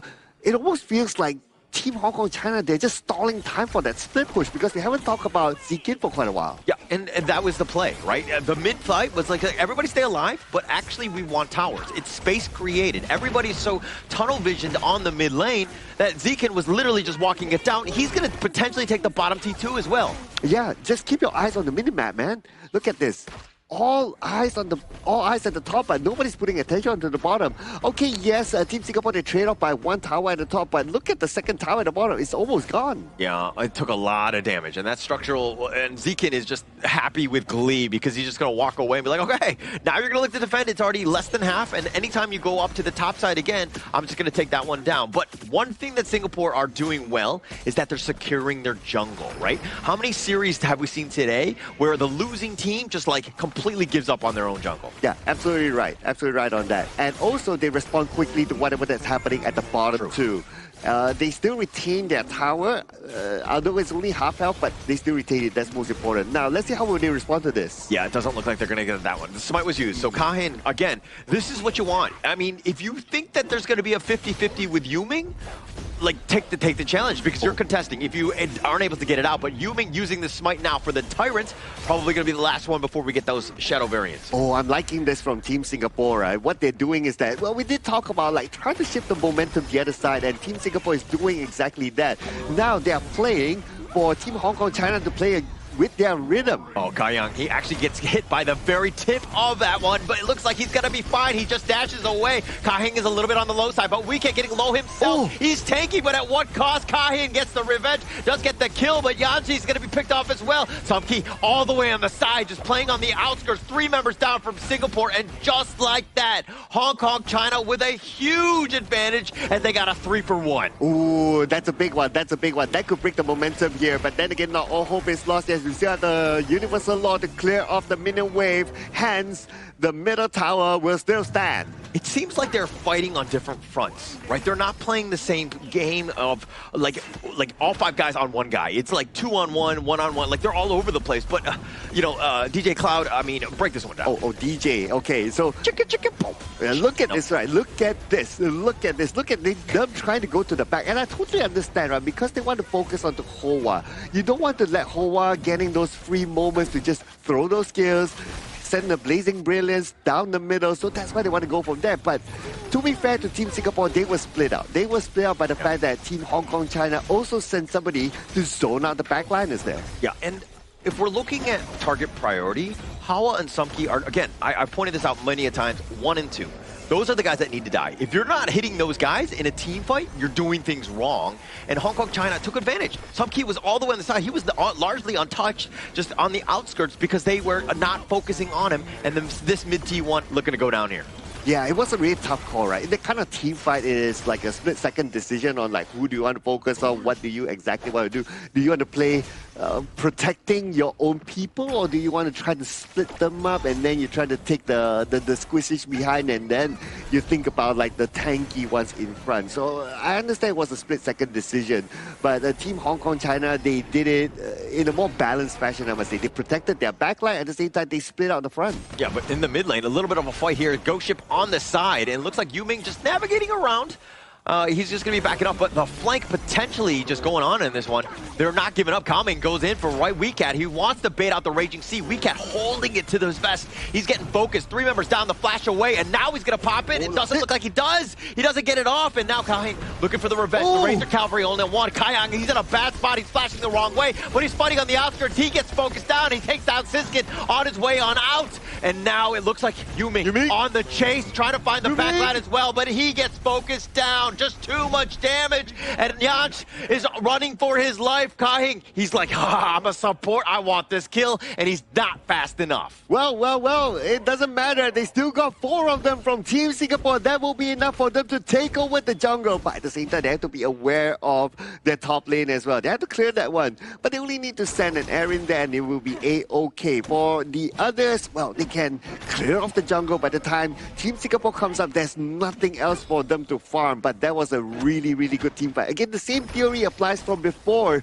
Like, what do you want to focus on in a particular team fight? Do you want to go all the way to the back line? But Team Hong Kong China, they respond by splitting up that fight. Yeah, and Hong Kong China seemed to be doing a better job of the target priority, right? Understanding where Kayang was. They're like, Yuming, yeah, he's doing a little bit of damage, and they were focusing it, right? They put pressure on WeCat. They were like, putting pressure. He flashes away. He was like, okay, not going to use the Raging Sea. He gets killed, and then once you have that 5-on-4, it's like all, like the floodgates just completely busting open. Yuming, Kayang, incredibly vulnerable at that stage. Okay, the next team fight, Team Singapore, they have to play this more carefully, right? They cannot allow Team Hong Kong China to dictate that team fight just like how they did before. Go ship up. Oh, Kayang, the unbridled outburst, they're bouncing him around, and the Blazing Brilliance on top of that. What a great initiation by Hong Kong China. Oh, and that's the advantage of having the go ship, right? Especially if you're able to catch the Kayang. So he's not able to go anywhere, right? His splash was still on cooldown at the time, so nothing can save him. Yeah, nothing could save him at that point. I mean, it was just more of the positioning factor, right? I think the Singapore, they need a frontliner, somebody who can be there. Kayang shouldn't be that guy. Yep, it should be like, a WeCat, for example, right? So the positioning has to be a little bit more detailed there. Now, WeCat is opening up the left side, while on the right side, Yanji is trying to clear off the waves. That's the best they could do right now. Clear off everything, and Team Hong Kong China, based on their playstyle from what we've seen before, they will back off on this and focus back onto the objective, and that's what they're doing right now by heading towards the Tyrants. Yeah, not the sexiest of moves, let's be honest, right? Hong Kong China, the way this is the slow and steady race, they're the turtle, if you will. They're just willing to be like, hey, we know we have a huge lead. As long as we just, take baby steps towards our goal, we will eventually take you down. They're going to take the Tyrant here for free. Yep, and they still send Kahing in front just to be that insurance policy guy, just to make sure that they are all kept in their own base. Yeah, and now it looks like they'll fight for the Azure. They've been pushed away, stolen away, if you will. Hong Kong China threatening, contesting, getting in your face, and making things very uncomfortable. Oh, the rotation's happening at the bottom. They find Sumki. He's by himself, the one-on-one, but now here come the reinforcements. He's been targeted. The homing missiles are on. He's trying to dash away. He gets under the top of the on point. The Raging Sea in return. They do get the revenge kill onto Kawing, but the Blazing Brilliance isn't enough. Somehow Singapore, all 5 members still standing. 5-man unbridled outburst, but the follow-up wasn't enough from Team Hong Kong China because they had split up their team. One of them had to push in the middle, so the damage output was not enough. But if the damage output was enough, they were in the right position. That 5-man unbridled outburst could have given them an ace. It could have given it. That's the craziest thing. They had the perfect umbrella outburst, and actually they came out worse. You know what I mean? They were the ones that lost Kaying. He was the only one to have died. Everybody else was like just perfectly set up, and somehow they survived. Again, under that tower, gave them a chance. And now Singapore, a little bit of an opening. Kaying is right back up though. Okay, they have to secure this Overlord, right? This Overlord will at least give them another lifeline, but Hong Kong China won't make it easy. Yeah, it's getting so low at this point, and Yuming will steal that away. WeCat is very low himself. He needs to be a little on the careful side. The Razor Cavalry is pushing them back, and Zekin is doing a little bit of work. He's starting to hit his mark. Kayang gets picked off. It looks like it's a 1 for 3, 1 for 4. Yanzi is all by himself, and he too will fall. It's a team ace going the way of Hong Kong China. Well, first you try to get the ace, you don't succeed, you try again. And that's the message there from Team Hong Kong China. Surely right now they'll be able to wrap things up. Yeah, they're going to wrap it up here. Just a matter of time. The minions are making their way there in Hong Kong China, sticking to their guns, the patient game, and they will take game number 1. It was a really close game coming in for both teams in terms of the rotations, in terms of the macro there, but there was just more mistakes coming in from Team Singapore. Oftentimes we see Kayang getting blocked by the ghost ship, getting caught by the unbridled outbursts left and right.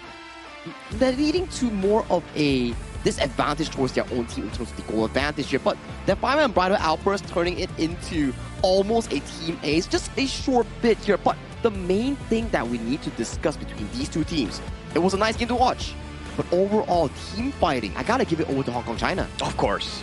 That was the biggest edge, right? That was what gave him the inevitable win. And finding that out, and you're kind of pointing on a Kayang in terms of just getting him with those ghost ships. But I don't know if that was really his mistakes. I mean, obviously positioning could have helped, but it just seemed like, you know, Hong Kong China were able to hit their skills at the right spot. Like, they were playing phenomenally, where Singapore, again, having to play reactive, you got to play perfectly as well, and they weren't on that same level. Yeah, if you think about it, right, there were moments where Team Singapore, they played actively. Yeah. Like, they kind of dictated the game, especially at the early stages, and it looked like Team Hong Kong China, okay, they have to play catch-up, right? Like, they were pressured, like, they didn't feel comfortable there based on their movement and all that. But towards the middle, then suddenly the momentum starts to shift away. I think it's the early game plan coming in for the side of Team Singapore, right? We saw the fact that Yu Ming on Nerza with Weak Yet caught the first elimination on towards Sum Ki's Aaron. Ever since then, it's starting to look really good for Kayang's Liren Jie. They were getting every single thing. But that one shift in the momentum started at the Azure Golem, where Singapore chose the Tyrant, the 8-minute Tyrant, over the Azure Golem. And at that point, the goalie started to shift ever so slightly into the pockets of Hong Kong China. And later on, there were a few teamfight moments where Team Singapore wanted to push the bot side tier 2, but the side of the Zhang Fei coming from Hong Kong China just found it beautiful engage to isolate the team coming out of Singapore. And that was like kind of like the last pick and the reason for that, right? I mean, the Zhang Fei is able to have that impact, especially come those team fights. Just so much going on in terms of just like Kahing's positioning, and also like Sumki, he did some serious work. He got focused a couple times, but then towards the end, he was just like playing with his food almost. Yeah, he got focused, truly taken out once, right? And that was the first try. And that was also because that he didn't have his flash together with him that time. But after that, he's like, okay, just one time, nothing else is given away. So it just shows that how they recompose and play with the game, right? They learn really, really fast. As compared to some games, they see like, okay, 1 takedown, 2 takedown, 3 takedown in the same position, same manner, and things just go down all the way. But for Team Hong Kong China, after the 1 takedown, they learn fast. That's how they managed to stop loss, right? Where once they got, like, they made a mistake, they retaliated by saying like, okay guys, it's a small mistake, we can do it again, let's reset our mental, let's play carefully accordingly. And you can see from this stats bar here, the damage coming in from Sum Ki, even though he was the main person that's getting targeted coming in from the Singaporean squad, he was so stable on that Aaron damage output. Yeah, did quite a bit. I mean, and UA, again, I'm not a huge fan of the Zia pick, and you're kind of seeing that here.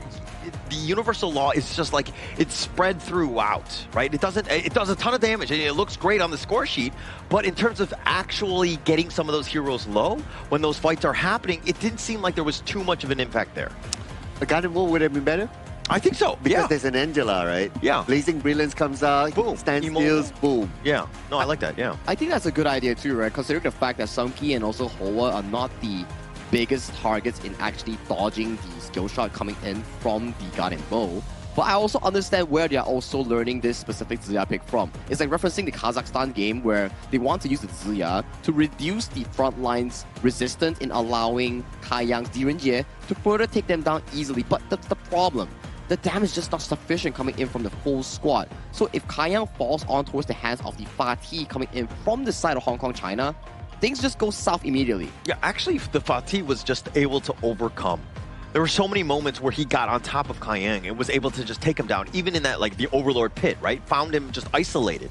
right? And having that solo, not all the Clash laners can do that, right? Where they have enough damage and to survive and to do all the good things that you want. When your cores are going up against cores, you're going to have a much better time. They had that edge, and you're seeing most of this gold graph when that favorable fight was happening, and you're seeing just like Singapore, again, on the defensive side, had zero answers to that. Yeah, it took a while before the graph truly went down, right? Yeah. So that was how much consistency they had at the early stages of the game. Now, what we're seeing here on screen is, okay, I believe this is the part where it starts to swing towards Team Hong Kong China, right? Like, Team Singapore, yes, they tried to go for the backline, but they failed to get it. But on the other hand, for Team Hong Kong China, when they went for the backline of Team Singapore, they got something. And this is the few plays that we see that Singapore actually overextended for the push itself. You can see Kaiyang is severely separated with the team, and then the Unbridled Outburst coming in from Ka Hing, separating the team further once again, isolating the farm lane player from any sort of cavalry. And you look over to the composition that has been drafted coming in from Singapore. If Kaiyang falls in any single situation, it's over. It was so good. Like the ghost ship, he thought, and this is that 5-man umbrella outburst, really like perfectly set up. But I mean, somehow all of them survived here. Somehow Yuming out of the Blazing Brilliance and taking this one. And this is that one last fight. Once you saw that Kaiyang, he was by himself fighting with Zekin in that one. He goes down. The wheels completely came off at that stage. Yeah. Sagi, do you think that they overly forced the Overlord? I would say it was a 4v5 situation because prior to that play, Ka Hing was taken down on the Unbridled Outburst in that 5-man in towards the bottom side. So it was a must-do situation for them. But maybe the teamfight could have been better here. But this man, talking about teamfight, Sumkey on this errand here. I think this is his third MVP in a row from yesterday until now. The man is still hot on fire with a 517 KDA, only suffering one death from that first level minute play. Yeah, somebody needs to wake him up. I think that, yeah, I mean, I'm just kidding. Don't wake up the beast, right? I think you want to put him to sleep, I think, at this point. You want to somehow avoid him because he's just completely just terrorizing the Singapore squad on this one. And the fact that he was 5-1-7, just finding the right targets as well. And staying alive, not easy to do. And Sumkey just proved that, hey, he's more than up to the task. Yeah, and that one takedown was that very, very early when he didn't have his flash and all that. But after that, it's like adapting to the situation. He knows how to keep himself well and healthy. And also his teammates know how to protect him as well. So, yeah, it's just shown that why he is the MVP. He adapts and learns quickly. Yeah. And he just does it so well, right? Like, if we were to think of it from his perspective, right? There's the Guan Yu coming in from the back. And from the front, there's a Skyfall flying on towards him. So in every single situation, he's being sandwiched by both ends, trying to get rid of the main carry, which is Sumkey on that errand here. But in every single situation, aside from that first death on towards that gank that you mentioned that he has no flash, he survived all of them. Yeah, somehow he was able to find it, right? And even with the potential like airstrike that they might have in terms of the Skyfall, just being able to find that target, even then he was surviving. That was not a problem. And of course, all of this, you know, where are we at right now? Where are we at right now? Hey man, I think I repeated it quite a few times here. Why don't you remember here? Of course, it's gonna be Battalion Jaya Marriott Hotel here, the official venue and hotel sponsor coming in for the 2026 Asian Games Esports Qualifiers for Honor of Kings. Thank you so much, Marriott Battalion Jaya, for sponsoring this event. The stay, the food, the AC has been amazing at this place, and we are loving it alongside with the players. Yeah, amazing place, amazing venue, and the stage all is just beautiful here. But we got to get back to business, right? Because game 2 here is not over yet, especially for Team Singapore, right? Looking at what they're capable of doing in Game 1 against Team Hong Kong China here, Game 2, I'll be looking forward to see what Team Singapore has up their sleeve. Yeah, and I don't think that they need to be discouraged. This is where that whole mental resilience thing is really coming into play, because early game, it was actually pretty close, right? It comes down to some key mistakes that they made, and that kind of, like, you know, snowballed Hong Kong to kind of get a little bit of control. But the experience of this team is definitely there. Yeah, I will have to definitely agree, right? Hong Kong, China, although they had mistakes like you mentioned there, the way that they paced back into having control of the game through team fighting, through isolating targets one by one, knowing who to take down is pretty mesmerizing, I would say. But for the side of Team Singapore, I think they had a good early game. Mid-game was fine as well. The gold lead was neck and neck at one point. They weren't that far behind. But the main issue is the draft, whereby I think the Gan and Mo swapping the Zia might be a better choice because that composition just now is only one carry. If Kaiyang falls, everything is in shambles, so maybe revisit something of similar, but put Yi Hui on a pseudo carry or a damage dealer. Did you think that the Neza was the right pick too? I think it's okay. You think it's okay? Considering the fact that you have a Fatih, you have a Ata coming in from Hong Kong, China, those two picks could be pretty demanding if there's no healing reduction, and the Neza provides it very early on in the head-to-head matchup against Ata. Oh, we're going to see a very different pick here from Team Singapore. Starting off with the Dharma. Very good, able to set up team fights, able to get to the back line as well. So this will be a very interesting hero to look at. Unfortunately, the channel is banned out because, well, Team Hong Kong China plan to pick the R Lee. So there's no direct counter, at least at the early stages towards the R Lee. For another farm laner, so they have to figure out something else. And they're going to go for the Diren J again, which I think is the next best pick anyway. Yeah. Perfect pick here, right? Coming in for the side of Singapore's farm lane here. You need that to actually go in against the Arlie in those early game matchups here. Might not be the best outscaling potential, but at the very least, early to mid game, Diren still dominates against Arlie here. Now, coming in for the third pick, coming in for Hong Kong, China, there are a few picks, right? They can go for the Mage, they can go for the Roam, likely something like a Zhang Fei Diadea, or even the Angel again. They had a lot of success with this so far, and revisiting on a Hoa, I think it's a good choice. Yeah, definitely a good choice. But I think they need to do a better job of protecting. The Ganenmo, again, a huge counter, right? If they're able to get that one, because she's so immobile. If you're able to just lock and load on top of her, she's going to have a tough time. But I don't know if it's just like Singapore are staying away or what. No, that's the issue here. At the very least, last game, you can go for the Ganenmo because there's no Arlie here. And we know for a fact, Arlie's Maple Dance can block any sort of projectiles here. So if they do pick a Ganenmo here on the fourth pick, will it be walking into the trap of Hong Kong, China? Also true. Also true. Okay, I guess it really depends on like the timing, also the execution at that particular moment, right? So it's really, really hard to tell. But I guess if I was Team Singapore, I'll be like, okay, I'll take some risk. I'll go for the Ganenmo. Yeah, I would risk it too because like you're working around cooldowns at that point, right? I mean, every single shot that he's got in terms of the blades, like you have more, right? Like, are you going to force it out? Is the Arlie going to always be in the right spot at the right time to block them out? I mean, obviously in the big T fights, obviously it'll be there, but you know, you're basically saying that, you know, she's babysitting the Angela or they're sticking together. It's a good reaction game, right? And that's a Liang Rom coming in for Hong Kong, China. They're doubling down on Hoa's capability on landing those skill shots. They really want to burst down Yuming on that dude. The moment Yuming comes in, click of a finger, immediately engaging on Yuming and bursting him down. But I think this opens up several counters coming in from Team Singapore. You have the Lapu Lapu, you have the Zhang Fei, both extremely good into the Liang matchup here that Hong Kong, China is proposing. I would say go for taking the risk, right? Take the Ganenmo right now because you have the Liang. If one of them happen to be protected, well, at least you have another target that you can go for as well. So go for it. Okay, are they gonna? Okay, Garuda instead. All right, fine. Actually, I'm okay with the Garuda.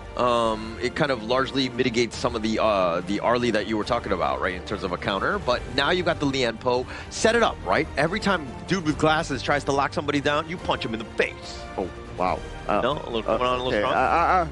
In the jiu-jitsu style? You pop in, you know, you pop in and knock him up, you know?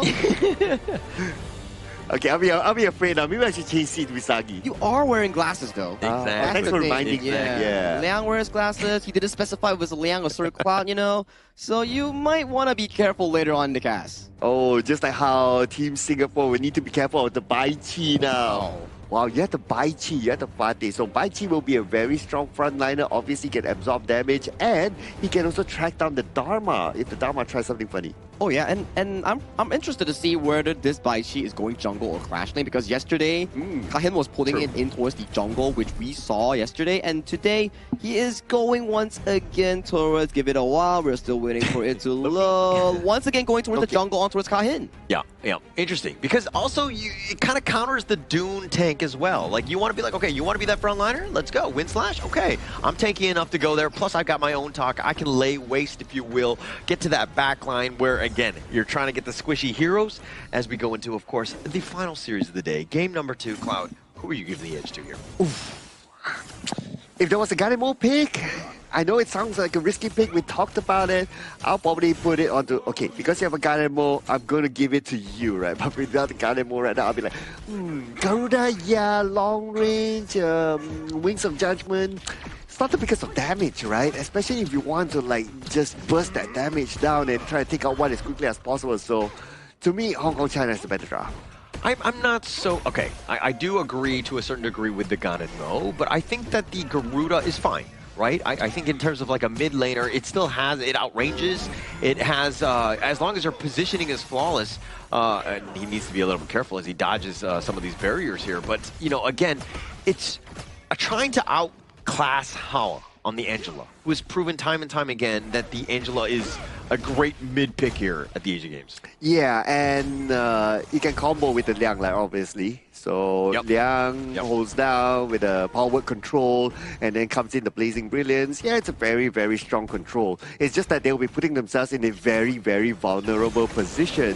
Now, can that be countered? Yeah, the Dune is there as well. If the Dune can counter, okay, the Dune can counter for sure. Weekend can counter too. So I would say that Team Singapore, they have responses. Oh, the Chaos Cinder. This is annoying, right? We were like, the Dune would go in. You have the Liang with those barriers. You have Angela with the Chaos Cinder. You have so many different ways to control because it is very predictable. You know where it's going to be. And this is why this draft, you were talking about how you favored it.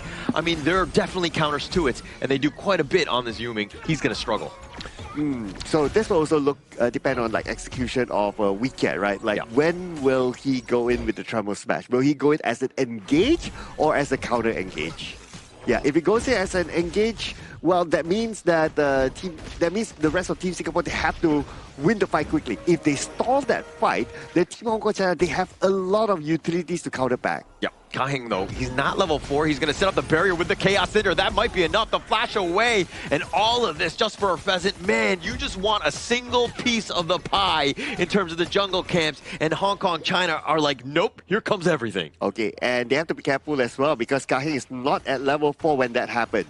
So the next time they meet in that similar scenario, they are probably going to get a strike for themselves. Yeah, and so this is going to give them a spike in terms of this early game, right? Being able to find that control, and they actually have the lay waste as well. He's not able to Unruly Blade on back, and they have just enough. Yuming down, giving up first strike. And that was what I was just talking about, right? Like the moment Kahing got level 4, he's ready with the power word control. That's exactly what will happen. And that will happen again until Team Singapore gets enough items to hopefully tank it. But they're going to struggle in the early game, right? This is a huge power spike for Hong Kong, right? Kahing, anytime that ult is on, you're looking for a gank. You're looking for something. And so Singapore have to work around that cooldown as it looks like Kai Yang is taking a little bit in terms of this trade with Sumki. Yeah, it's the similar theory of like if you have a Liang Princess Frost sort of combo, right? Yeah. It's just that this is Liang with another girlfriend, which is Angela, right? So should we tell Princess Frost? But here's the control. That's the lock in, and they lock it down. Yanchi's going to be taken down. I mean, that wombo combo is just too much at this stage. Oh yeah.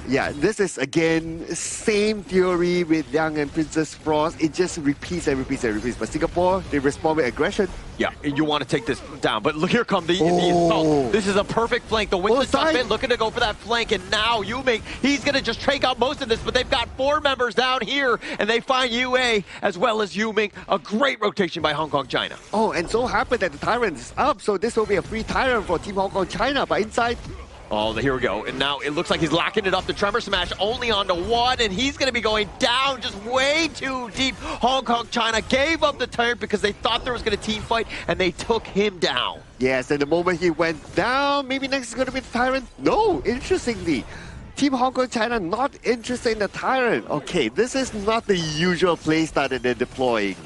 Yeah, but they will start it. They do have enough. I think that it's just like, okay, we're so far ahead right now. Like we don't need the entire team to do this. Everybody go your own way. Let's get as much jungle efficiency across the map as possible. Yeah, efficiency is the name of the game here for Team Hong Kong China. Yeah, they've calculated everything, right? They can send people up to farm other lanes and everyone gets the best of that situation. Wow. But again, right? So we are still at like what, the 5th minute? So this combination between Liang and also Angela is still very, very dangerous. So whenever this rotation happens, whenever Team Singapore sees them rotating as a duo, as a trio, they have to immediately run. Yeah, immediately run. But it starts with vision, right? Getting the sentries. Weecat is going to be chased here. Kahin might go for the late waist. He's actually got the taunt on top of him. He gets the pullback. No, he's going to burst Ram on out, using those skills to his advantage. Okay, at least Weecat is not that target that Team Hong Kong China wants to do that combo on, because there's a chance that he will be able to survive that one as a tank. So he's going to let that one go, but they're looking for their next target. So Weecat will be that key person to open up the map to give as much information as possible. Where will these three be rotating at? Yeah, Sumki here on this Arlie. Just how much threat does he have? Like, Yuming was like, saw him, took a couple shots. He's like, all right, I'm really playing. I'm getting to safety, right? I can't even fight here. But now they actually fight him with that control, the blazing brilliance, everything to take him down, and he gets melted. And they're going to take the Crimson Golem away off the smite off of Kai. If the dude can go down that easily to that combo, everyone else can, right? So this is going to be very, very dangerous for Team Singapore. The only one that can probably withstand that is going to be Weecat. But Team Hong Kong China can easily say, okay, we just ignore you. We just look at everyone else, and then there's a lot of options. Kahin with that Wings of Judgment, just trying to zone him away. Kahin is on the low side, but UA needs to be careful about this potential flank. Zekin is thinking about diving in, goes on, a couple slashes on, but now the Azure Golem is going to be picked up. Singapore left wanting, and again, just see all of the buffs being stolen from under them. Okay, all right. So now at least they're starting to back off a bit, but that's also because that they need to reset their skills again, especially Kahin. So Kahin and also Hoa, they're ready with their respective ults. We can see them pairing up together just like how they are on screen right now. They're looking for the next target. They're looking for the backline. Yeah, but those two have been on point, right? Kahin has just been an absolute beast. But do you know the difference between Kahin and Kaiheng? Is it G? Yeah, it is the G. That's keeping them in, right? That's the only difference. I like it how you got it. Awesome. But now we're going in. I mean, Kai Yang, also with a G, he's looking to defend this top lane, right? Kai Yang, again, he needs that space and to kind of compete here with Sumki, who's gotten the better of him this game. Oh, Hoa putting himself as a bait. Look at that, right? While Kaiheng is really behind. But here comes play with that control all the way from the front with the blazing brilliance and Sumki's damage. He goes down yet again. That is nasty how they position themselves. You wouldn't expect that. You see one Angela, you'll be like, ha, Angela's alone, let's go for it. And then they were forced inside and Kaiheng was ready and all that happened. Yeah, and they're going to take the Crimson Golem here. Okay, if there's anything against the Liang, is that he does fall off. Probably at the 15-minute mark plus, right? But at this rate, the way that Hong Kong are rolling, this has got to be incredibly discouraging. Singapore right now need to just hold on. Use these Wings of Judgment, clear the way, make sure that nobody's touching this mid T1. The 15-minute mark is still miles away. You gotta believe, man. You gotta be positive. Okay, let's be positive here. Oh, the truth. Yashi, not too much on this one, but Kaihan's on the side. He's just so tanky. He turns it and takes down Kaiyang. The Blazing Brilliance is a little just taking the mark, and Yu Ming too will fall, not even able to get the wind slash off. Oh, they got two very, very important heroes on the side of Team Singapore. But again, disciplined gameplay shown by Team Hong Kong China. They're not going to stay there too long. They're going to focus onto the mid lane.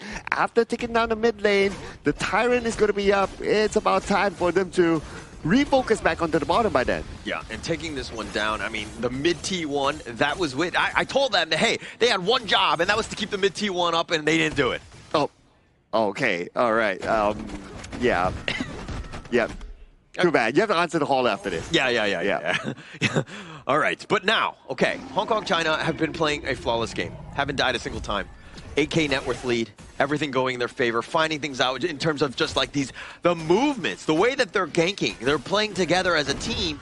Singapore right now, really, what are you doing as Singapore? Like, how do you get back into this? Well, firstly, you have to literally get back. Yeah, the control just too much at this point, and the taunt as well, just locking him down. Yansu was trying to make the heroic play to save him, but he too will fall. And now the turnaround, the pullback with the lay waste as well. They've taken them all down. Yue is going to be dove under, and they get it with a Chaos Strike, and Hawa with a Quadra. That insane layways, my goodness, caught 3 of them. and the follow-up came. That was definitely something that it all started again by Team Hong Kong China with what? With a combo of Kahing and Hoa. They catch one, and the one that they caught was actually Wicket. As tanky as Wicket is supposed to be, he got melted down. They know that, okay, this is the threshold. If they're able to take out Wicket just like that, they know they can take out anyone. Anyone, anything, and they've taken the Shadow Tyrant here, starting them off. They're up 14-0 at Singapore. They got to be feeling a little bit rough, but this Kahin Bai Chi has just had so much value. He is just taking all of the shots, literally shrugging it off, and turning fights. All of the time, you try to run away, he pulls you right back in. Yeah, and when the combo between Hoa and Kahing is on cooldown, like, Kahing shows up. Yeah. With the leeways, and everyone just goes in with their basic attacks and all, especially with Sumki. Right now, Sumki is already really strong. Just look at his items. He's way ahead of anyone, especially way ahead of Kayang. They dive right in. They try to go on top of Yuming. He really plays on back. He gets pulled under the tower, but it doesn't seem like Hong Kong China cares as they take him down as well as the mid T2. Oh man, you can't step out right now. The moment you step out of base, that's it. So you have to, okay, so Team Singapore right now, they have to play like, okay, pull Team Hong Kong China come towards them. Because why? Wicket can counter-engage. Wicket can dish out a big CC. So they have to try to pull Team Hong Kong China together and then try to take advantage of that. But look at how Hong Kong China, I mean, yeah, they're grouping up in this mid lane, maybe potentially baiting them out here, but they're taking the mid T3, taking them all down. Wings of Judgment now going to be used to zone them away, but Hong Kong China largely don't care. I think they're going to be happy with this regrouping stage. Oh man, Yanzi's position compromised there. Okay, I'm still waiting for the moment, like, okay, we see the big Tremor Smash, like Tremor Smash into 3, into 4, and then follow up by all the other attacks from Team Singapore. Right now, they have yet to be able to do that. Yeah, I haven't been able to do it because, you know, Hong Kong China, they're the ones initiating. You want to take a fight, it's on what, you know, the Hong Kong China want to do. They're the ones that are taking things out. And now you're seeing most of this is like through Kahing and Kahin. Both of those guys have been immaculate in this one. Oh, right now, it's 15-0. This scoreline is so huge at this moment. Well, Wicket is still doing what he can, opening up the map. And if he chooses to execute his plan of like going in with the Tremor Smash, his teammates has to be together with him as well. So there are a lot of compositions to fall together before he can do it. Yeah, if not now, when? Now he's looking to go. Wicket gets to the back line, then Tremor Smash, but he's knocked him aside. Here we go with the Wombo combo. Hawa's going to be taken down, but four members down, make it an ace. They just counter-initiate, and just like that, Hong Kong China taking game 2, and they will take the sweep over Singapore. Clean game, right? I'm telling you, 2-0 sweep, and in the final score, it was 20-1. The only takedown that Singapore found was Hoa's Angela. But other than that, every single Liang ultimate coming in from the side of Kahing. Ultimate into takedown, ultimate, takedown into buff, buff into another buff. And it just kept cycling for the rest of the game. That was unacceptable, Hawa. How dare you die, right? I think that you no, I'm just kidding. I'm just kidding. Being a perfectionist, of course. And going into this one, I mean, Hong Kong China were just on another level. They had zero answers for the way that they were onslaughting. Like the hero selection and the way that they were able to dissect any sort of approach on top of them. And there's a reason why Hong Kong China were the favorites in Group D, and you saw why. Yeah, I mean, I know towards the end we did call for like, okay, we need to see a Tremor Smash and everybody goes in and take that fight. Yes, I gotta give them credit for it, right? They did do it. Team Singapore did do it, but it's not because of like, oh, they were targeting bad and all that. It's just because like, okay, the items and the levels were just too far away.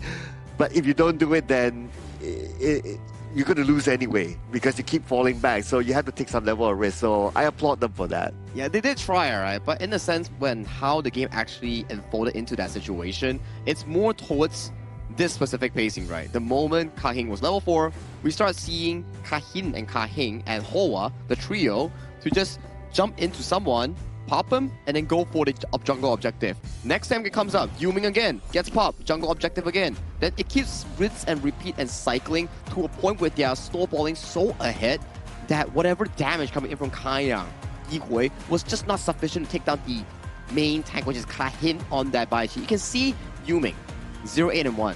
he's not enjoying this game. This is a tough one for him to swallow. Oh, tough one. 0-8-1, right? And also, another tough one is the you snapping. Every time you snap, I feel like you're going to Thanos snap, and like half of us are going to disappear. So let's just kind of hold off on that as we go into this one. But the breakdown, I mean, Yu-Ming completely got caught out, right? He was like constantly focused. Yes, he's tanky, but it's really not enough against the Hong Kong China squad, which are looking to burn you down as quickly as you even approach them.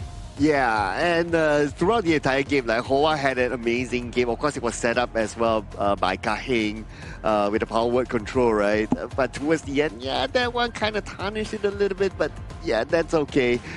He had a godlike at some point. Wow. Yeah.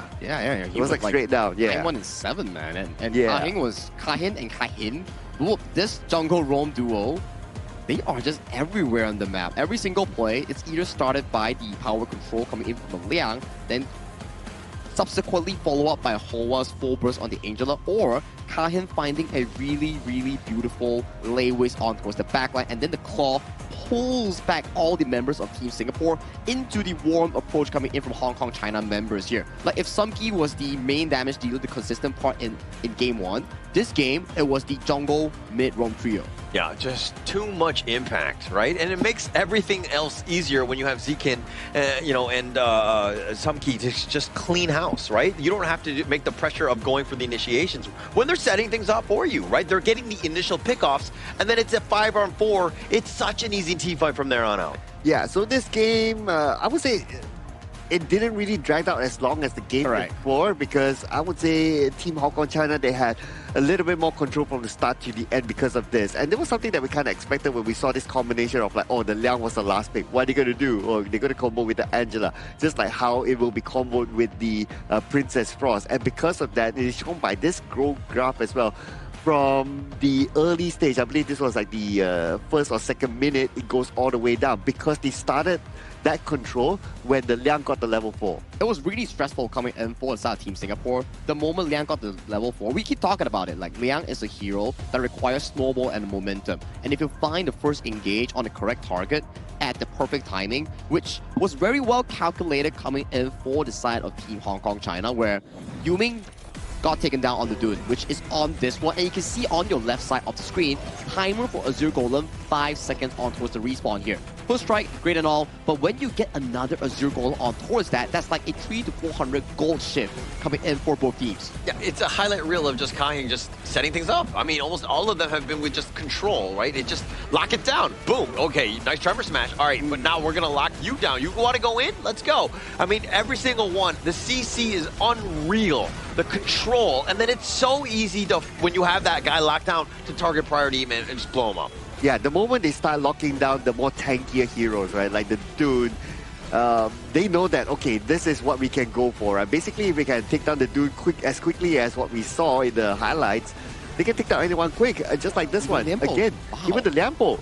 Like godlike as of this point coming in from the side of Hoa. And if game 1 was a back and forth game, although Singapore, that was beautiful coming from Kaiying. The Baichi, the triple claw, that was insane. But as we were talking about, right, if game 1 was a back and forth coming in from both Singapore and also Hong Kong China that dragged it to a 60-minute mark, although Hong Kong China took some time, it was still pretty clean team fights. But this game, it was no team fights. It was just pure execution coming in from Hong Kong China and decimating every single one of those power controls. Yeah, they were just too far behind at this point. I mean, it was a really nice tremor smash, but the rest of them just trying to run in and get back into the fight. It was just like, just too much Hong Kong China. And Ka Hing, off of the Liang, off of that punchable face, if you will, somehow goes 2-0-17 to set it up for the rest of the team. Hey, show some love for guys with glasses, okay? Yeah. I can't. Yeah, honestly, I would have thought that the Angela would get it, right? But to be fair to Ka Hing, right? He was the one that sets up everything. If he doesn't set up, then you won't get as many takedowns for the Angela. Yeah, exactly. I like that reasoning here, Sir Cloud. I think Ka Hing definitely had the perfect momentum here. We roam support each other, man. Of course, like Ka Hing, Sir Cloud, Ka Hing. Nice to meet you. Yeah, nice to meet you, man. We're really doing this? He can't hear you, Sir Cloud. But definitely, like you can talk to him outside. But definitely, after seeing the replay and everything, the highlights, it was so clean coming in for the side of Ka Hing. Every single power control from start to finish found value. like it led to most of the takedowns. I think 90% of the power controls all takedowns. If not, it will always burn a common spell or common skill, which is the flash coming in from Lian Po, or Yuming, you know, one of his 8 devs, probably like 7 of them was from power control. Yeah, just like every single time. That's the number one target. Once you take it down, like who can take it? Right? I mean, we can't ideally, but he was even far behind. He was very squishy as well, right? So taking those guys out, and then now Kai Ying is all by himself. He's trying to just stay alive on the D-range, just like literally running for his life. Yeah, I want to reflect a little bit on that last moment from the Team Singapore, right? Like if in an alternate universe where, okay, the levels are same, items are all full, that team fight would have been really nice. Beautiful, right? Yeah. I mean, like, you get like a Truth and a Tremor Smash coming in from Team Singapore, then maybe it'll work out. But to thank the viewers at home watching the Asia Games qualifiers here, thank you all for spectating, and we would like to remind you to claim the commemorative badge on June 21. It can be used in the Grand Venture, as more rewards will await you, and you do deserve this reward. So remember, claim it now, okay? Claim it on June 21. Oh, no, it's not now, it's June 21, yeah. Hey, it's a cat. I'll take anything with a cat on it. Oh yeah, you have a lot of cats, right, Sirkal? Yeah, 4 cats, yeah. Hey, nice to know. I even have the Zhangfei cat skin. Oh yeah, the mural one, right? Yeah. But to top it off for this entire series here, let's drop it over to the side of Mara to check out the winner's interview with the Hong Kong representative after that demanding win over Singapore. Another great win by Hong Kong, China. Congratulations. You know, even from the start of the match, Singapore's lineup, they are so successful in terms of what they're meant to do was to form together to have that chain crowd control. But what Hong Kong China consistently does is that you're able to split up those formation. So how do you and your team know when to find the right fight and identify that without giving Singapore that fight that they wanted? So 第一個 game 開始咧，新加坡就見到佢哋用呢個團戰嘅陣營去對抗你哋啦，但係你哋都會有能力即係分散佢哋個成個團，即係唔俾佢哋用佢哋想用嘅陣營。So 係點樣做到呢樣嘢？即係同個 timing 個時間，你哋係點樣知道要幾時要咁樣去破佢哋嘅陣營啊？即係我哋對每一隻英雄嘅打法啊，同埋特點咧係知得好清楚嘅。即係我哋揀完陣容之後，我哋係大家都已經係會知道自己隻英可以點樣打，對面隻英會點樣打，點樣嚟針對我哋。我哋亦都會好細心咁關注小地圖每一分每一秒啦。即係對10個人嘅位置係非常敏感嘅。即係我哋每一波團戰之前都係會分好工，我哋每個人要做啲咩，所以。例如關羽冇路咧，我哋係每分每秒都會報，然後揾人去針對佢，然後去揾咗個好好嘅團戰嘅陣容。So even from the band pick stage, we are very clear of what heroes we're using and what they are representing, and then also we are very sensitive of all 10 heroes on the map, and then when to to do focus and isolation, all this from the start. So I think that goes to answer your question on because of heroes understanding and also the sensitivity. Hong Kong, China is always great with decision making. Now, earlier, when we spoke to Republic of Korea, we asked them which team they're looking forward to face, who they find is the most challenging. And their answer was Hong Kong, China. You're going to go up against them in their last match. What do you have to say about what they said? 只能講我哋同韓國識英雄做英雄，好希望過兩日可以有一個大家都好滿意嘅比賽。So we understand that Korean team is really a strong team, and then thank you for choosing us as a strongest opponent. And just what I can say is 2 days later during the match, I hope that it can be a very interesting and the best game of all. A lot of people are excited to see that one, and a lot of people have been excited to always watch your successful games. What would you like to say to everybody watching from Hong Kong, China, and the rest of the world? 好希望可以藉住呢次比賽，令到大家可以見到我哋中國香港地區隊伍嘅實力，同埋可以俾多啲關注我哋。We are happy to show our skills and our team, how our team are doing in the global stage. So we hope that you can continue to support us. Amazing gameplays as always. Once again, congratulations. Now we'll head back to the casters. Lead the gorge. Thank you, Rahin, and also Mara for the interview there. You can definitely start to understand how specific players and teams think and also process them thoughts in the game. Because Kahin just now, he did mention like, okay, the reason why we're able to spot so many of these plays on towards the Liang, on towards the Dun play, for example, and also like to close off the Guan Yu pick itself, is like they're always, in every second, giving information to one another to identify plays, to plan the next step. So information flow coming in from Kahin and the team is really, really smooth. You want to continue that. Correct. I think that speaks of a high-level team, right? When you're able to constantly communicate and do it where it's very effective, where you're able to kind of make sure that, hey, we're on the same page, we're going in together, the timing of, going in. And they're able to stack the skills because of that. And coming to the standings real quick here, Indonesia and the Philippines have directly qualified to the main event, and Uzbekistan, Pakistan, they are still looking for their slot in the final few moments, because Uzbekistan, they are the deciding factor here. If they win, then they are going to the last chance. If they lose, they have to force a tiebreaker in Pakistan, if I'm not mistaken here, but we'll check on that later on. Group B, Myanmar qualified, Nepal and Kyrgyzstan tied, and Jordan, they have a shot of playing spoiler here if they can go to a 2-2 standing. Unfortunately, UAE, they are already out for the tournament contention here. For Holler, what's happening in Group C and Group D? Kazakhstan, I think that's the biggest surprise, right? I think that a lot of people were like, hey, Vietnam is going to be the top dog. And it's like, actually, Kazakhstan showed up, right? And we have a little bit of a three-card Monty, if you will, in terms of who's going to take the top two slots here. That one is going to be interesting as we get into the final days. Yeah, and for Group D, we're seeing, Hong Kong, China, and also Republic of Korea. These are the two hot teams here, and it's, I guess, no surprise that they're up there.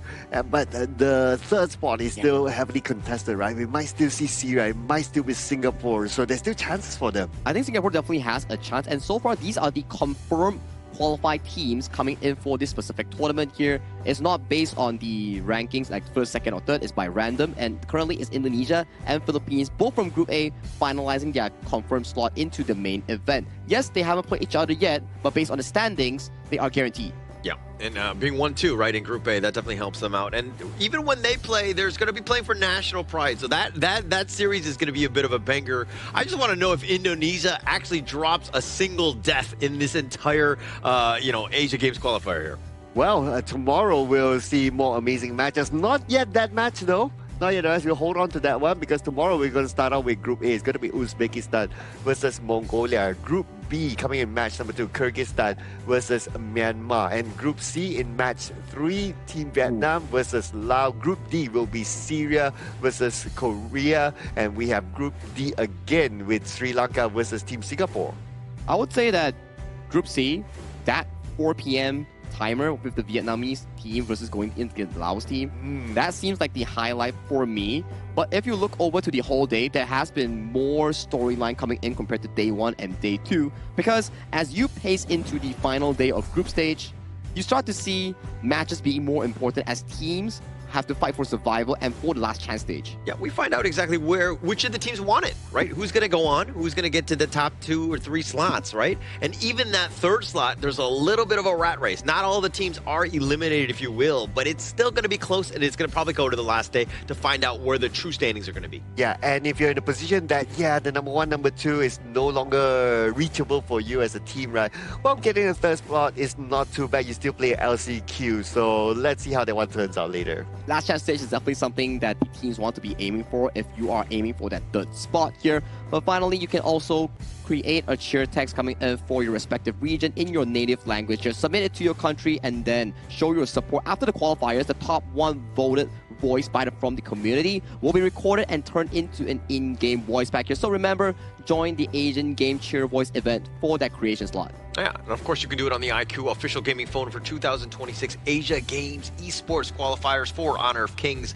And you get like a double whammy, if you will, of just being able to do both at the same time. I think that is actually a great way for, again, you to just kind of support not only the Honor of Kings system, but also your region of choice. Oh yeah, and you get to play like the new update as well because the new update is newly launched, so a lot of reason to get this phone to have that smooth experience with the game. Exactly, right? Like the new update has so much to offer here, and talking about new, right? I think the tomorrow matches are gonna definitely be even more important coming in for some of these teams. But that's for tomorrow here. It's been a long day. My name is Saki, your dead souls, and our casters will have to bid goodbye towards you. Holler, Sir Cloud, thank you for today, and we will see you tomorrow. Ever changing, some chameleon, blood, sweat, and tears. We'll never make it if we fall to everything that brings us down. With a comeback, if not. Blood, sweat, and tears. Fight for what we want. Doesn't matter the cost. Every day, put in work. Blood, sweat, and tears. Nothing comes overnight. Strength in numbers start to line. We don't bow to fear. Blood, sweat, and tears.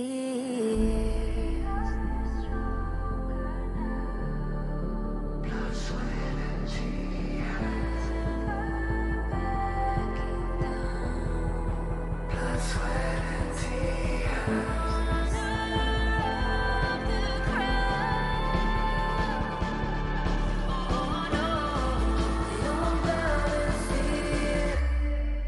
Blood, sweat, and tears. Fight for what we want. Doesn't matter the cost. Every day, put in work. Blood, sweat, and tears. Nothing comes overnight. Strength in numbers start to lie. We don't bow to fear. Blood, sweat, and tears.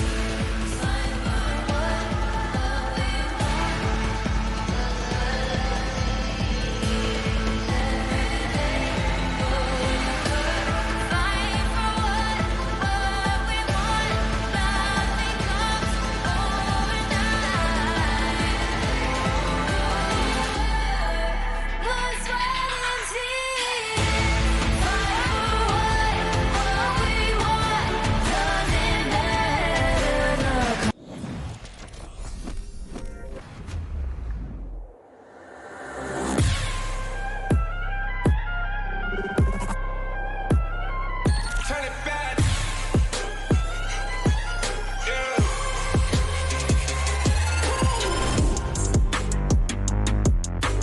Down. Where you from? Home.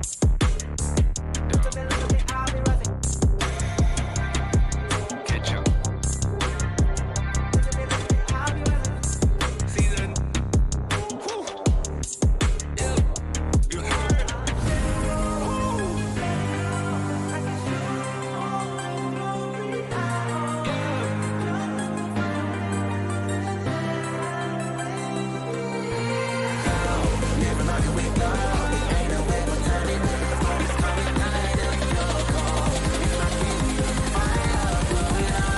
We the kings, it's our honor showtime.